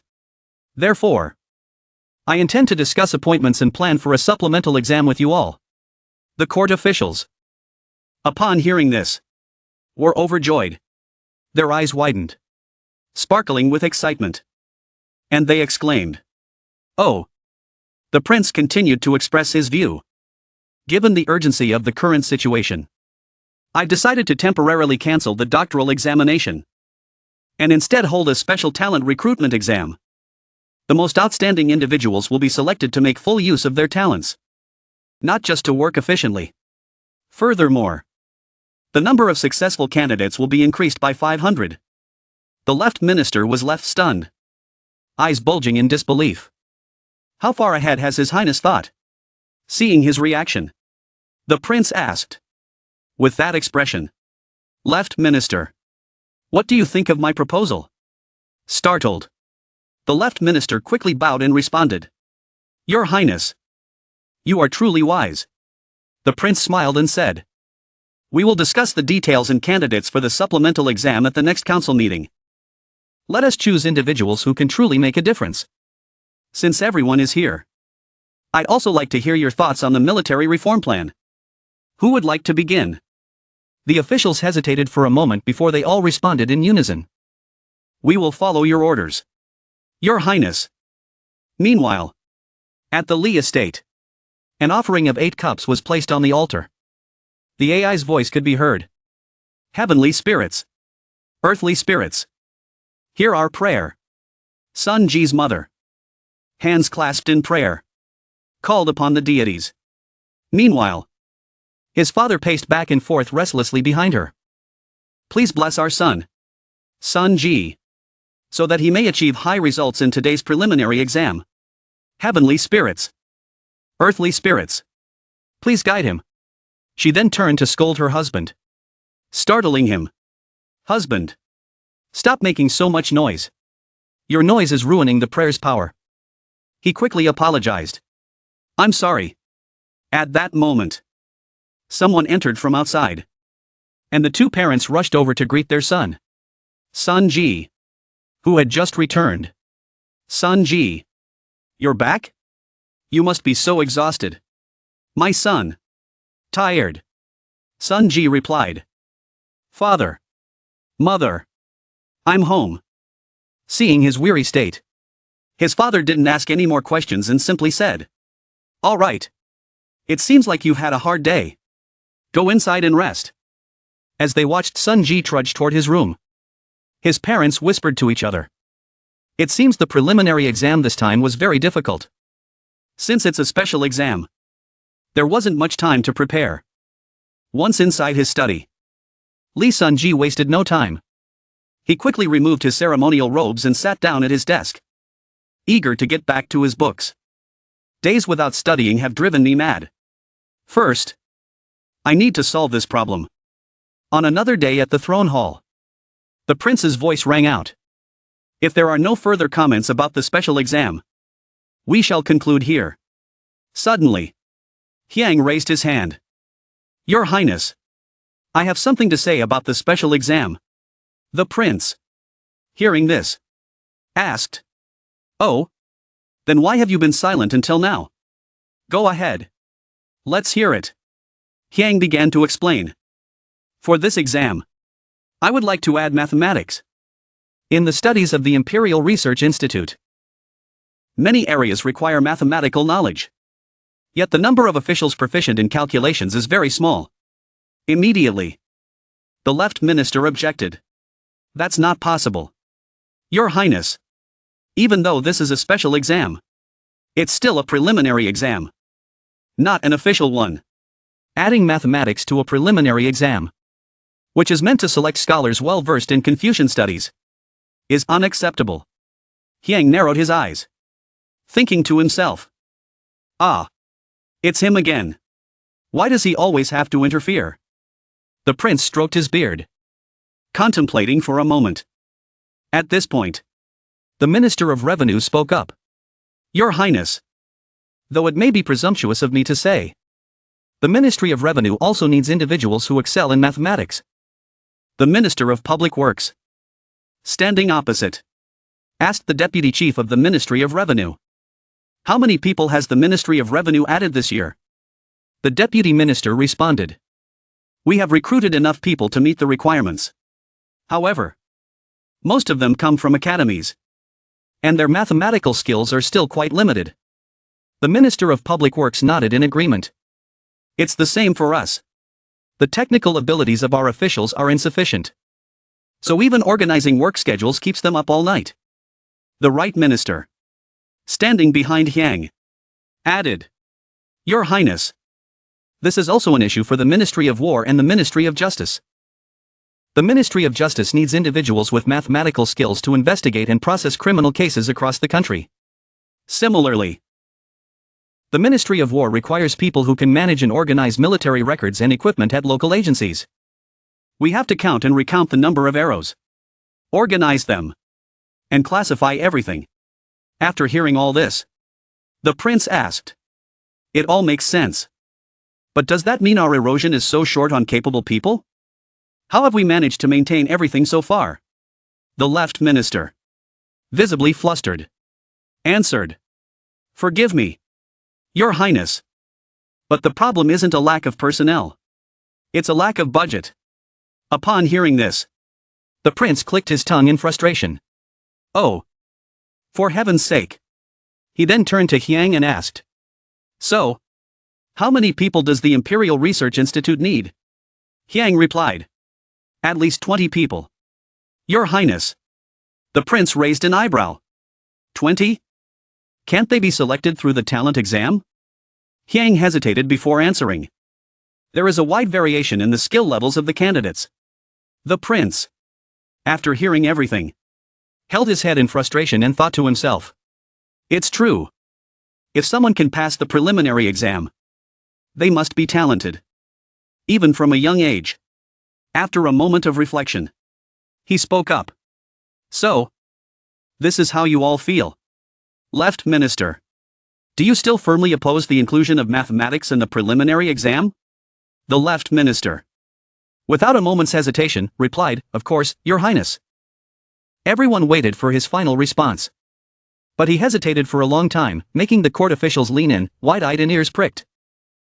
After what felt like an eternity, the Left Minister finally spoke. As a Confucian scholar, my position has been clear. However, for the peace of the nation, I will set aside my opinion this time. The prince agreed. You're right. The issue is the budget. He mentally calculated the tax revenue from the provinces, the income from various tax departments, and then said, Crown Prince, is it really impossible to reduce the number from 20? Hyang, realizing that asking for more might result in nothing, quickly conceded. I follow your command, father. The prince then issued an order. The number of successful candidates in the preliminary exam will be increased this time. Additionally, as many departments require officials proficient in mathematics, following the Crown Prince's suggestion, mathematics will be included. Everyone, he continued, adjust the number of personnel needed for each department and report back to me. These adjustments will be based on the Crown Prince's earlier proposal. Cut the numbers in half. I expect all of you to set aside greed and make concessions to achieve harmony. Immediately, the officials responded in unison. We will obey your command, Your Highness. Hyang's eyes lit up as he devised a plan to find the best talents. Surely, there had to be a brilliant strategy for this. A few days later, at the Li family estate, the voice of a servant urgently called out. Master, master, there are officials from the government here to see you. Hearing this, Sun Ji's parents rushed out excitedly. Officials from the government? Could it be? And indeed, it was. Sun Ji's father was overjoyed, while his mother couldn't hold back her tears. Without wasting a second, Sun Ji's father ran straight to the study, flinging the door open, startling Sun Ji, who hurried to hide what he was working on. With tears of happiness in his eyes, his father exclaimed, Sun Ji, we've just received word that you passed the preliminary exam. Well done, my son. Overcome with joy, his father shouted, we must celebrate. Quickly, let's prepare a feast. Li Sun Ji was still deep in solving mathematical problems. Upon hearing the news, he let out a long sigh. Now that I have to prepare for the final exam, I'll have to say goodbye to arithmetic for a while. The unsolved problems will surely pile up. Meanwhile, Hurong was in conversation with Scholar Trong. I'm meeting with you today. Scholar Trong, for this reason, the secret competition to select the most outstanding candidates will be more intense than ever. Scholar Trong nodded. Indeed, there will be a lot of pressure on the Ministry of Rights, the department responsible for this. Hurong confidently replied, but his words made Scholar Trong skeptical. So he asked, how are we going to manage this? Hurong laid out his plan. I intend to appoint you, Scholar Trong, as the chief examiner of the final exam. Your expertise in mathematics is well known, thanks to your excellent achievements. If we make a concerted effort, nominating you as the chief examiner won't be difficult, still doubtful. Scholar Trong asked, do you think the other departments will object? Hurong continued his explanation, which seemed to convince Scholar Trong. Additionally, I will suggest that each department nominate one person to serve as a chief examiner for this final exam. This way, everyone will agree with the proposal. He elaborated on his plan. All the exam papers will be graded in front of the chief examiners. This is just the beginning. The name of this plan is UN. And our goal is to select the top 5 scholars with the highest scores in mathematics to join the research institute. Hearing this, Scholar Trong was filled with confidence and said with praise, I understand, Your Highness, we will definitely succeed. Before long, the final exam took place. At the exam site, an official named Rukgon rubbed his hands together and thought to himself, today, I am here to carry out an important task for the young master. For this exam, there were 100 scholars participating in the final round. Gathered outside the gate of the Hantan government office. At that moment, the examiners announced, from now on, scholars will be given numbered tokens. As previously informed, seating will be arranged according to the number on the token. Each scholar will receive a different token number. Anyone caught receiving more than one token will be disqualified immediately. The purpose of distributing tokens is to reduce confusion when confirming the scholars. Therefore, please have a representative pick up your token. If possible, the examiner raised a stack of tokens in his hand and said, the tokens distributed to each scholar will help prevent mistakes. So please receive your token through your representative. Once the tokens are distributed, names will be called in ascending order. Scholars will be allowed to enter after being checked. The scholars jostled in excitement, but one of them, Huan, found himself sandwiched between 2 tall and dark men, squished like a piece of meat between 2 slices of bread. The examiner announced loudly, we will now begin distributing the numbered tokens. Everyone, please form a line immediately. At once, the crowd pushed and shoved, rushing forward to get in line. A group of young masters sat casually in a corner, chatting with each other. It's starting. Do you see that big guy over there? That's my servant. One of them said. Wow, what an impressive figure. Another replied. He's a wrestler I brought back after he won the tournament in town. If we don't manage to get a low number in this competition for the exam tokens, we'll be at a disadvantage when it comes to having our papers read. Exactly. I think sitting between number 3 and number 7 is better than sitting right at the front. They looked over and saw Truck-kun being shoved around by the crowd. Falling over repeatedly, they laughed. Look at that skinny guy. How pathetic. There's no way he'll get a low number. Lee Sun-ji, watching this, grew anxious, nervously biting his nails and silently praying. He had heard that there was a scramble before the exam, but he hadn't expected it to be this intense. Rickon, hang in there. Don't get hurt, he muttered to himself. Nearby, 2 big, burly men were facing off, neither willing to back down. Lee's servant, fortunately, seemed better than the losing one. Taking advantage of the situation, Truck-kun slipped through the gap between them. Seeing an opportunity, the examiners noticed the commotion and shouted loudly. Stop. We will distribute the numbered tokens in the order you are standing. Lee Sun-ji let out a sigh of relief. It's over. No, wait. This is just the beginning. Meanwhile, 2 of the young masters were happily chatting. We'll be sitting in the front row. No doubt about it. Well done, one said to the other. Then, the voice of the examiner echoed again, reminding the scholars. Line up according to the number on your token. Looking at Jordan, who was bruised all over, Lee Sun-ji said gratefully. Thank you. Jordan, you worked hard. Zuka handed over a token. Here's your number. Lee Sun-ji took it with a smile. All right, thank you. Now leave the rest to me. For a moment, he stared at the number in disbelief. His thoughts stiffening as if frozen. This number. It can't be divided evenly by any other number. He took his seat, almost on the verge of tears. Number 89 out of 100. I can't see anything from back here. The more he thought about it, the more his imagination ran wild. Feeling like a small pawn on a giant chessboard. Is this seat a good position? Or am I sitting in the jaws of a tiger? The examiners cleared their throats and spoke into the loudspeaker. Can numbers 80 through 90 at the back hear us? If so, raise your left hand.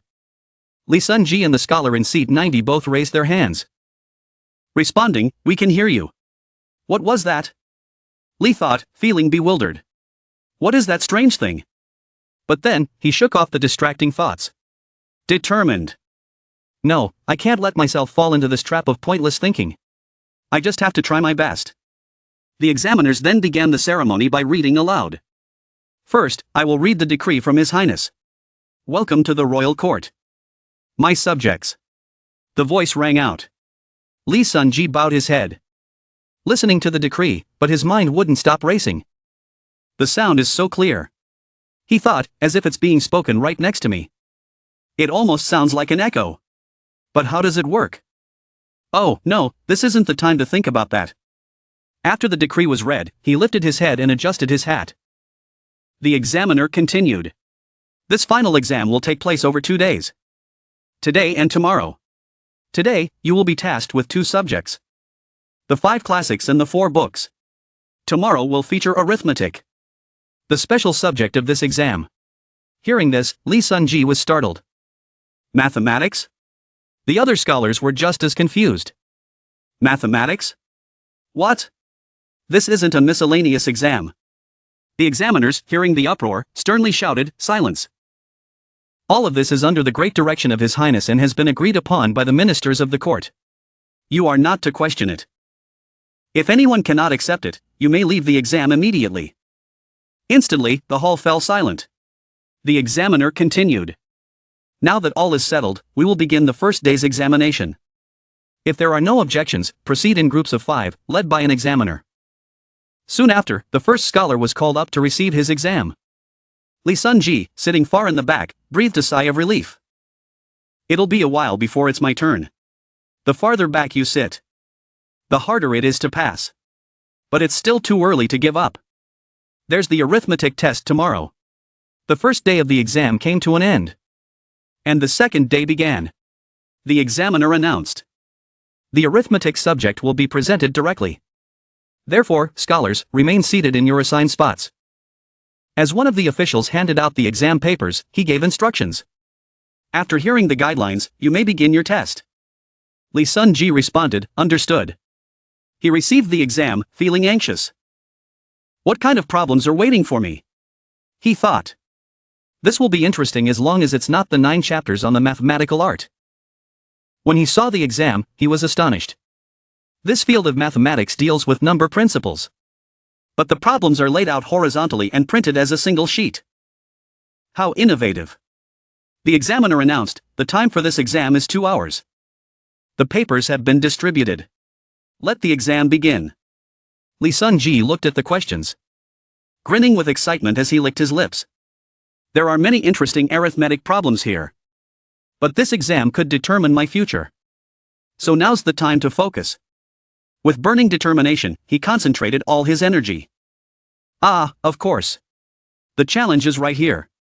By late evening, Lee Sun-ji returned to the Lee estate. I'm home, he said. Seeing him, his parents quickly rushed to greet him. Lee Sun-ji, you're back, aren't you? They eagerly asked about the exam. How did the exam go? It was tough, he admitted. But I gave it my best effort. Oh, our son, you've worked so hard, they said proudly. Then, with a smile, he added. However, arithmetic was included in this exam. I heard His Highness personally added it. His father, hearing this, looked confused. Mathematics? What? His mother, on the other hand, was overjoyed. The gods must surely be helping us. 2 days later, in the palace, the AI's voice echoed again.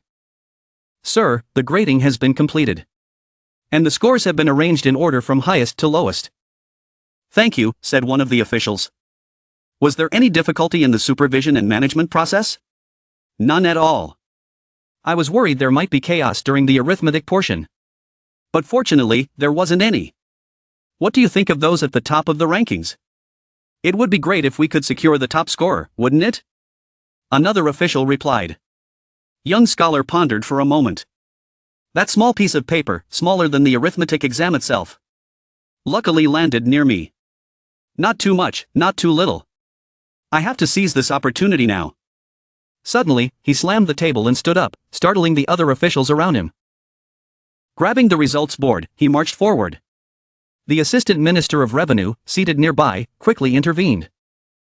"Stop, what are you doing? The Director General instructed me to prepare for a situation like this. But I never expected Scholar Truong to act this way," he said, shaking his head. Young Scholar thought to himself. The Assistant Minister of Revenue has stepped in. I never imagined the Ministry of Revenue would send someone of such high rank as the Chief Examiner.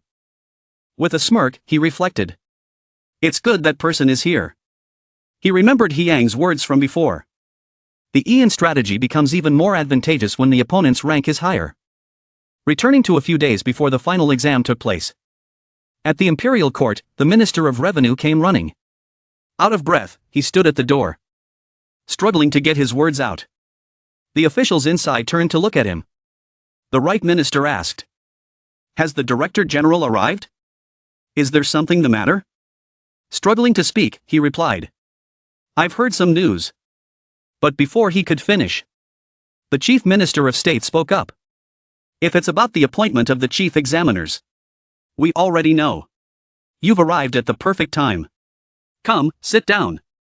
The Minister of Revenue pulled out a document and said, "This document contains the list of examiners who will participate in drafting the questions, grading and supervising the final exam." The left minister stroked his beard thoughtfully. "Since this exam includes mathematics, there will be a lot of work to handle. However, I still don't understand why Young In-ji was appointed as the chief examiner." The Chief Minister of State agreed. "I also don't understand. Young Zhou, the Director General, and Scholar Young In-ji are both competing for the top 2 spots in the court's mathematics rankings." The left minister added, "Moreover, they're like the 2 arms of the Crown Prince. It's clear that His Highness the Crown Prince wants to ensure that the most talented individuals are selected. Isn't this an abuse of power?" he asked. The Minister of Revenue clenched his fists in frustration. "Exactly. This is clearly an ethical issue." The Chief Minister of State rested his chin in his hand, deep in thought. On the other side of the palace, the prince was in a similar position, engrossed in reading his documents. Suddenly, the chief chef reported, "Your Highness, the Director General, Chief Minister Lyric, the Left Minister Hong Hoi, and the Right Minister Mensa Sol wish to meet with you." The prince looked up and said, "Let them in." The 3 officials entered, knelt on the ground, and greeted him. "Greetings, Your Highness." The prince nodded. "All right." The Chief Minister of State, being cautious, began, "Your Highness, I Lyric, Chief Minister, offer my respects." But knowing what he was going to say, the prince cut him off. "This is about the selection of the chief examiner, isn't it?" "I'd been thinking about that too." The chief minister lowered his head and replied, "Yes, Your Highness. It's a matter of ethics." The prince, resting his chin in his hand, pondered. "I am aware of that. I'm reviewing everything carefully."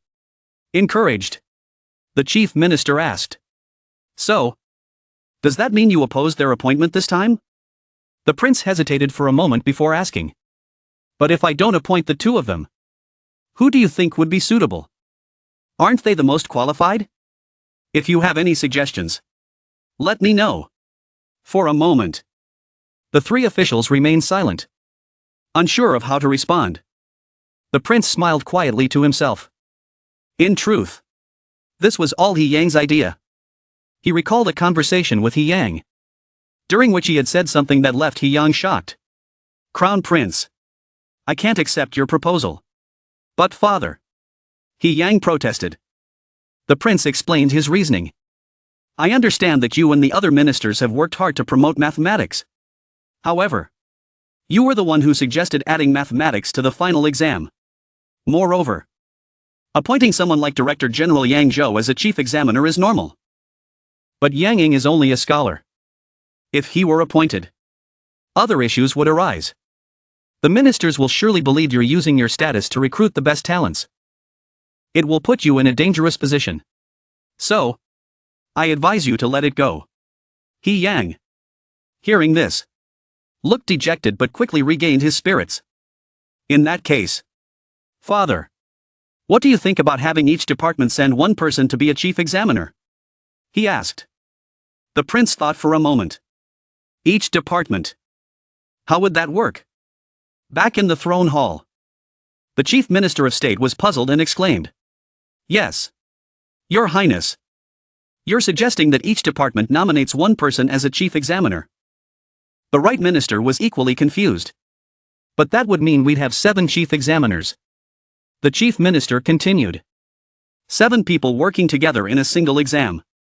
That's unprecedented. Unexpectedly, the second left minister agreed. Much to the surprise of the right minister. I think this is a good idea. Your Highness, he said. The right minister couldn't believe it. Second left minister.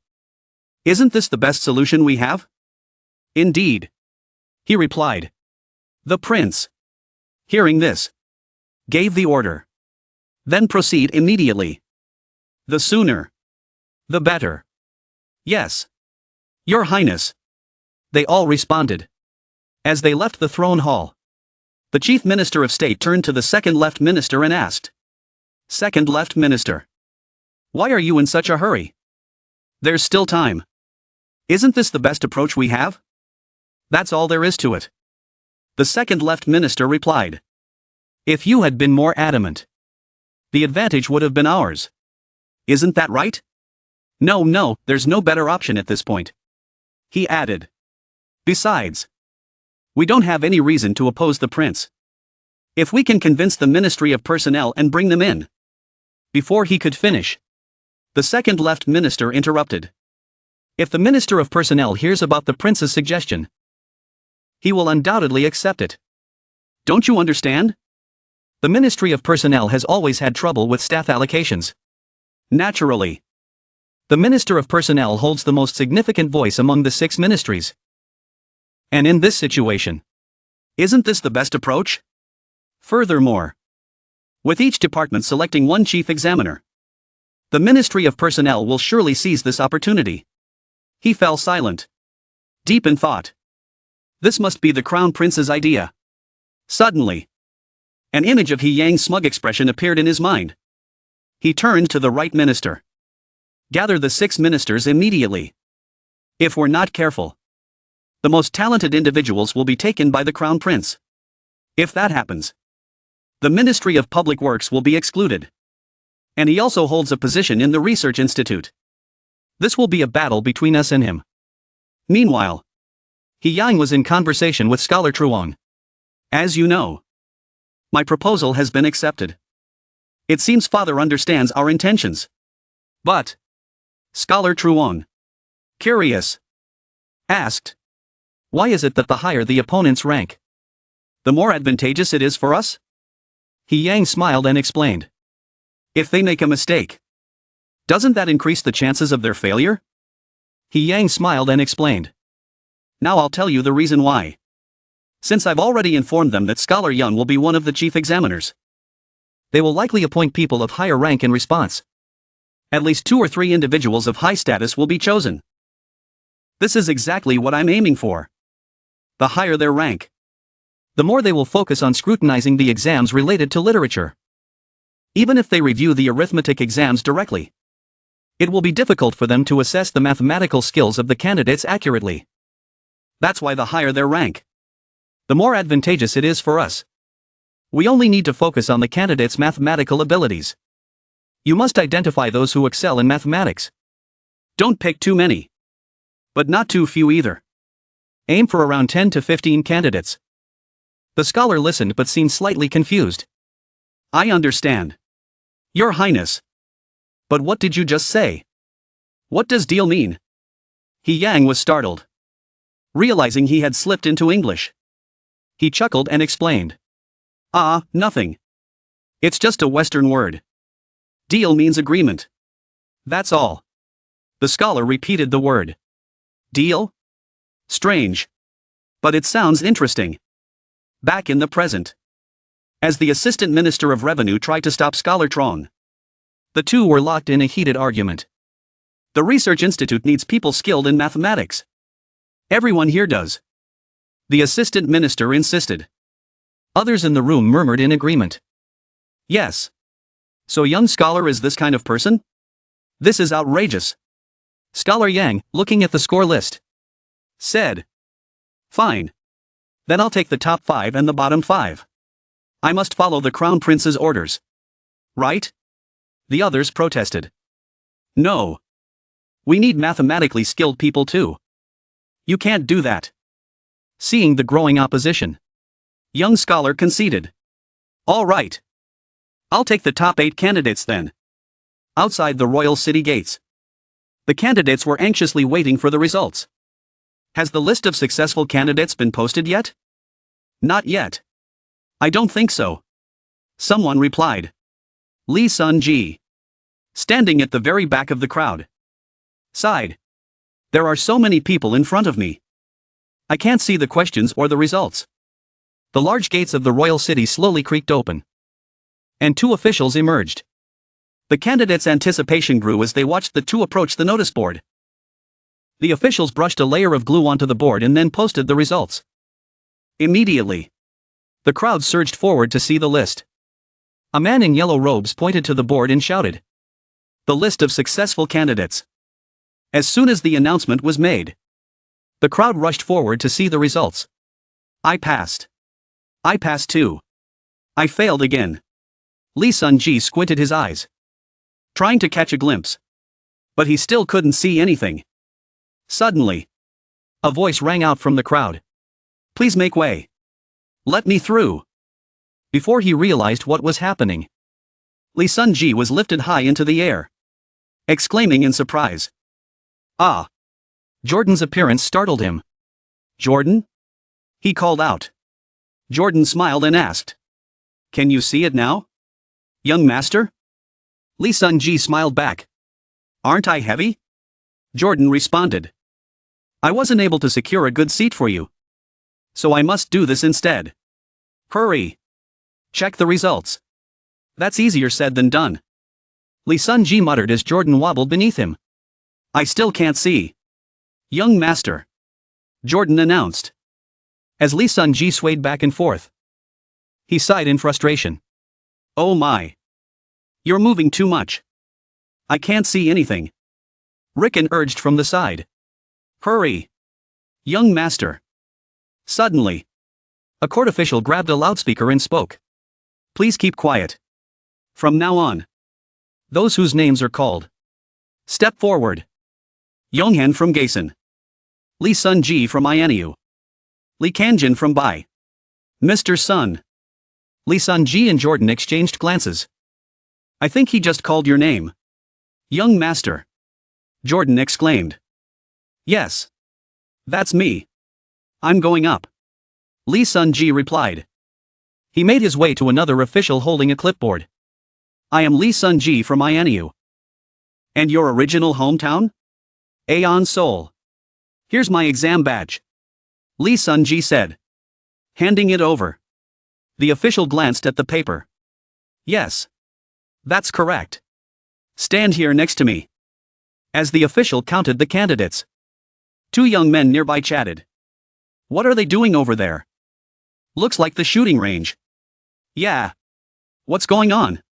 one asked. "I have no idea." The situation soon split into 2 groups.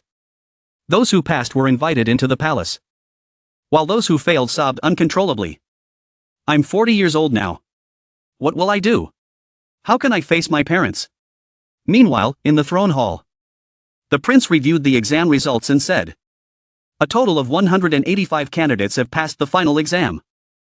We increased the number of passing candidates, but it's still lower than usual." The left minister stepped forward and replied, "Some passed the practical exams and the min gun, but they were disqualified for scoring below 20 in mathematics." The prince, displeased, asked, "Isn't that a bit wasteful of manpower?" The left minister responded, "Yes, Your Highness. But it takes a great deal of time and effort to educate them from the basics."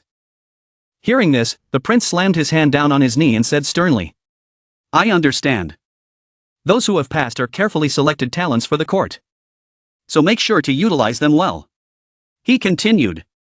Apart from selecting them, what do you plan to do with those who complete their training in ranks? One official replied. First, like the Sun King 1 scholars.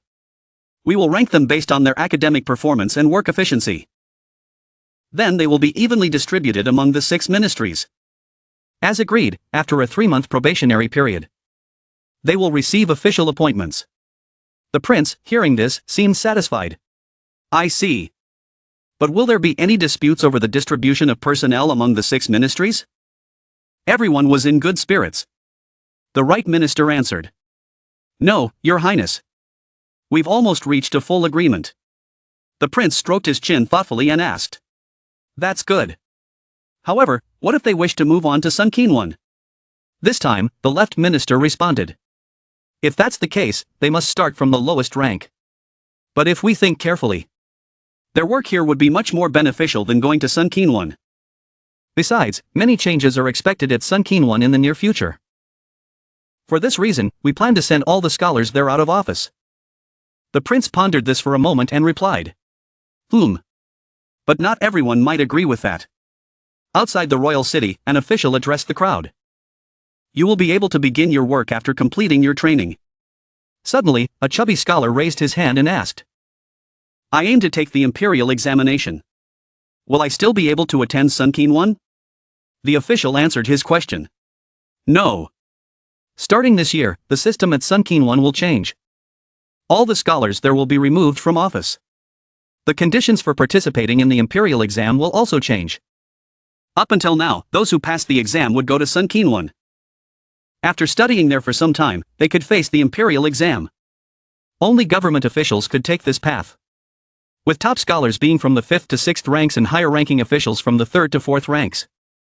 However, from now on, there will be changes. After passing the official exams, those who wish to become officials and work in literary offices will study at Sun King 1. The rest will be appointed to lower-ranking positions in the court. They will go through training and a probationary period before receiving an official appointment. There will also be periodic promotion exams. Once they reach the required rank, they will have to take another exam. Only after passing this additional exam will they be eligible to face the imperial exam. After finishing his explanation, the official concluded. That's how it is. He clicked his tongue and added with disdain.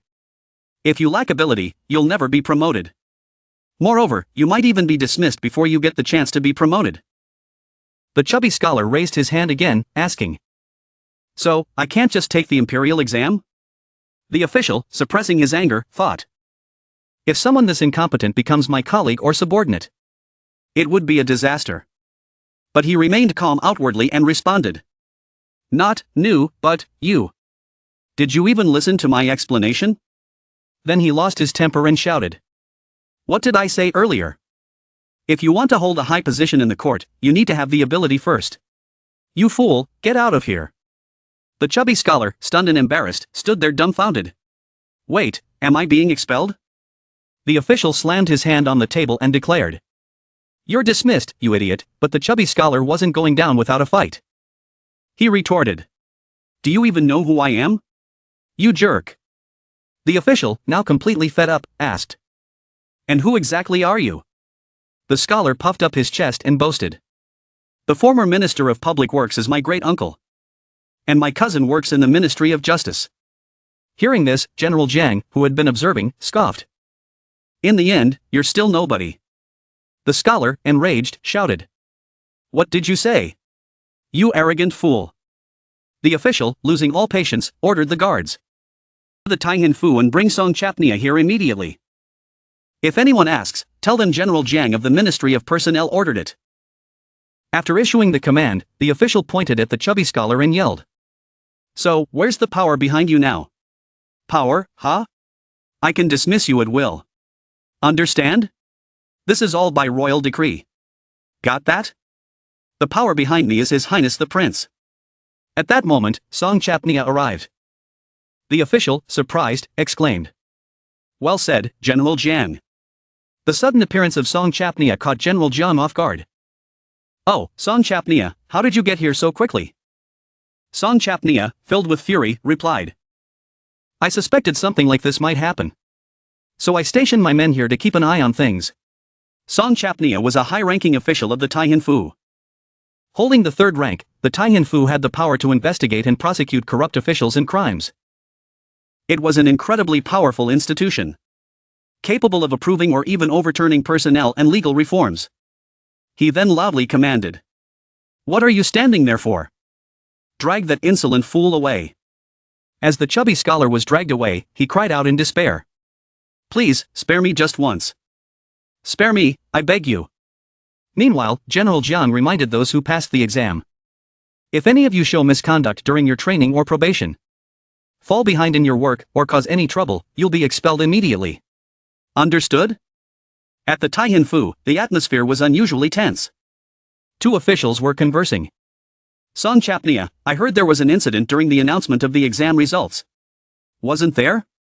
Yes, Grand Inspector. The individuals received the documents you sent. Good work. Now deliver this as well. The Grand Inspector said. Song Chapnia took a golden pen in his hand and, with a sly grin, said, Leave that to me.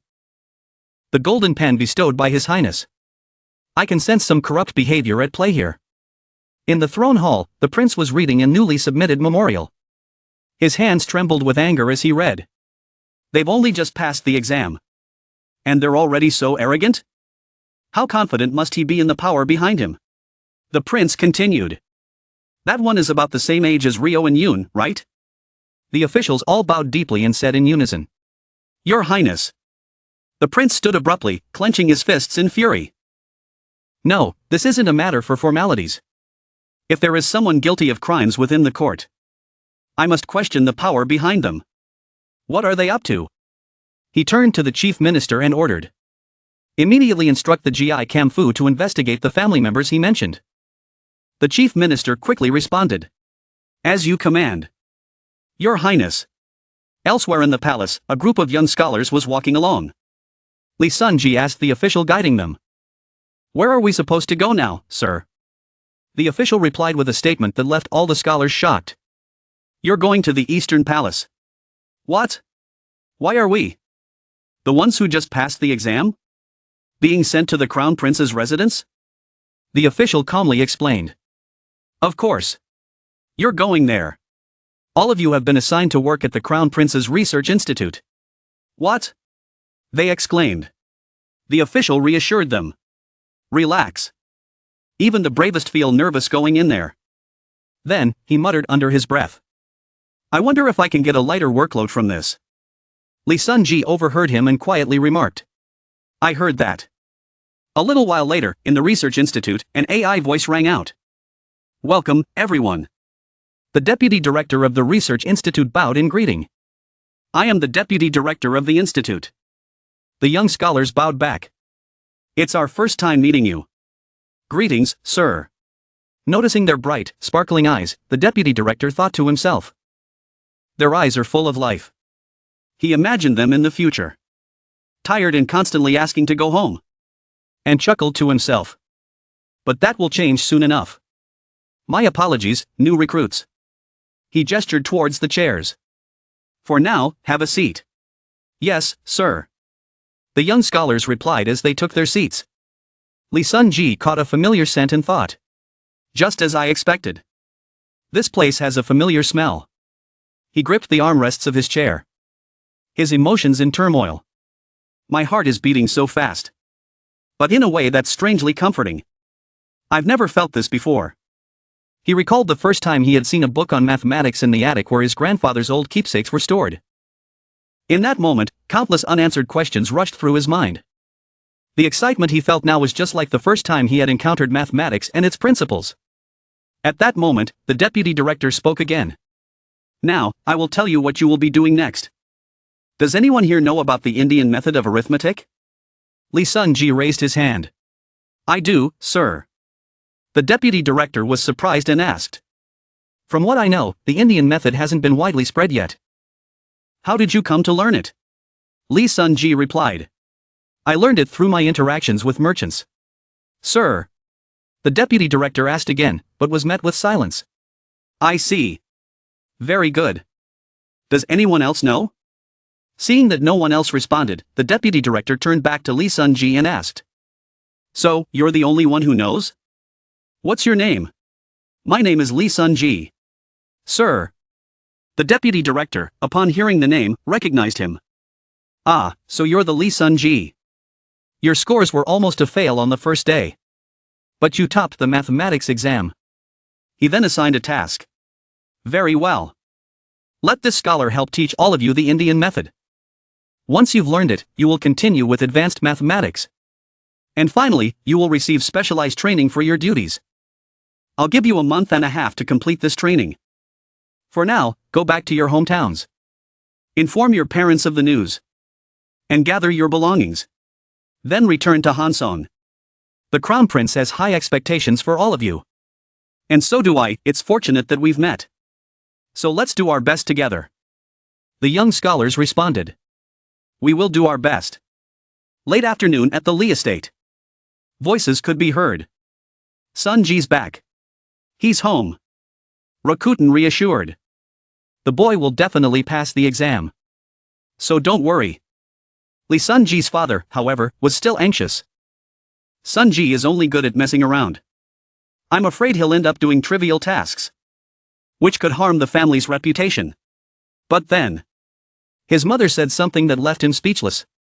Even if he passes both the lower and higher imperial exams, you still need a background like the upper nobility to land a high-ranking position. Do you think our family is like that? She continued. And do you really think our Sun-ji is talented enough for that? Her words struck him. And with a pained heart, he replied, You're right. But your words are harsh. As always. If the boy achieves great merit, there's still hope.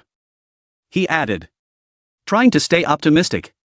At that moment, Kan arrived with news, causing excitement. Master. Young Master Sun-ji has returned. Is that so? Sun-ji. I heard you were called to the palace. What happened? His father asked. Lee Sun-ji smiled and said, Let's go inside first. Father. I'll tell you everything. Soon. Night had fallen. Soldiers began patrolling the streets, enforcing the curfew as it approached the second hour. Inside the Lee household, the family was still deep in conversation. Sun-ji's father, still in disbelief, asked, Where did you say? Lee Sun-ji answered, It's called the Institute for the Advancement of Science and Technology. It's an independent research institute under the Crown Prince, separate from the 6 ministries. They say they highly value people skilled in calculations. His parents exchanged astonished looks before rushing to embrace him with joy. Oh my! You've done well. My son. Working for the Crown Prince? This is unbelievable. We must celebrate with a feast. Meanwhile, in the Eastern Palace, He Yang was reviewing something. He looked at it thoughtfully for a moment and then said, These are the results of the mathematics exam. I think it would have been better if father had personally taken charge of this. The next morning, at the prince's residence, the chief chef announced, Your Highness, the Crown Prince is here to see you. Let him in. The prince replied. He Yang entered, knelt on the floor, and greeted his father. Did you sleep well, father? The prince responded. Yes. I did. How about you? He Yang? Then He Yang said something that surprised him. Father. In truth, I couldn't sleep. There's something I need to discuss with you. The prince thought to himself. This boy again. Is he about to nag me? He asked. What's bothering you now? I've been jump roping diligently today. You know. He Yang hesitated before speaking. Ah. It's not about that. Father. No, what I mean is, it's good that you're exercising in the morning.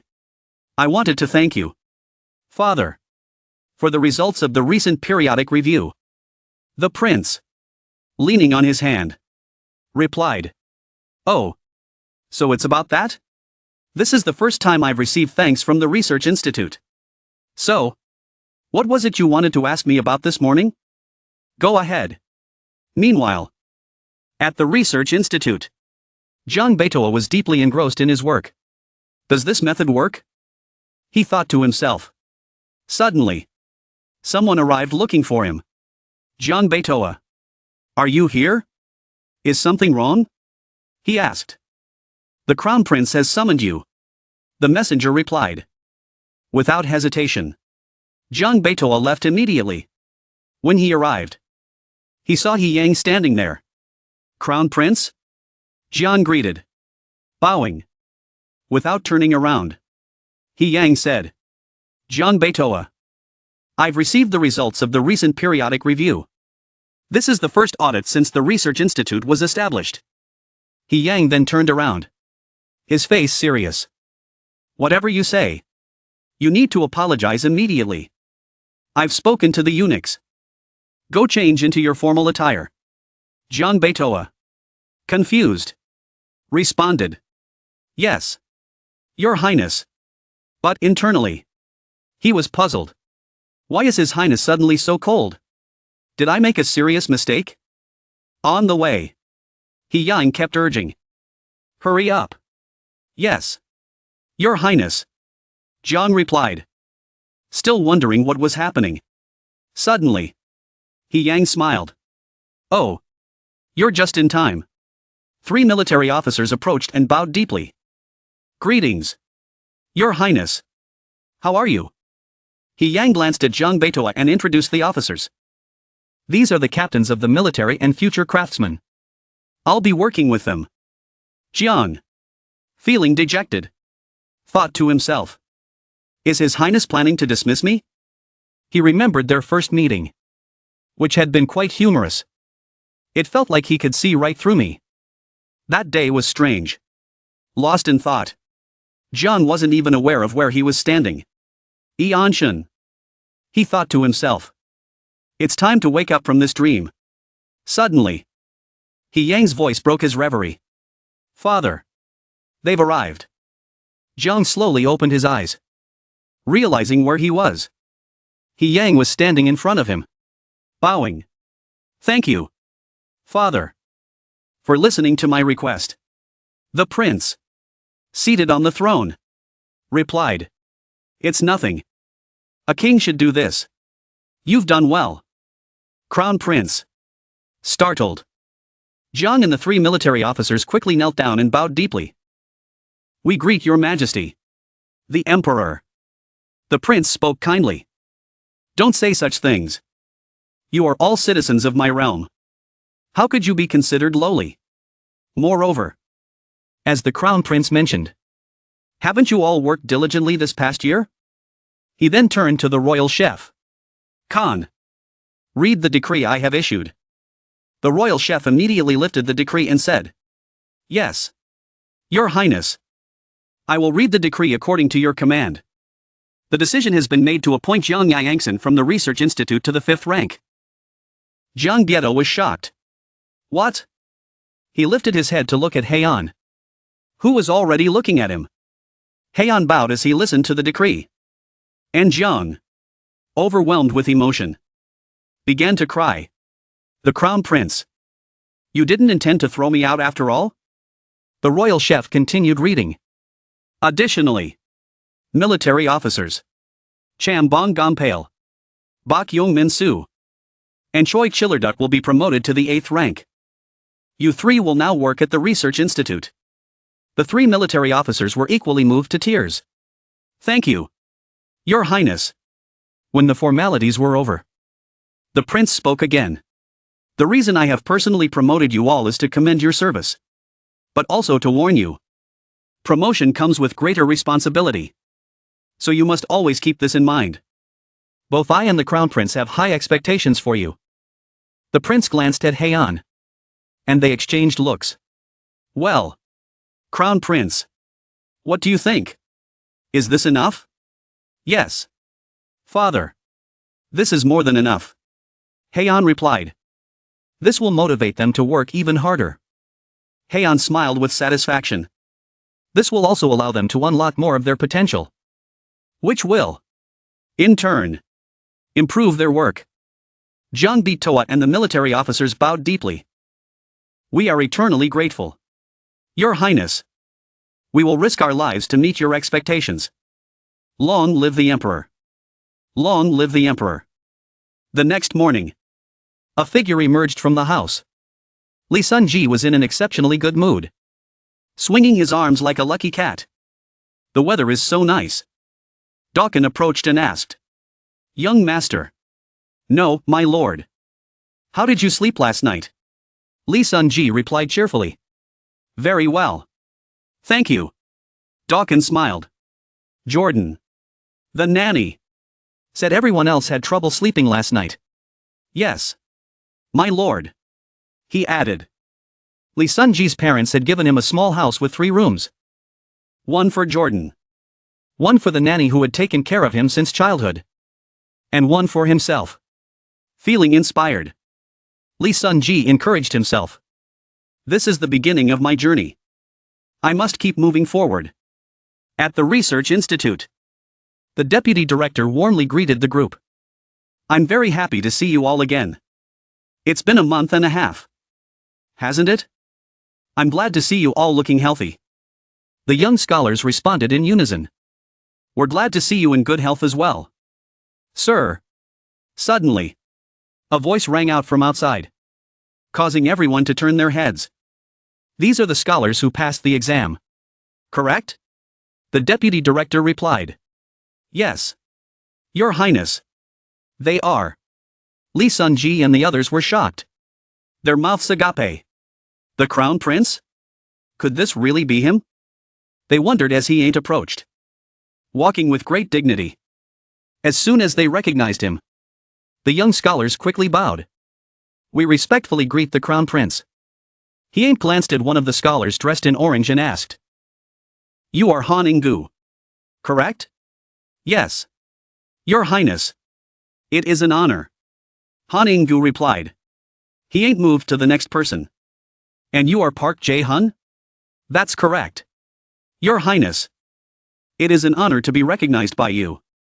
The reason he knew all their faces was because he had spoken with Jang Byatoa the day before. He had asked a favor of him. Is there anything you need? Your Highness. Jang had asked. I'd like your help. He had said. Tomorrow. When the scholars who passed the exam arrive at the institute. Could you sketch their faces for me? Jang had been taken aback. You want me to draw their portraits? But I've never done that before. He had explained. Don't think of it as drawing portraits.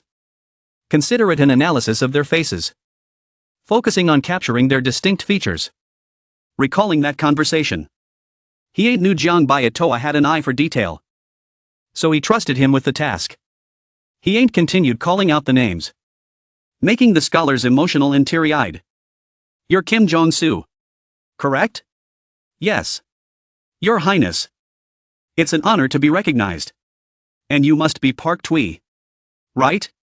Yes. Your Highness. It's a great honor. Finally. He stopped in front of Lee Sun-ji. And you are. At that moment, Lee Sun-ji wasn't paying attention. Instead, he was distracted by a familiar scent. I recognize this smell. He thought. Breathing it in deeply. He smiled and called his name. Lee Sun-ji. Startled, Lee Sun-ji quickly bowed. Yes. Your Highness. It is a great honor. Still distracted by the scent, Lee Sun-ji thought to himself. I finally figured it out. The smell I noticed on the day the results were announced.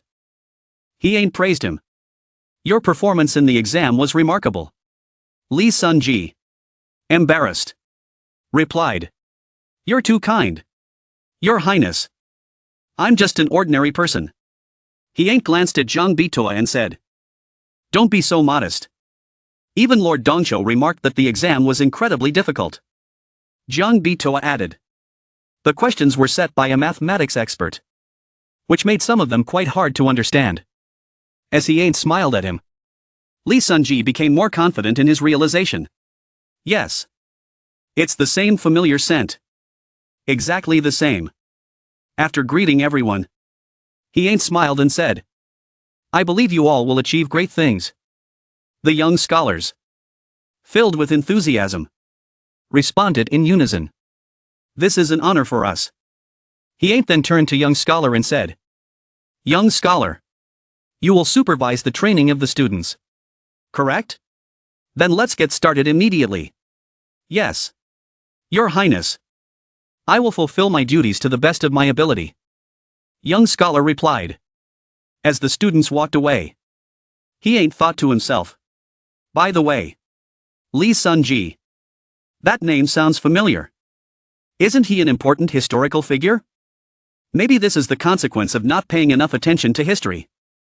Young scholar led the students on a tour of the institute. This will be the lecture hall where you will work in the upcoming months. Each table will seat 3 people. Scholar Lee Sun-ji. You'll sit at the table in the back by yourself. Standing on the platform, he instructed them. From now on, you are no longer scholars, but apprentices of the Rajan Institute of Science and Development. I am young scholar, and I will supervise your training. From this point forward, you will address your supervisors as professors. And you will respond with, "Yes, Professor." Do you understand? Yes, Professor. The students replied. Do you really understand what I mean? Young scholar asked again. Yes, Professor. Very well. Let me introduce the professor, who will teach you the foundations of number theory in your first class. Please welcome Professor Hassan. The door immediately opened, and as the professor entered, the students gasped in shock. Professor Hassan stood there with an imposing presence, watching the room. The students whispered among themselves. Isn't that him? He's the legendary strategist. His skin is so dark. How is he here in the palace? Hearing this, young scholar angrily rebuked them. How disrespectful. This is a master from the kingdom of Antic, personally summoned by His Highness. You will be penalized for such behavior. Your academic performance will be graded, and those who receive too low a score after completing the lessons will be expelled. The students, terrified, immediately apologized. We're sorry. We'll remember this. Professor. Professor Hassan bowed slightly and introduced himself. I am Hassan. During your training, you may call me Professor. I will teach you about Arabic numerals and the language of Yashin. While I know only a little of it, I am fully capable of understanding and explaining it to you. Lee Sun-ji realized. He's the one who created the mathematics exam. I wonder what we'll learn. I'm really looking forward to it. As the day drew to a close, Professor Hassan said, Today's lesson ends here. Tomorrow, we'll continue. Yes, Professor. Thank you, Professor. The students replied. As Lee Sun-ji was walking, he heard Park Jae-hun call out to him from behind. Scholar Lee Sun-ji. Lee turned around and asked, Are you calling me? Senior. Park Jae-hun introduced himself. My name is Park Jae-hun. I'm from Ronaldo. It seems like the others in class don't like talking much. Let's help each other out. Okay? Lee Sun-ji replied warmly. Ah, I see. It's nice to meet you, Senior. Then 2 more people came over to introduce themselves. And I'm Park Boy from Jeonchul. I'm Kim Jang-soo from Hanseon. Let's work together. Yes. I'm Lee Sun-ji, he replied. One of them chimed in. You're the top student in mathematics, right? Please help me out. I didn't understand anything today. Lee Sun-ji smiled. I'm happy to help. Meanwhile, Han In-gu looked on with displeasure. Ha! Things look different now. I really dislike those Korean American families. That evening, in a brightly lit study, He Yang was discussing the day's events with members of the Research Institute. Today was the first day of classes. What's your overall impression? He Yang asked. Since it was the first day, everyone was quite enthusiastic. There weren't any issues. Someone replied. Professor Hassan added. Student Lee Sun-ji's understanding is exceptional. I think my younger brother, who's away on business, would be thrilled to meet him. Young scholar also praised Lee Sun-ji. His skills are outstanding. And the other students tend to gather around him for help. He Yang, stroking his chin thoughtfully, said, if they can motivate each other to improve, that's great. But there will surely be envy among them. I hope you all guide them well, so that everyone has a chance to grow. Everyone responded in unison. Yes. Your Highness. The next day, Professor Hassan clapped his hands on a stack of assignments and said, "This week has been tough on all of you. Well done on this exam. With this, our class on the Indian method will come to an end." Kim Jang-do and Park Boy sighed, exhausted. It was so difficult. It's almost laughable. Agreed. It was much harder than I expected. Park Boy added. Kim Jang-do turned to Lee Sun-ji. But I managed to finish all the questions. Thanks to this scholar. You're tutoring me. Thanks a lot. Lee Sun-ji smiled and replied. Don't mention it. I learned a lot from helping you. Han Ing-gu chimed in with a haughty tone. Oof. We don't even have the results yet. So why are you all so excited? Suddenly, Professor Hassan cleared his throat and spoke up. I've heard everything. Lee Sun-ji. You've been the top student in class and have been helping your classmates with their studies. Han Ing-gu, hearing the praise for Lee Sun-ji, became even more bitter. Susie this. Susie that. He muttered under his breath. Suddenly, Professor Hassan raised his voice. The Indian method class has ended. It seems some of you still haven't grasped everything. Those who score below 40 will have to take supplementary lessons. If there's no improvement, you'll be expelled. The students, stunned by this, fell silent. Professor Hassan continued. This afternoon, we'll begin specialized training. It's much more difficult than the Indian method. You must complete it well. Don't give up halfway. We should meet each other as colleagues one day. Lee Sun-ji smiled and replied. Yes. Professor. In his heart, he thought. At first, I had some reservations because the professor is from a different ethnic group and isn't fluent in Korean. But through this, I realized that numbers and symbols are universal. They transcend language barriers and connect people across cultures. He mentally thanked the professor. Thank you, Professor. No, Master. Professor Hassan glanced at him with a slightly surprised and intense expression, as if he sensed something deeper.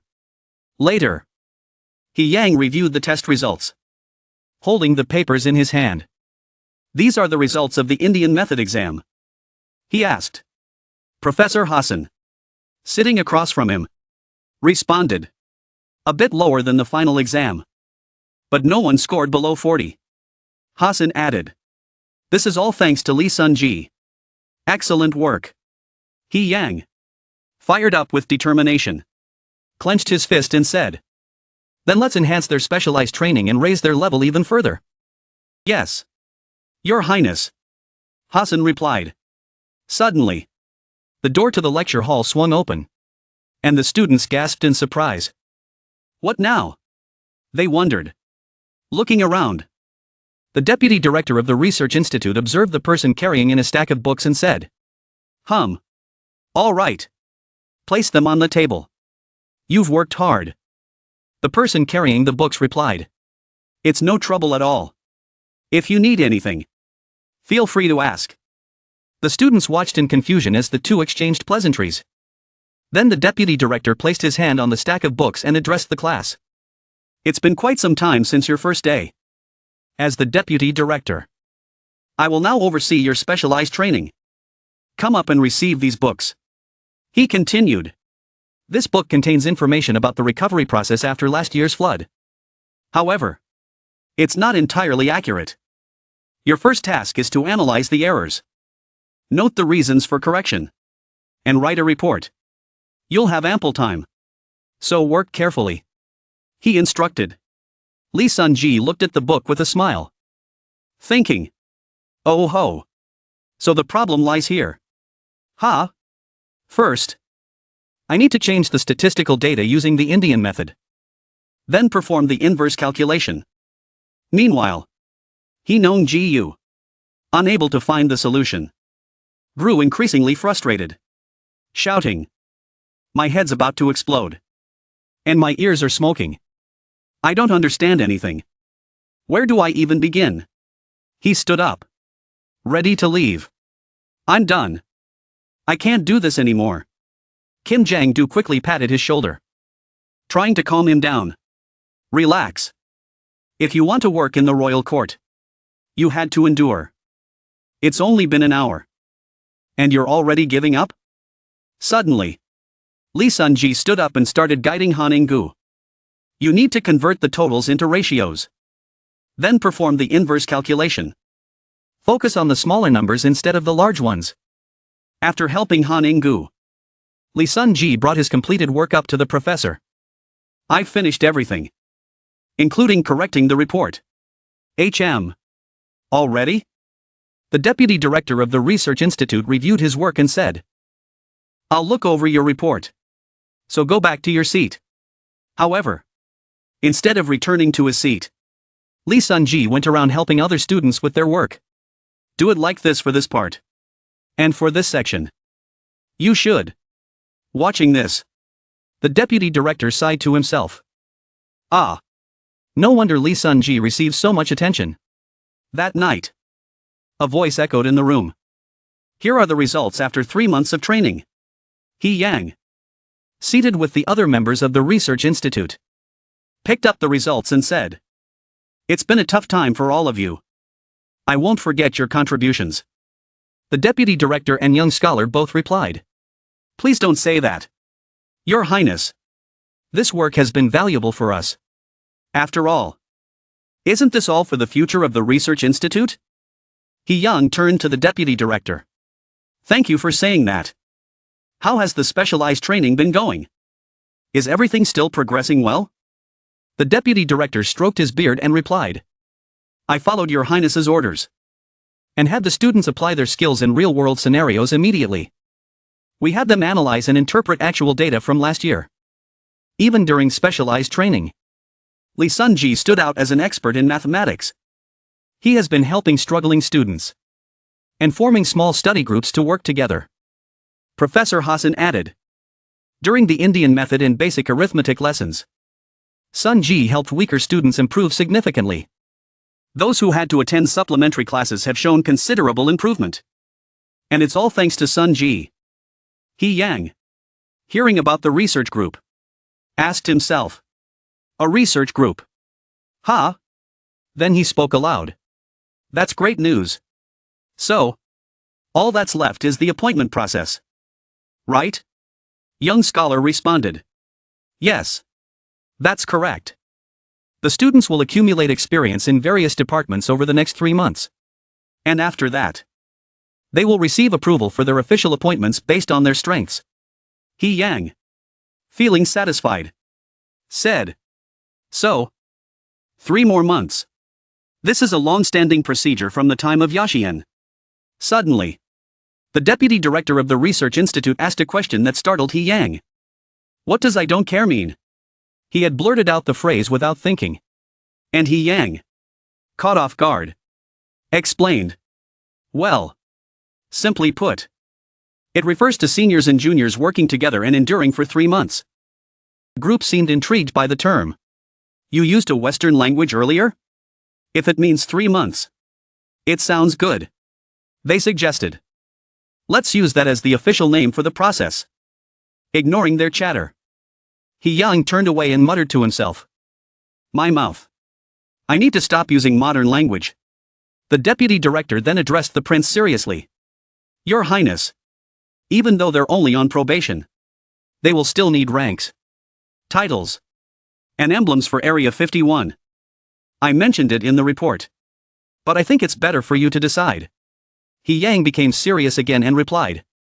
"Yes. We'll have the students observe various departments. But there's no reason to place all of them in Area 51. We'll only select 4 of them to go there. First and foremost, student Lee Sun-ji." The deputy director asked. "Then what rank should be assigned to student Lee Sun-ji?" The next morning, At the State Council Hall, the prince reviewed the petitions and was taken aback. A scholar being given the 5th rank? Isn't that too high? He Yang, standing below, responded. The scholars from Sunxian 1 are assigned the 6th rank. So, before he could finish, the prince interrupted. That's exactly why I'm saying this. The top scholars only reach the 6th rank. Isn't the 5th rank too high? Bowing low, He Yang replied. I believe he is deserving of that rank, father. However, the prince wasn't convinced. If this is solely based on academic results, that's not enough to be considered an accomplishment. If you want to assign ranks, you must show me what this person has actually achieved. The highest rank I've given to a student so far is the 6th rank. Determined, He Yang tried to press on. But, father. Before he could continue, the prince raised his hand, signaling him to stop. Hold on, Crown Prince. I know you are intelligent and perform your duties efficiently. I also know that you are fair in your rewards and punishments. But the most important principle in all of this is fairness. He Yang listened attentively as the prince continued. This person, Lee Sun-ji, as you said, might be very talented. But if you assign him the 5th rank, do you think the people working in other departments will accept it? He Yang, after hearing his father's words, suddenly realized the implications. The prince continued. They won't recognize Lee Sun-ji's talent. Instead, they'll assume he succeeded because he worked in a research institute. If not for this issue, I wouldn't hesitate to accept your suggestion. But I have no choice but to assign him the 6th rank. You understand my reasoning, don't you? Feeling a bit disheartened, He Yang replied. Yes, father. I will follow your decision. The prince looked at him thoughtfully and said, I'm glad you understand. As a ruler, my duty is not just to care for the people but to ensure fairness. In the end, Lee Sun-ji was assigned the 6th rank. Despite this, he was recognized as the highest achieving scholar in the research institute, and one of the top performers in the specialized training program. The so-called Inang Sandal program was divided into 4 groups, with 3 members per group, 1 researcher and 2 students. Lee Sun-ji was placed in the first group and assigned practical training in Area 51. Somewhere else, Lee Sun-ji, curious about the process, asked, This isn't the palace, is it? Professor, where are we heading? Young scholar, who is leading the way, replied, I'm no longer a professor. Since the training has ended, I'm now just a researcher. Don't worry about the ranks of the researchers. Just call me Senior In. Yes, Senior In, Lee Sun-ji replied. No need to call me that, young scholar said. You can just call me Senior In Scholar. Jiang Bieto added. You can call me Senior Choi. Everyone here follows this rule. It's the policy of the Research Institute, established by the Crown Prince, to allow everyone to express their ideas freely. Titles and age don't matter here. Your skills will determine your worth. The students were surprised by this as they neared a guarded area. Young scholar announced. We're almost there. This is Area 51. The doors began to open, and 2 guards saluted. Stand at attention. He Yang stepped out from inside, smiling. Come on in. Our hope for the future. Everyone quickly bowed. Greetings, Crown Prince. All right. All right. No need for formalities, He Yang said, waving them off. He raised a golden badge and explained. You can't enter Area 51 without this badge. Don't lose it. Lee Sun-ji took the badge in his hand, thinking to himself, wow, this is heavier than I expected. He Yang turned and introduced the area. This is the foundation of my dream to develop Roshan. I hope you'll join me in making that dream a reality. Lee Sun-ji, smiling, called out to the Crown Prince. Your Highness. As everyone entered the area, the 2 guards immediately locked the doors behind them. Lee Sun-ji Puzzled. Thought to himself. I just walked through. So why is the security so strict? He led the group down a desolate path lined with trees. When they reached their destination, the young scholars were startled and stepped back, covering their ears as they saw soldiers firing guns. Lee Sun-ji noticed something flying in the sky. And within moments, an explosion erupted in the forest ahead. The scholars were so shocked that their eyes widened and their mouths hung open in disbelief. He, seeing their reaction, smirked. Despite the loud explosions behind him, he spread his arms wide and said with a smile, "Welcome, everyone, to Area 51. Shortly after, General Choi approached and introduced himself. I am Choi Hee-san, the one responsible for supervising your work here in Area 51. It's a pleasure to meet you, Director. He continued, offering guidance. National defense is the strength of our nation, and its foundation is weaponry. You must thoroughly understand our weapon systems and identify areas where they can be improved. We will give our best effort. The officers then proceeded to teach the scholars how to use firearms, followed by lessons on cannons and even the structure of various weapons. Everyone worked diligently, running back and forth to gather materials. By the time they had completed everything, they were utterly exhausted, barely able to catch their breath.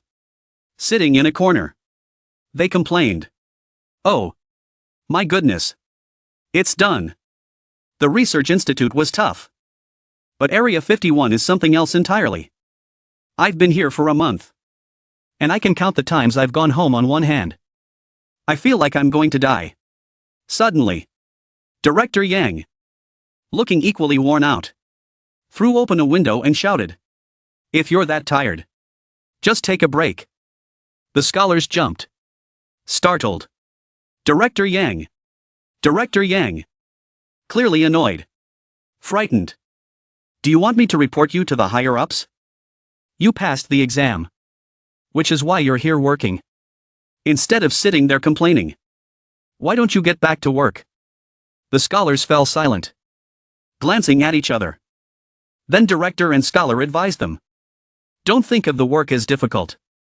Instead, find joy in your work. If you do well, it won't just be the crown prince who rewards you. Even the king will recognize your efforts." Suddenly, Lee Sun-ji's voice called out, "Director!" Director Yang turned his head and looked inside the research building.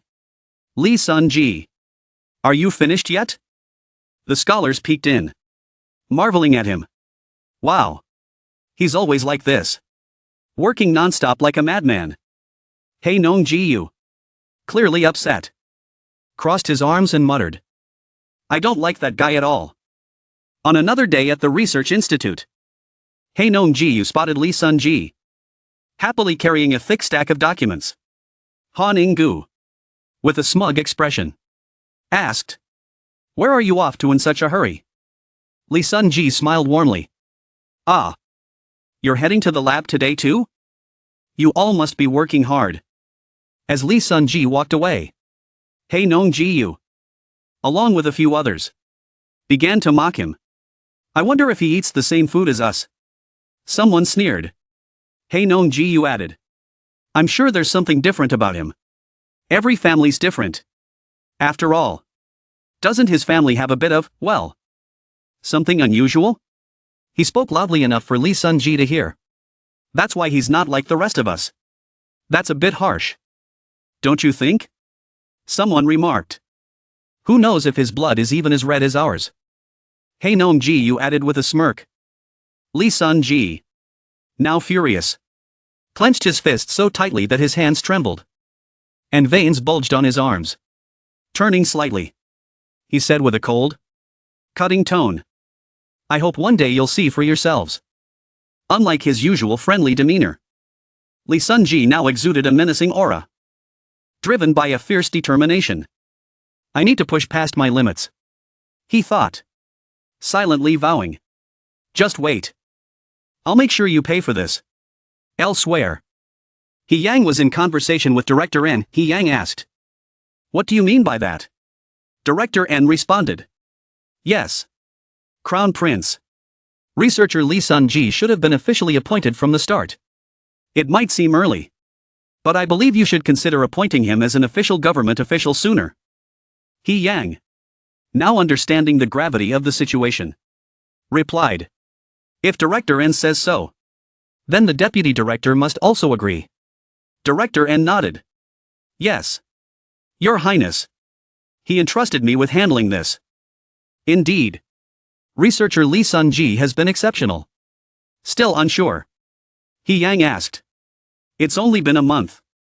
Yet you say he's shown such potential? The training is supposed to last 3 months. Is he really worth breaking precedent for?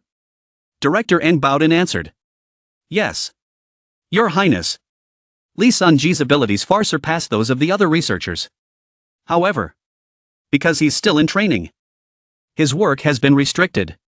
He Yang, deep in thought, rested his chin on his hand. Then we should make the most of his talents. After a moment, he said, I trust your judgment. Since you're overseeing his progress, I'll expedite this matter as soon as possible. Thank you. Your Highness. Director N replied gratefully. On another day at the Research Institute, the voice of a scholar echoed. Today, we will be conducting an assessment of all of you. First, we'll begin by testing in groups. Suddenly, Kim Jang-ju and Park Boi spoke up, interrupting. Excuse me. Director. Researcher Lee Sun-ji hasn't arrived yet. He's not the type to be late. The director replied.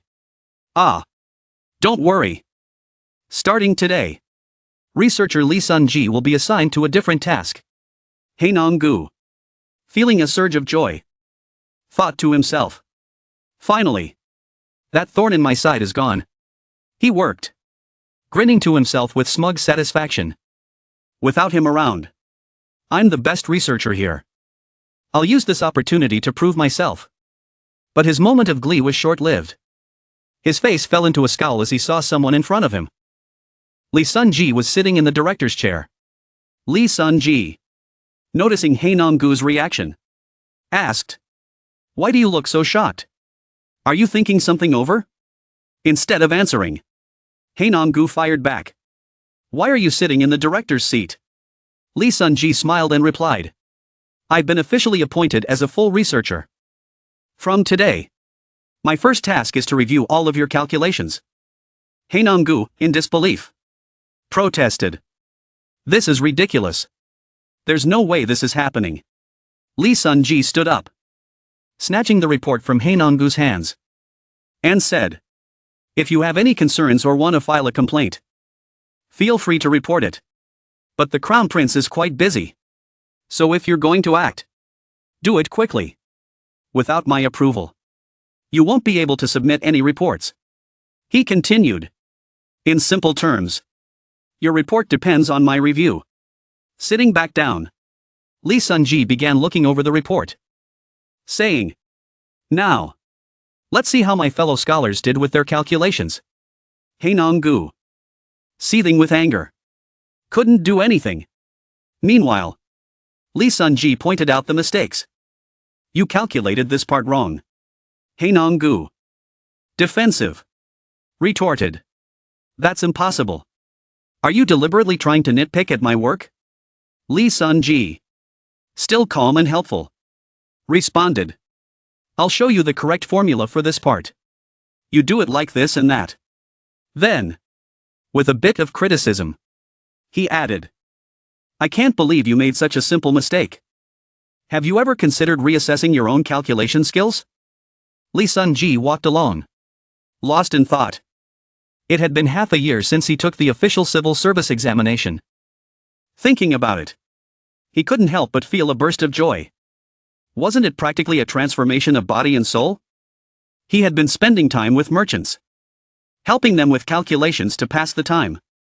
Just yesterday, he'd been scolded by his father for working on a math problem.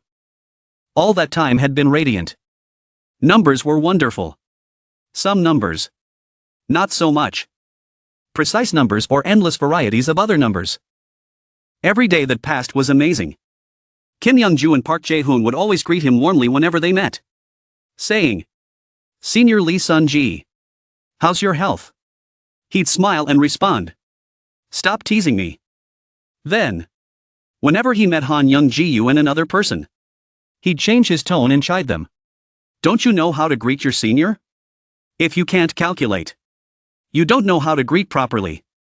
Right? Empty-headedness must feel pretty light. Huh? After saying this, he'd stride off proudly. Han Young-ji would fume at the sight. But the other person would hold him back, saying, calm down. There's nothing you can do about a researcher favored by both the Crown Prince and the Deputy Director. Lee Sun-ji exhaled slightly as he walked, thinking to himself. All right. Now's not the time to dwell on the past. He opened the door, mentally listing his achievements. Lee Sun-ji, ranked 6th official, and senior researcher at the Joseon Institute for the Development of Science and Technology. Everyone inside was already waiting. But he was still lost in his own thoughts. If the country had the High Officials Council meetings, the Research Institute had its Special Personnel Operations Meeting, also called the Special Meeting, directly presided over by the Crown Prince. Sorry, but I'm a member of this special meeting as well, he thought. At that moment, Hyung spoke up. The special meeting has added a few new members. These members may be a bit unusual, but thank you all for accepting them. The deputy director of the institute smiled and replied. I understand. Your Highness. Anyone with Lee Sun-ji's abilities is worthy of a warm welcome. Lee Sun-ji glanced at a few notable faces, thinking to himself. Moreover, Jang Young-sil was once part of Hanmi. But compared to the two new members from Antakik, who barely spoke Korean, that was nothing special. Seeing him sit still, Hyung urged. Researcher Lee, please stand up and greet everyone. Hearing this, he replied. Yes. Your Highness. He then stood and greeted everyone, saying, thank you all for valuing my still developing abilities. I will do my best to live up to the expectations of the Crown Prince and all the esteemed elders here. The officials looked at him approvingly. Hyung also praised him, saying, thanks to all of you. The vacant positions here have been filled.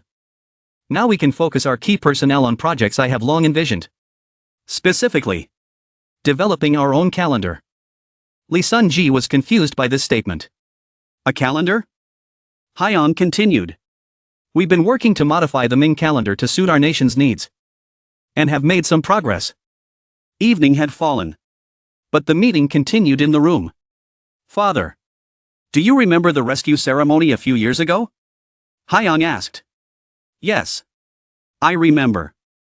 The solar eclipse was delayed by 15 minutes. Hyung raised a finger and explained. This happened because the Ming calendar no longer aligns with our Joseon. So, to correct this, I researched a few mathematical formulas to adjust the calendar. However, after thorough research, I've concluded that Joseon needs its own calendar. The calculation process for the Ming calendar is not only long and complex, but also prone to errors, as it must be calculated in advance, which could lead to severe inaccuracies. Hearing this, the deputy director of the institute and Scholar Young both bowed and said in unison, we apologize. It's due to our lack of ability. Hyun immediately waved them off. No, I don't mean to blame you. He said this, though internally, he thought, honestly, I'm not even sure where to start. Inwardly, he was berating his past self, wanting to grab himself by the collar and shout, good heavens! You all should have learned more mathematics. Past self. No future self. No, my past self. After composing himself, he spoke up. Let's run full speed with the new members. Immediately, everyone responded in unison. We'll do our best. On another day, Lee Sun-ji was conversing with Professor Hassan and his younger brother. This is Jahander, the younger brother I mentioned earlier. Hassan introduced. Jahander clasped his hands and greeted. I am Amir Jahander from Persia. I look forward to your guidance. Lee Sun-ji introduced himself. I am Lee Sun-ji from Anseong. As the three of them walked and talked, Hassan mentioned. The Ming calendar was also created based on Persian astronomical calculations. That's true. Lee Sun-ji replied. Your Korean is quite good. My younger brother Jahander didn't study as much as I did. But he speaks it better. As they approached a shelf filled with books on calendars, Jahander remarked. Here are all the books on calendars. If there's anything you don't understand, feel free to ask me or Jahander. Lee Sun-ji sat down, leafing through the calendar books while mumbling to himself. The Shoshir calendar used since Goryeo and the Dadong calendar of the Ming dynasty are both based on the Weiwei calendar, which uses mathematical formulas to replace previous astronomical records. For a moment, his face lit up with excitement. Mathematics. It's all mathematics. This is a paradise of numbers, he thought, brimming with excitement. Later that evening, in a secluded corner of the royal palace, Hyang walked slowly, his mind swirling with thoughts. Astronomy in this era is also a way to measure time, but it relies heavily on divine will. Essentially, only with precise calculations of celestial movements can the royal power touch the heavens. Astronomy legitimizes royal authority.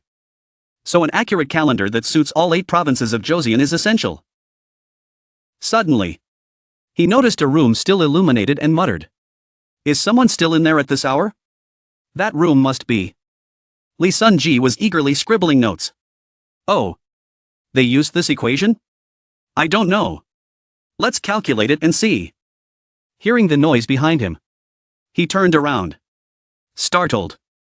To his surprise, there was Hyang, standing there with an enigmatic look, asking, What has you so absorbed?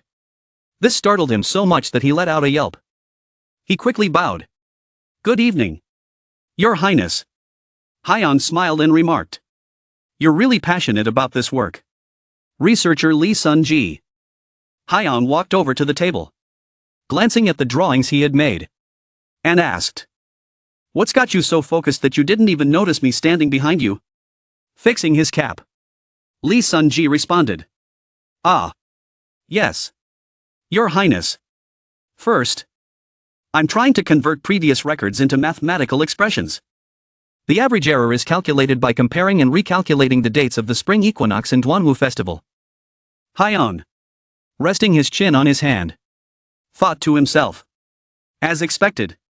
Just as I anticipated. This equation. I don't understand it at all. It's entirely different from the mathematics I learned.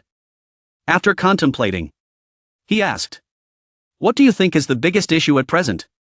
Stroking his chin thoughtfully, Lee Sun-ji replied. There's not just one or two things. But the biggest issue here is its complexity. There are too many variables. Errors with leap years, leap months, leap days, and the different seasons. These variables can be adjusted by adding or subtracting, as seen in the Ming calendar records. Hyang understood the issue and remarked. If that's the case, modifying the current calendar is pointless. Lee Sun-ji nodded in agreement. Yes. That's right. Mistakes will still occur. He continued. We'd have to adjust every year and repeat it every 2 or 3 years. I think this is pointless because, truthfully, it's quite simple. Hyang pondered for a moment, then looked up at him. So you're using mathematical formulas to recalculate astronomy? Lee Sun-ji replied. Yes. That's correct. If we could calculate the movements of the sun and moon with formulas, it would be more accurate. He then criticized himself. However, I'm not skilled enough to derive the right formulas. Hearing this, Hyang thought.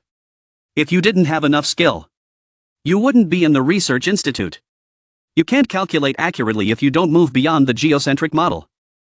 After thinking for a while, Hyang asked, What do you think about changing perspectives? Switching back and forth? Adjusting up and down? I read something about this in a Western book. He hesitated, asking, Front and back? Up and down? After chatting for a bit, Hyang changed the subject. By the way, I'm feeling a bit hungry. Want to go grab something to eat? Hearing this, Lee Sun-ji quickly declined. No, I can manage. Your Highness. I don't need anything. Ignoring his refusal, Hyang insisted. Come on. I don't want my people starving. Come along. This statement made his face flush with happiness. My people? After a while, Hyang led Lee Sunji to another room and introduced it. This is a space for all researchers. Feel free to come and rest here anytime. Just then, palace maids brought in food, announcing, the food is here. Your Highness. Hyang smiled. Thank you. Looking at the food before him, Lee Sunji exclaimed. Oh. It smells wonderful. Hyang urged him. Go on. Eat. The ginseng root is a delicacy. Taking a bite, Lee Sunji hesitated. In that case, I'll begin. The moment he tasted it, he froze. The burst of flavors overwhelmed him, bringing pure delight to his senses. Delicious. Hyang sipped his tea and asked. My father is also fond of this dish. How do you find the taste? Lee Sunji, brimming with excitement, replied. Yes. It's a unique blend of flavors. Bitter, salty, sweet. This is the first time I've experienced something like this. Hyang pointed behind him and said. It's late. So everyone in the Eastern Palace is resting. But there are always 9 attendants on standby in the tea room over there. As for the ginseng root, it's not prepared often due to limited ingredients. But you're welcome to enjoy tea anytime. As Hyang prepared to leave, he said. Well then. I'll be going. You should head back soon too. Lee Sunji quickly bowed. Yes. Your Highness. Good night. Walking away, Hyang thought smugly. How about that? The benefits for Research Institute staff. Once you taste them, there's no escape. Eat well, stay healthy, and work long.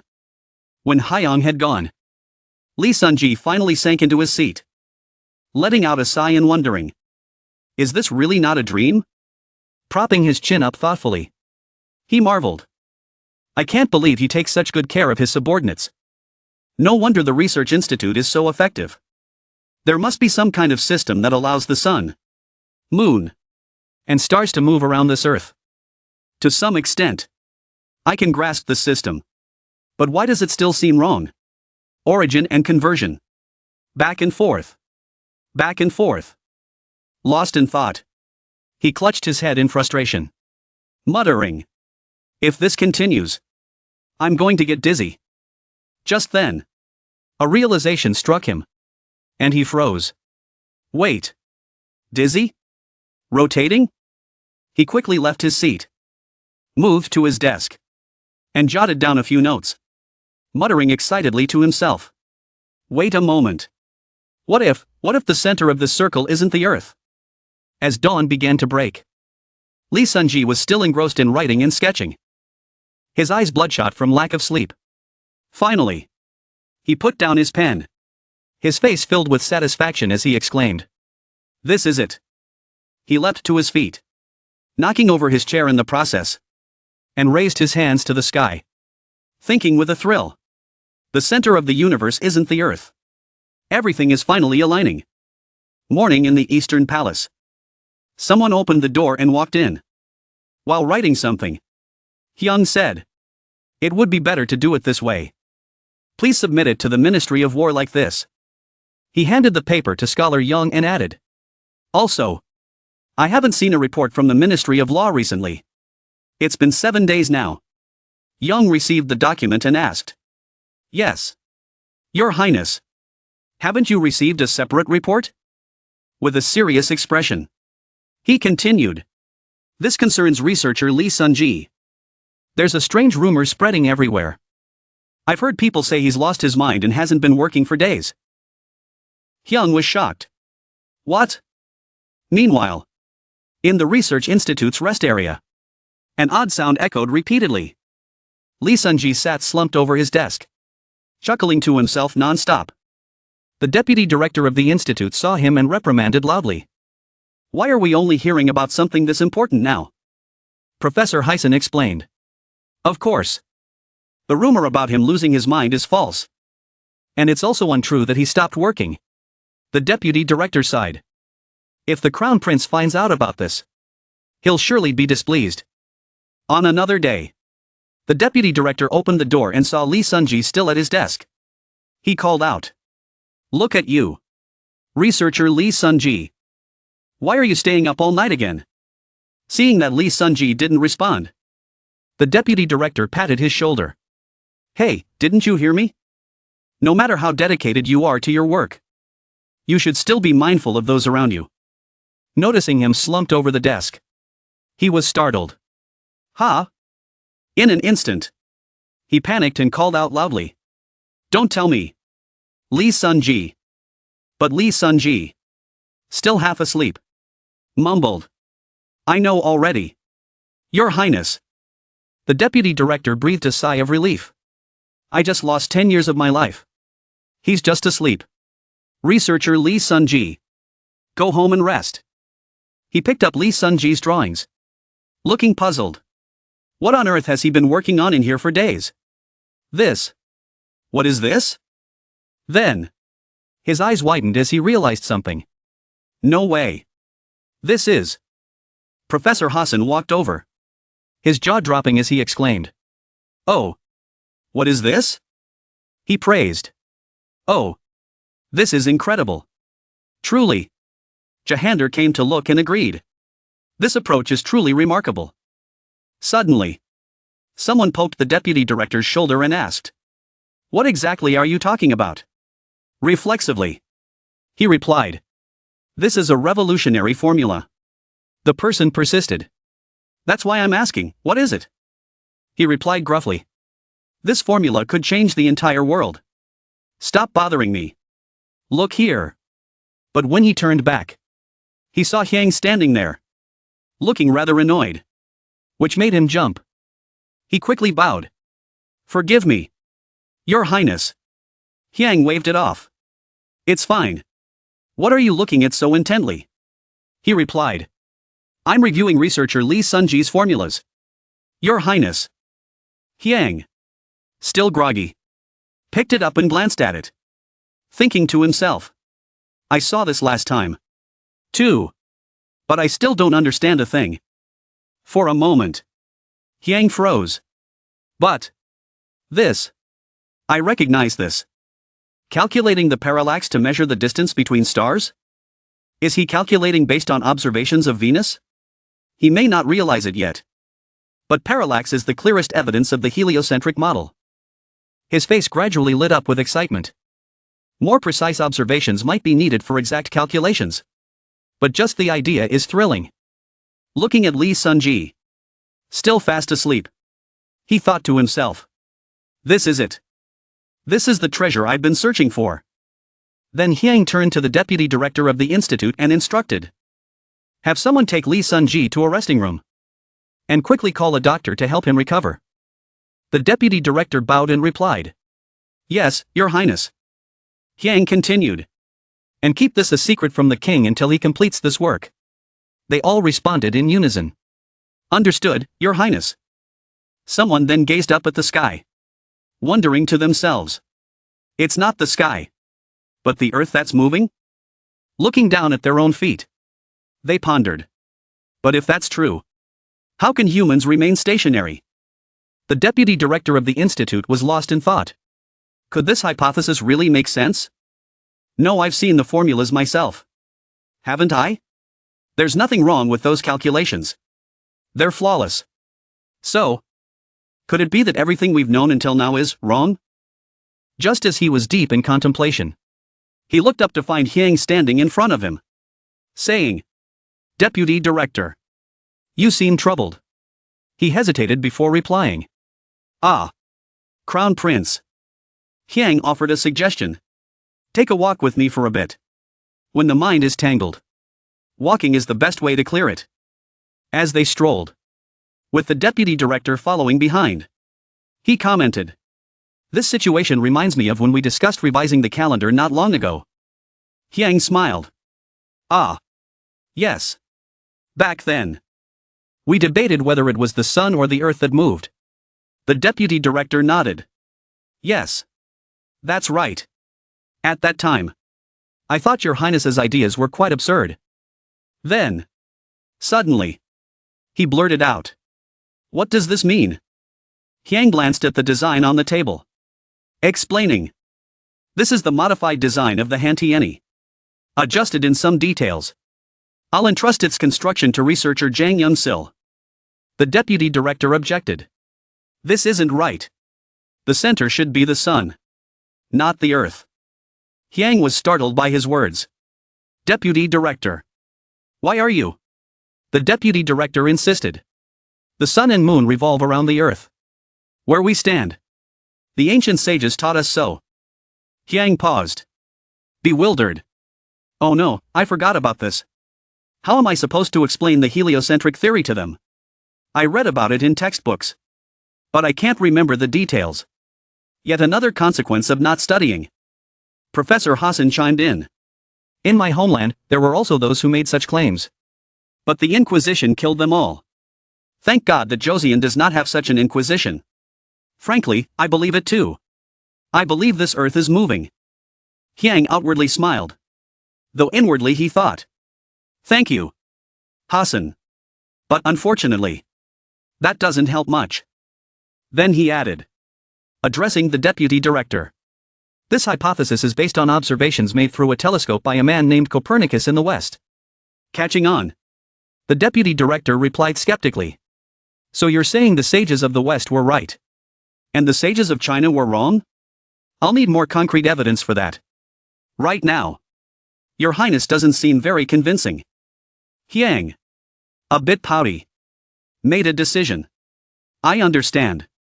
We'll stop the Hantiani project here. Then, returning to the present, the deputy director of the Research Institute remarked. I am a rational scholar as well. If I haven't seen the formulas myself, it's hard for me to accept that the words of the sages might be incorrect. Hyang stared ahead and said. Whether it's the sun or the earth that moves, dawn still arrives. That's the order of nature. It has never and will never change. Now, tell me, deputy director. Turning back to face him, Hyang asked. Do principles like loyalty and filial piety, cause and effect, change? Do the teachings of the sages change? Ultimately, we understand the will of nature. So our duty is to uphold the teachings of the sages, to care for the lives of the people. He aimed to help the deputy director shift his perspective. Thinking to himself, a true scholar must hone the foundations. Only by understanding the root can one develop the correct solutions. And the foundation of a nation is its people. After a long conversation, Hyang changed the subject. Now, let's get back to work. The deputy director replied. Yes. Your Highness. 1 month later. At the Research Institute. Lee Sun-ji was walking wearily, holding something round in his trembling hands. Suddenly, Hyang appeared and stopped him, grabbing his hand. Hold on. Did you buy that from the Won family? Startled, Lee Sun-ji quickly replied. Your Highness. Yes. Yes. That's exactly it. Hyang turned and instructed the eunuch. Quickly. Take it. The eunuch immediately brought over a tray with a round pill identical to the one Lee Sun-ji had been holding. Yes. Your Highness. Seeing it in front of him, Lee Sun-ji exclaimed with delight. This. Hyang raised both fists in encouragement. This is a real Anong Neohwan pill crafted by our physician. Take it to boost your health. Waiting. You can do it. Lee Sun-ji promptly put the Anong Neohwan pill into his mouth, savoring it. Thank you, Your Highness. Then, he asked curiously about the strange word. But what does waiting mean? Exactly? Hyang, taken from the English word, hesitated before explaining. Oh. Well. It's waiting day. Focusing all your strength in your lower abdomen. Actually, I just made that up. Hearing this, Lee Sun-ji pointed to his stomach and marveled. Lower abdomen. It really does feel like the Anong Neohwan is gathering strength there. Hyang, at a loss for words, decided to take his leave. Well, I'll be going now. See you later. Lee Sun-ji bowed. Yes. Your Highness. I'll give my best Wadden Day effort. Later. In the Hall of State Affairs. Hyang's voice rang out. Today marks the end of the regular ceremonial council. We also have a special report today. Other than the heads of the 3 ministries and 6 boards, everyone else must leave. The officials responded in unison. Understood. Your Highness. In the lower seating area, the left state councillor whispered to the chief state councillor. Have you heard anything? The chief state councillor glanced at Hyang, standing across from him, and replied in a low voice. Not yet. But it seems to concern the crown prince. Just then, Hyang raised his voice. This is a special report from the Research Institute. Suddenly, the doors to the Hall of State Affairs opened, and someone entered. Lee Sun-ji knelt and bowed deeply. I, researcher Lee Sun-ji, greet your Majesty and your Highness. Seeing him, Hyang's demeanor softened. I've heard many rumors about you. They say you're highly skilled in calculations. I permit you to come forward and explain our new calendar to me. And the esteemed civil and military officials. This statement caused a ripple of surprise among the officials. A new calendar? Standing before the assembly, Lee Sun-ji nervously held a sheet of paper and stammered. I, Lee Sun-ji, will begin explaining the new calendar invented by the Research Institute. Hyang, feeling a surge of anxiety, swallowed in thought. Can he convince these rational scholars? King Sejong and the other ministers sat silently, listening to Lee Sun-ji nervously present his report. Lee stammered as he began. I will explain to everyone about the calendar and the Research Institute that developed it. Kim Jin-ho and the Right Chancellor remained quiet, merely listening as Lee spoke. The other court officials also sat still, not daring to utter a word. Even the Minister of Personnel was visibly sweating as he listened to the report. After a while, Lee Sun-ji, trembling, closed the paper in his hands and cautiously said, I have finished my report on the new calendar system. Thank you for your attention. The Grand Hall suddenly fell into an eerie silence. Prince Chungyong rolled the memorial scroll in his hands and gently spoke, You've done well. This is an excellent theory. Crown Prince, do you have any further comments?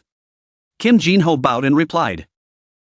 I have compared this with previous almanacs and cross-checked it against records of solar and lunar eclipses. There are no errors in this formula. If you wish, the Research Institute can provide the records at any time. And we can also demonstrate the calculation method for the calendar. The ministers, hearing this, could not help but murmur in admiration. King Sejong, satisfied, asked further, so, in conclusion, do we now have a calendar system unique to our nation? Chungyong immediately clarified, it is a method for adjustment and supplementation. Your Majesty, the prince quickly added, yes, an adjustment and supplementation method is more accurate. He then turned to the officials and asked, what do you all think? The Right Chancellor immediately replied, Your Highness, there are no flaws in the report presented by Officer Lee Sun-ji. I believe we should adopt this method of adjustment without delay. However, the Left Chancellor interjected, that said, I do have one concern. Which is? Hearing this, Kim Jin-ho couldn't help but frown, muttering internally, I knew this was coming. It was never going to be that easy. No need to listen. It's obvious what he'll say. Then, Hwang He spoke loudly. The Earth is a sphere? The Earth revolves around the sun? These are absurd claims. Such logic defies the natural laws of the world. Kim Jin-ho, tense, thought to himself, nothing escapes his scrutiny. I knew he'd say that. That stubborn Neo-Confucian old man. Suddenly, Hwang He added, we must provide a proper explanation to the Ming dynasty. This left Kim Jin-ho utterly speechless and astonished. Hwang He continued, once this formula is compiled into a book and distributed to local provinces, it will inevitably fall into the hands of the Ming dynasty. Without a doubt, these theories will create problems. Therefore, I suggest removing the parts about the Earth being spherical and revolving around the sun. Hearing this, Kim Jin-ho couldn't help but be surprised. He thought, that's actually a very pragmatic solution. He's not even angry. Wait, could he have been convinced already? Hwang He then bowed slightly and added, the Ming dynasty believes the world is flat.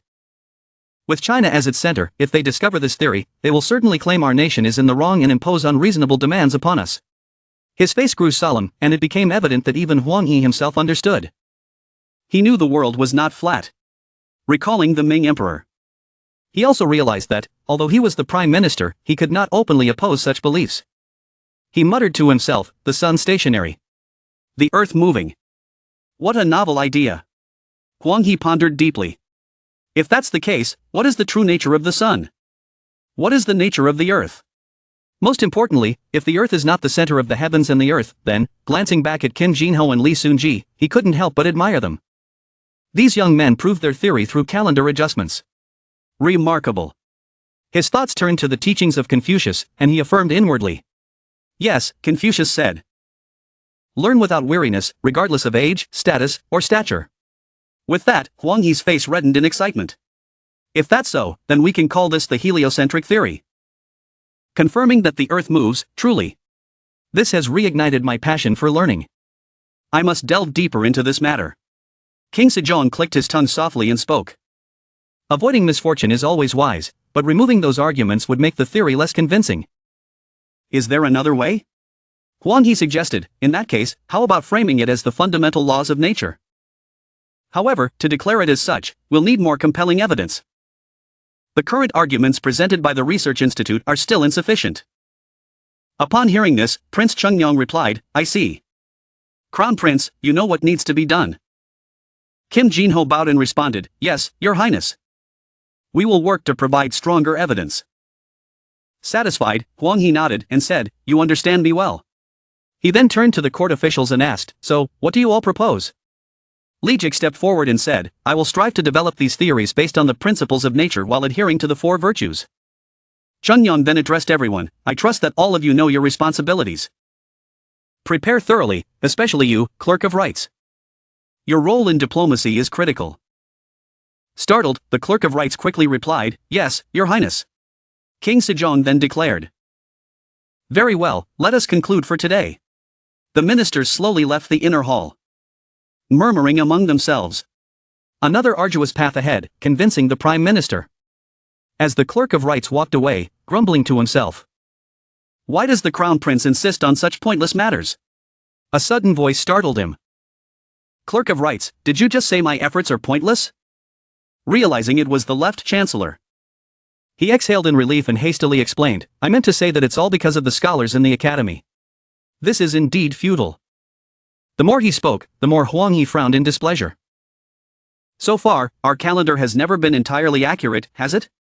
Even if it goes against the beliefs of the Prime Minister. Huang He, in a fit of rage, shouted. What nonsense! Don't you realize this concerns the relations between our two nations? If there's any mistake, the consequences will be severe. He continued scolding. If you're receiving the royal salary, then do your work worthy of that salary. The Clerk of Rights quickly bowed and replied, It's my fault, my lord. After the Left Chancellor left, the Clerk of Rights heaved a sigh of relief. The Right Chancellor, standing nearby, asked in confusion, Why is he acting like this? The Clerk of Rights responded, Lately, he's been different. Frowning, he added, he's no longer standing on our side among the court ministers. It's as if he's become a representative for His Highness. The Right Chancellor raised an eyebrow, asking, Is that so? Does that mean the other two chief administrators are the same way? As Huang He walked a few steps away, he overheard their murmurs, clenching his teeth in frustration. He thought, I can hear every word you're saying. You pathetic fools. His mind wandered to the hardships endured by the common people. If the seasons fail, the people will starve. If they starve, they'll blame His Highness. Then His Highness will punish the ministers responsible. Imagining King Sejong's wrath, his frustration grew. In the end, the burden falls on us, the three chief administrators. Suddenly, he stopped in his tracks, muttering aloud. The more I think about it, the angrier I get. He turned back and stormed toward the two men. Grumbling, a gentleman must not endure humiliation. The two ministers, seeing his furious approach, were utterly confused. Their confusion turned into fear as Huang He's shadow loomed over them, his rage palpable. In an instant, Huang He appeared before them, his dark silhouette sending shivers down their spines. He bellowed, Before you gossip behind someone's back, finish your own work first. Why does His Majesty scold me instead of you? The two men, terrified, dropped to the ground, prostrating themselves. The palace echoed with Huang Yi's thunderous reprimands. If you want to live comfortably, submit your resignation. I'm tired of scolding you. The scene shifts to another room where voices could be heard. To all the researchers, thank you for your hard work in developing a calendar unique to our nation. Because of your efforts, I was able to navigate this challenging time. Kim Jin-ho, seated, spoke warmly, but then continued. However, our goal from the beginning was never to persuade the ministers or even the Ming dynasty. The calendar is already accurate. There's no issue with the theories or formulas that Officer Lee Seung-ji invented. The problem lies with the physical model. The researchers in the room listened in silence, nodding in agreement. Kim Jin-ho then turned to the deputy director and asked, "What do you think about us creating an armillary sphere, with the sun at its center?" The deputy director, smiling, replied, "Are you punishing me for my past mistakes?" "My lord? I agree with the idea." Kim Jin-ho nodded. "Simplify everything to make observation easier. I'll handle the location and budget. So don't worry." The meeting ended quickly, with everyone exchanging farewells. "Thank you for your hard work," they said as they left. Night fell, blanketing the palace in darkness. Hurried footsteps echoed in the stillness, as someone ran along the path, seemingly avoiding patrols. It was Huang Yi, cautiously peeking out from behind a corner, waiting for the guards to pass. Nearby, a servant holding a lantern stood at a door, awaiting him. When the servant saw him, he said, "You've arrived, my lord. Everyone is waiting inside." "Lead the way," Huang Yi replied. Inside, the servant announced, "Master, the last guest has arrived." A voice responded from within, "Bring him in." Huang Yi stepped inside and softly said, "Apologies for being late." Li Jik reassured him, "Don't worry about it. Moving around during curfew is difficult." Once everyone was settled, Li Jik addressed the group. "Now that we're all here, let's begin the special meeting of us, the three chief administrators." Recalling the earlier events, it had all started as a casual drinking session among them. Li Jik sighed and lamented, "I got scolded again today." The Minister of Works, equally disgruntled, replied, "At this rate, why don't His Highness and the Crown Prince just do everything themselves?" Hearing their complaints, Huang Yi also felt puzzled and asked, "What exactly does His Highness want from us?" Li Jik pondered for a moment before responding cautiously. "Given the current circumstances, the next step will likely be..." The Minister of Works interjected, "The end of trade monopolies, followed by military system reforms. That's why I told the Minister of War." Inside the palace, King Sejong's voice echoed, "Do you think this is the best approach?" Huang Yi, flustered, replied, "Yes, Your Majesty. The current method imposes too much burden on the farmers. Therefore, I believe it would be best to combine both methods." Cheng Yang considered for a moment and responded, "It's not a bad idea. Let's start with a trial in a few villages first." Huang Yi and Li Jik exchanged surprised glances upon hearing this. As night fell, the house was filled with conversation once again. "Today, we didn't get scolded at all. No, I think he was even complimenting us." All three were overjoyed, chatting excitedly. "We should meet like this more often from now on." Agreed. Returning to the present, Huang Yi asked, "So, I have no idea what His Highness plans to address in the upcoming regular meeting." Li Jik speculated, "I think it will have something to do with the military. Especially weapons."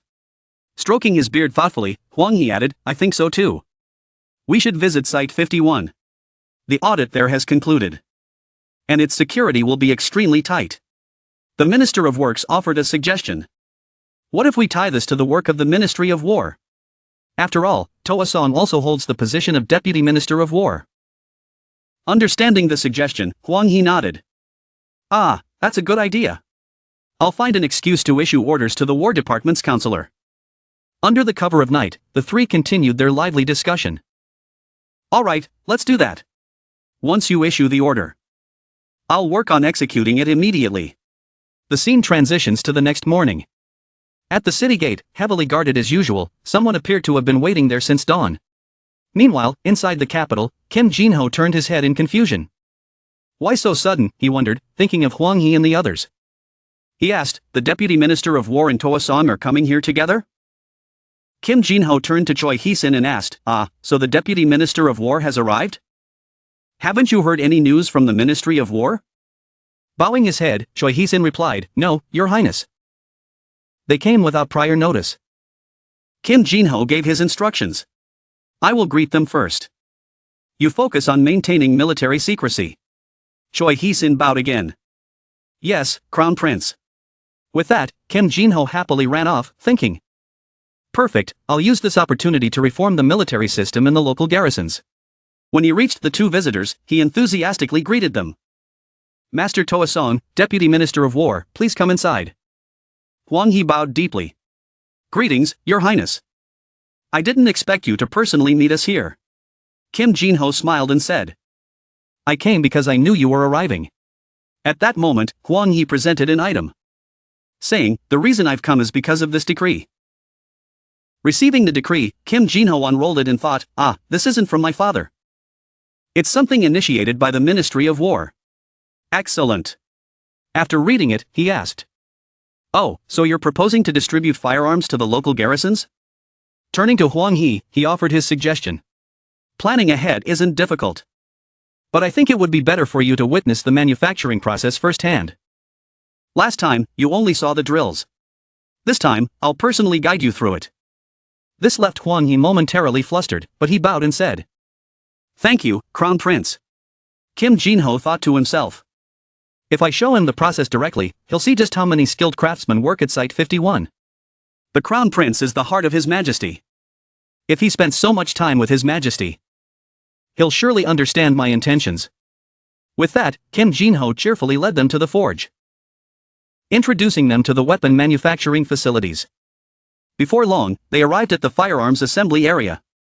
Judging by the expressions on everyone's faces, the visit was going well. Kim Jinho continued explaining various details to Huang He and the Deputy Minister of War. After some time, he escorted them back outside, where they mounted their horses and departed. The tour had finally concluded. Night fell quickly over the land. And a voice called out in the darkness. Master Ko-Fat, how was the visit to Site 51? Well, about that, Huang He replied. Ko-Fat, a nickname for Huang He, paused, visibly uneasy. Li Jik, noticing this, started sweating nervously. What about it? Huang He stroked his beard thoughtfully and replied. This was also something the Crown Prince was planning to request. Everything progressed smoothly. The Minister of Works chuckled and teased. Are you sure you haven't fallen into a trap? Huang He's expression turned serious as he stroked his beard again and admitted, I feel the same. It's like being lured by a cunning fox. It's been a long time since I last met the Crown Prince. Not since the routine inspections. The Minister of Works sighed. The Crown Prince is as challenging to deal with as His Majesty. I'm both dreading and looking forward to the day he ascends the throne. Things will only get more difficult then. At that moment, Li Jik realized something and spoke up. Wait a second, what is our true purpose here? Isn't the day after tomorrow the scheduled regular audience? That's His Highness's intent, isn't it? Huang He replied. Of course, I know that. After all, the Crown Prince's will aligns with His Highness's will, doesn't it? Therefore, the next morning, in the palace, discussions resumed.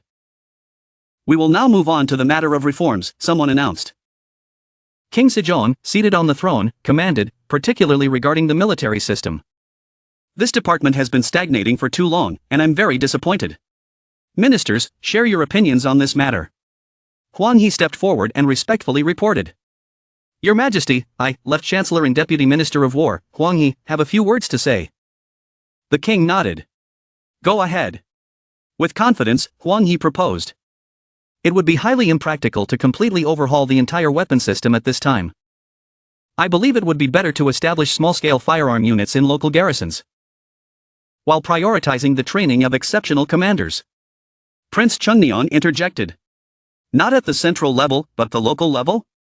What does the Crown Prince think? Kim Jinho bowed and replied. I think it would be very effective if we combine this with the military reform plan I proposed earlier. As he pondered, he reflected on history. In reality, they were highly passive in strengthening local military forces due to fears of rebellion. Thinking of the current monarch, he noted. After the reigns of King Taejo and King Taejong, central authority was strengthened. Although there were innovations during King Sejong's rule, the throne was later usurped during King Sejong's rebellion. In fear of another uprising, the centralization of power was fully reinstated. The image of suffering citizens appeared in his mind. This system endured for centuries, leaving Joseon weak and vulnerable. This realization strengthened Kim Jin-ho's resolve. I refuse to stand by and let this pattern continue. If ministers actively push for strengthening local forces, I'll give them my full support. Huang He resumed speaking. I agree.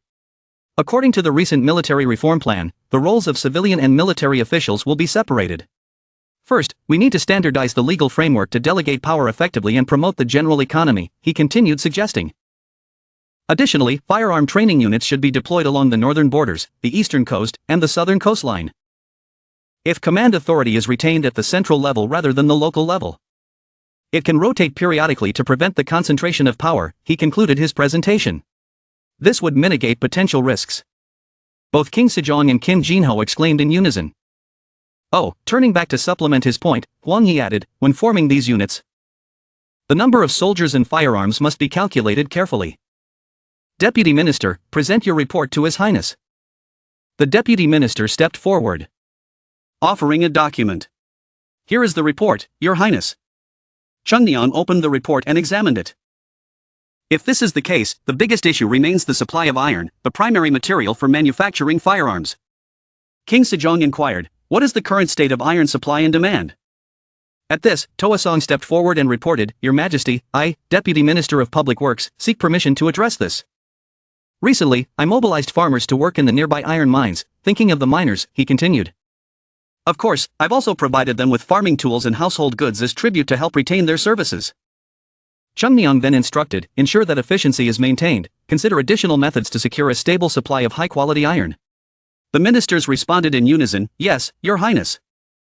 Outside the palace, Huang He beamed with joy, I wasn't scolded today, another safe day under my belt.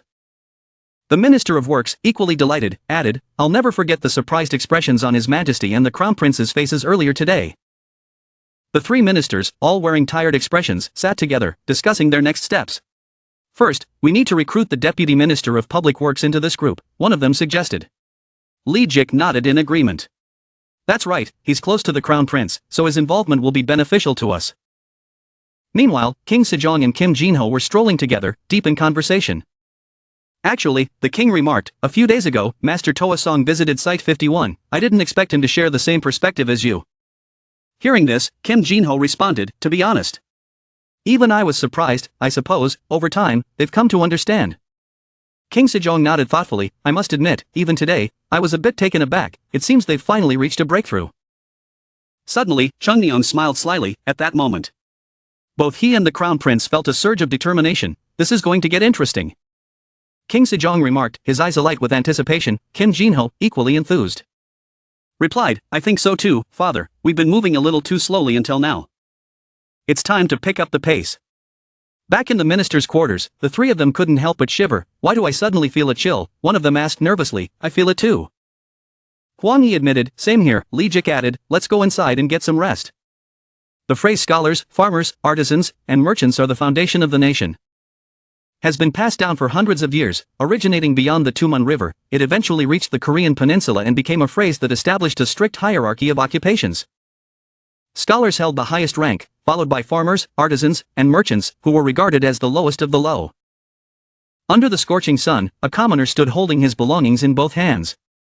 Staring in awe at the grand and majestic palace gates before him, he murmured, so this is the residence of His Highness. Suddenly, a voice called out, startling him, what are you doing there? The commoner looked up to see Kim Jin-ho speaking loudly, didn't you hear me, or are you mute? Shielding his eyes from the blinding sunlight, the man replied respectfully, no my lord, I am but a lowly man from the countryside, when I sought His Highness's palace, I could not pass by without bowing in respect. Kim Jin-ho, noticing the scars on the man's hands, thought to himself, are those burned scars from fire? He then asked, are you an artisan here to apply for the Ordnance Bureau? The commoner, flustered, stammered, how did you know? Yes, my lord, Kim Jin-ho immediately instructed. Call the guards and have this artisan escorted to the Ordnance Bureau at once. The servant bowed and responded, yes, Your Highness, I shall carry out your orders. The artisan bowed deeply in gratitude. Thank you, my lord, Kim Jin-ho offered a kind farewell, good luck, as the man departed. Kim Jin-ho began to calculate, today marks the beginning of the recruitment process for the Ordnance Bureau, I must finish my work at Site 51 in the morning and go observe the selection process. Reflecting on the situation, Kim Jin-ho recalled the minister's approval during the previous inspection, this recruitment drive was my idea. After the inspection, many skilled artisans from the Ordnance Bureau were reassigned to Site 51 in the Scientific Research Bureau. Furthermore, at the time, he had proposed, we need more artisans to enable mass production. With the minister's agreement, several artisans from the Ordnance Bureau were transferred to other departments. Toa-song, blushing, had protested, Your Highness, while I am the Deputy Director of the Scientific Research Bureau, I am also the Deputy Minister of Public Works. The Ordnance Bureau falls under the Public Works Ministry, and we are severely short of artisans. Frustrated, Kim Jin-ho had slapped his forehead, thinking, this is a mess of our own making. In the end, I had to ask father to reassign artisans from local areas to the Ordnance Bureau. Sheng Yang, reviewing a report at the time, had remarked, very well, since we're already recruiting. Let's do it thoroughly. I will issue a royal decree requiring each military camp nationwide to send 5 artisans to the Ordnance Bureau, Deputy Minister of Public Works. Coordinate with the Crown Prince to determine the number of artisans needed to replenish the bureau. Bowing, Toa-song replied, I obey, Your Highness. However, he couldn't help but ask. But then how will the local camps produce weapons in the meantime, as a result? Minister Huang He, who was both the Minister of War and Deputy Minister of Public Works, became entangled in the issue. Sheng Yang, visibly annoyed, scolded, use the weapons in the reserve arsenal and recruit additional personnel in the meantime. Must I direct every small matter personally? You are the ministers of this nation. Bowing deeply, Huang He replied, I am ashamed, Your Highness. Though he had anticipated the reprimand, I knew this was coming without even needing to ask. Under the Crown Prince's directive, these changes began to ripple across the nation's social hierarchy of scholars, farmers, artisans, and merchants. The scene shifted to a blacksmith working tirelessly in his forge. Suddenly, a voice called out urgently, Diakchiel, are you here? Hastily throwing on his coat. The blacksmith stepped outside and said, Yes, village chief, the whole will be finished by tomorrow. The village chief quickly replied, No, it's not about that. The village chief glanced at Li Qion, who stood beside him and said, Someone from the government office has come looking for you. Diakchiel hesitated before asking, Are you the village's blacksmith? Diakchiel quickly waved his hands to deny it. Oh no, I'm not a blacksmith. I just repair broken farming tools using skills I picked up here and there. Li Qion let out a sigh and said, I've seen the farming tools you've worked on. Your craftsmanship is excellent. Among the blacksmiths who forge swords for the military camps, there's hardly anyone left who isn't about to retire.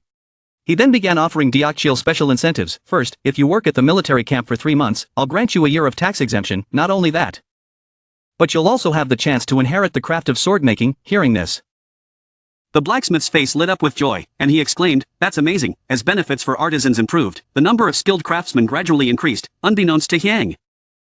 The world he dreamed of was beginning to take shape. Unfortunately, this would only bear fruit in the distant future. At the gates of the forge, a line of blacksmiths stood ready to compete. Closely monitored by royal guards, when the allotted time was up, Toa-song called out loudly, Everyone, stop. He instructed the blacksmiths, engrave your names and assign numbers onto a piece of metal and submit them to the judges. Just then, Kim Jin-ho arrived and asked, Deputy Minister of Public Works, am I late? Toa-song, delighted, stood up and responded, Your Highness. Kim Jin-ho, clearly intrigued, asked, How is the selection process going? Toa-song replied, It's proceeding well, Your Highness, following your orders. We are evaluating their skills by having them uniformly flatten a piece of iron.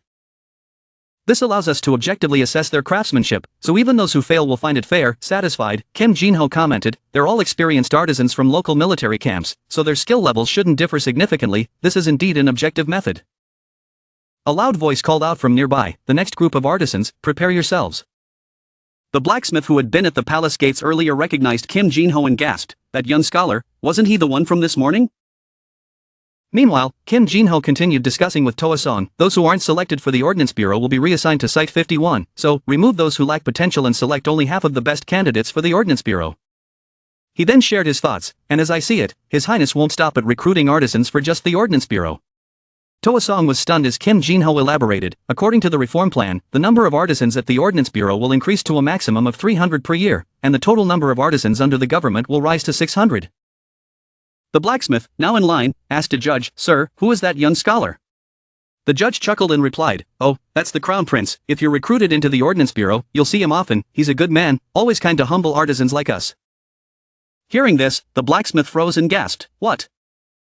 Trembling with a mix of fear and awe, he stammered, The Crown Prince, His Highness. At that moment, Kim Jin-ho turned and said, Of course, the issue of the budget must be resolved. Oh, that artisan over there is. The blacksmith quickly knelt down, bowing deeply, This humble servant greets the Crown Prince. Seeing this, Kim Jin-ho spoke encouragingly, Good, artisans of the Ordnance Bureau. Keep up the hard work, and you, why are you doing that again? The blacksmith, still trembling, Respectfully replied, this lowly servant pays respects to the crown prince. Watching the man continue in his overly deferential manner, Kim Jinho could only sigh. He then raised his voice and addressed everyone around him. Let me declare this to all who can hear my voice. There is no one lowly here, he continued in a loud and firm tone. The art of metallurgy is the foundation of a strong Joseon, just as my father has always dreamed. How can people like you see yourselves as lowly? Each and every one of you is a vital component in the prosperity and strength of Joseon. Passion will save the nation. As he finished, an idea struck him. That's it, nation, state enterprise. With a delighted expression, Kim Jinho waved goodbye to everyone. Thanks to all of you, I've come up with a brilliant idea. I'm off now, everyone. Keep up the great work, Toa-song, puzzled, called out after him, Your Highness, take care. Take care. Turning to Li Jik, Toa-song asked, did His Highness just say something about saving the nation? Li Jik nodded. He did. It's virtue. His Highness truly is a wise ruler. Excelling in both civil and military affairs, Toa-song chuckled at the response. Indeed. That's just like His Highness. Inside the palace, King Chungyong was giving orders. On one hand, ensure a stable supply with consistent quality and specifications. The meeting concluded, and with these new directives, the officials of the Public Works Ministry found themselves working sleepless nights. The halls of the palace echoed with shouts, bring the iron inventory list from Gyeongsang province over here. Officials worked tirelessly in the library. No, this is too outdated. Wait, bring all those documents here. Wrong calculations again, someone shouted. The Minister of Public Works sat amidst the chaos, furiously writing notes while listening to the frantic voices around him. Has the Public Works Ministry responded to the memo yet? This section is wrong, too. Finally, overwhelmed, the minister snapped his pen in frustration and shouted, just meeting these demands is killing us, and those ministers keep piling on more work. People really do change. In another part of the palace, a voice called out, Your Highness, I am the newly appointed Deputy Minister of Public Works, Kim Ji-young, requesting an audience. Standing before the royal hall, Kim Ji-young humbly confessed, I apologize, Your Highness, the proposal you suggested is facing a significant issue. Chung Yang, still reviewing a report, responded, yes. I'm also going through the Public Works Ministry's report. With dark circles under his eyes and an expression, Kim Ji-young massaged his temples, although everything has been carefully calculated. The issue ultimately lies with the budget. Another official stepped forward and bowed. Reporting, Your Majesty, I am Zhang Zhou, Deputy Minister of Public Works. To address the budget issue, we have used a portion of the Public Works Ministry's funds. However, after deducting essential expenses for daily life, there is almost nothing left for weapon production. Even after reallocating those funds, we are still struggling to procure additional materials. The Prime Minister, Li Jik, also bowed and reported, Your Majesty, to solve the budget problem, we must address the issue of taxes. However, preparations for tax reforms are not yet complete. The Minister of Finance added, taxes are not the only issue when purchasing iron. We must pay with currency, but the supply of rice and fabric used to mint coins is limited. To resolve this, we need to adopt a monetary system, but that, too, is not yet ready. Kim Ji-young stroked his chin and clicked his tongue thoughtfully. That boy, Zhang. Could he have foreseen all of this? His mind wandered back to the time when he was awakened from sleep by a eunuch. Your Majesty, half asleep. Zhang Ji-young sat up and grumbled. I'm awake, it feels like I've only slept for an hour. Is it already morning? The eunuch respectfully replied, No, Your Majesty. Hearing the eunuch's explanation, Zhang Ji-young furrowed his brows. What is it? The eunuch reported, the Crown Prince insists on meeting with Your Majesty. He reminded us that all matters related to him must take precedence. Sighing, Zhang Ji-young said. Very well, take me to him. Seated on a couch, he asked, What is it, Crown Prince? Kim Ji-young bowed deeply and replied, I urgently need to report something, and I apologize for disturbing Your Majesty's rest. Please forgive my rudeness. Still groggy, Zhang Ji-young raised an eyebrow and asked, What's the matter? However, his eyes widened in surprise when Kim Ji-young answered. I have found a solution to the iron supply issue, father. Lifting his head, Kim Ji-young continued. But before that, I have a question, father. Intrigued and somewhat puzzled, Zhang Ji-young asked. What is your question? Kim Ji-young looked straight at him and asked, Do you believe there is a hierarchy between scholars, farmers, artisans, and merchants? Kim Ji-young fixed his determined gaze on Kim Ji-young and asked, Father, do you believe there is a hierarchy between scholars, farmers, artisans, and merchants? Hearing this, Kim Ji-young froze for a moment. Remaining silent, then he sighed and said, If your intention was to wake me up completely. You succeeded, don't hold back, just get to the point, scratching the back of his head. Kim Ji-young smiled sheepishly and replied, Yes, father, I believe it would be better if the court directly controlled all production and trade of iron. Kim Ji-young stroked his chin thoughtfully. So that's why you asked about the hierarchy of scholars, farmers, artisans, and merchants. Because you want the court to oversee iron production. His thoughts turned to the royal ironworks within the palace. Currently, the quality and composition of iron tributes vary significantly, so, melting down and recasting all the iron supplied to the Ordnance Bureau would help. establishing a state-owned enterprise to unify and manage this process would not only save the budget but also improve efficiency. Satisfied, Kim Ji-young smiled and said, "That's a reasonable idea, I like it." Narrowing his eyes, he added, "But since you woke me up from a perfectly good sleep, I assume you already have a concrete plan." At that, Kim Ji-young pulled a piece of paper from his sleeve and quickly replied, "Of course, father, I'm ready to stay up all night if necessary." The following morning, during court assembly, Kim Ji-young's voice echoed through the hall. "I propose that the court take full responsibility for the extraction and processing of iron to produce high-quality material. This iron will then be sold to artisans across various regions. To achieve this, we must first understand the current state of iron mines nationwide and conduct a thorough investigation of artisans in each area." As soon as the king finished, Prime Minister Lijik, visibly alarmed, stepped forward. "Your Majesty, I must voice my concerns. The court's direct involvement in commerce is unprecedented." Toason, equally unsettled, added, "Your Majesty, this would mean the court profiting from the commoners. Surely this is unreasonable." Hearing their objections, King Sejong frowned in frustration. "How could you think so poorly of this? Do you believe the court would exploit the commoners by charging exorbitant prices for iron? Isn't iron produced throughout Joseon? It is essential in every field." He slammed his hand on the armrest of his throne and raised his voice. "Think about it. In regions where iron is produced, prices are low, but in areas where it isn't, prices are prohibitively high. Doesn't this hardship fall on the commoners? On the contrary, if the court oversees iron production, this issue would be resolved. And no, the court will not profit by selling iron." Huang He and Lijik exchanged embarrassed glances and sheepishly replied in unison, "Ah." King Sejong, exasperated, rubbed his temple and muttered, "Heavens, my head." Chongyang sighed and interjected, "If you understand now, let's move on, please, let's stay focused." The ministers all bowed in unison and responded, "Yes, Your Majesty." Days later, the court convened again to discuss the establishment of a state-owned enterprise. Lijik appeared visibly nervous, while Huang He let out a worried sigh. In contrast, Meng Sejong seemed much calmer. The ministers glanced at each other, the tense atmosphere palpable. Kim Jinho, though smiling outwardly, was restless inside. "Why is everyone so tense? What's the problem? This is getting frustrating." Finally, Lijik spoke up. "Your Highness, I have something to say." Kim Jinho turned to him and replied, "Yes, Prime Minister, please speak." Hesitating, Lijik began, "I think we have many pressing issues to address, so if we don't get involved in this." Before he could finish, Kim Jinho responded with a calm smile, "When you consider the volume of materials consumed by the Research Institute in Site 51, this initiative is absolutely necessary." Looking around at the other ministers, he continued, "You all know that the current method of iron tributes has significant problems. Farmers mine iron based on their allocated land and contribute it as a tax." Kim Jinho described the situation vividly. Farmers in regions without the capacity to extract iron are forced to buy from iron merchants. The price of iron fluctuates depending on how far they are from the production sites. Poor farmers often have to sell even their household belongings just to meet their tribute quotas. As he spoke, the image of impoverished farmers struggling under such conditions emerged in everyone's mind. Huang Yi nodded in agreement. "Yes, I've seen these exploitative practices myself. That's why the Salt and Iron Act was introduced, to centralize and collect all iron across the nation." Closing his eyes briefly, Kim Jinho replied, "Of course, I know about that law. However, the real issue lies with farmers in regions without the means to produce iron." He continued, describing the hopelessness of these farmers. "They seem to have no hope under the scorching sun. Many say the tribute system still feels like slavery because of the burdens it imposes." Gesturing toward the scrolls on the table, Kim Jinho added, "All the relevant information is contained in these reports." He turned to the officials and said, "Thank you all for your hard work, you've done a tremendous job." The Minister of Finance and another official responded in unison, "It's our duty, Your Highness." Kim Jinho pointed decisively, "The four ministries will collaborate to establish this state-owned enterprise. Deputy Director Toason will explain further." Toason bowed and said, "Yes, Crown Prince." "After this meeting, a nationwide investigation will be conducted under your direct supervision." He continued describing the current state of affairs in mountainous regions. Artisan ironworks led by blacksmiths are thriving. Some even run workshops with about 10 people and employ farmers to manage these areas effectively. He added, "These artisans also maintain extensive networks with various iron merchants. Those who comply with the Salt and Iron Act likely buy from them to fulfill their tributes."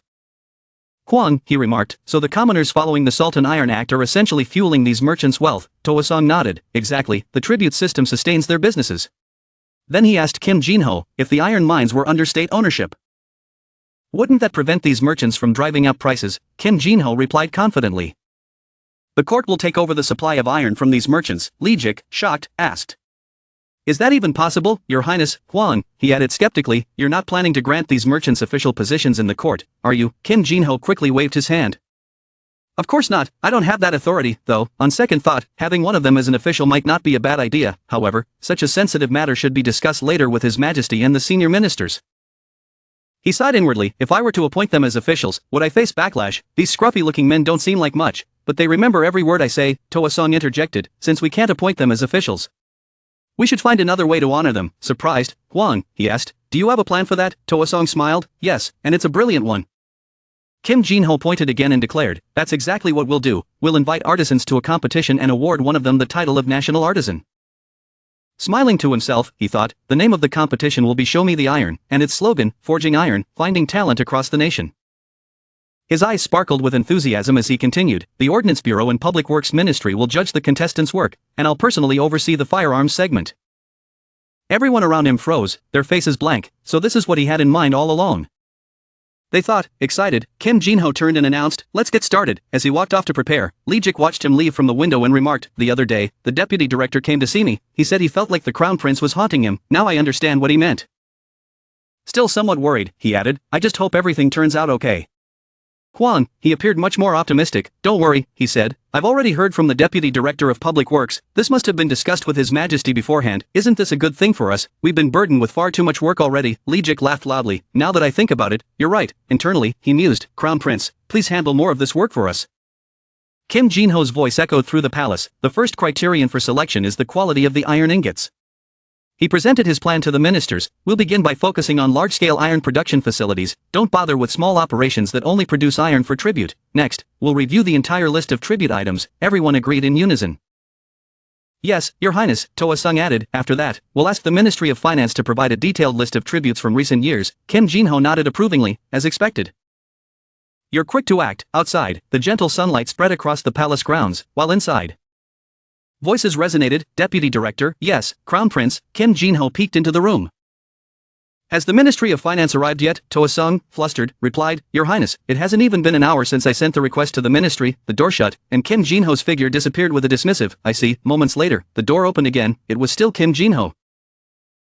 Deputy Director, the Ministry of Finance, Toa-sung, exasperated, stammered, Your Highness, accompanied by 2 eunuchs, Kim Jin-ho marched off, saying, send someone to urge them. No, I'll go myself. Toa-sung quickly tried to stop him. No, Your Highness, you can't. You need to review the edict from this morning first. Outside, Kim Jin-ho's impatient voice could still be heard. It's taking too long. I'll ask them myself. This is one of Father's top concerns. Toa-sung could only relent and shout orders. Yes, summon them immediately, Kim and Seon. Yun Seon, Kim Jin-ho, now reviewing a report, muttered to himself, to finish this quickly. Father was right, King Sejong's face and words surfaced in Kim Jin-ho's mind, the best way is to crush inefficiency, that is the law. In the back garden, King Sejong and Kim Jin-ho were having a conversation. You've been busy lately, haven't you? The king asked. Kim Jin-ho replied. It's all thanks to your permission, Father. King Sejong smiled. How's the tea? Taking a sip. Kim Jin-ho grimaced, bitter. His father looked at him knowingly. This tea is tailored to your constitution. From now on, you must drink 1 cup in the morning and 1 in the afternoon. I've been waiting for you to turn 15, but it's time you started taking better care of your health. Kim Jin-ho met his father's gaze seriously. Yes, father, I'll remember that. The two continued their conversation as the lush scenery of the garden surrounded them. Finish the rest of the tea, the king urged. Yes, Kim Jin-ho replied, staring at the cup in front of him, he thought.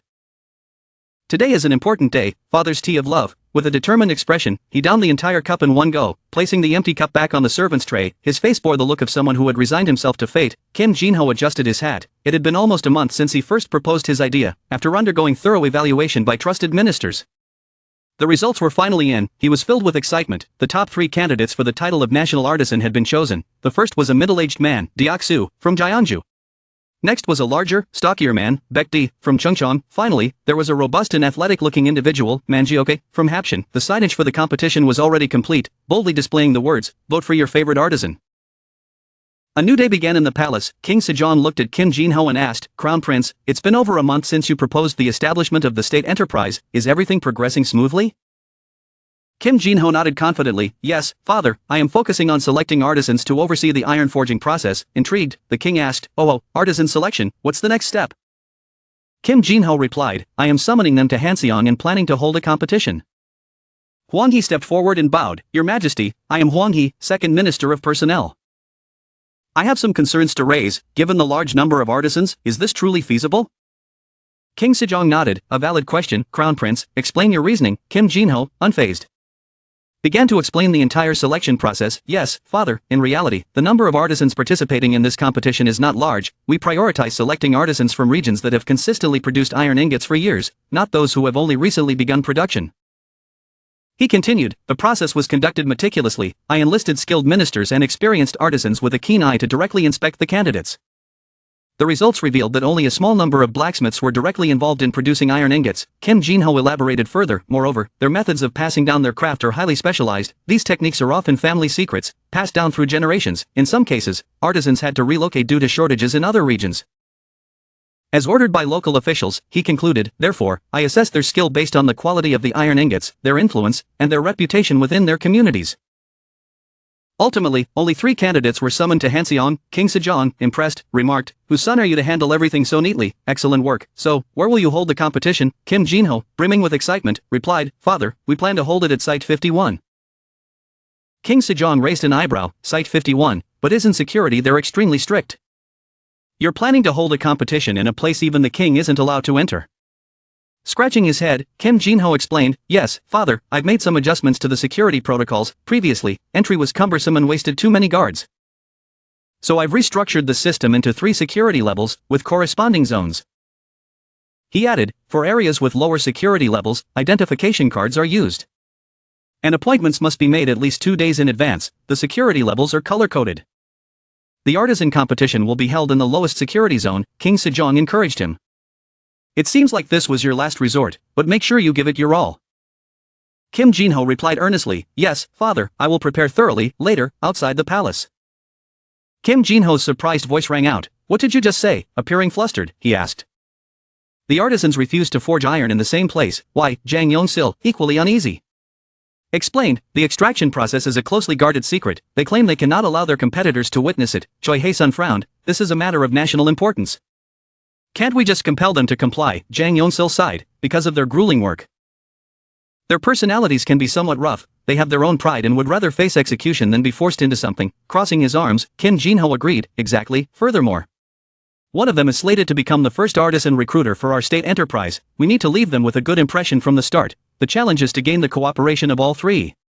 He proposed a solution. We'll need to temporarily make them feel that the court officially recognizes them as artisans. That's the only way to win their trust. Kim Jin-ho proposed an example. Led them around the low security zone to ensure they have as much space as possible. The space was divided into 4 central zones, with Chungcheong at the center. After observing the area, he continued, they all agreed once they saw the space here. Turning to the ministers, he asked, have you arranged their seating yet? They bowed and replied, yes, your highness. Their spaces have been secured and each will draw lots to select their seating. Kim Jin-ho watched as one of the 3 chosen artisans directed others in selecting tools. He remarked, I hear the commander of the guards is concerned about the number of people coming from outside. Surely it's more than just that, right? The minister of personnel replied, yes. Your highness, they're divided into several stages of work. Understanding the situation, Kim Jin-ho commented, so the key is to control and maintain the temperature, pointing ahead. The minister elaborated, exactly, that's why people say the furnace is both the beginning and the end of the smelting process. Introducing one of the artisans, the minister said, this is the master blacksmith of Gyeongju. Surprised, Kim Jin-ho asked, a master? The minister explained further, yes, your highness, that's what the blacksmiths call their leader. This person gives all the orders, deciding the placement and size of the furnace. When to add firewood, when to add iron and when to let it cool. They are the master of this craft. Intrigued by this discovery, Kim Jin-ho thought to himself, when the competition begins, I'll see how it really works. Smiling to himself, he recalled his past life. Though I look like this now, in my past life, I was taught by a seasoned swordsmith. Excitement filled his eyes, but I never thought I'd witness traditional forging methods like this. Let's get started. Jang Yeon-sil sighed. I knew he'd get like this, he muttered. The guy beside him was surprised. Well, I didn't. Jang Yeon-sil grabbed a megaphone and announced, Master blacksmiths, gather here, the crown prince has a few words to say. Deoksu, Baekdi, and Manga turned their attention toward him, each thinking to themselves, the crown prince, it's starting. The 3 bowed deeply. We greet the crown prince. Standing on a wooden platform, Kim Jin-ho welcomed them warmly. Welcome, artisans, to Site 51. Smiling, he introduced himself, I am the crown prince, the one who initiated this state enterprise, as you all know, through this competition. One of you will earn the honor of becoming the first master artisan of this enterprise. The 3 artisans listened intently as he continued, the iron produced here will be forged into guns and swords to defend Joseon. It will also be made into sickles. hoes, axes, and other essential tools to improve the lives of our people. Additionally, it will serve as a form of currency to rejuvenate the economy. Fixing his gaze on them, he declared, one of you will earn the honor of becoming the greatest blacksmith in Joseon. My father, His Majesty, will personally reward you for your contributions. Baekdi, Mangyak, and Deoksu each stood tall, brimming with confidence, at that moment. A servant pulled back a curtain, revealing the materials they would need. Kim Jinho continued, everything you require is here. Once the competition begins, you will not be allowed to leave Site 51 until it concludes. Take your time to inspect the materials and see if anything is missing. Baekdi smirked confidently, the most important things are iron and coal. These are, but as he stepped inside, everyone froze in astonishment at what lay before them. Mangyat pointed and stammered, this, holding the object in his hands, he looked uncertain.